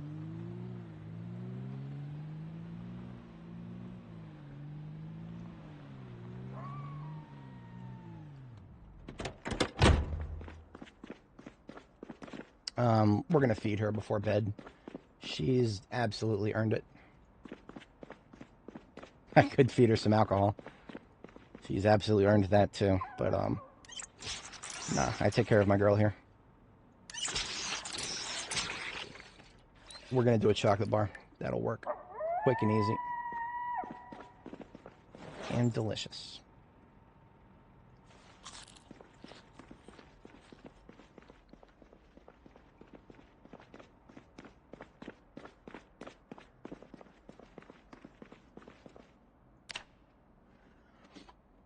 Alrighty.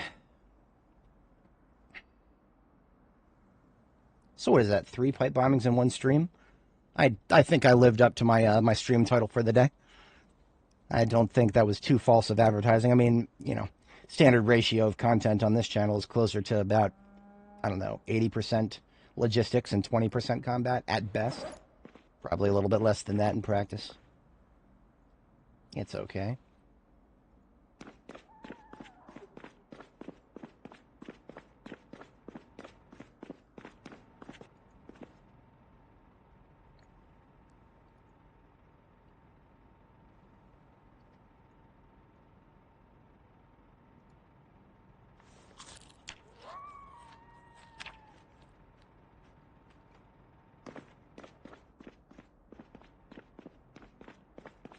It's going to take a second before I can go back to sleep. I'm going to read, since we have Electrical 5 now. There we go.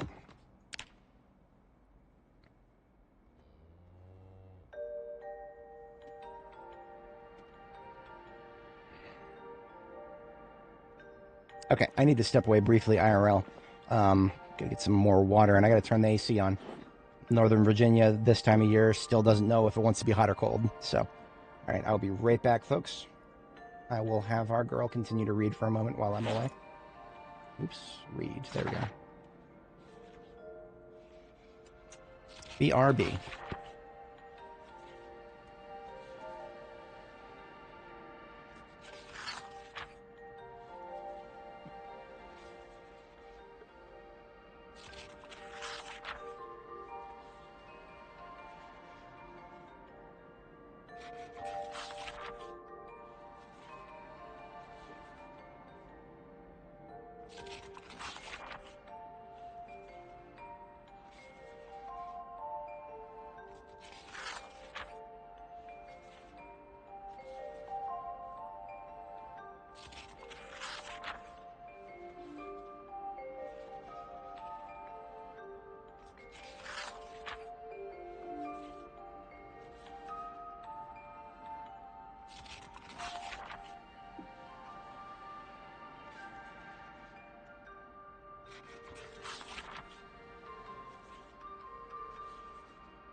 Alright, I have returned. Regrettably, I don't think I'll be able to do a full 12-hour stream today. Nothing looking bad at the work line, but I do not think I have energy to continue going for too much longer. We can get another day in for sure, but I might burn out by tomorrow in game. So we'll look at that and see how it plays out. While we're back here, we're picking up.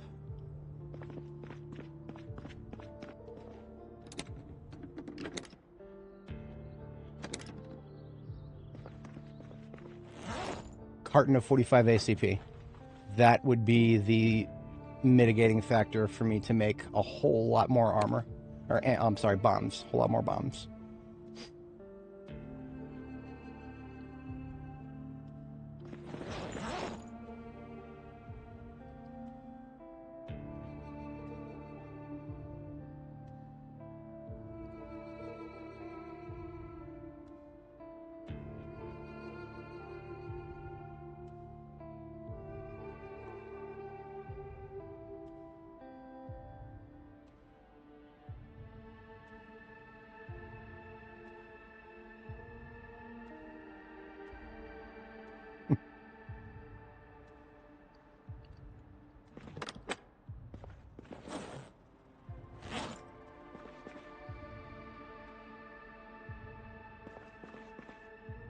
Fishing hooks.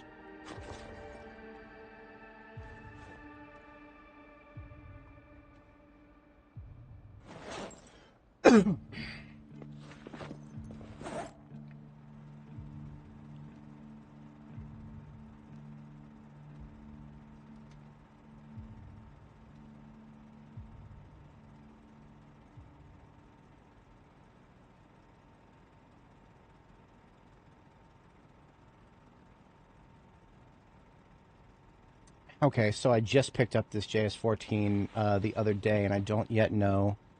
Oh, okay. Okay, you can put a 4 times on it. You can put a red dot on it. I would not want to put a red dot on it. It's a semi-auto platform. Damage and range. I need to compare it. The JS14, I need to, you can put a laser sight on it? Are you fucking kidding me? Okay, that's interesting.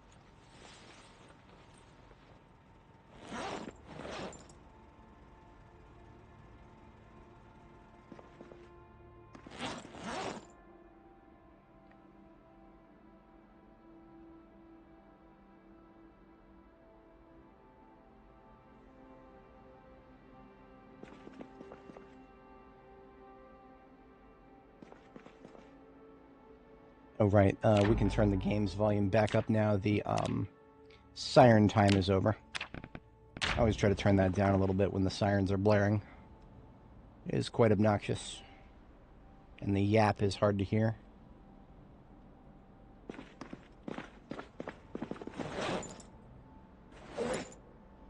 I wanted to see if an 8 times scope would work on the JS14. No. Okay. 8 times does not work on JS14. So this may only ever be a medium range weapon. But let's take a couple of magazines and see what happens. The Zeds get stuck there after they lose aggro, but the game didn't crash. I have no idea what might have caused my game to crash then. Did you try driving a vehicle into it? Because that's one thing I did. Probably wasn't the best idea, but I didn't realize that was only how I realized that was that was a thing. By driving a vehicle into it. Huh. That's very interesting.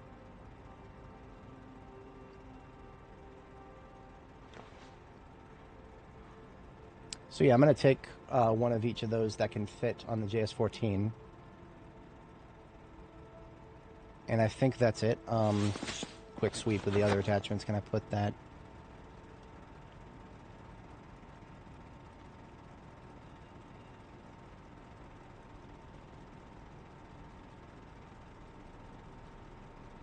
Wait, what? You're not supposed to be able to put a laser sight on the JS14, and yet it has one on there. The laser sight doesn't say JS14 in there. That's really funny. We have an impossible gun right now. Okay, cool. I'm here for it.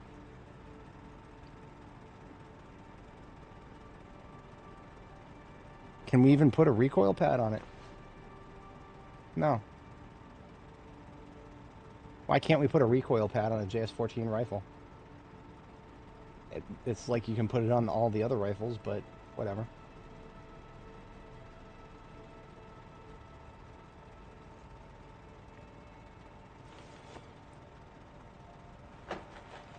So that means I'm going to grab 4 boxes of 556, but there's going to be plenty of boxes of 556 up there already at our destination. We have not looted a few boxes yet in the surplus store. So we will handle that as soon as we get back up there. I'm going to be lazy one more time here with the chips. And then this time, I'm not going to forget the perishables.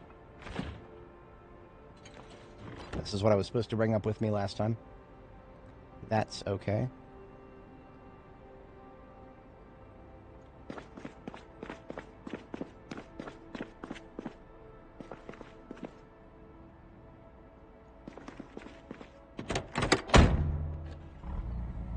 This means I won't be able to get out and fight too much on the way back, because we've got perishables on a ticking clock. Oh, the game crashed to menu. You fell through the floor. Oh, fascinating. Okay, so what you're saying is we crashed before the save managed to get corrupted. Okay, well, yeah.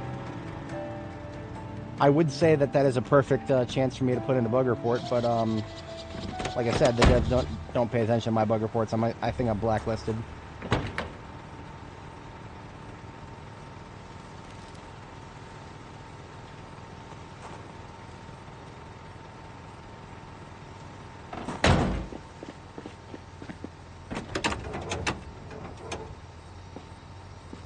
Thankfully, it looks like our light bar has not taken any damage yet. So, brand new hood. old hood can go on this van. We'll fix it later. This van is basically just here for nostalgia value.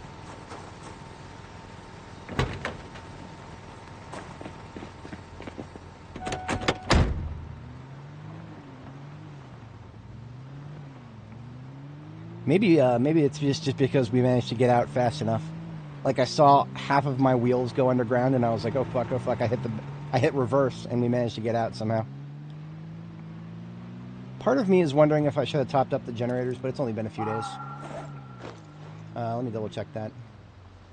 Last check gens on the 23rd. It's only been 5 days. We're fine.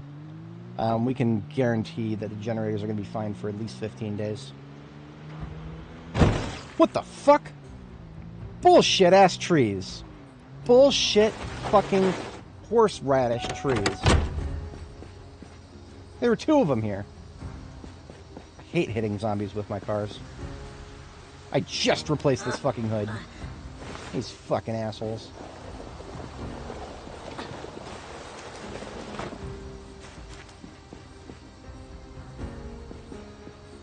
Oh, this one doesn't even want to show me a drag button. It's so tiresome.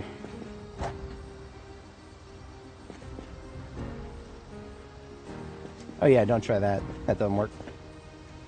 But you see, here's the best part about this. If I try to drive, of course, the game will remember that he's there for that purpose. I'll still bumpity bump over the fucking corpse, but I can't drag it. Fuck you. These fucking trees, man.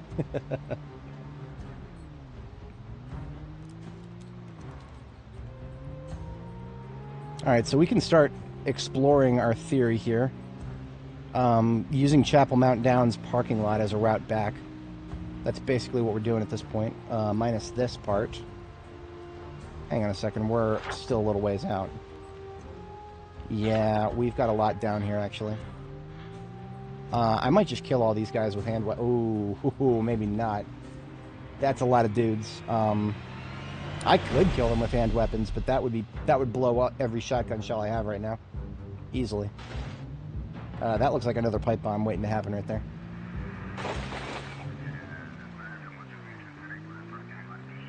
Alright, let's clean up what's left from last night up here. Looks like they've separated them. Oh, look at that. Look at all these guys up here clustered together. Yeah, that's not the best parking spot.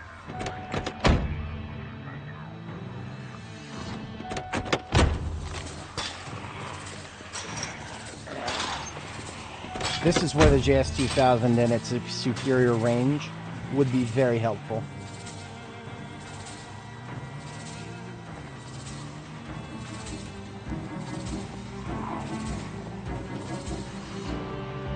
Let's see if I can group these guys up for a nice shotgun blast. Can't tell you if I've ever actually tried that.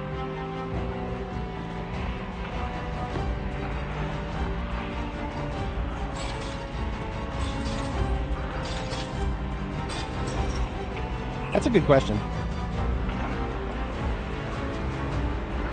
I guess you could say that the loot, well, the real loot is the friends we made on the way. But no, the loot is for me. If I had to care about loot that I found here, it'd be the helmets. The riding helmets that you get are different colors. For some reason, I get the feeling that that's not actually what this place is supposed to have for loot. This place is probably supposed to have rare horses. Horses are going to be in the game someday. I think B43 is going to be rudimentary NPCs, so like dogs and horses. That's my guess. It's just prediction.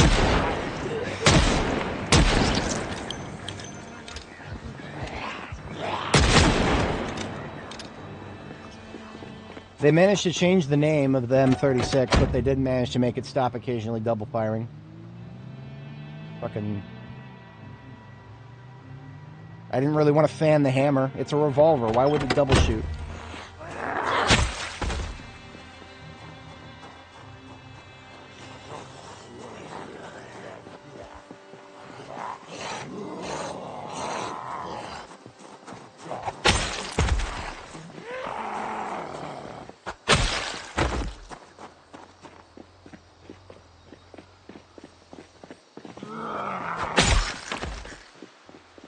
somewhat clean parking lot here. The backfill will eventually catch up to us. But for now, we're looking good. There are cat bowls in the game. So I don't know what that means, though. Dogs used to be in the game, so I feel like dogs are guaranteed. I don't know if cats used to be in the game. That wasn't just a mod, right, that added the dogs? Ooh, Knox Distillery. These guys make great hats. Before I had the witch hat, Knox Distillery was a go-to for a while.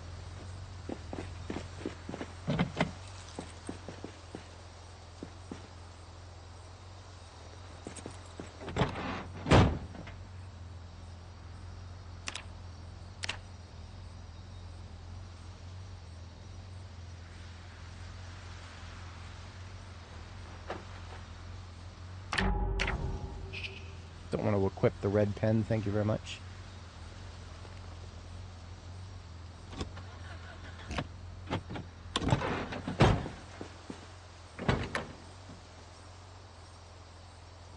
Not a survivor vehicle, though.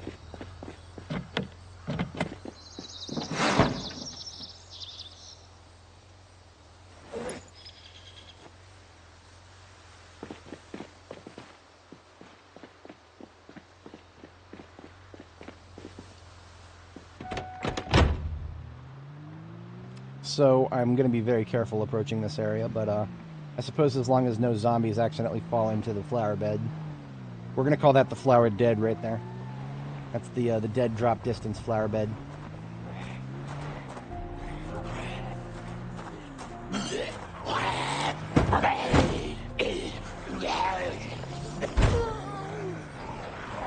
Shit. That was a trunk hit. Hard one.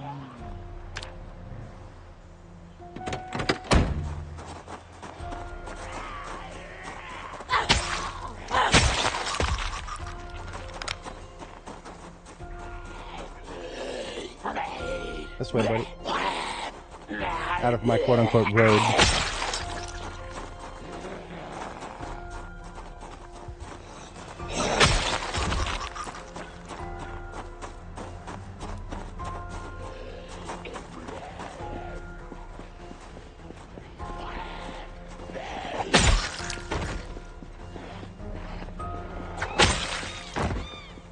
So I don't recall seeing any riders yet.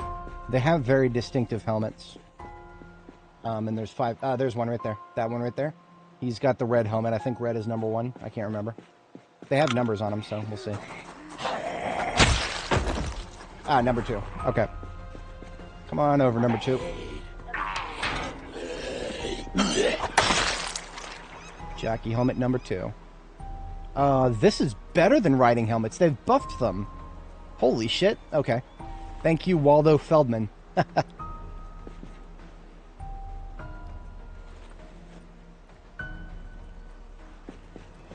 So what is that helmet? That is 70 bite, 80 scratch, no vision impairment, no hearing impairment.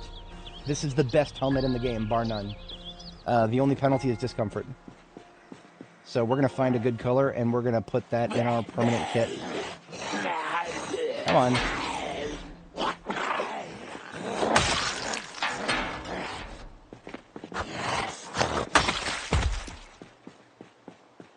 So the rest of the jockeys might be out here somewhere. I do not recall ever finding any of those helmets in the lockers before. In fact, I don't even remember if there are lockers here. Are those military ham radios at the top of the observation deck? That's neat. I can't remember if there's a 3rd floor that's going to spawn in when we go up here. We're about to find out.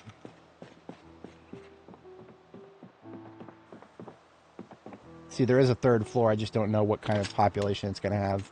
It might be negligible. But if there is any population, then by going up the stairs just now, we just spawned them in.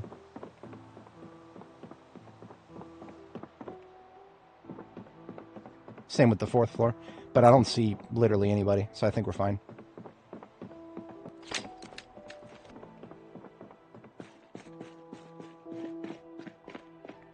Now, being up here gives us the advantage if we're looking for Zeds with a specific helmet type, which is what I'm doing right now. We should now be able to see over the tops of the trees out here.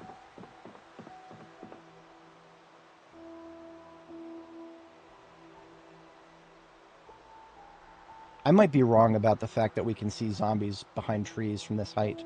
See, even though the shadow, we can see through most of the tree shadows from this distance. The fact that I see no zombies out there is very, very much sussing me out right now. There probably are some zombies out there, but we probably can't see them because of the trees. I think trees are still line-of-sighting zombies at this height. So height... Well, we'll find out. Let's go find out. I could be... Maybe there really are none. For some reason, I highly doubt it.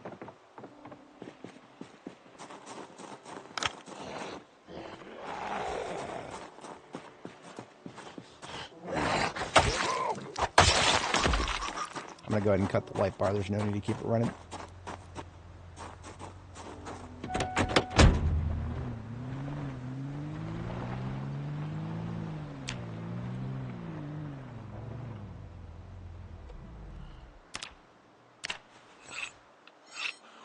Ooh, JS3T shotgun right there. On that, on the cop zombie. Oh, I'm an idiot. I've got perishables in my in my trunk. Oh, fuck me. Okay, well, it's a bit late now. They're definitely thawed. Some of them will be fine, but others I'd rather... Let's go ahead and... Damn it. Fuck off. Take her shotgun, and then we're getting out of here for now. We'll come back later. Arlen Morrissey, thank you for your service weapon.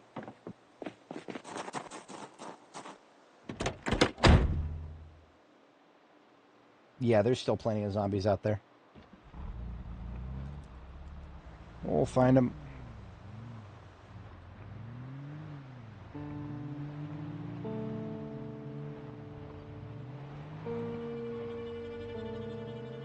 What difficulty preset? Apocalypse. That's it. We don't change anything here. Apocalypse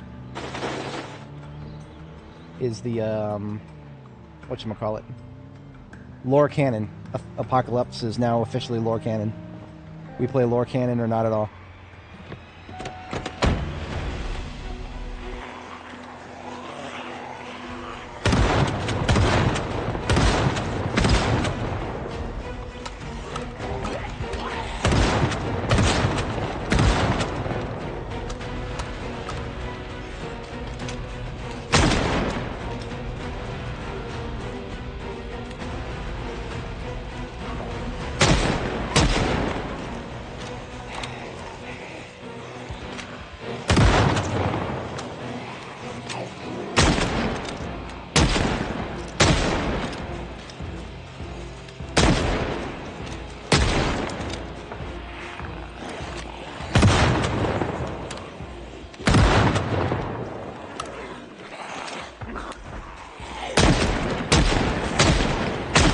Okay, we're getting fence thumpers. I'm out of here. I will finish this job later. I cannot sustain... I can't kill them fast enough to stay ahead of all those fence thumpers, so... That was one of the reasons I tried so hard to get all those guys that were around that corner there. I wanted to see if I could include them in the fun for the pipe bomb that we had detonated last night, but no, that's not happening.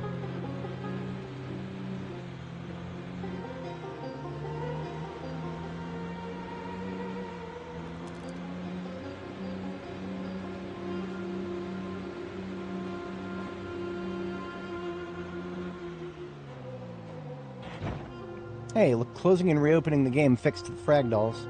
That's great.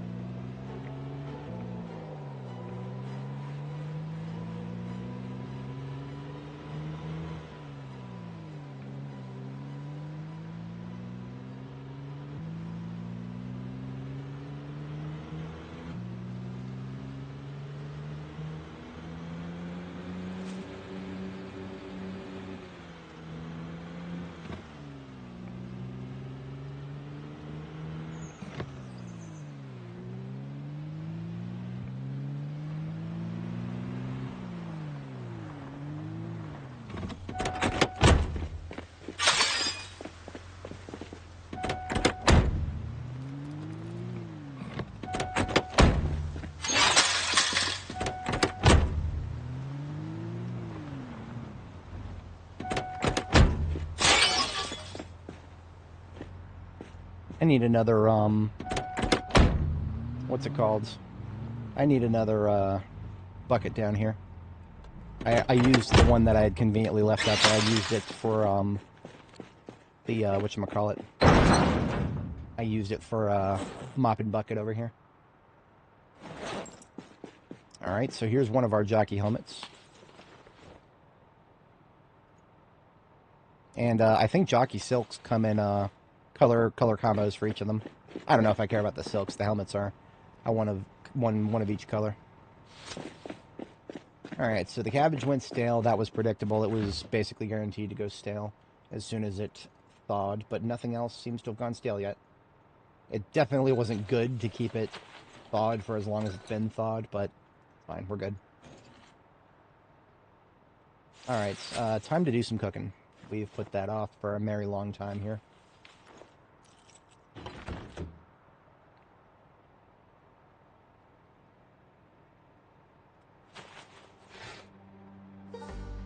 Seven roasting pans. Cut up a couple chickens. These are the two cocks that we had to wipe out. Don't read too deeply into that sentence right there.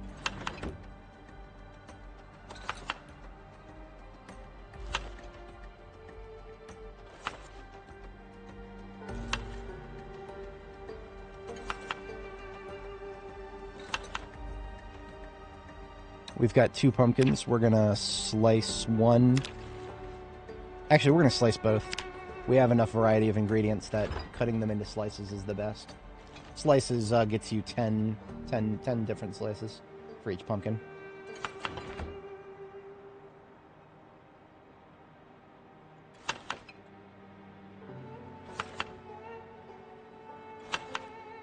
Am I going insane, or was there just a weird sound? Could be both. Going insane and there was a weird sound.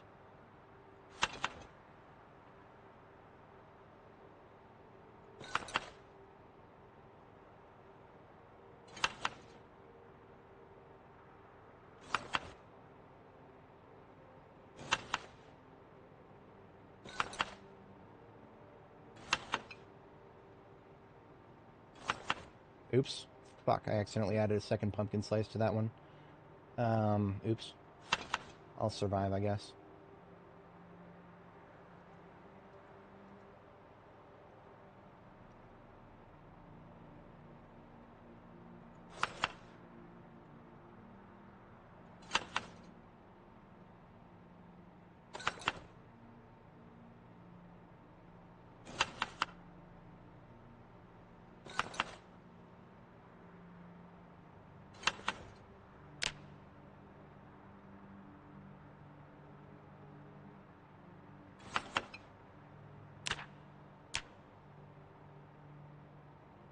Alright, so each of the roasts now has a couple pieces of chicken.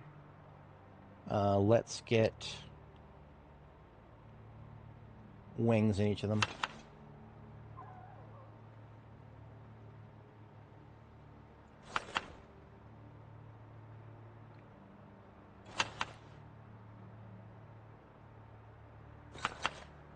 This is where using leftovers actually makes sense because we're getting a variety of ingredients and everything. And we can put the ingredients that add less nutrition into the ones that already have a lot. So it comes out to a bit of a balance.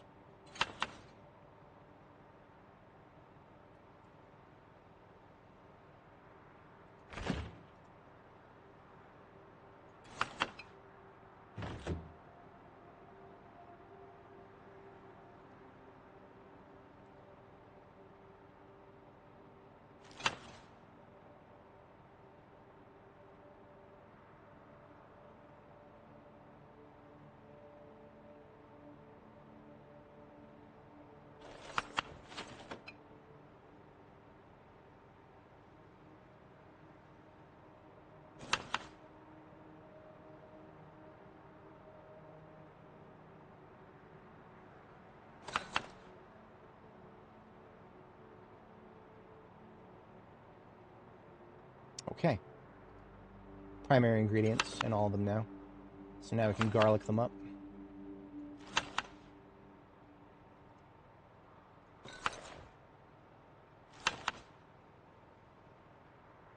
Now, I want to say that only... Let's just pick one of these and make it a high-calorie roast. Okay, maybe two. We'll do two and make them high-calorie. We don't have enough, obviously, we don't have enough... there is zero chance we have enough high-calorie stuff to make all these... So, we'll do these ones where we added... rabbit.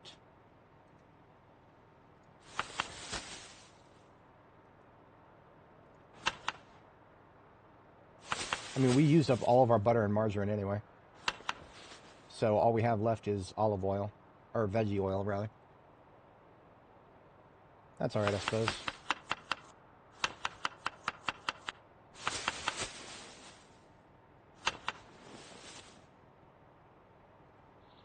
We'll just keep them uniform then.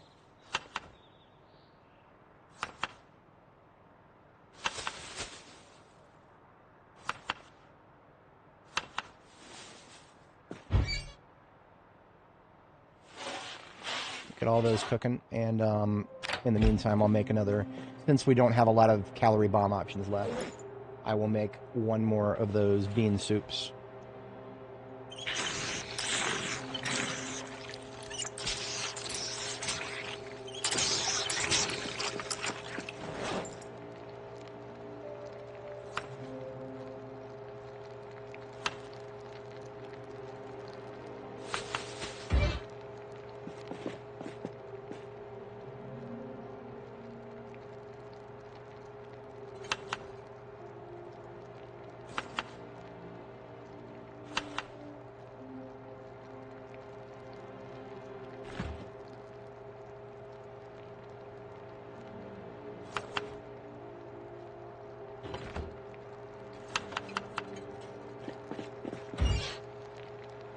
That doesn't even fit.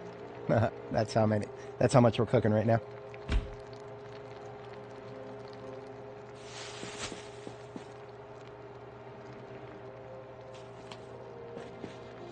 I think these will all come out to be the 60s. Yeah. Excellent. That's several days. That is a week easily. A little over a week.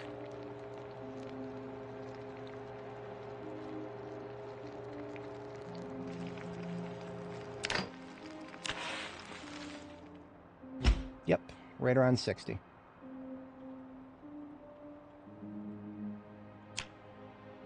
I feel like I'm getting better at cooking in this game than I ever wanted to be.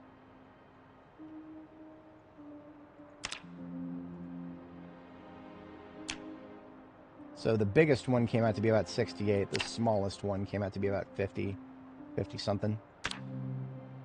Runway 50-50 something's been canceled. Please divert to 50 in second.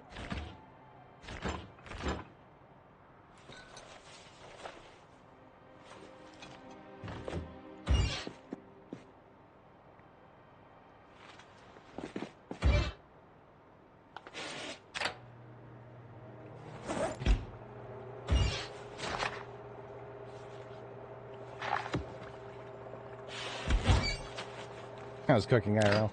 It's still pretty weak. Still pretty weak to be in. Yeah, 100%. No, my PZ character eats way better than me. And that's because perishable foods are really hard for me to deal with. If I buy perishables to cook with, I'll make myself one really good meal, and then I'll forget that I have them, and they'll go bad. I can't trust myself with perishables. I just don't have the... I don't have the attention span for it, IRL. It's kind of a silly commentary, but... It is that's the life I'm living right now. My action economy is quite limited in that regard.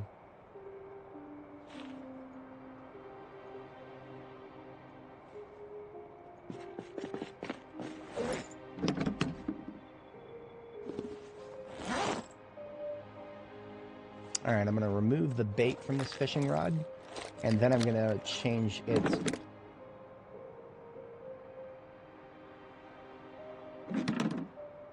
Come on, I want to change the hook. How do I change the hook? Change hook. Fishing hook. proper fishing hook on the fishing rod. And then we'll give it the minnow lure. So in theory, this should be a pretty decent rod now. Fishing line, fishing hook, minnow lure. That's just the way I intended.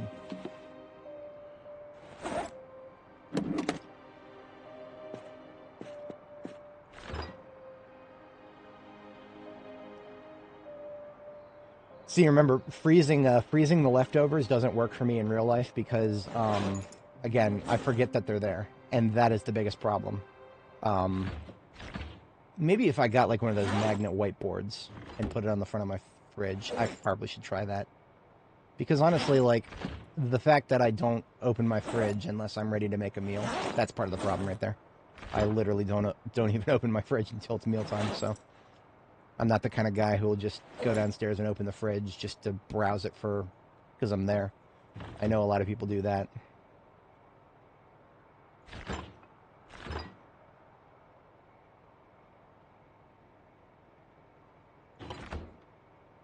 Let's see if we can use up the rest of this cookware here. We've got ingredients.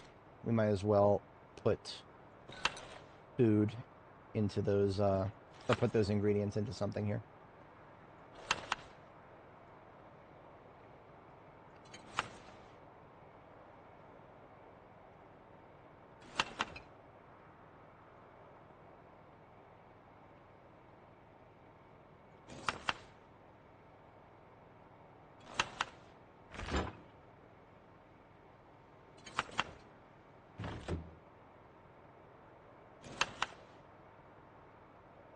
Yeah, we can get these stir fries up to 60 as well. Rabbit, cabbage, potato, and egg. Yeah, I think we're going to get those all the way up there too.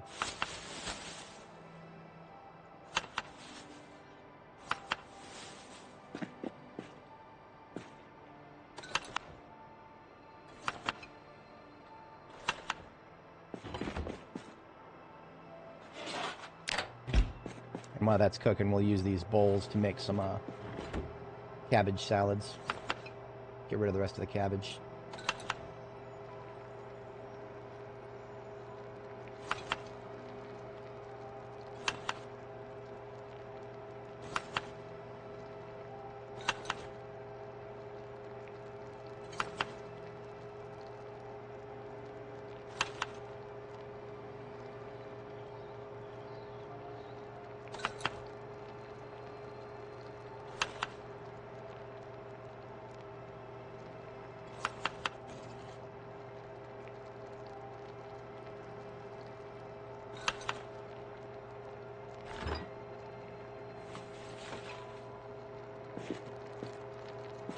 I have already tried. We cannot add pumpkin slices to salads even if we cook them. Kind of annoyed about that.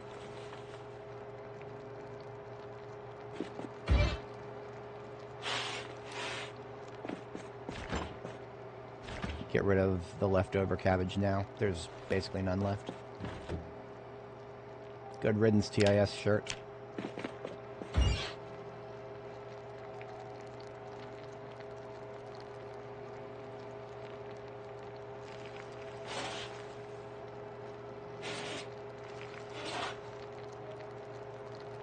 I'm gonna make another bug report at some point, and I'm gonna make it cannot destroy TIS. And the contents of the bug report are gonna be are gonna report the fact that we can't rip up a TIS Indie Stone T-shirt. Yeah, I'm gonna have fun with it, and I'm gonna see if they I'm gonna use that as a test to see if they actually pay attention to my bug reports or not.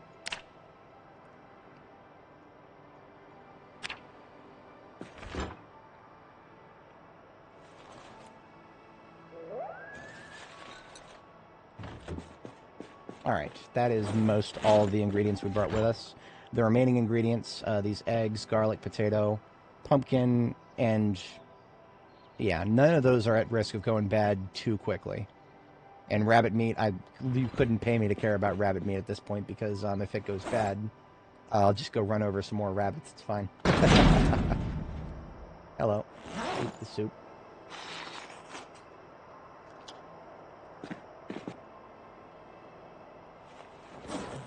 And I'm just going to read for the rest of the evening here. We don't have a lot of daylight left. We're already close to stage 2 fatigue.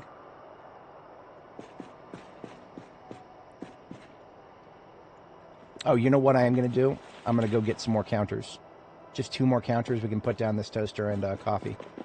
And I can actually brew some coffee, because I do need some more throwaway coffee. So right down the road is a restaurant. I'm going to steal some of that restaurant's steel counters. Steal the steel.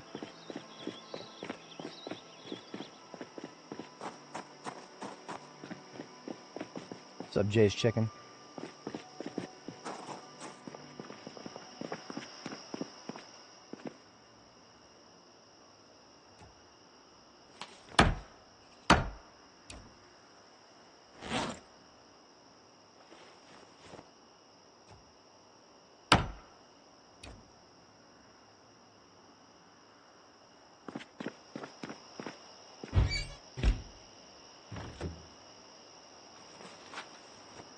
Don't have room for any more propane tanks. There's 2 right there, but we're out of inventory space for now. These counters are very chunky. I do have plans at some point for meal prep that would involve me buying perishables and then immediately cooking them into something that would be a lot safer to just fridge and or freeze. But that is an experiment that is going to take a lot of effort that I haven't felt brave enough to try yet. It basically just involves making the recipe, the file name for the recipe that I came up with, that I need to go track it down.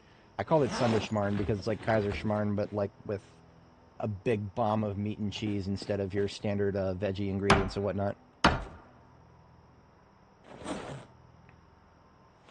I am a consumer of excessive quantities of meat and cheese in real life. Cannot support myself on a diet of anything other.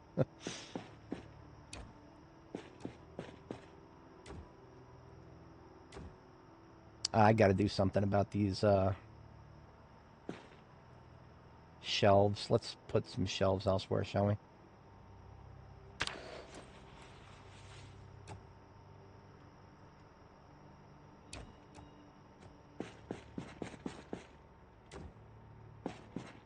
Ugh. Look at that.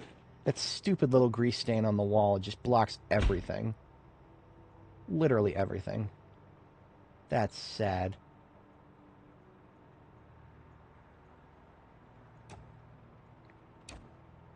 What about the coffee machine? Even the coffee machine, man. That's easily one of the worst sprites in this game for me right now.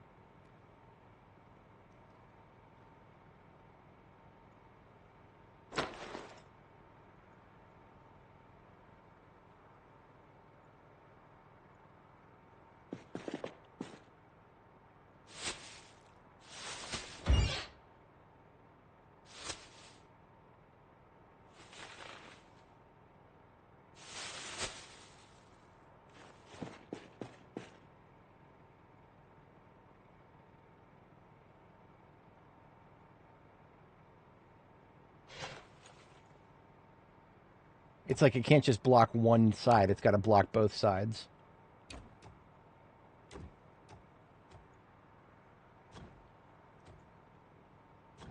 And I can't even rotate these things. Oh well, I don't really care that much. I care a little bit, but not that much. It's fine, it's fine. I can't find a good spot for the shelves anyway.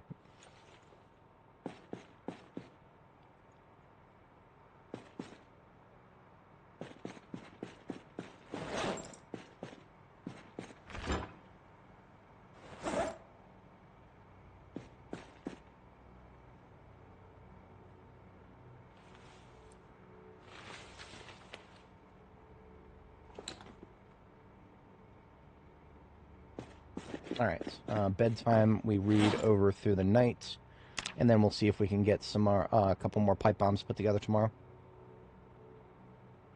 I am Peter's worst nightmare between what I do with rabbits and my regular diet.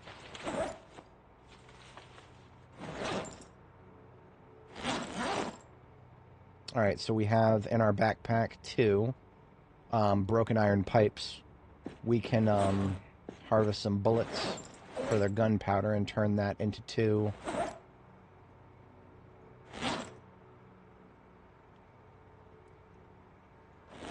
Harvest the bullets for the gunpowder and turn that into 2 pipe bombs.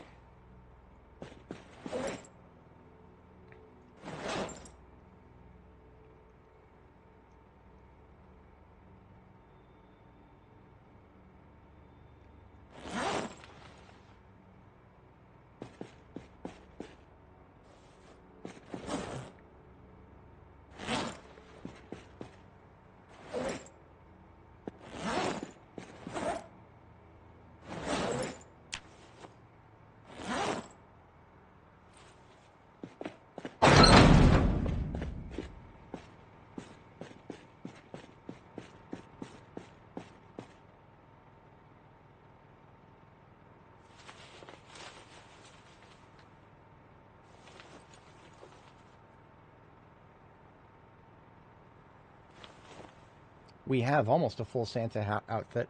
We've got a Santa hat and a Santa suit pants, but those are red, while we only have a green Santa jacket. So we're not quite at the point where we can do a full Santa. That, if anybody's not familiar, this shit is kind of rare. After all the storage facilities that I've hit, I don't think I've ever found a full Santa outfit before. But I also didn't go very far out of my way to look. I may have found parts and then left them behind and forgot to compile them all. I do believe that this van is eventually supposed to be an RTB, but so is the ambulance outside, so I'll have to come back to that at some point. For now,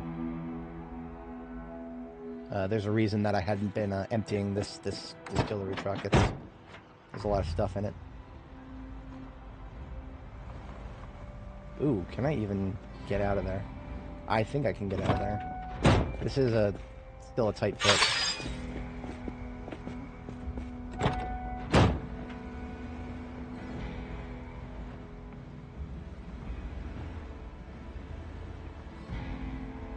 I'm gonna dump some of the less likely to be useful stuff into the whatchamacallit, shelves here.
Oops.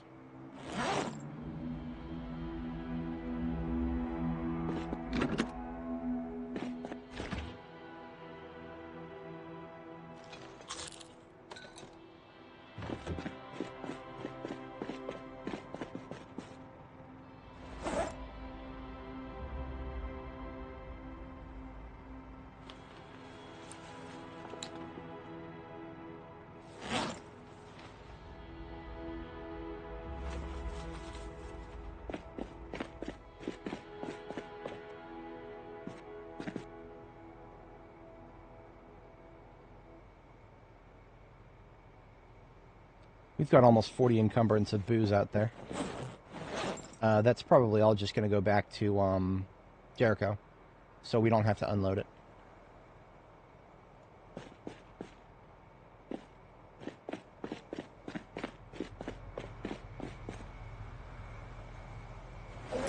Yeah, okay.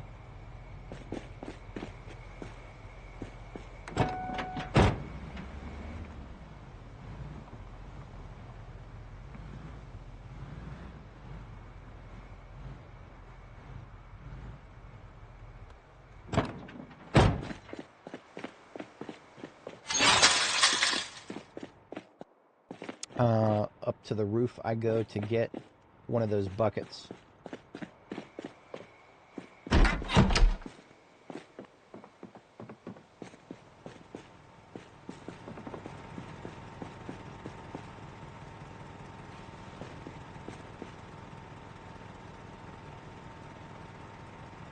$77 versus 34 versus 34. Okay, so I think I had the correct one all along.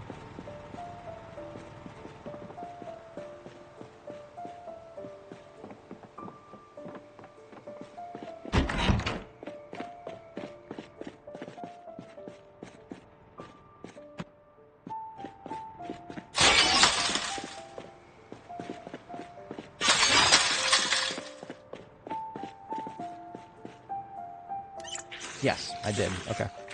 Good to know. I never did actually confirm if I measured the sink correctly, but that is close enough to confirmation right there.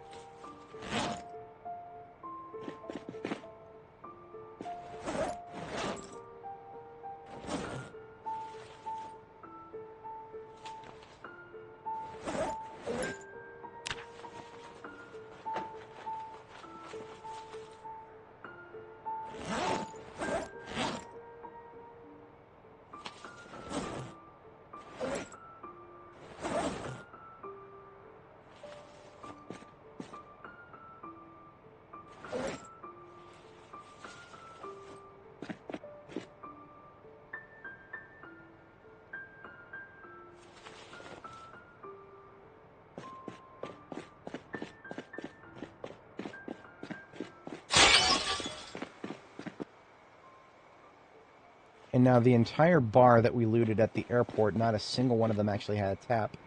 So this bar tap right here is something we do not have at Jericho, despite all of those booze resources we picked up.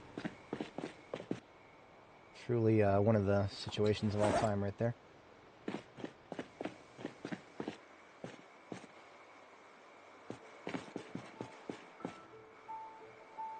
Trash chipple, examination bench. Some of this furniture I may want at Jericho someday, but it's going to be even lower priority than the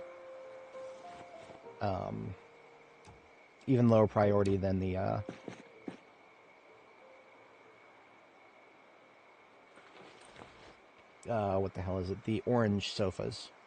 Yeah, I would be more likely to want the orange sofas than this stuff. And I'm only going to keep these lights on for units that actually have a vehicle in the garage.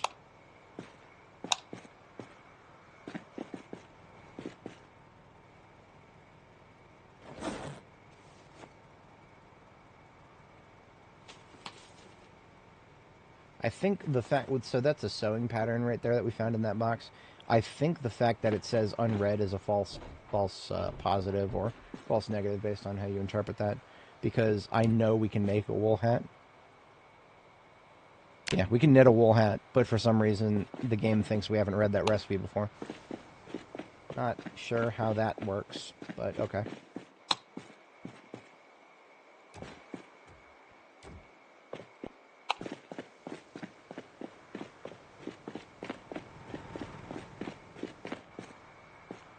Pianos. Fun times with pianos on this channel.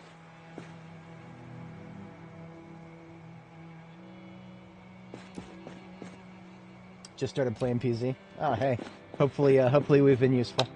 We try to drop knowledge bombs here when we can, but there's just so much to learn about this game that it's hard to actually condense everything. I would have made like an intro to PZ video at some point. I would do that if it would actually be relevant within, a year following, right? This game changes so much that if I were to make an intro to PZ, this is how to do this is what to do first, this and that stuff, it would just be irrelevant within a couple of years because so many things change. In any case, I think we're ready for our second bedtime here.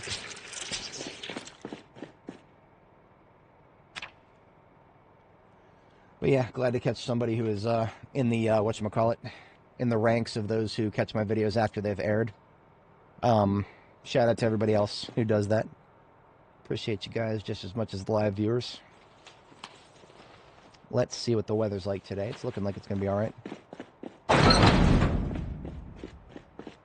It is about 8 a.m. and I don't see fog. That is a great sign. Let us create some pipe bombs. We're going to need the rest of the kit that's in the ambulance, in addition to these 2 broken iron pipes right here. So drive around in there.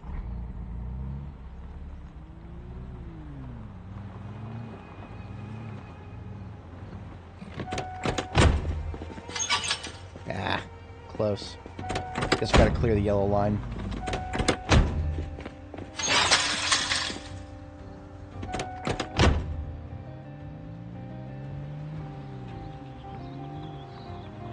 Yellow line is actually pretty useful for driving too.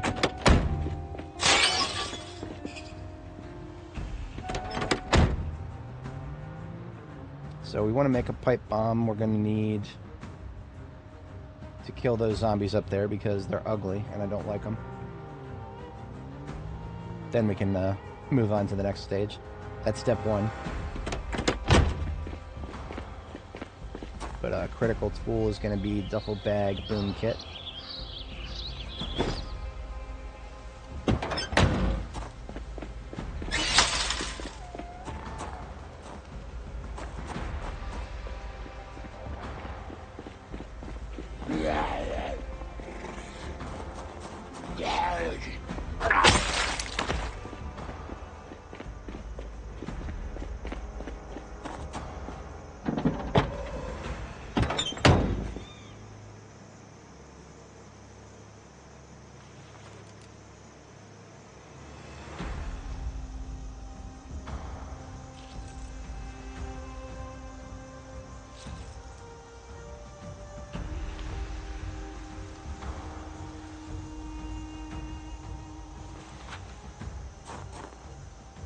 We already have 20 ACP rounds in here, so we'll be opening a new box of those.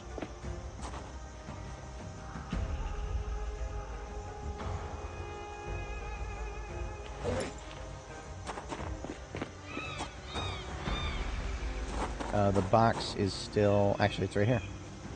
So go ahead and open the box. Put 11 of them back. Sorry, open the carton.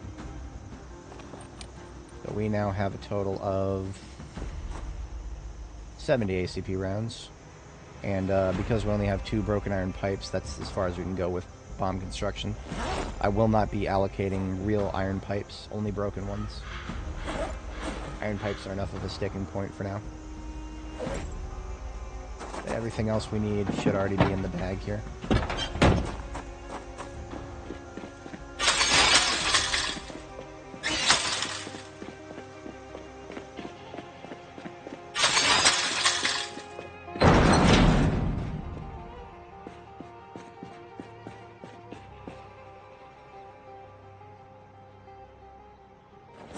Taking one of these cardboard boxes outside so we can use it as a crafting surface more easily.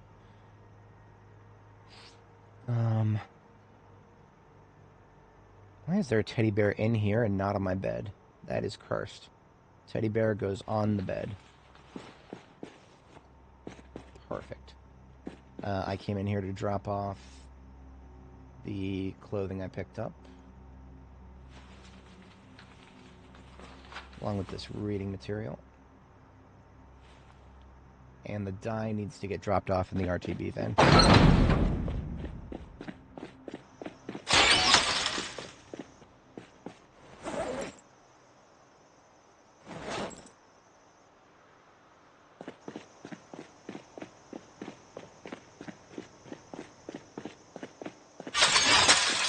Alright, cardboard box. Wouldn't be too out of place out here. This is a storage facility after all. There's our crafting surface. We are going to go ahead and gather gunpowder from 45 ACP round times 40.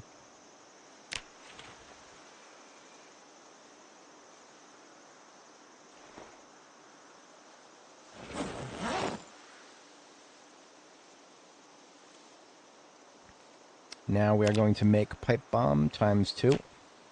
That uses 20 units of gunpowder each, plus one of these broken iron pipes, plus some of the scrap electronics we carry around in here, and some twine and the hacksaw. So there's 2 pipe bombs, and now we need to turn them into remote pipe bombs. For that, we start by making a crafted trigger. This is where glue comes in. We always carry around basically every tube of glue we have ever found has made its way into this the boom kit bag here. So we have 8 tubes of glue. As far as I'm concerned, that is a veritable fortune. 2 crafted triggers coming right up. And then all we do is add those crafted triggers to these 2 bombs. And now we have 2 remote pipe bombs. So I'm going to leave the boom kit right here. It should never go far from the ambulance. Ambulance is just right here. There's a crafting surface for it to be used on. So we've got plenty more pipe bombs ready as soon as we have more broken iron pipes. And where can we get more of those? There are some cars we can disassemble, burned wrecks on the road. So we'll get the dual purpose of clearing the road of obstructions and getting some more material.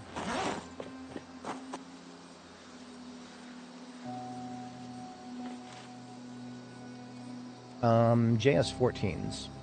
We have a few magazines of them, and I wanted to see how this rifle plays out. We've got beautiful weather today. We're absolutely going to be doing that. But the ammo that I'm going to stick in there is going to come from the military surplus store, which I actually haven't finished looting. I've been a little lazy with that. We're going to finish looting it now. And I know for a fact that there will be some 5.56 in the containers in there. All this crap here. So there's going to be ammo boxes in here.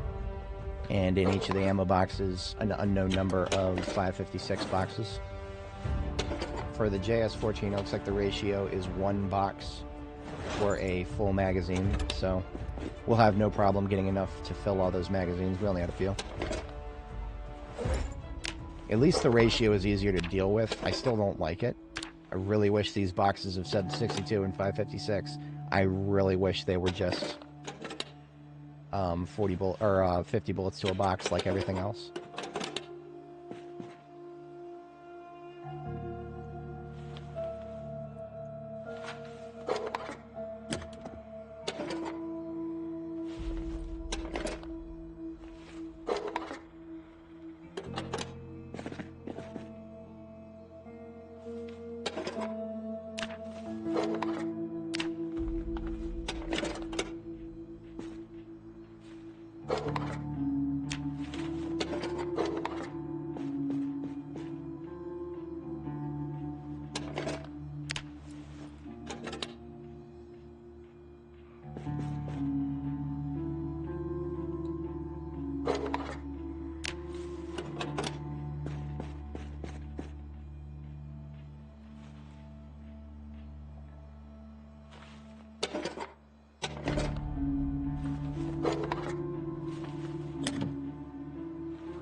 Hey, look at that. A couple of boxes of not 556.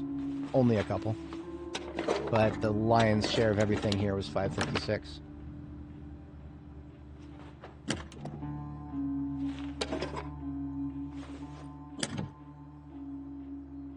It looks like it was only not 556 when it was stuff we found inside of these bulky containers separately.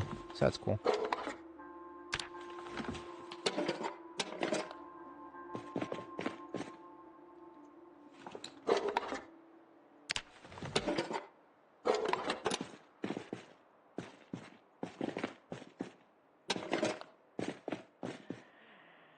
I hear somebody moaning outside here. We don't have a lot of space left, so I'm not going to deal with, just want to take a couple things like another trauma bag. None of the rest of this is ammo. We've got all the ammo. 100% of the ammo is now ours. Alright, fuck that here.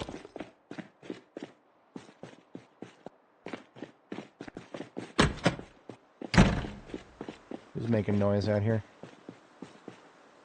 Was it not out here? Sounded like it was outside. Whatever. Alright, here's the funny thing. If we jump through that window, we'll drop this bulky ammo container, but if we just unequip it, nothing happens. We can just jump through. We'll just be a little over-encumbered. Ah, look at that. Waiting right next to my... Tiresome. Truly tiresome. In the future... what I really should do is just drive a vehicle in here and block these two windows. That's what I really should do. It's a bit late now, but yeah. These two windows are the only way in from the back. Oh wait, never mind. Never mind. I forgot about these two windows. So yeah, this entire building right here is just a big, massive vulnerability for the entire castle. Kind of a thorn in my side, if you will.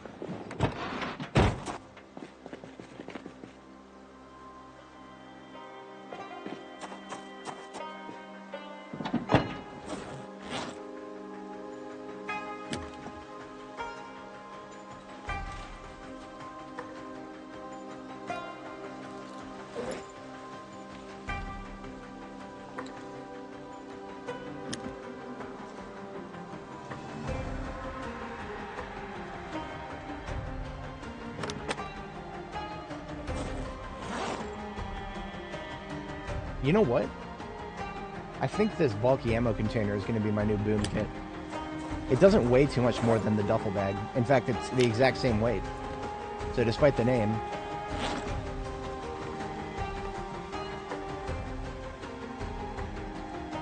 Boom kit. I like it.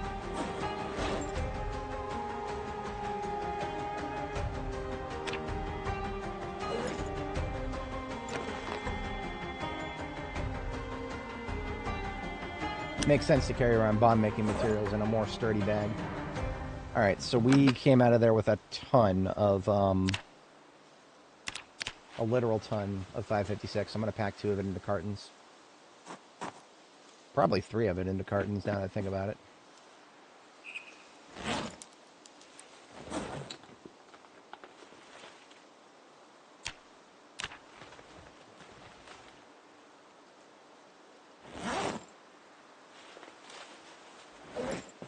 Of the remaining, we open 4.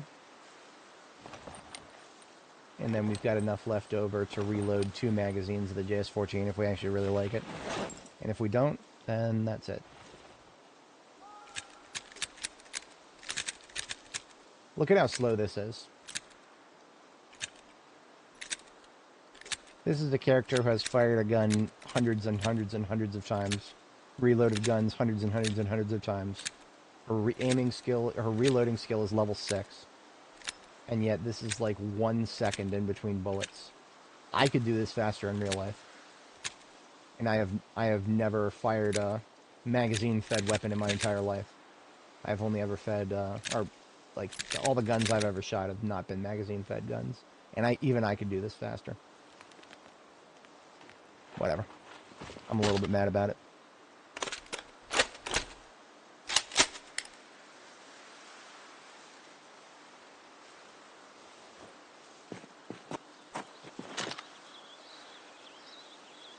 okay. I don't mind that tightness. That's a pretty tight crosshair. So we'll carry this with us and see how it goes. I'm going to start by putting it in my backpack, and we will take it out of the backpack when we have opportunities for longer distance shots. We didn't pick up food for the day, so we're going to go eat, have a big chunk and salad, and then we'll take one of those 60 roasts for the rest of the day. We also need to make coffee. I can't forget about that. We should have some mug.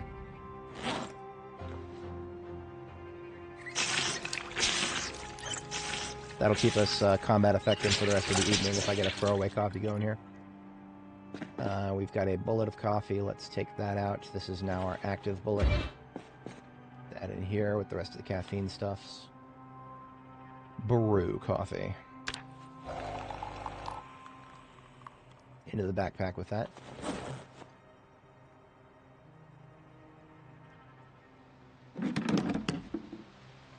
Oh, great. There's rain. So what does that mean? That means that my experiments with this JS14 that I just picked up, the experiments are going to be skewed now because the rain, even if it's only light rain, is going to affect our accuracy. So any intel I learn by fucking around with it now is going to be degraded a little bit. I don't like it. I hate it. Rain is such a mixed bag these days. But maybe if we get a few kills in, we can catch it before the rain gets too bad. Oh, god damn it. Forgot food. I'm gonna blame the rain for that. Had a bit of a mental reset when I started hearing the rain sound.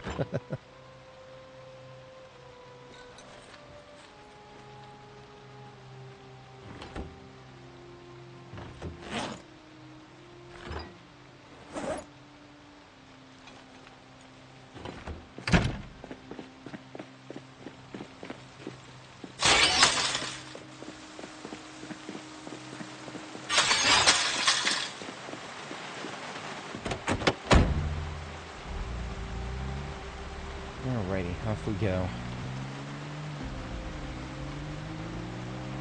We'll have a few hunting opportunities if we go into the industrial park right here. A few zombies worth cleaning up.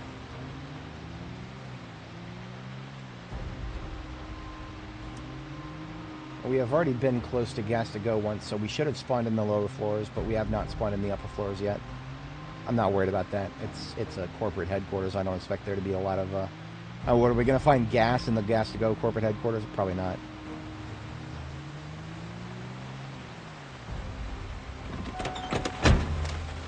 Ooh, I like this. Oh, I like this a lot. Okay. Yeah, I like this a lot.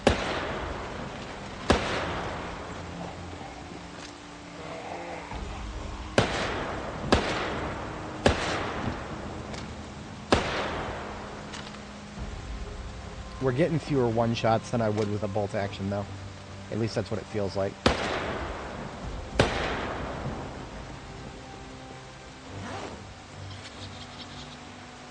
$11.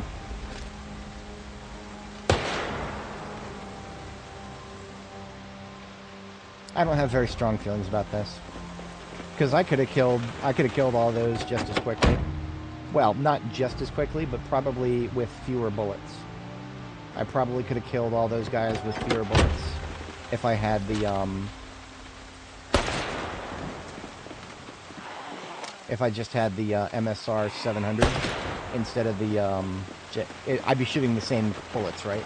That's the thing I'm thinking about right now. I'm thinking about what is the best use out of each bullet I can get. And right now it's really feeling like, well, okay, there might be a niche use case here. Because we're getting a lot of them at once.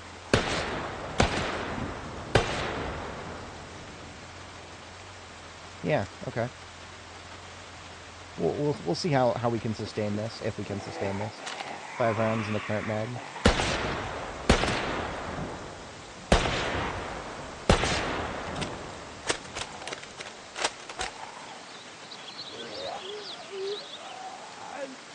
I fucked up that count. It's okay. This might actually be a great solution for plinking fence slappers.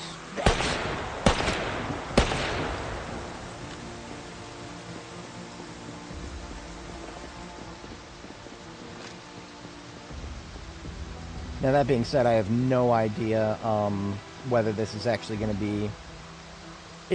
What makes this superior to the M16 right now is the upper limit to the range.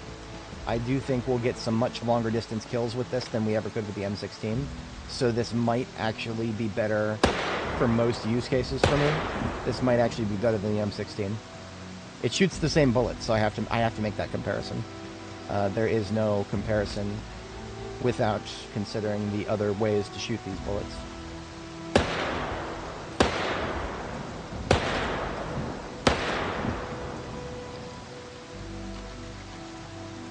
I like it. I actually like it. Yeah, the upper limit to the range is making this feel pretty good.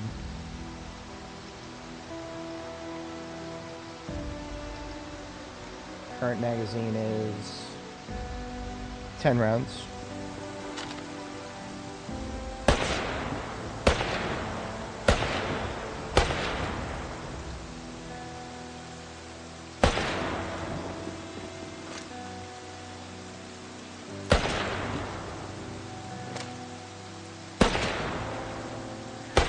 Oh, that's beautiful. Oh, I like that.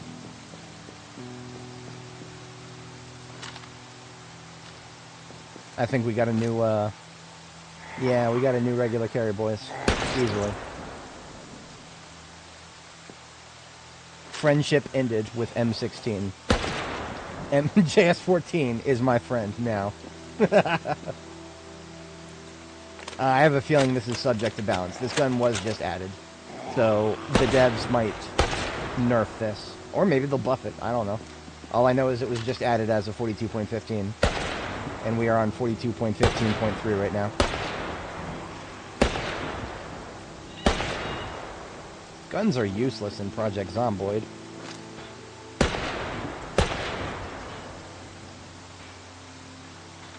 $11 rounds. Now, that being said, at the end of the day, we're still shooting something that is only 20 bullets to the box. And we're shooting it as fast as I would be shooting an M16. I always use M16 semi-auto, so...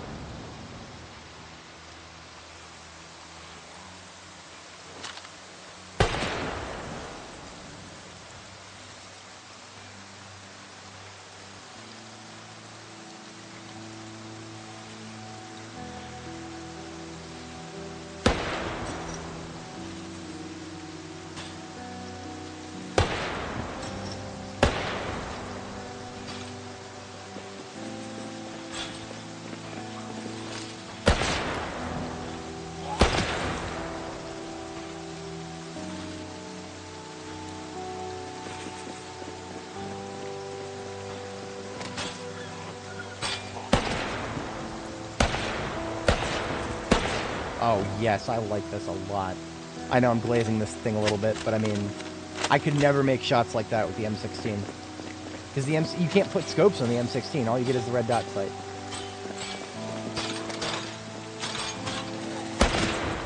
And that was a, I don't know if you guys saw that.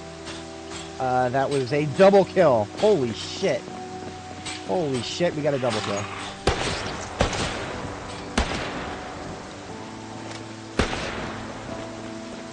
Of course, now we're stressed, so we're aiming even worse than we were before. If we kill them fast enough, we'll lose the stress.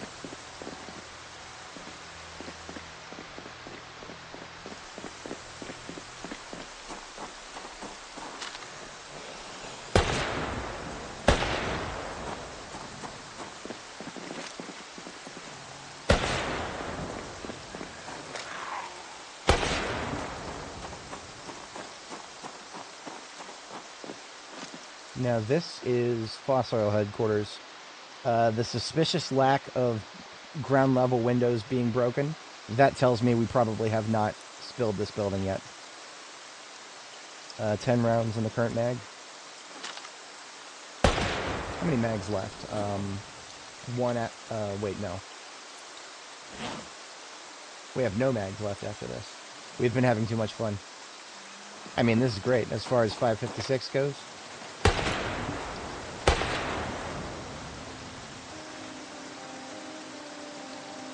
$7 rounds. Oh, hello.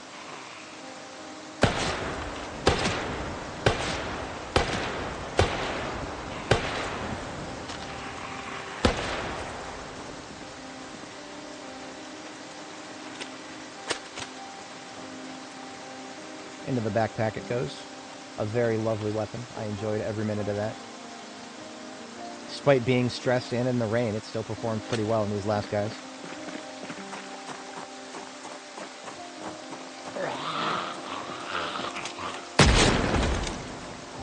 Back to M36 for now. I'm going to go ahead and see about spawning in this building.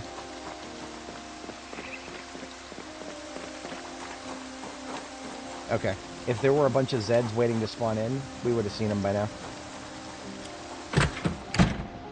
There is a suspicious lack of zombies in here. This is a Louisville multi-story building, by the way. Like, this place is, by all accounts, this is a skyscraper by Project Zomboid standards. I hear one zombie scratching a door somewhere to the north. Probably, let's clear that first.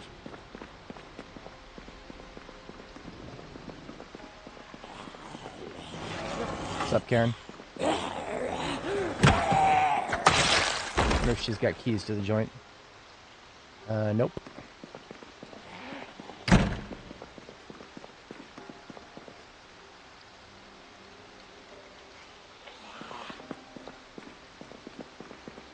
I'm curious if we've got somebody upstairs, or if we've got another elevator zombie.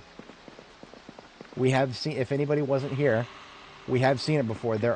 We have confirmed, you can get elevator zombies, even though there is no way into elevators. We had to sledgehammer our way into that elevator when we saw that happen last. So that mouth breathing we were hearing just there, that could have been somebody upstairs or somebody in the elevator.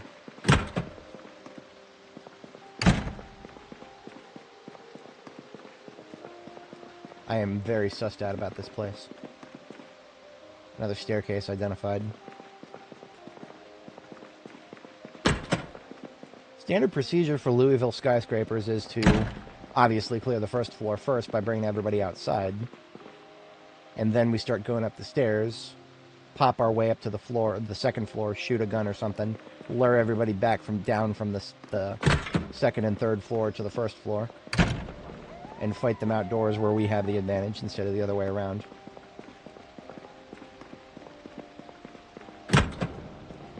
I was just planning to spawn in this building and then run. That was my plan. But if they don't want to spawn in, then okay. I ain't gonna force them. Looks like we got a bathroom over here, probably some bathroom Zeds. I do hear some scratching.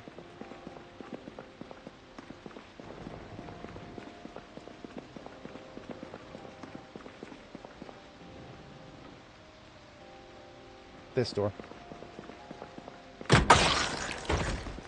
Denied.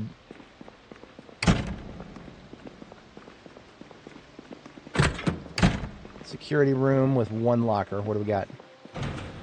45 ACP, 9x9 mil. A bunch of magazines that are all empty.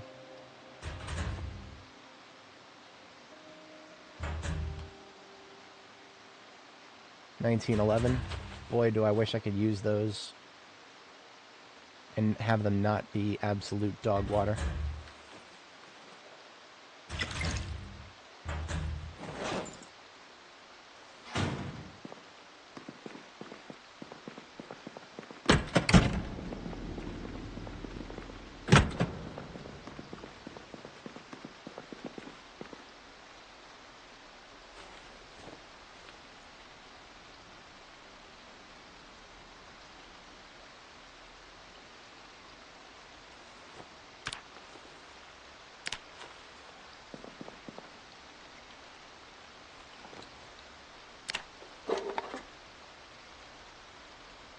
Somebody really enjoyed perishables in their lunch here.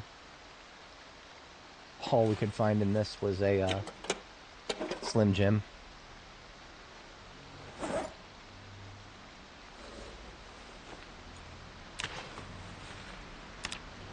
Looks like we've got a lot of rain coming.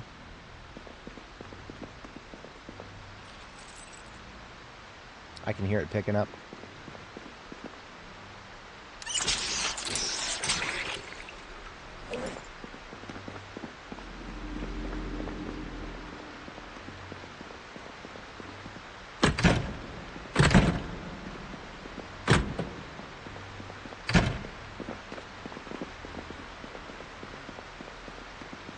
Company showers, I guess. Oh, that makes sense. That makes sense. You know, if you're going out there, putting on your overalls and working in gasoline refinery out there somewhere. Yeah, sure. Okay, that makes sense. Yeah.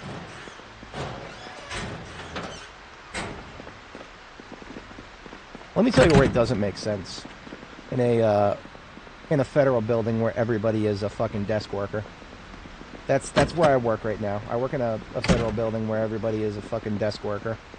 But the feds get their own lockers and exercise room and everything. Not us lowly contractors. No, we don't get to go into. We don't get to go use any of those facilities. We're lucky to get the bathroom downstairs that has one stall in the men's room. That's what we get. So that's always have your haves and your have-nots. All right, all ground level doors popped. All right, let's go ahead and see what's on the upper floor. I do still have my roast. Yeah, let's eat half of that. So we're not combat effective right now. We are tired.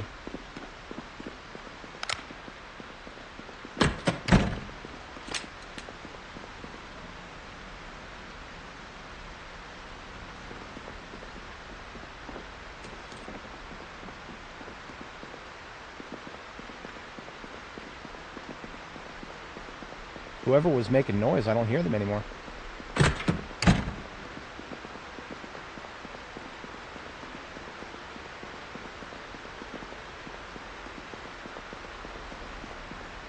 I'm utterly baffled by this place. I was expecting a lot of zombies here.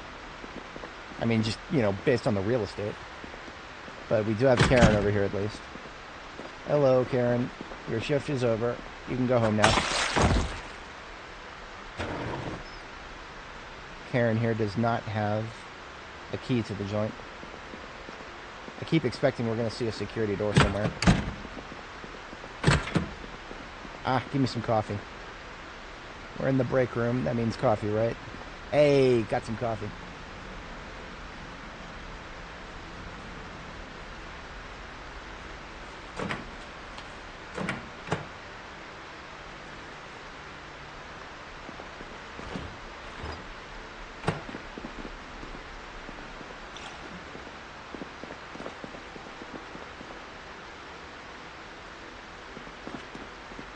I prefer the stairwell on this side if I have to choose one, because when I cross the threshold to get to the upper floor, there's only one tile up here in the corner, as you can see. So I point my gun at that tile. I don't see any red outline. I know for a fact that that tile doesn't have a zombie on it. Don't know anything about the tile next to it, but that's fine. By that point, I can swing.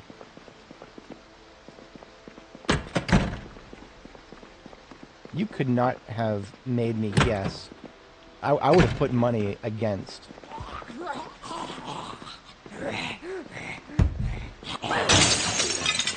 Bitch, I just opened the window for you.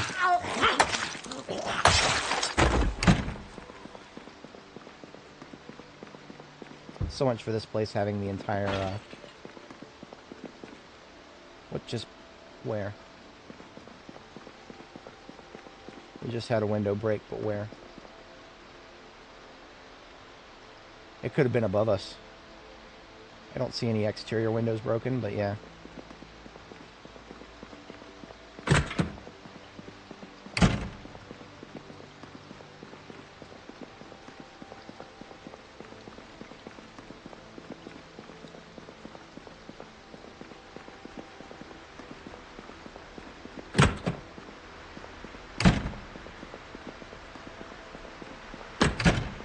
It's always a little sus to hear windows breaking and not be able to know which window it was that broke.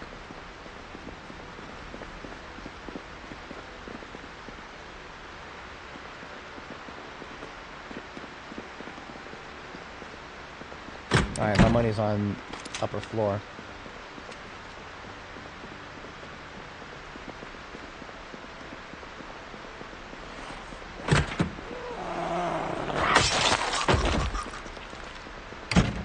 Yep, this one right here. It sounded like it was on the same floor as us. I see that guy. I'm going to check around this hallway real quick. Any targets in the hallway would be more dangerous than somebody who has to rake something to get into the hallway. Like that one right there. Picking up a little bit on this floor, but still, this does not feel like a Louisville building. There are fewer zombies in this building than the average building that I had to deal with in Riverside when I first started.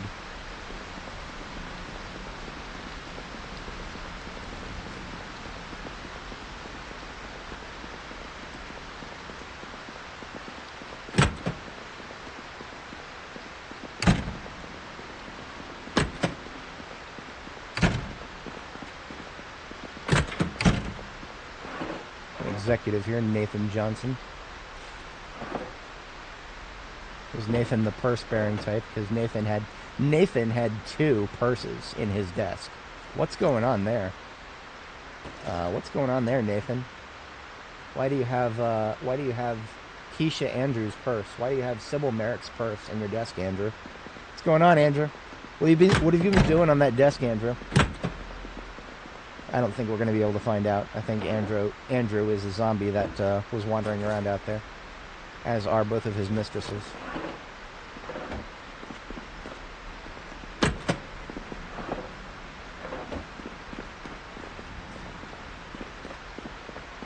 Are the feds at least... Oh, very, yes. Absolutely. I have nothing bad to say about my colleagues at work. And they don't even watch my streams. They don't know I stream, so I'm not just saying that because they're watching them. None of my coworkers know what channel I'm on. I do tell them that I stream, but I don't give them any specifics. They don't need to know. They're most of my coworkers are just normies, older millennial to boomer types. There's very few. I don't think I have any coworkers who are younger than me. Okay, I take that back. Some of the new people on my team, I actually don't know the ages of some of the new people on my team. Like we hired a field technician, former field technician from out west, and he's been 100% remote. So I have no idea how old he is.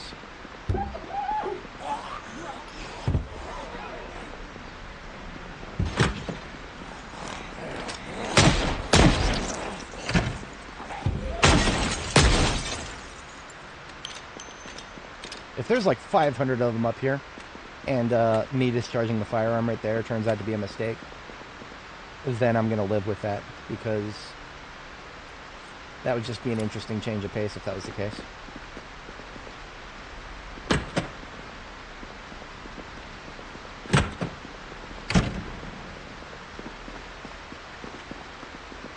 Ooh. So we got cubes here. These cubes have more separation between them than mine do at... Which window is that? It sounds like it's right here, but I don't see anybody. I'm actually confused right now.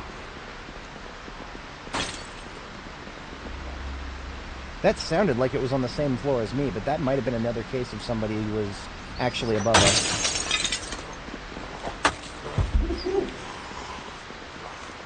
Once again, I hear somebody breaking a window, but I don't see anybody.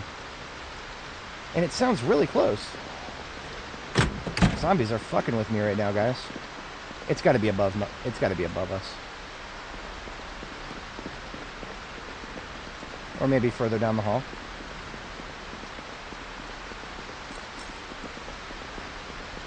No exterior windows broken. None of these office windows.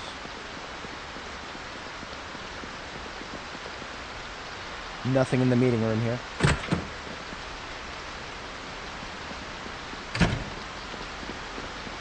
Yeah, it had to have been the upper floor.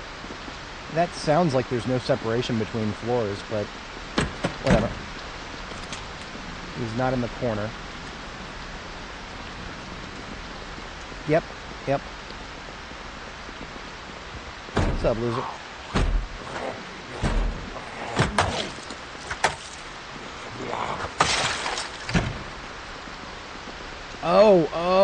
Oh, okay, I see.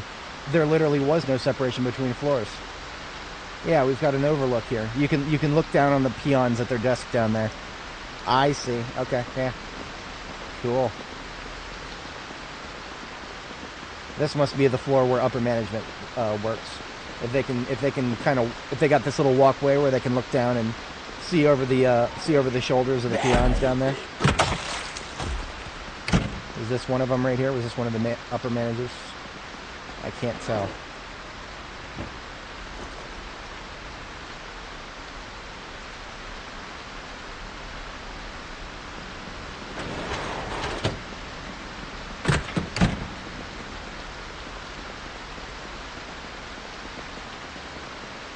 Well, this has been one hell of an adventure. We are now at the top floor. And look at that, there's a flag up here. We now capture the flag.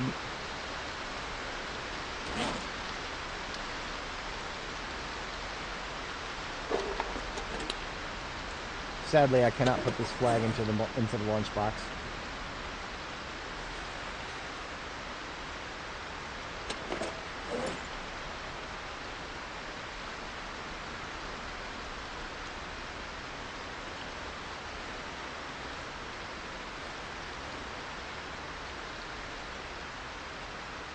Yeah, the wagey cagey is downstairs.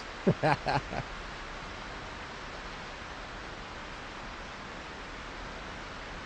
have to laugh because I'd cry if I didn't.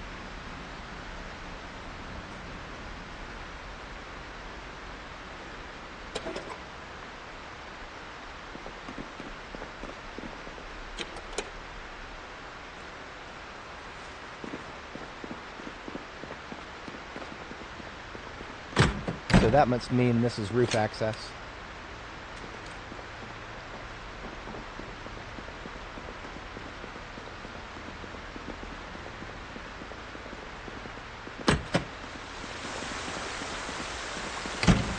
What's up, roof? Beautiful. Not a single one of these windows ended up getting broken. Yeah, I agree. I actually have a folded flag in the other room, and it is a lot smaller than a flag is normally going to be. It's triangle shaped. It is the flag that was flying over the Capitol on the day that I had my Eagle Scout Court of Honor.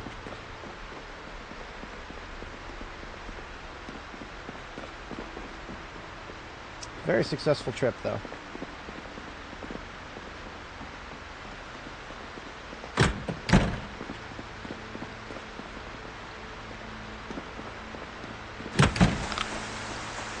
And look at this, we've got a pretty big storm up here. You can tell by the fog, this is going to be a pretty big storm.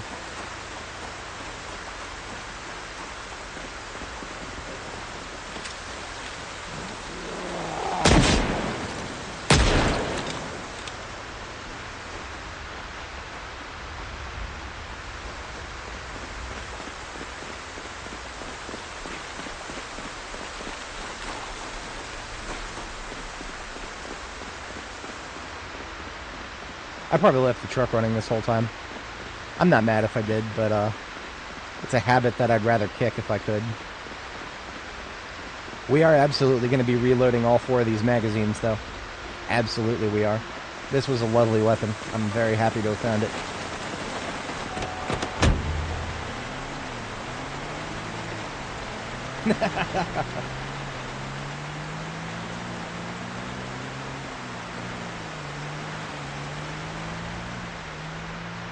I don't know how I feel about my current working situation.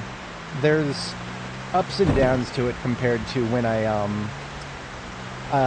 my history is I've been white collar since about 2017, but before that I was blue collar for about 2 years. I was started out at Starbucks, working at a grocery store Starbucks, and then because I was grocery store staff, they wanted me somewhere else after they realized that I was the high energy type, so they're like, let's get you over in the deli. They put me in the deli, and then they put me in the bakery. Bakery was a pay upgrade, but man, that was a lot of work. It was also, I mean, it was really fun. It was really fun. Like, I just spent like 8 hours straight. They just disappeared because I had so much to do.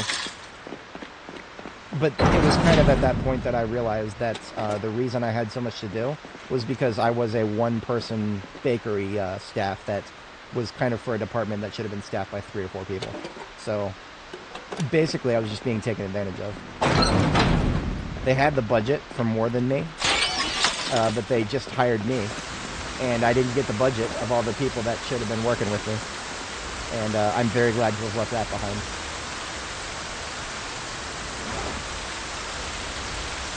Oh, I left the... Speaking of leaving things behind, I left the bucket in here. I wanted to leave the bucket out front to capture rainwater.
We are gonna dump all the ammo boxes that we got from the security guards. We're gonna dump those in the RTB van out here.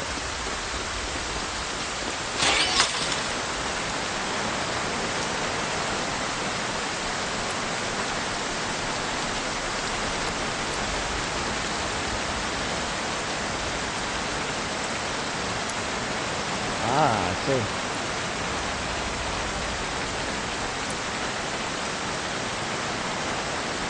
Compound leader. I'll talk about him in just a moment when we get out of the rain. Hard to hear myself think out here.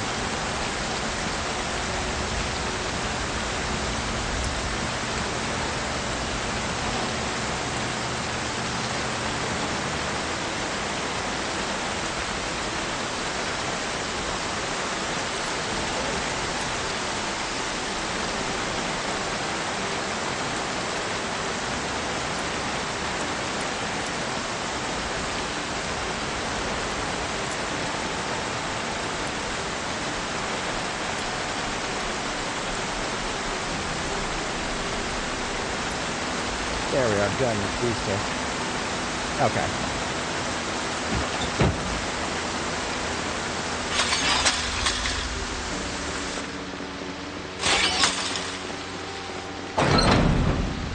So growing up, my I was a Nintendo 64 kid. Zelda, Ocarina of Time, Majora's Mask, those two. Many hours playing those games. Super Smash Bros. For both N64 and then the GameCube. So Melee and Brawl. Wayne Gretzky's 3D Hockey. I've actually been playing that lately. I have Project N64. Actually, I can... Hang on, let me fire that up. We can see my library here. Fuck you, I don't want to... I hate Project 64 so much, I shouldn't use it. I'm gonna spam me with their fucking advertisement. I got a PowerShell script to kill it. GoldenEye. I did play a little bit of that. Blast Corps. I want to play this on stream someday. I don't know when, but someday. Mario Kart 64. Oh my god, the sheer number of hours I dumped into getting the time trials with the little ghost where you can beat your own speed. Mario Party. That was with my brother and the family. We'd play get together, play some Mario Party. Pokemon Snap. As silly as that one is. Pokemon Stadium, that was how I streamed. Pokemon Stadium, you can plug in your Game Boy Color cartridge and play that on a console. Star Fox 64, that's one that people take that game seriously to this day. Rogue Squadron, I started playing it again. Shadows of the Empire, also started playing again. Didn't play as much Racer. Super Mario 64. I never got as deep into it as some people do. But yeah, Super Smash Bros. Is a classic. Wayne Gretzky's 3D hockey. I feel like this game has some massive meme potential, so it'd be right up my alley to play that. Wet Tricks. That's like a 3D version of Tetris that didn't really work very well, but it's interesting. And then, of course, the two Lazoot games, Majora's Mask and Ocarina of Time. Fantastic. But yeah, I don't know if I'll ever stream games like those on weekends, but those may be weekday games in the future.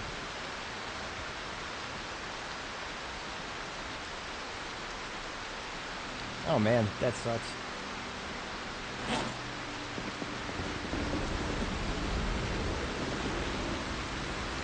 Are you still going to college? I did not actually manage to hold down a job while I was in college, so I ended up borrowing a lot.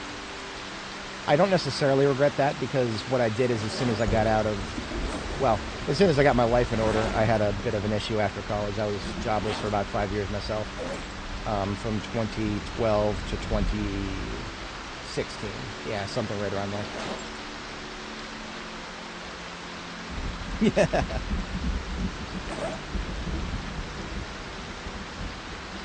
But yeah, Tuesday, Wednesday, Thursday, I can't stream in the mornings, so afternoons. That's when I was trying to stream 7 days, but it's been a little hard to do 7 days lately. Ever since they did the sellout, I've been finding it harder and harder to justify playing it. It's not that I don't like it; it's still a fun game, but there's nothing new, and the fact that there's probably not going to be anything new is really fucking with my head. I would love to be wrong. I would love to be wrong about that. Maybe we actually will have some cool new shit for 7 Days to Die despite them selling out. I don't know, man. I don't know. All I know is that if I went through that article, GamesIndustry.biz article, I'm going to link it. I'm going to link it because I need people to know what I'm talking about. Hang on. I need people to know what I'm talking about here. Because this is just so funny to see.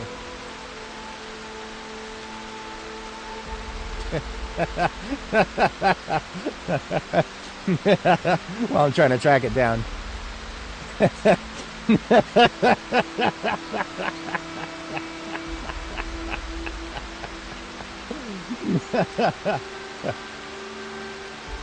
Okay, here's the article that I'm talking about. I'm going to have our girl sit down and read electrical while we're reading this article.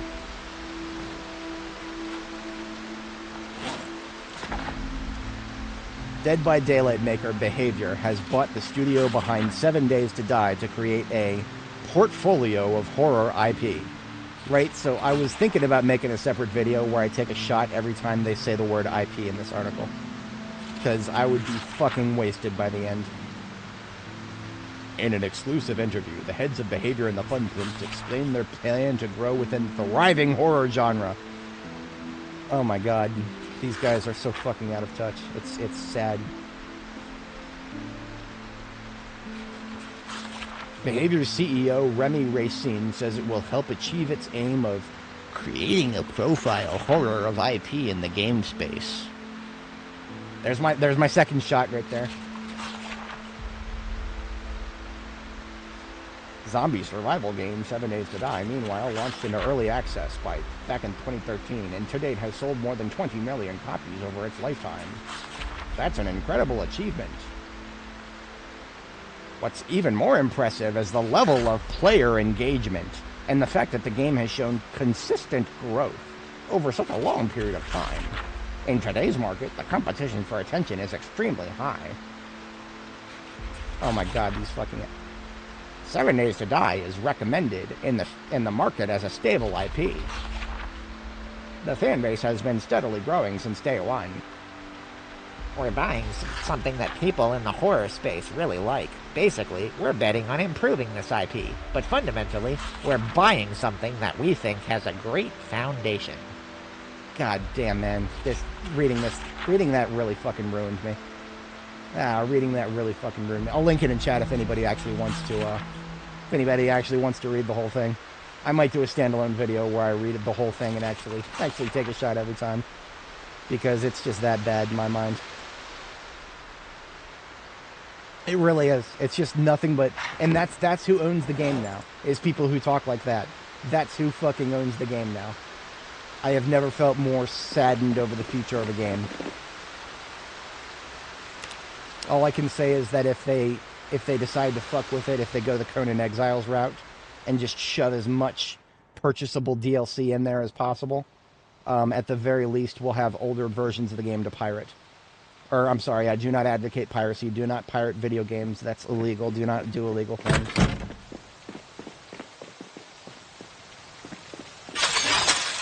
But I will say, and I'm allowed to say this, I do believe that video games that do that to themselves deserve to be pirated. Absolutely, they fucking deserve it. I'm allowed to say that, and I will say that. Fuck you, do they deserve it. I believe Behavior Interactive, with CEOs who talk like that, they deserve to have every single one of their fucking games pirated for the rest of time.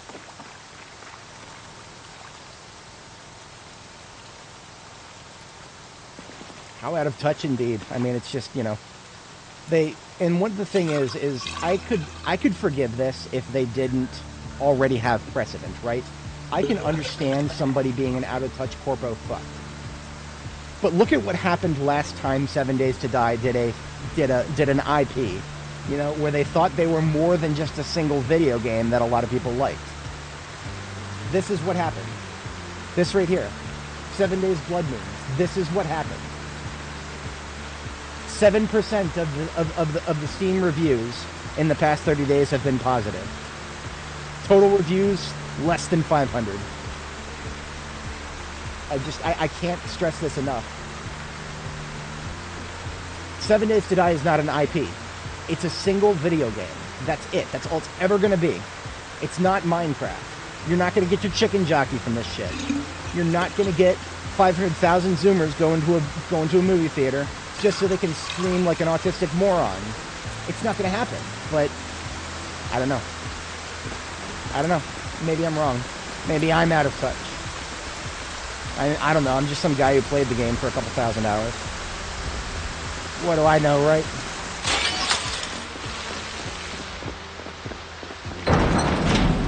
But anyway, we're going to be stuck indoors reading for a minute. I think I'm going to go ahead and finish the electrical book.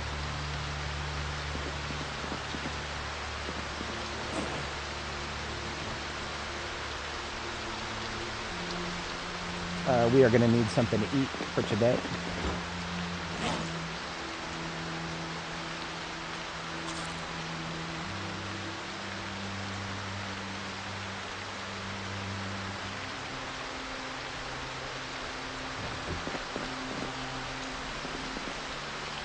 I mean, and another thing is, again, they haven't done a movie yet. There are ways you could make it work. But with somebody like that at the helm, somebody who talks like I just showed you guys, I don't see it happening with that kind of person at the helm. You could do a 7 Days to Die movie. I have imagined it in my brain meat. I have seen, you know, just the I've seen you just create some characters. It doesn't have to be, you know. Again, this is it's a survival crafting game, and there's no central storyline to it. So almost just like Minecraft, you create some characters who live in the world that operates under the same way. A world where every 7 days there's a blood moon that comes out that makes a bunch of environmental threats turn extremely dangerous for the night. There's a lot of potential there. I'm not gonna lie, there's a lot of, if you do it right, sure, there's plenty of potential there. But are they gonna do it right? I don't think they're gonna do it right, guys. That's my take. I don't think they're gonna do it right. But yeah, they absolutely fucking they absolutely didn't do it right. They didn't do it right with Blood Moons, and I don't think they're going to do it right with whatever they come out with next. 7 Day Bros. 7 Days to Die by Deadlight, or 7 Days to 7 Days to Daylight, or some shit. I don't know. Dead by Daylight is, from what I understand, it's the only successful franchise they've had. I haven't investigated that claim personally, but that's what I've been told.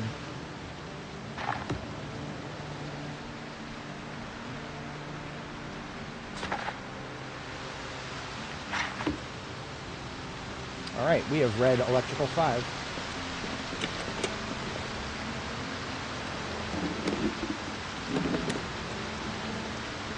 I don't know the next time I'm going to need reading glasses. It's not going to be until I find a copy of Longblade 5. That is the next book that I actually need to read. Basically every other book that I own is a meme. Like there's this recipe, for example, I could read that. Trapping too. I don't even know how to level trapping. Successfully catching an animal, perhaps? I don't know.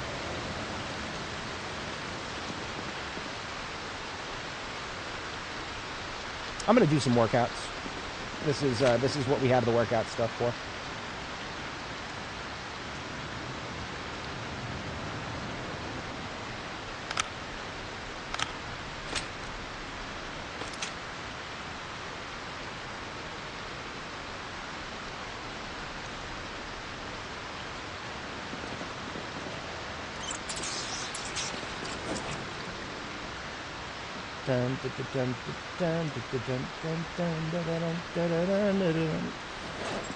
Ready for the montage music.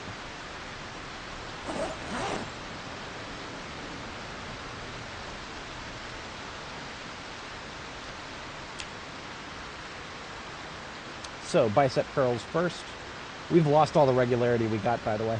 We had some regularity, we lost it. I wish regularity took like a month to fade, personally. It fades too much, though.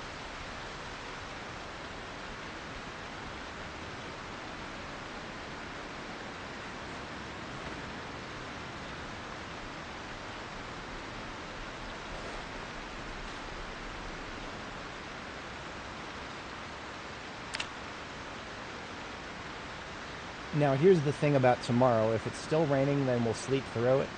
If it's not, if we actually just start getting good weather tomorrow, even though I don't suspect we will, but if we do, then we can just take some painkillers and focus on some bombing activities.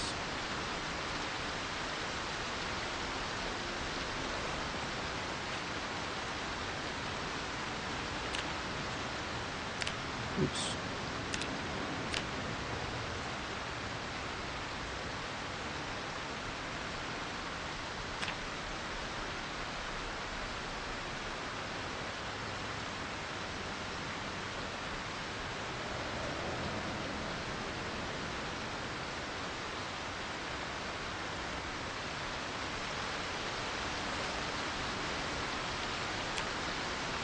So we're doing a bunch of different workouts right now is what we're doing.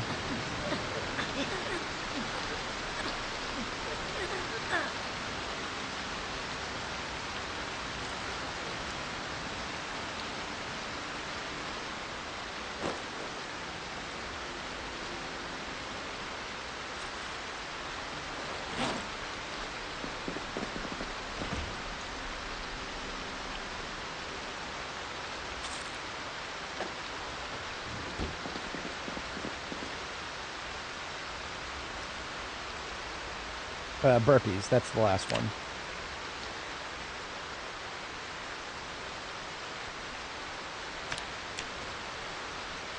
Not worth it to spread. I also thought that we got higher experience from, whatchamacallit. Higher experience when the regularity was lower. I actually thought that that was, I'm not sure though. But I've done this, so I've only ever leveled my strength from 9 to 10 once. That was enough for an entire lifetime. I also didn't track how much experience we just got, so.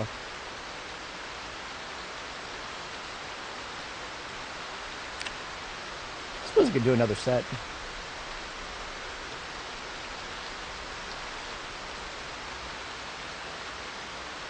Alright, so we're at 118,369 right now.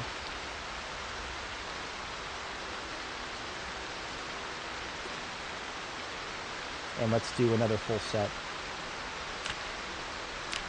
I see. Okay.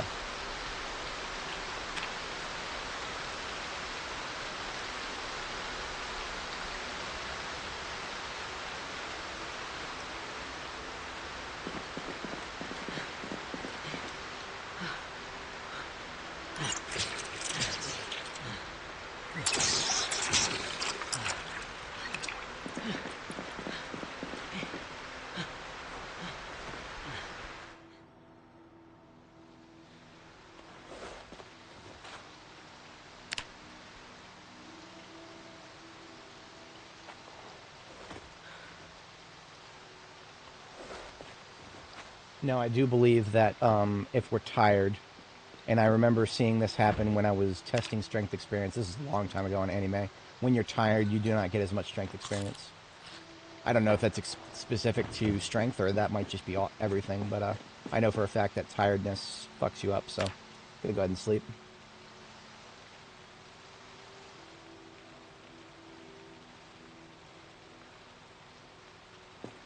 Is that 200 experience per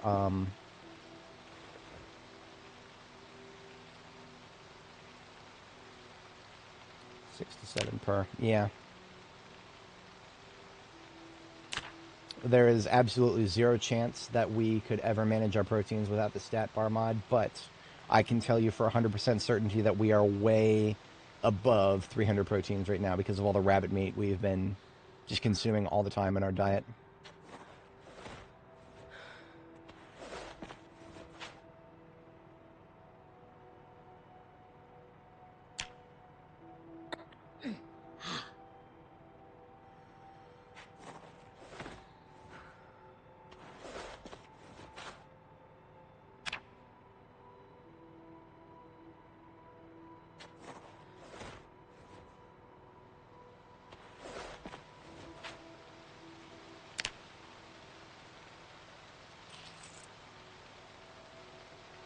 Yeah, it is.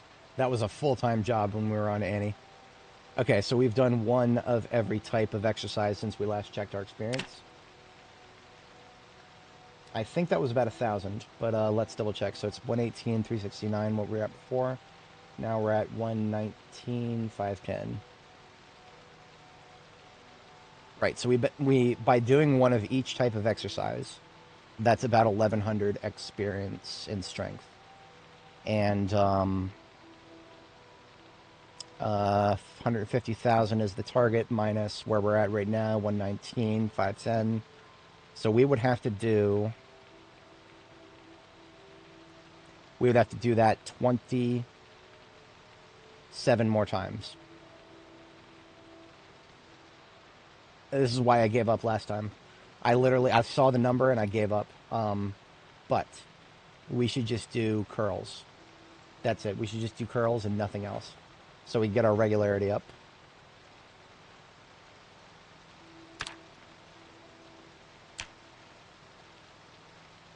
Let's get some food in us.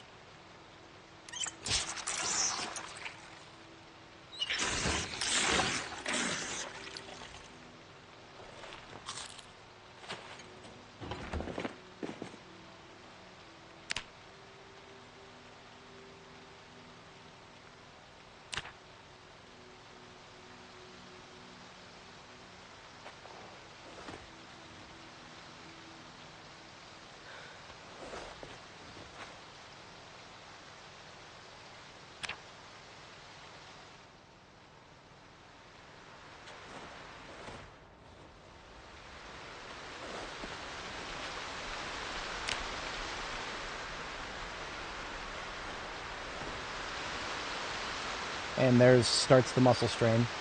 So it's a good thing we're about to get our second sleep in. We are basically going to be in a sleep cycle for the next couple of days now.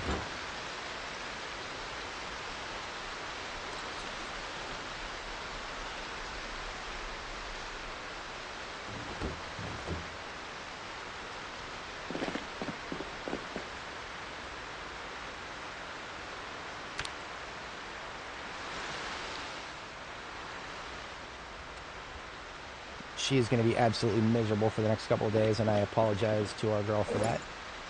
Oh, don't rip. Where, please?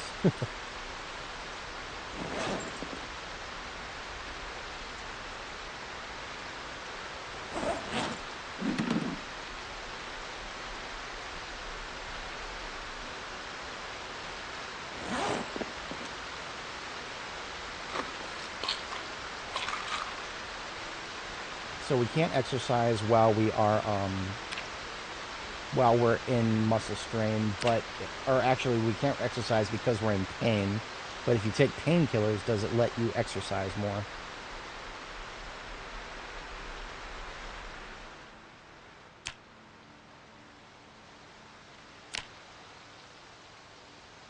I think it does, but let's see, we got, we got some experience for that. Okay. That's worth it then. Yeah, we're going to continue working out in between the pain here. Yeah, I was bitching about that earlier. There is a on the wall here, there is a decal that's just supposed to be like some grime, but it's drawing on front of everything, including us. And it's really stupid. I didn't realize that about this place until I had already set up a whole bunch of stuff, so it's too late now.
Oh, very nice. Oh, that's very nice. We might not even get that far. If we manage to get as much experience as I think we are getting each time we do this, then I think we're going to be all right.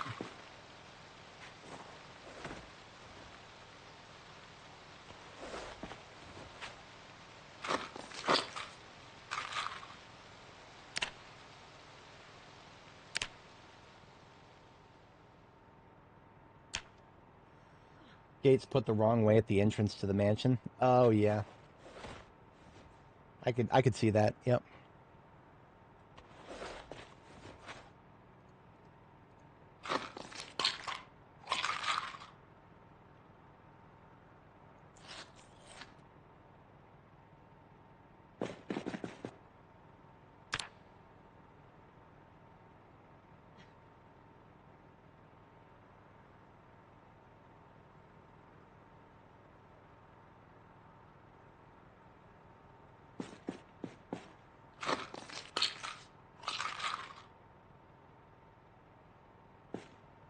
It is now May 2nd, 1995.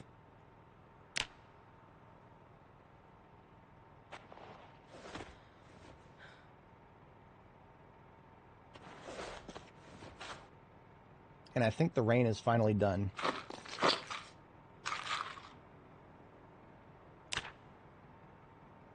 So we're not going to keep gunning it, but we have done some good things here. I probably will start doing exercises like this in the afternoons going forward.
All right, now that the weather is nice, we're going to go out and going to gear back up, go out, and we're going to get set up for some bombing activities.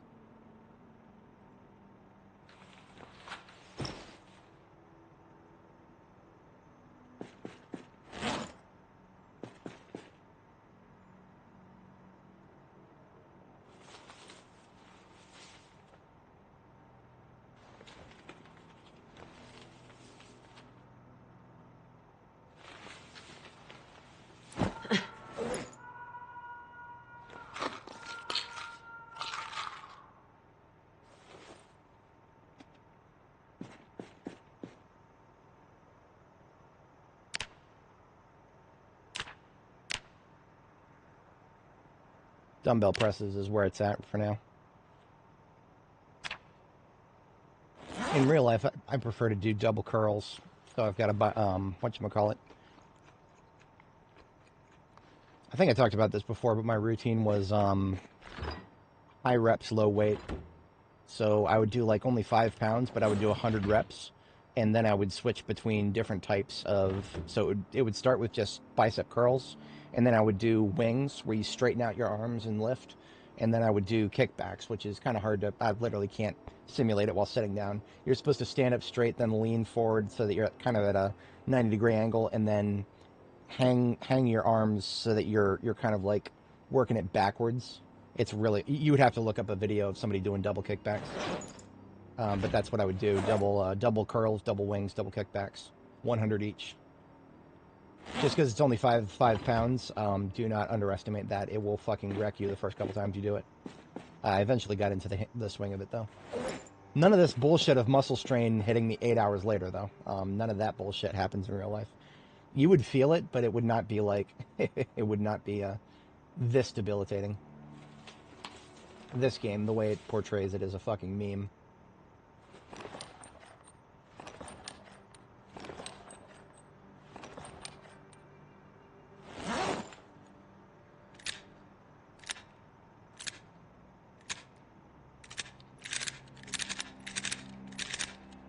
Just like it takes me an hour to shove 80 bullets into 4 magazines. That, too, is a meme. Painkillers only lasting like 2 hours tops. This game is full of memes, I tell you.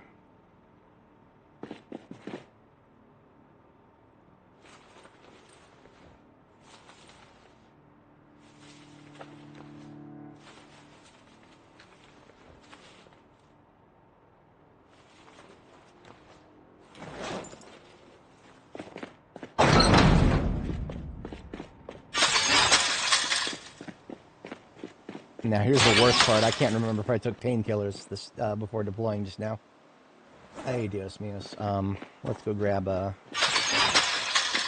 grab a refill of water.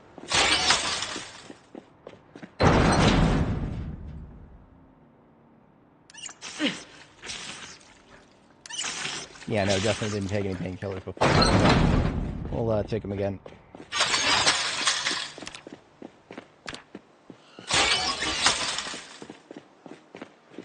I think we managed to do... So it was when we were doing Grand Ohio Mall and Annie. I think we did 4 that stream. So yeah, 4 is probably my record. Shot in the dark on that, though. I could have done more. So if I blow both of these pipe bombs... yeah, we would break our record. See, especially because a lot of the time when I do pipe bombs, I'm specifically focused on a single building. It's not as often that I do pipe bombs with a focus on clearing roads. Fucking rat. Yeah, absolutely. Yeah, no, I do. I got some good vibes when I read the blog post from the new design director. I got some good vibes. I'm not gonna hold my breath for anything, but I got some good vibes. So we're in extreme muscle pain right now.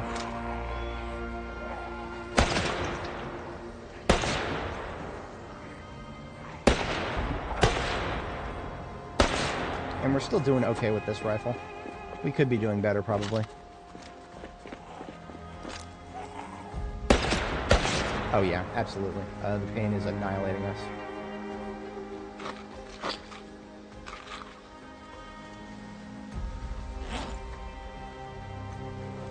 But it's starting to go away.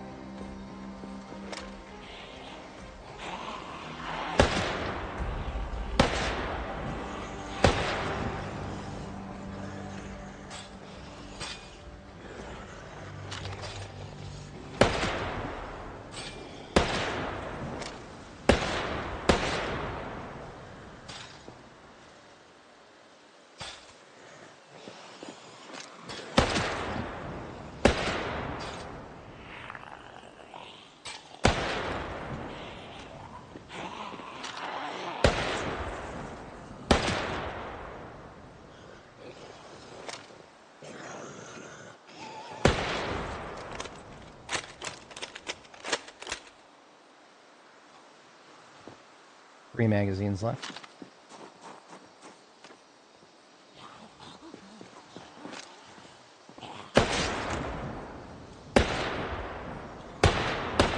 Oh, fuck off.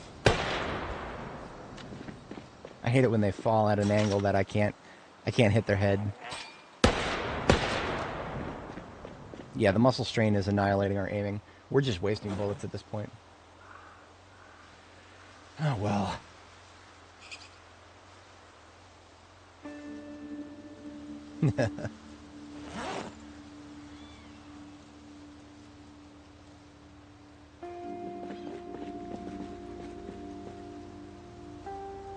Alright, away put your weapon. I did not actually really want to kill these guys in the road. We're gonna get these corpses out of my road.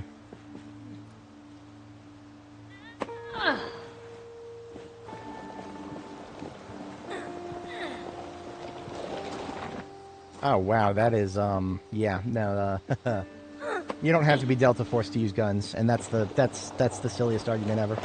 The people who say that kind of stuff are like, they truly don't understand American culture when they say things like that, because, guns are not just for, armed forces. Guns are for everybody. Well, okay, guns are for everybody who is willing to accept the responsibility to use them. I am not the kind of person who's like, oh, everybody should have a gun. No. Everybody who is willing to take the responsibility of learning how to use it and learning how to use it correctly. Everybody who is meets that criteria should have a gun, in my opinion. But everybody else, no. You don't have to. It's not a requirement for life. I think learning how to use a gun and being an understanding person about it makes you a more rounded human being, but if you're not the kind of person who can take the responsibility of it, then don't. Not a requirement. I'll point blank these guys.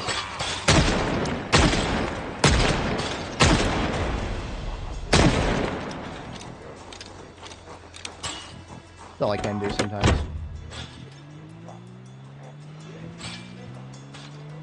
That's going to bring people from the residential area out there.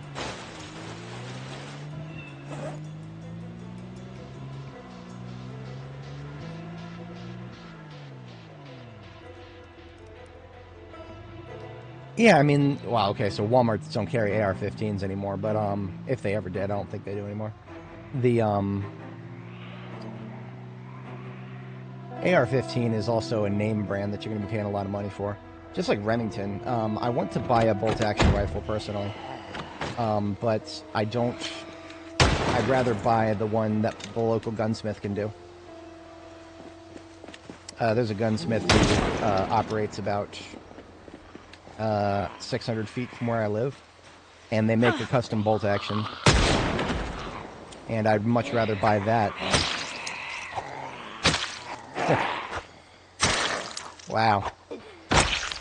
Wow. I don't know why I'm even carrying these swords. There's literally no reason to be carrying these swords.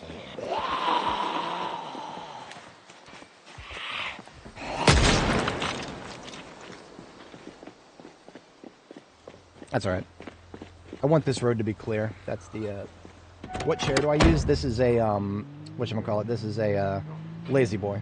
Just a Lazy Boy recliner. One of the non-articulating ones. They don't make this exact model anymore, but if you just go to Lazy Boy's website, that is, it'll be functionally equivalent to whatever they've got these days.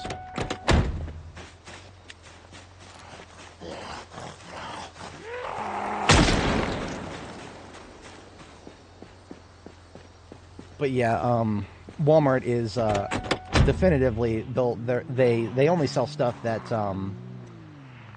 your liberal CEO would assume is for hunting. So yeah, bolt action, pretty much that's about it. And it's gonna depend on the Walmart, right? Your inner city Walmart, probably not.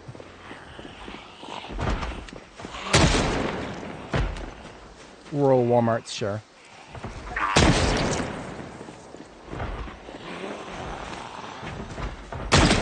And we are out of here because we're already. I can feel the stress meter going up. We're out of here.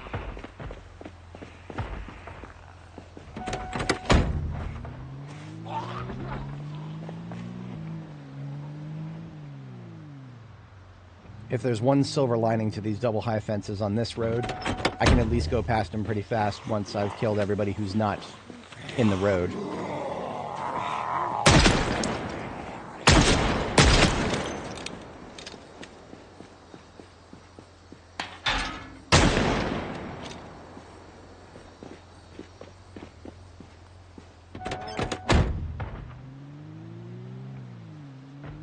Yeah, absolutely. They should. A Gigamart in Kentucky absolutely should have guns. Probably just bolt-action rifles. Probably not even semi-autos, because, I mean, even back in the day, Walmart were pretty stingy, but they still wanted to sell something that they knew would sell, right?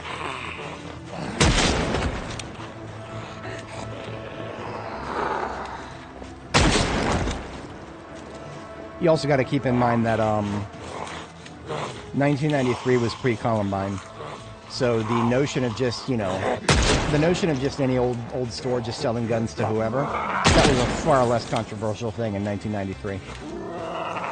It was still a little controversial, but nothing compared to post-Columbine.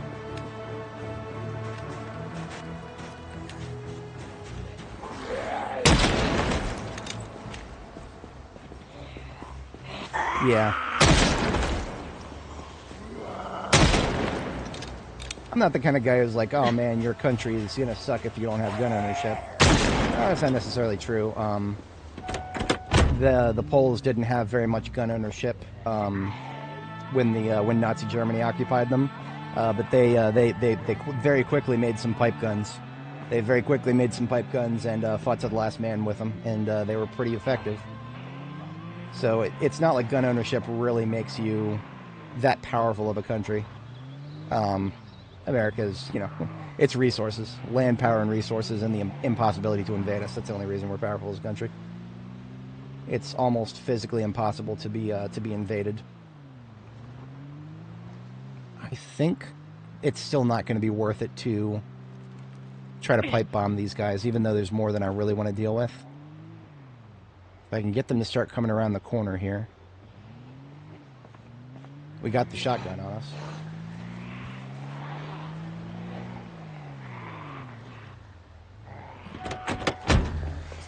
I love how Rio used to be the murder capital of the world, but that has just completely gone under now.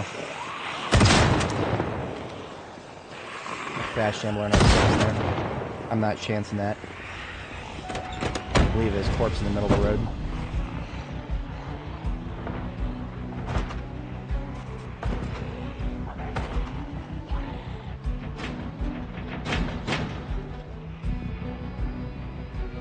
Bite to eat. Oh, what am I gonna eat? What am I gonna eat? I forgot my food. God damn it. I'm a little scatterbrained right now, to be honest.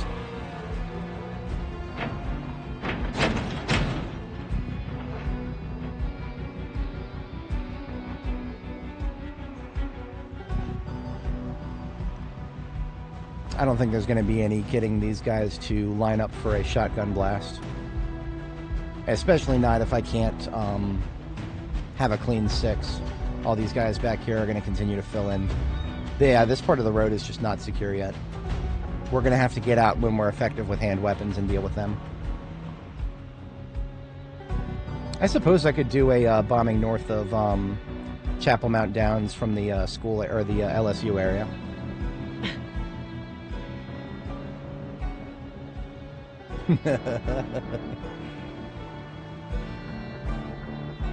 Number 1.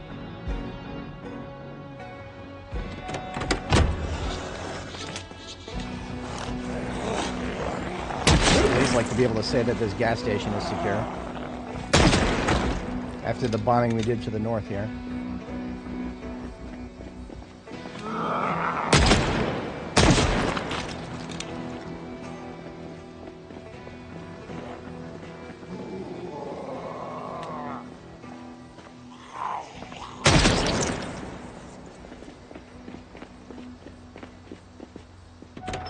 Oh man, an FAL. I enjoyed those so much in Call of Duty.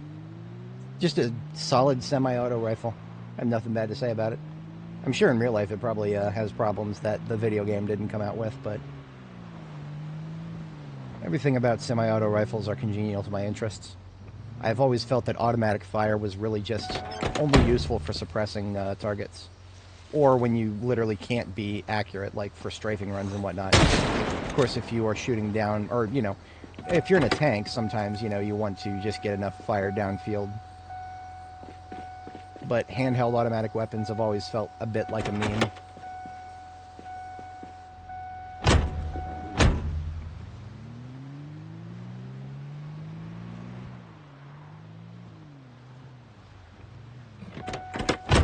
Now, everything, of course, changes if we're talking about, like, breach enclosure situations where you're, like, trying to get as much field of fire down, or not, a whole bunch of fire down really quickly on, after, like, breaching a door or something like that.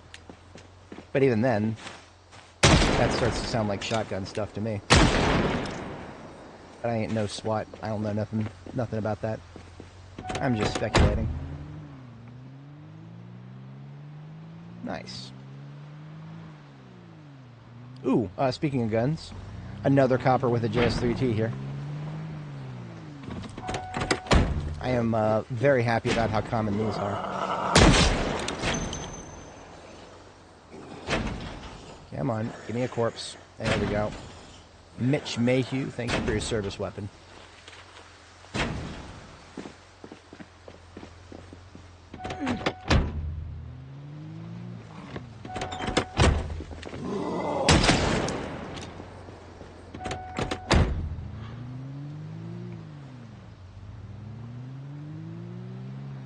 Got a bruise on your shoulder, yeah. And if, without any padding. Without any padding and without any experience. I'm pretty sure people who shoot shotguns regularly enough probably develop extra muscles on their shoulder just to handle all that recoil.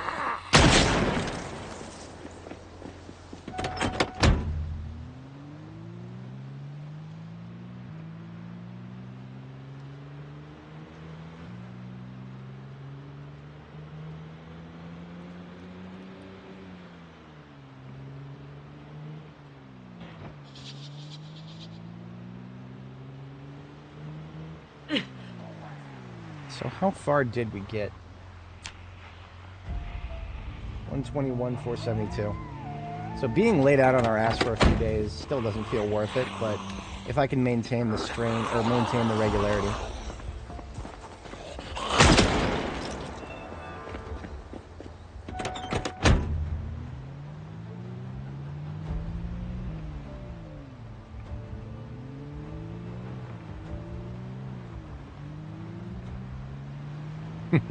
I've never shot an M1 Garand, and I really want to give it a shot. I would love to try an M1 Garand just to see how it feels. I mean, at the end of the day, it is still a much older platform, so some of the modernized versions probably better. G43, KR98K. There's a couple of German weapons I'd really love to shoot. I don't know if I've told this story on stream. My grandfather, on my mom's side, was in World War II. Both my grandfathers were, but my granddad on my mom's side actually brought home a Mauser as a war trophy. But unfortunately, it was sold at one point. And it was sold for an incredibly low amount because my dad had no idea when my dad was the one who ended up selling it. But he had no fucking idea what he was doing, and he let it go for like $500 when he probably could have gotten 6 times that easily. Production stamped war trophy. I actually think I have pictures of it somewhere. Stand by. That would be under... Where the fuck would that be?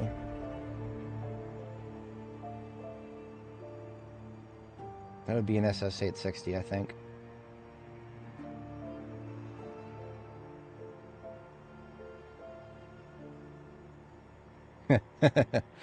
Don't get distracted by the memes.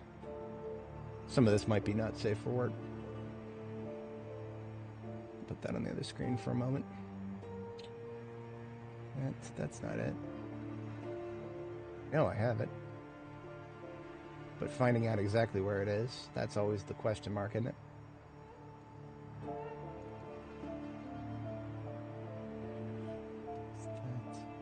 Wouldn't have actually put it in my meme folder, would it? No.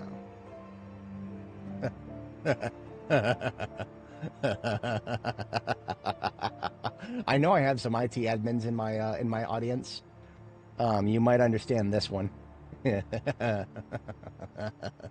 Back when we had to go through these fucking assholes for our authentication tokens.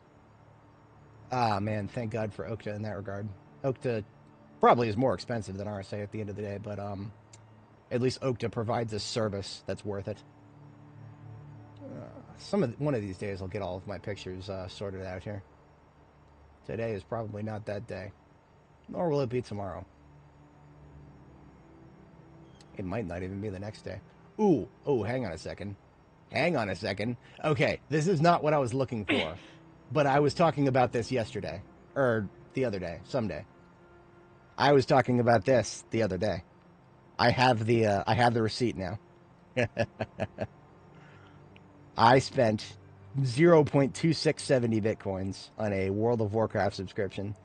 And this was 2013. That's when it was. So it was a year after I thought it was. So August 18th, 2013 at 2:19 or 2:09 p.m. Back when there was a zero fee. It was a pistol. It was a handgun. Had the windmill friendship on it and everything. Hang on a second. I've got to see now what that would actually be. 2670 being the exact number.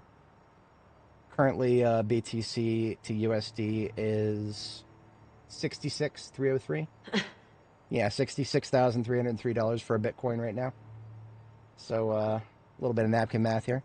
66,303 times 0.2670. I would have $17,702.90 right now. US dollars. If I had not done this. These were Bitcoin that I generated on my own goddamn GPU, by the way. These are not some Bitcoin that I purchased or anything. Money never existed in the Bitcoin world in this stage. This was Bitcoin for Bitcoin right here that I generated with my own GPU. Original Bitcoin. I generated Bitcoin back in the day when you could still do it with a GPU instead of an ASIC. But now I was like, nah, man, this stuff isn't going to last. This stuff isn't going to last. And then I chickened out like a little bitch. And if I hadn't, I'd be a very different man today. That's probably it. Yep. Yeah, 17K. This is the guy who spent 17K for a 60-day WoW sub. Yep. Let's just say I loved World of Warcraft, huh? I really loved that game. Oh, man. This muscle strain is going to kill me. I think I'm going to try to sleep it off. I don't care about the good weather anymore. I just want to be combat effective again. This is why I've never tried to do this before, and I'm not going to try to do it again. Oh, great. A nightmare. Hooray. At least the thigh muscle strain is starting to go away. That means that we're at least getting past all of the garbage from what we had done when we were doing all the exercises at once. But let's see, am I going to be able to keep up the regularity with dumbbell presses? I think I can. Yeah, we can still keep this up. I'll do 2 sets tonight.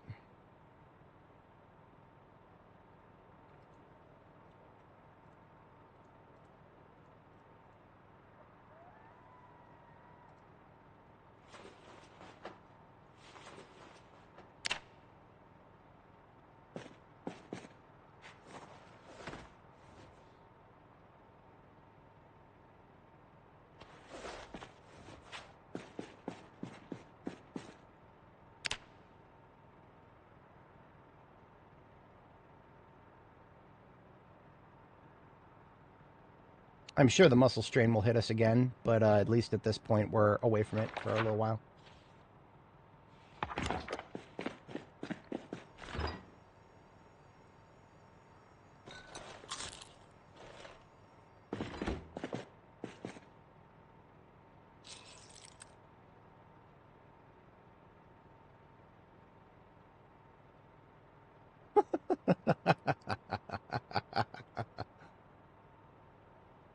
I had some bangers in that folder, the same folder where I found that. Classic. It was not a meme folder. It's just one of those random folders where I've got a bunch of random shit. I don't even remember the context for this. I just remember seeing it and being like, lol. Oh, there's some pokers. Somebody's probably trying to cook something. Trying really hard to cook something.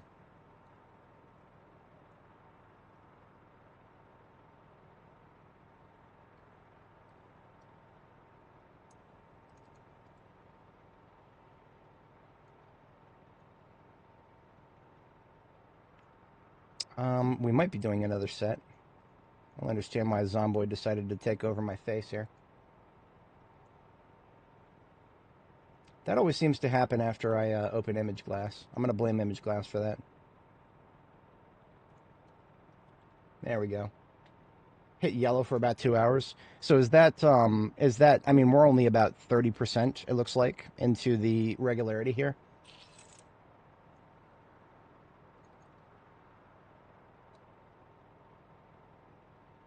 No, that's not it. 2017 taxes. It's the last time I had to do out of standard income, because I've only had one income source ever since then. Because I don't sell out anymore. I have not made a single dollar off of any of my investments or my Bitcoin purchases ever since then. Or not just Bitcoin, but Monero is the true cryptocurrency these days. But I've only been putting money in. I have not been taking money out, and therefore I'm not subject to any sort of taxes for that. All you got to do is not sell out. It's easy. Don't buy WoW subs, and you'll be good. AMD GPU PC in the pick? Really? Sounds about right. That is, I was scrolling through the Darktide reviews for the latest version of the game, and I saw a lot of people with AMD GPUs saying that they were really left out in the dark by that game. And that sucks, because I'm not an AMD guy personally. I'm CPU. My CPU, that's running this game right now, AMD Ryzen 9 7950X3D. It's great. I love it. But I've never been like, oh, they should get into GPUs. Now I am. I mean, NVIDIA needs competition, for the love of God. But it seems like AMD is really fumbling it. So I don't know if I've explained this before about sleeping pills, but the way they work is they start building up fatigue, and the fatigue stops building up if you get to sleep. So we took sleeping pills right there, and that got us to the point where we could sleep, and then we went to sleep. But now it's not going to build up so much fatigue that we are not, or that we're going to be like, you know, completely fucking wasted.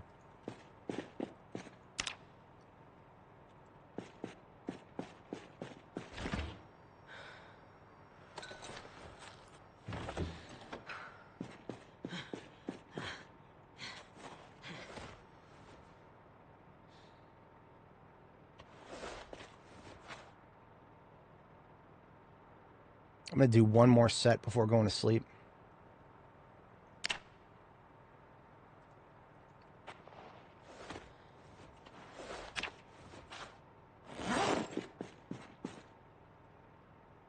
Not tired enough to sleep again, and we're just going to fix that by popping a pill real quick. This will keep our sleep schedule on track. Boom. That's it. That's all I needed to do. DLSS5, man. Oh my god. Dynamic link slop 5. Oh man. Of course, today we get fog. Of course. Now that I'm finally moving out of the direction of muscle strain being completely destructive.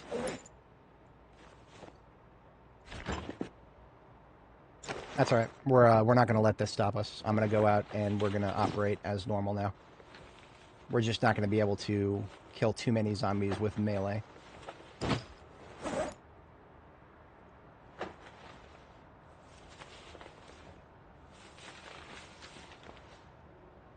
Later on, I'll see if I can find that photo of the gun, because that's another one of those. That's like another one of those memes, right? Of my, I mean, I can't take any of the blame for that. That's my dad.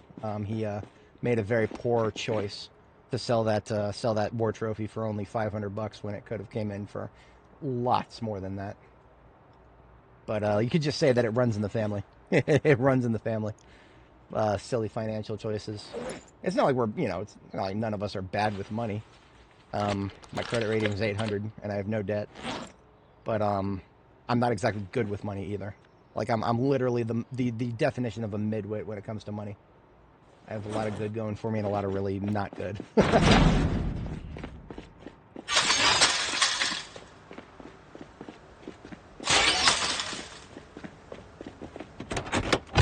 Yeah, definitely. More Silent Hill spooky stuff. This is so spooky that I probably won't be able to do any bombings. I probably won't be able to do much at all, to be entirely honest. I might just try to sleep through today. I hate the idea of just sleeping all day. But I mean, honestly, what the fuck am I going to accomplish in this? I can't bomb, I can't shoot, and I can't melee. I don't even know why I pulled out. I don't even know why I got in the truck. I literally can't do anything. Tiresome. This is why I have sleeping pills for exercise phases. This is why we have them. I don't know why I put away those pills. Let's get them back out. It is a good thing we meal prepped. Made a whole bunch of meals.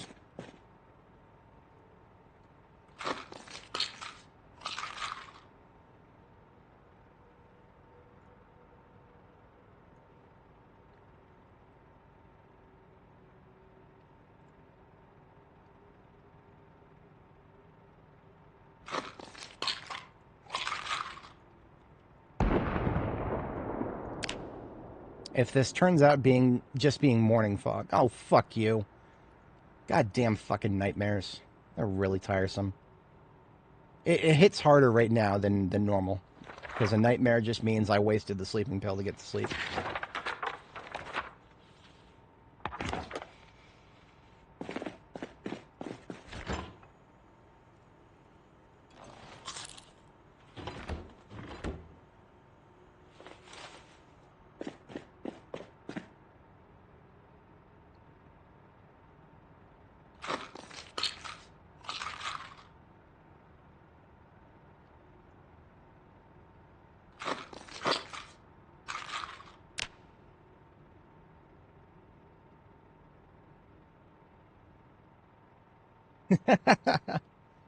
Yeah, no, I mean, I can at least say that my the agency that I work for, my client, does not do very many bombings. Lots of gun work, but not a lot of bombings. I'm not interested in specifying who I actually work for, but I can say it's not the FBI, not the CIA, and it's not the ATF. We don't do dog shooters here. No fucking dog shooters. We absolutely do not shoot dogs here. In fact, my client regularly, well, not regularly, but I have it on good authority that quite a few of people in my client's agency, they make fun of the ATF. Hey, look at that. We got some fog gone. We can do a bombing now. This day has not been a total wash. Let's get something set up, shall we?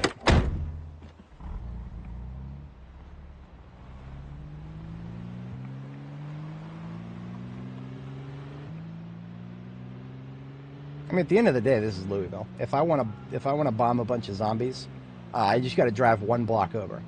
The problem is I'm not trying to clear that area right now. I'm trying to clear this road. But tangential to the road is a chunk of LSU and the residential near it. So if I get to that point, then yeah, we'll get a hearty crowd going. And make me pull this car over. Ooh, look at this. They're lining up.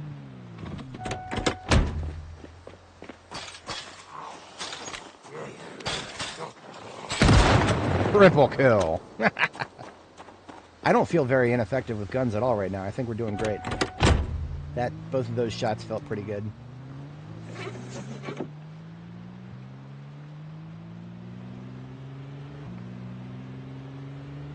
Yeah, it is. Absolutely. Hang on a second. There is a meme I am authorized to share.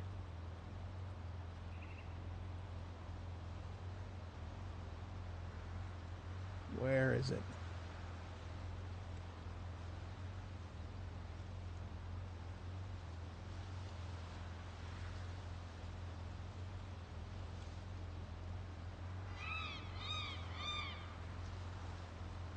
Google's failing me right now. There's too many ATF memes. I'm looking for specifically one. There's one that somebody in my agency actually has fucking printed out and pasted over their desk at headquarters. Oh, where the fuck is it?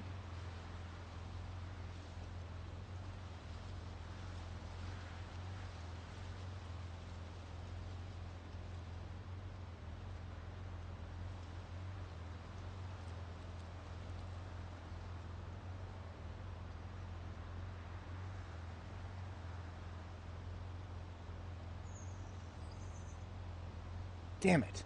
I can't find it. My ability to find relevant images right now is truly tarnished. If you've seen the one of that Spider-Man style guy, just imagine him eating chicken over a official letterhead.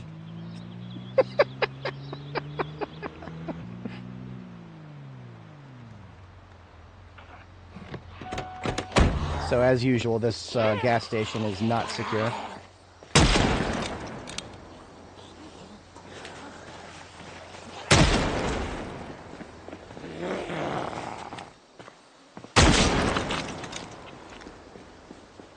Let's see how the JS-14 performs here. Because I could really use it to get these guys before they get into the road. Should have 11 rounds.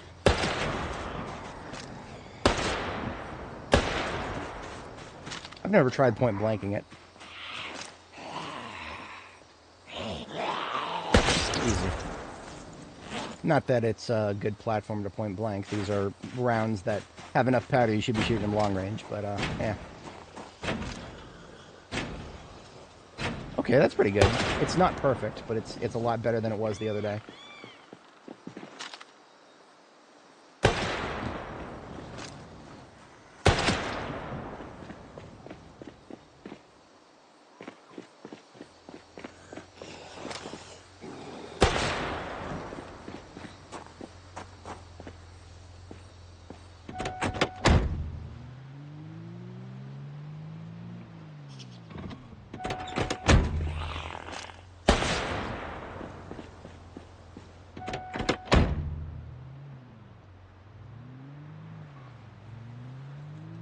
Four rounds in the current mag.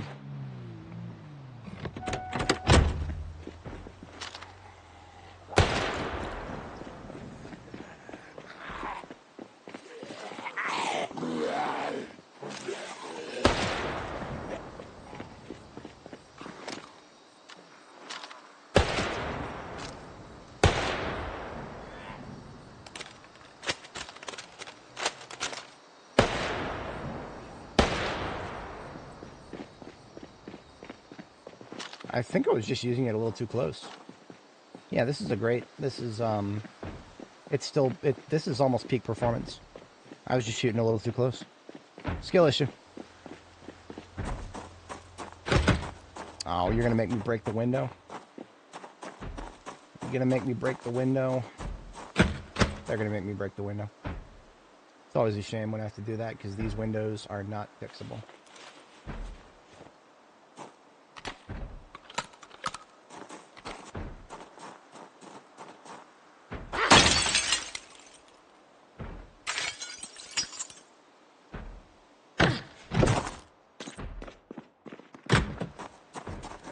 Alright, let's try the sword.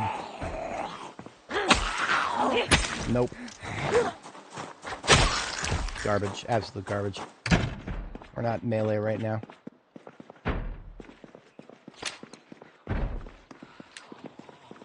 Oh, maybe I should try reattaching my flashlight.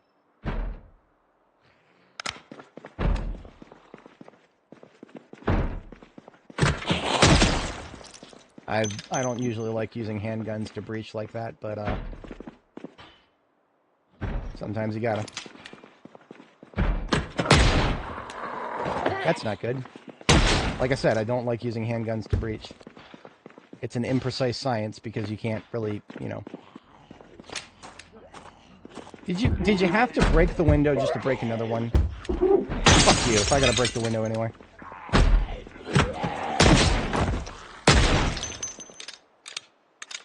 I just came in here for a snack, guys. But one does not simply snack in this game.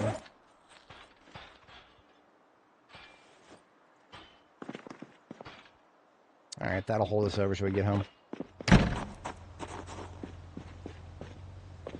Strain is starting to go away.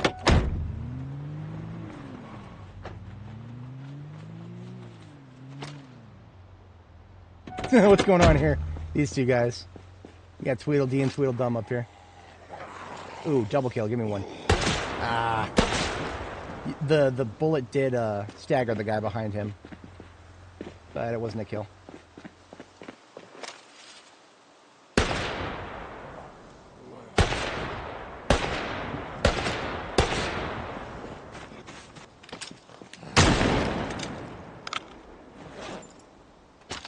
Couple of rounds wasted there.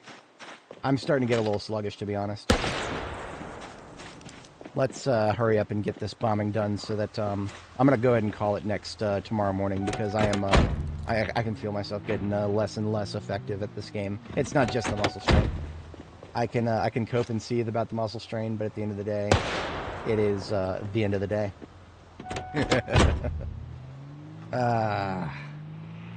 Terrible jokes.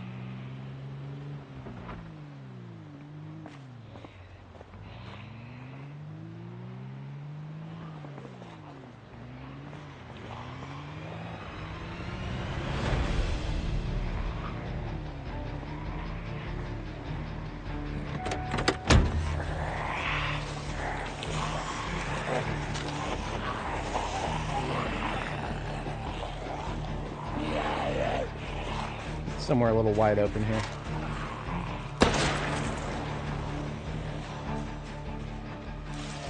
Eight rounds.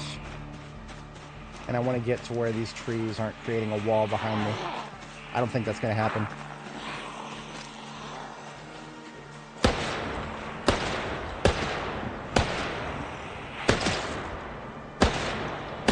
I love this gun. I really love this gun.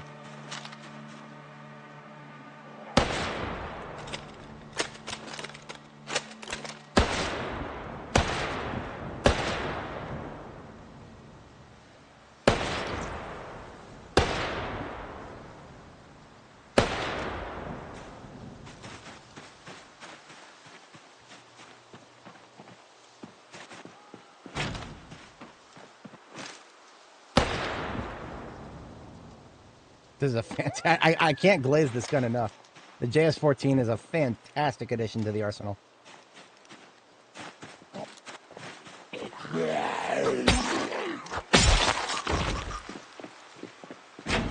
In fact, I'm going to take the shotgun off my back. That's how fantastic it is. I mean, the shot... It's just going to go in my... it's just going to go in my backpack.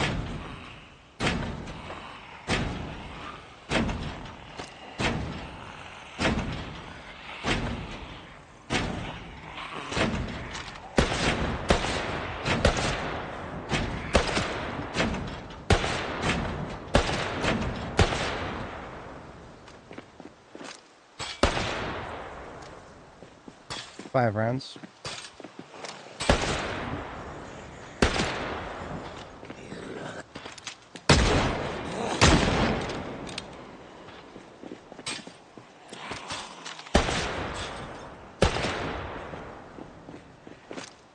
I'm wondering if this particular JS-14 is overperforming because it has an attachment that it shouldn't.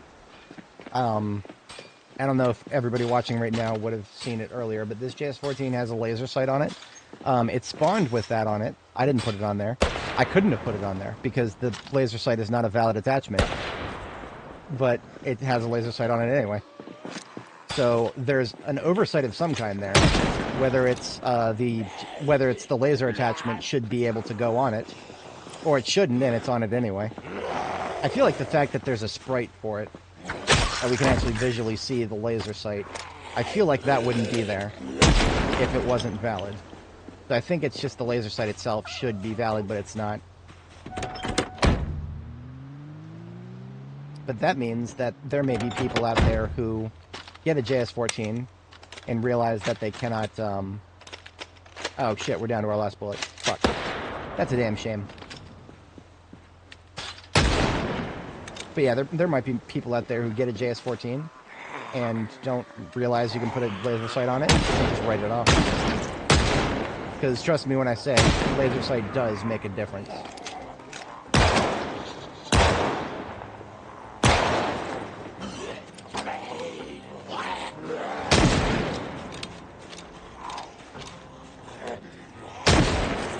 I'm using the 9mm with the laser sight now.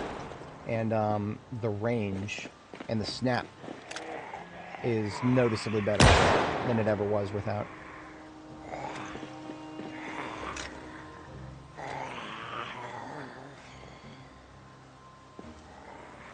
Come on, get out of the road. I think the strain's gone.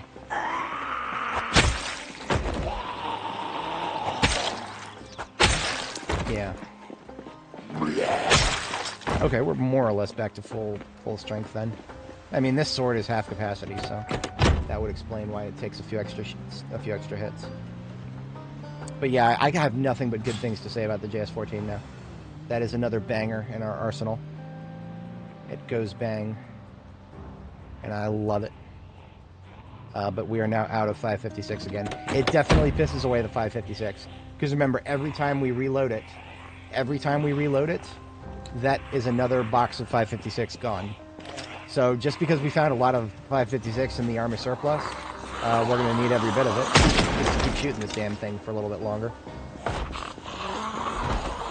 So in that particular vein, it is no different from the M16. It is still something that if you use it enough, you'll piss away all your ammo and you'll never use it again. But I also am reliably informed that there's going to be more ammo on the map in general.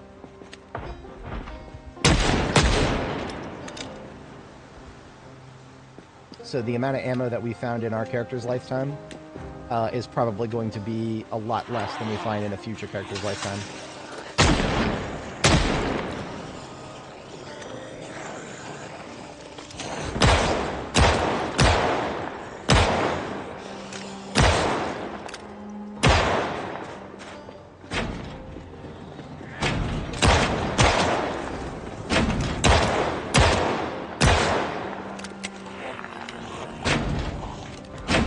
Rounds.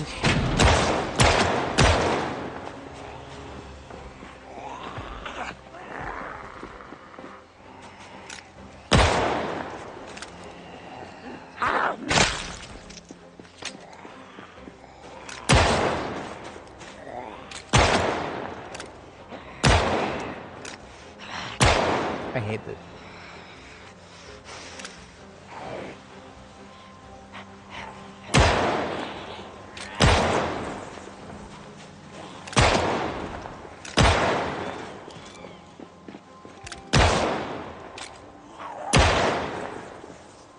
Nine mil is also great, but same problem applies. You just piss it away like that. Thankfully, we do still have another 20 or so magazines loaded back at the ambulance. We're going to get the shotgun out for the fence slappers here. Because I do want to say they're probably lined up right around this corner.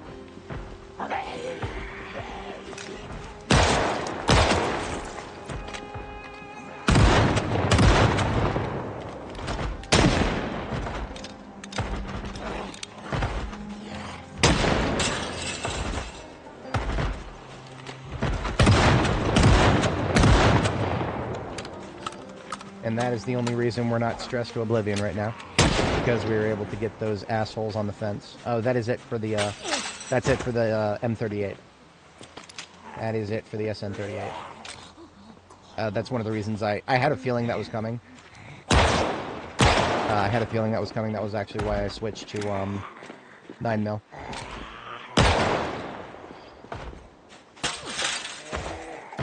They just love this fucking fence, dude. I'm not even on the other side anymore, and they're still coming up and slapping it. These fucking assholes and their fence slapping. The problem with this area right now, of course, there's this wall of trees. Just a fucking wall of trees here.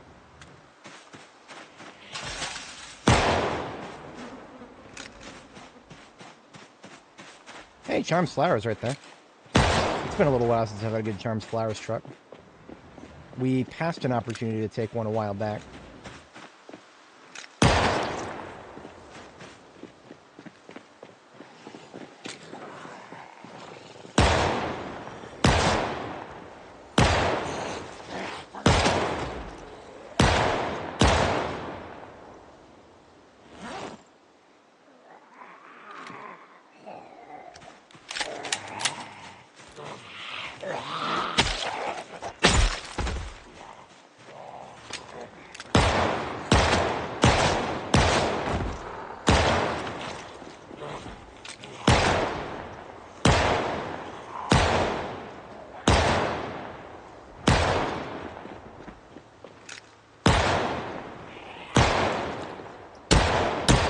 What the fuck was that? Okay, I think there is, like... There's a weird situation where I think you can actually target trees. Yeah, that's gotta be what's going on right now.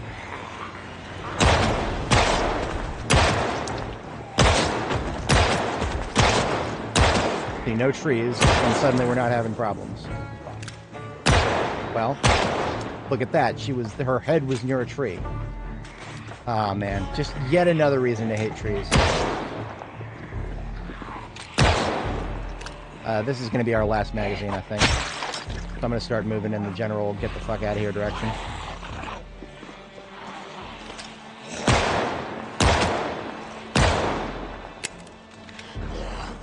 Hey, yeah, that's it. We are dry. I mean, we're not dry, we've got the shotgun, but I'd rather not be using it if we don't have lined-up targets like those two.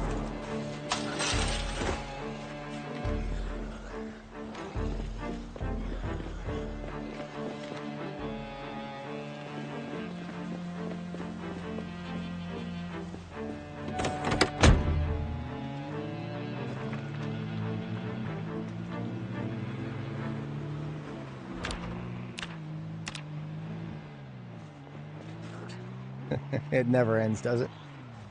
There is no such thing as clean streets in Louisville. I don't know what compelled me to think that I would be able to actually clear Bourbon. It's basically this road just goes all the way up the side of Louisville. It was some hubris for me to assume that I could clear it all. I mean, you know, without fighting a ground war over the course of weeks on end, which is almost what I've already been doing. But we're still combat effective with hand weapons, so we'll do this till my sword starts getting really low. How many zombies? A metric lot. It was around 29,000 last time. I think we probably hit the 30k threshold. Kills are just a number. I don't really care about kill count. I do care about kill count when it comes to, like, efficacy. Like, when I do care about it when I try to want to know how many I've killed at once with a pipe bomb, for example. But yeah, I don't really...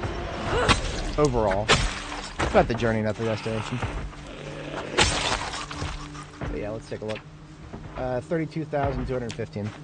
Not counting anything with a remote pipe bomb, because those don't get counted.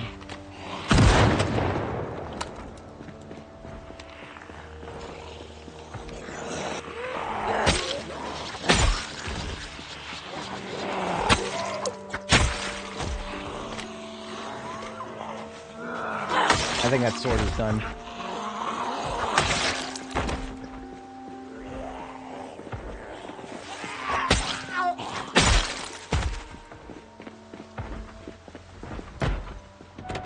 Yeah, we got a lot of fence thumpers now. Let's see how well lined up they are. If there's enough of them lined up, we can, What do we got? Hello, hello! Thanks for lining up, gentlemen. Yeah, just one. Genuinely shocked we aren't fatigued right now. It's right around that time. It's 1900 hours. Fatigue should be kicking in any moment now.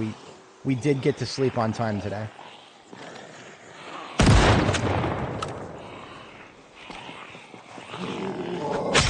I'm also pleasantly surprised that the fence slappers decided to stop slapping and actually head this way. Oh, look at this. We got a little group. Group up, group up, group up. I like to not shoot the shotgun unless we're getting at least a double kill. Or at least there's a chance of a double kill.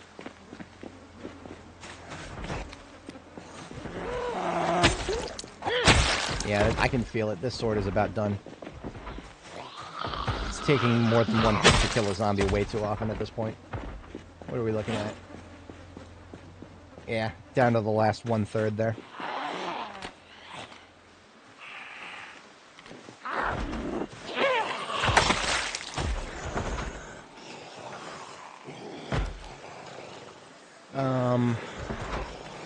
Oh, look at that. Okay, we got some slow ones coming out of the woods there.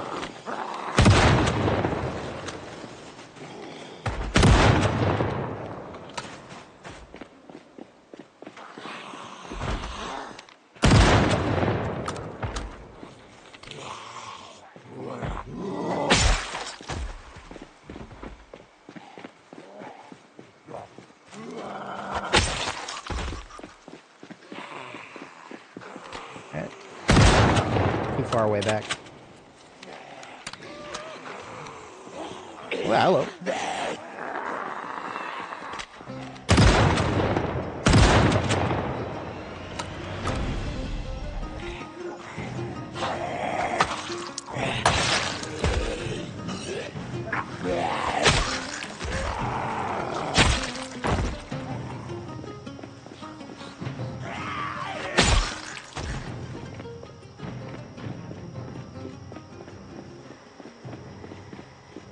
Well, we're a little bit closer to having a clean road.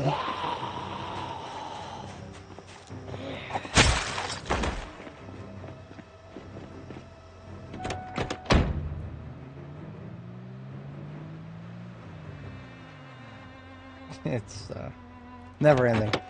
Never ending. I'm just amazed I'm not tired yet. That must be the effect of actually getting a good night's sleep with some sleeping pills or some shit. In any case, I haven't given up on a bombing yet. It's still possible, but we've only got 2 hours before daylight starts cutting our vision cone in half.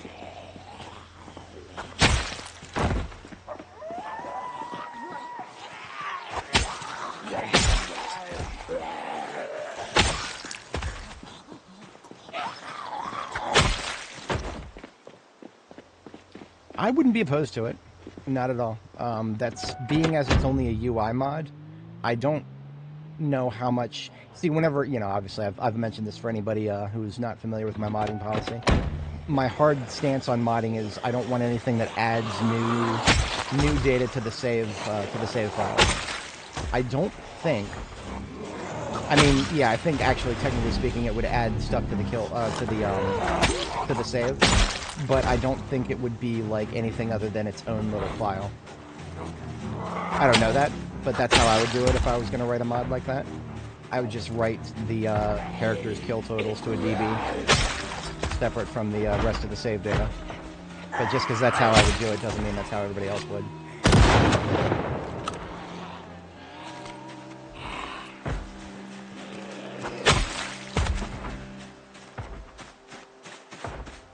Yeah, I'm very. That's. I mean, that. You know, that's the number one question right there, because I mean, obviously, okay. So my, I've said this before, but my only goal with pipe bombs these days is to make sure I'm killing at least 20, and I can almost 100% of the time say that I'm doing way more than 20.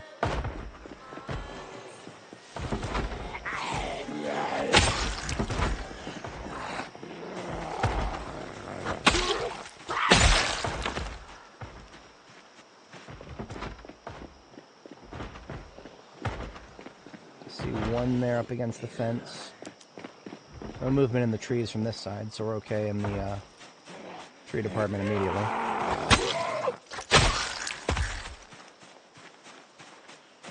Oh, suddenly they stopped slapping the fence. Now that I'm about to get a lineup on them.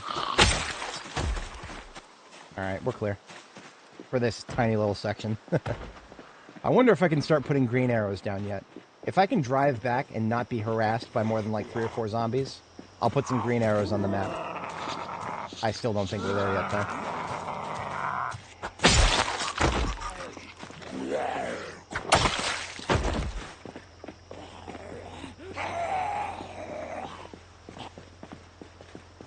Yeah, if I had...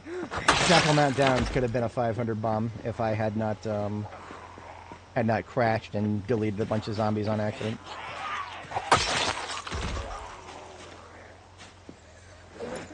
Do still have some ginger ale. I'm going to drink that really quick.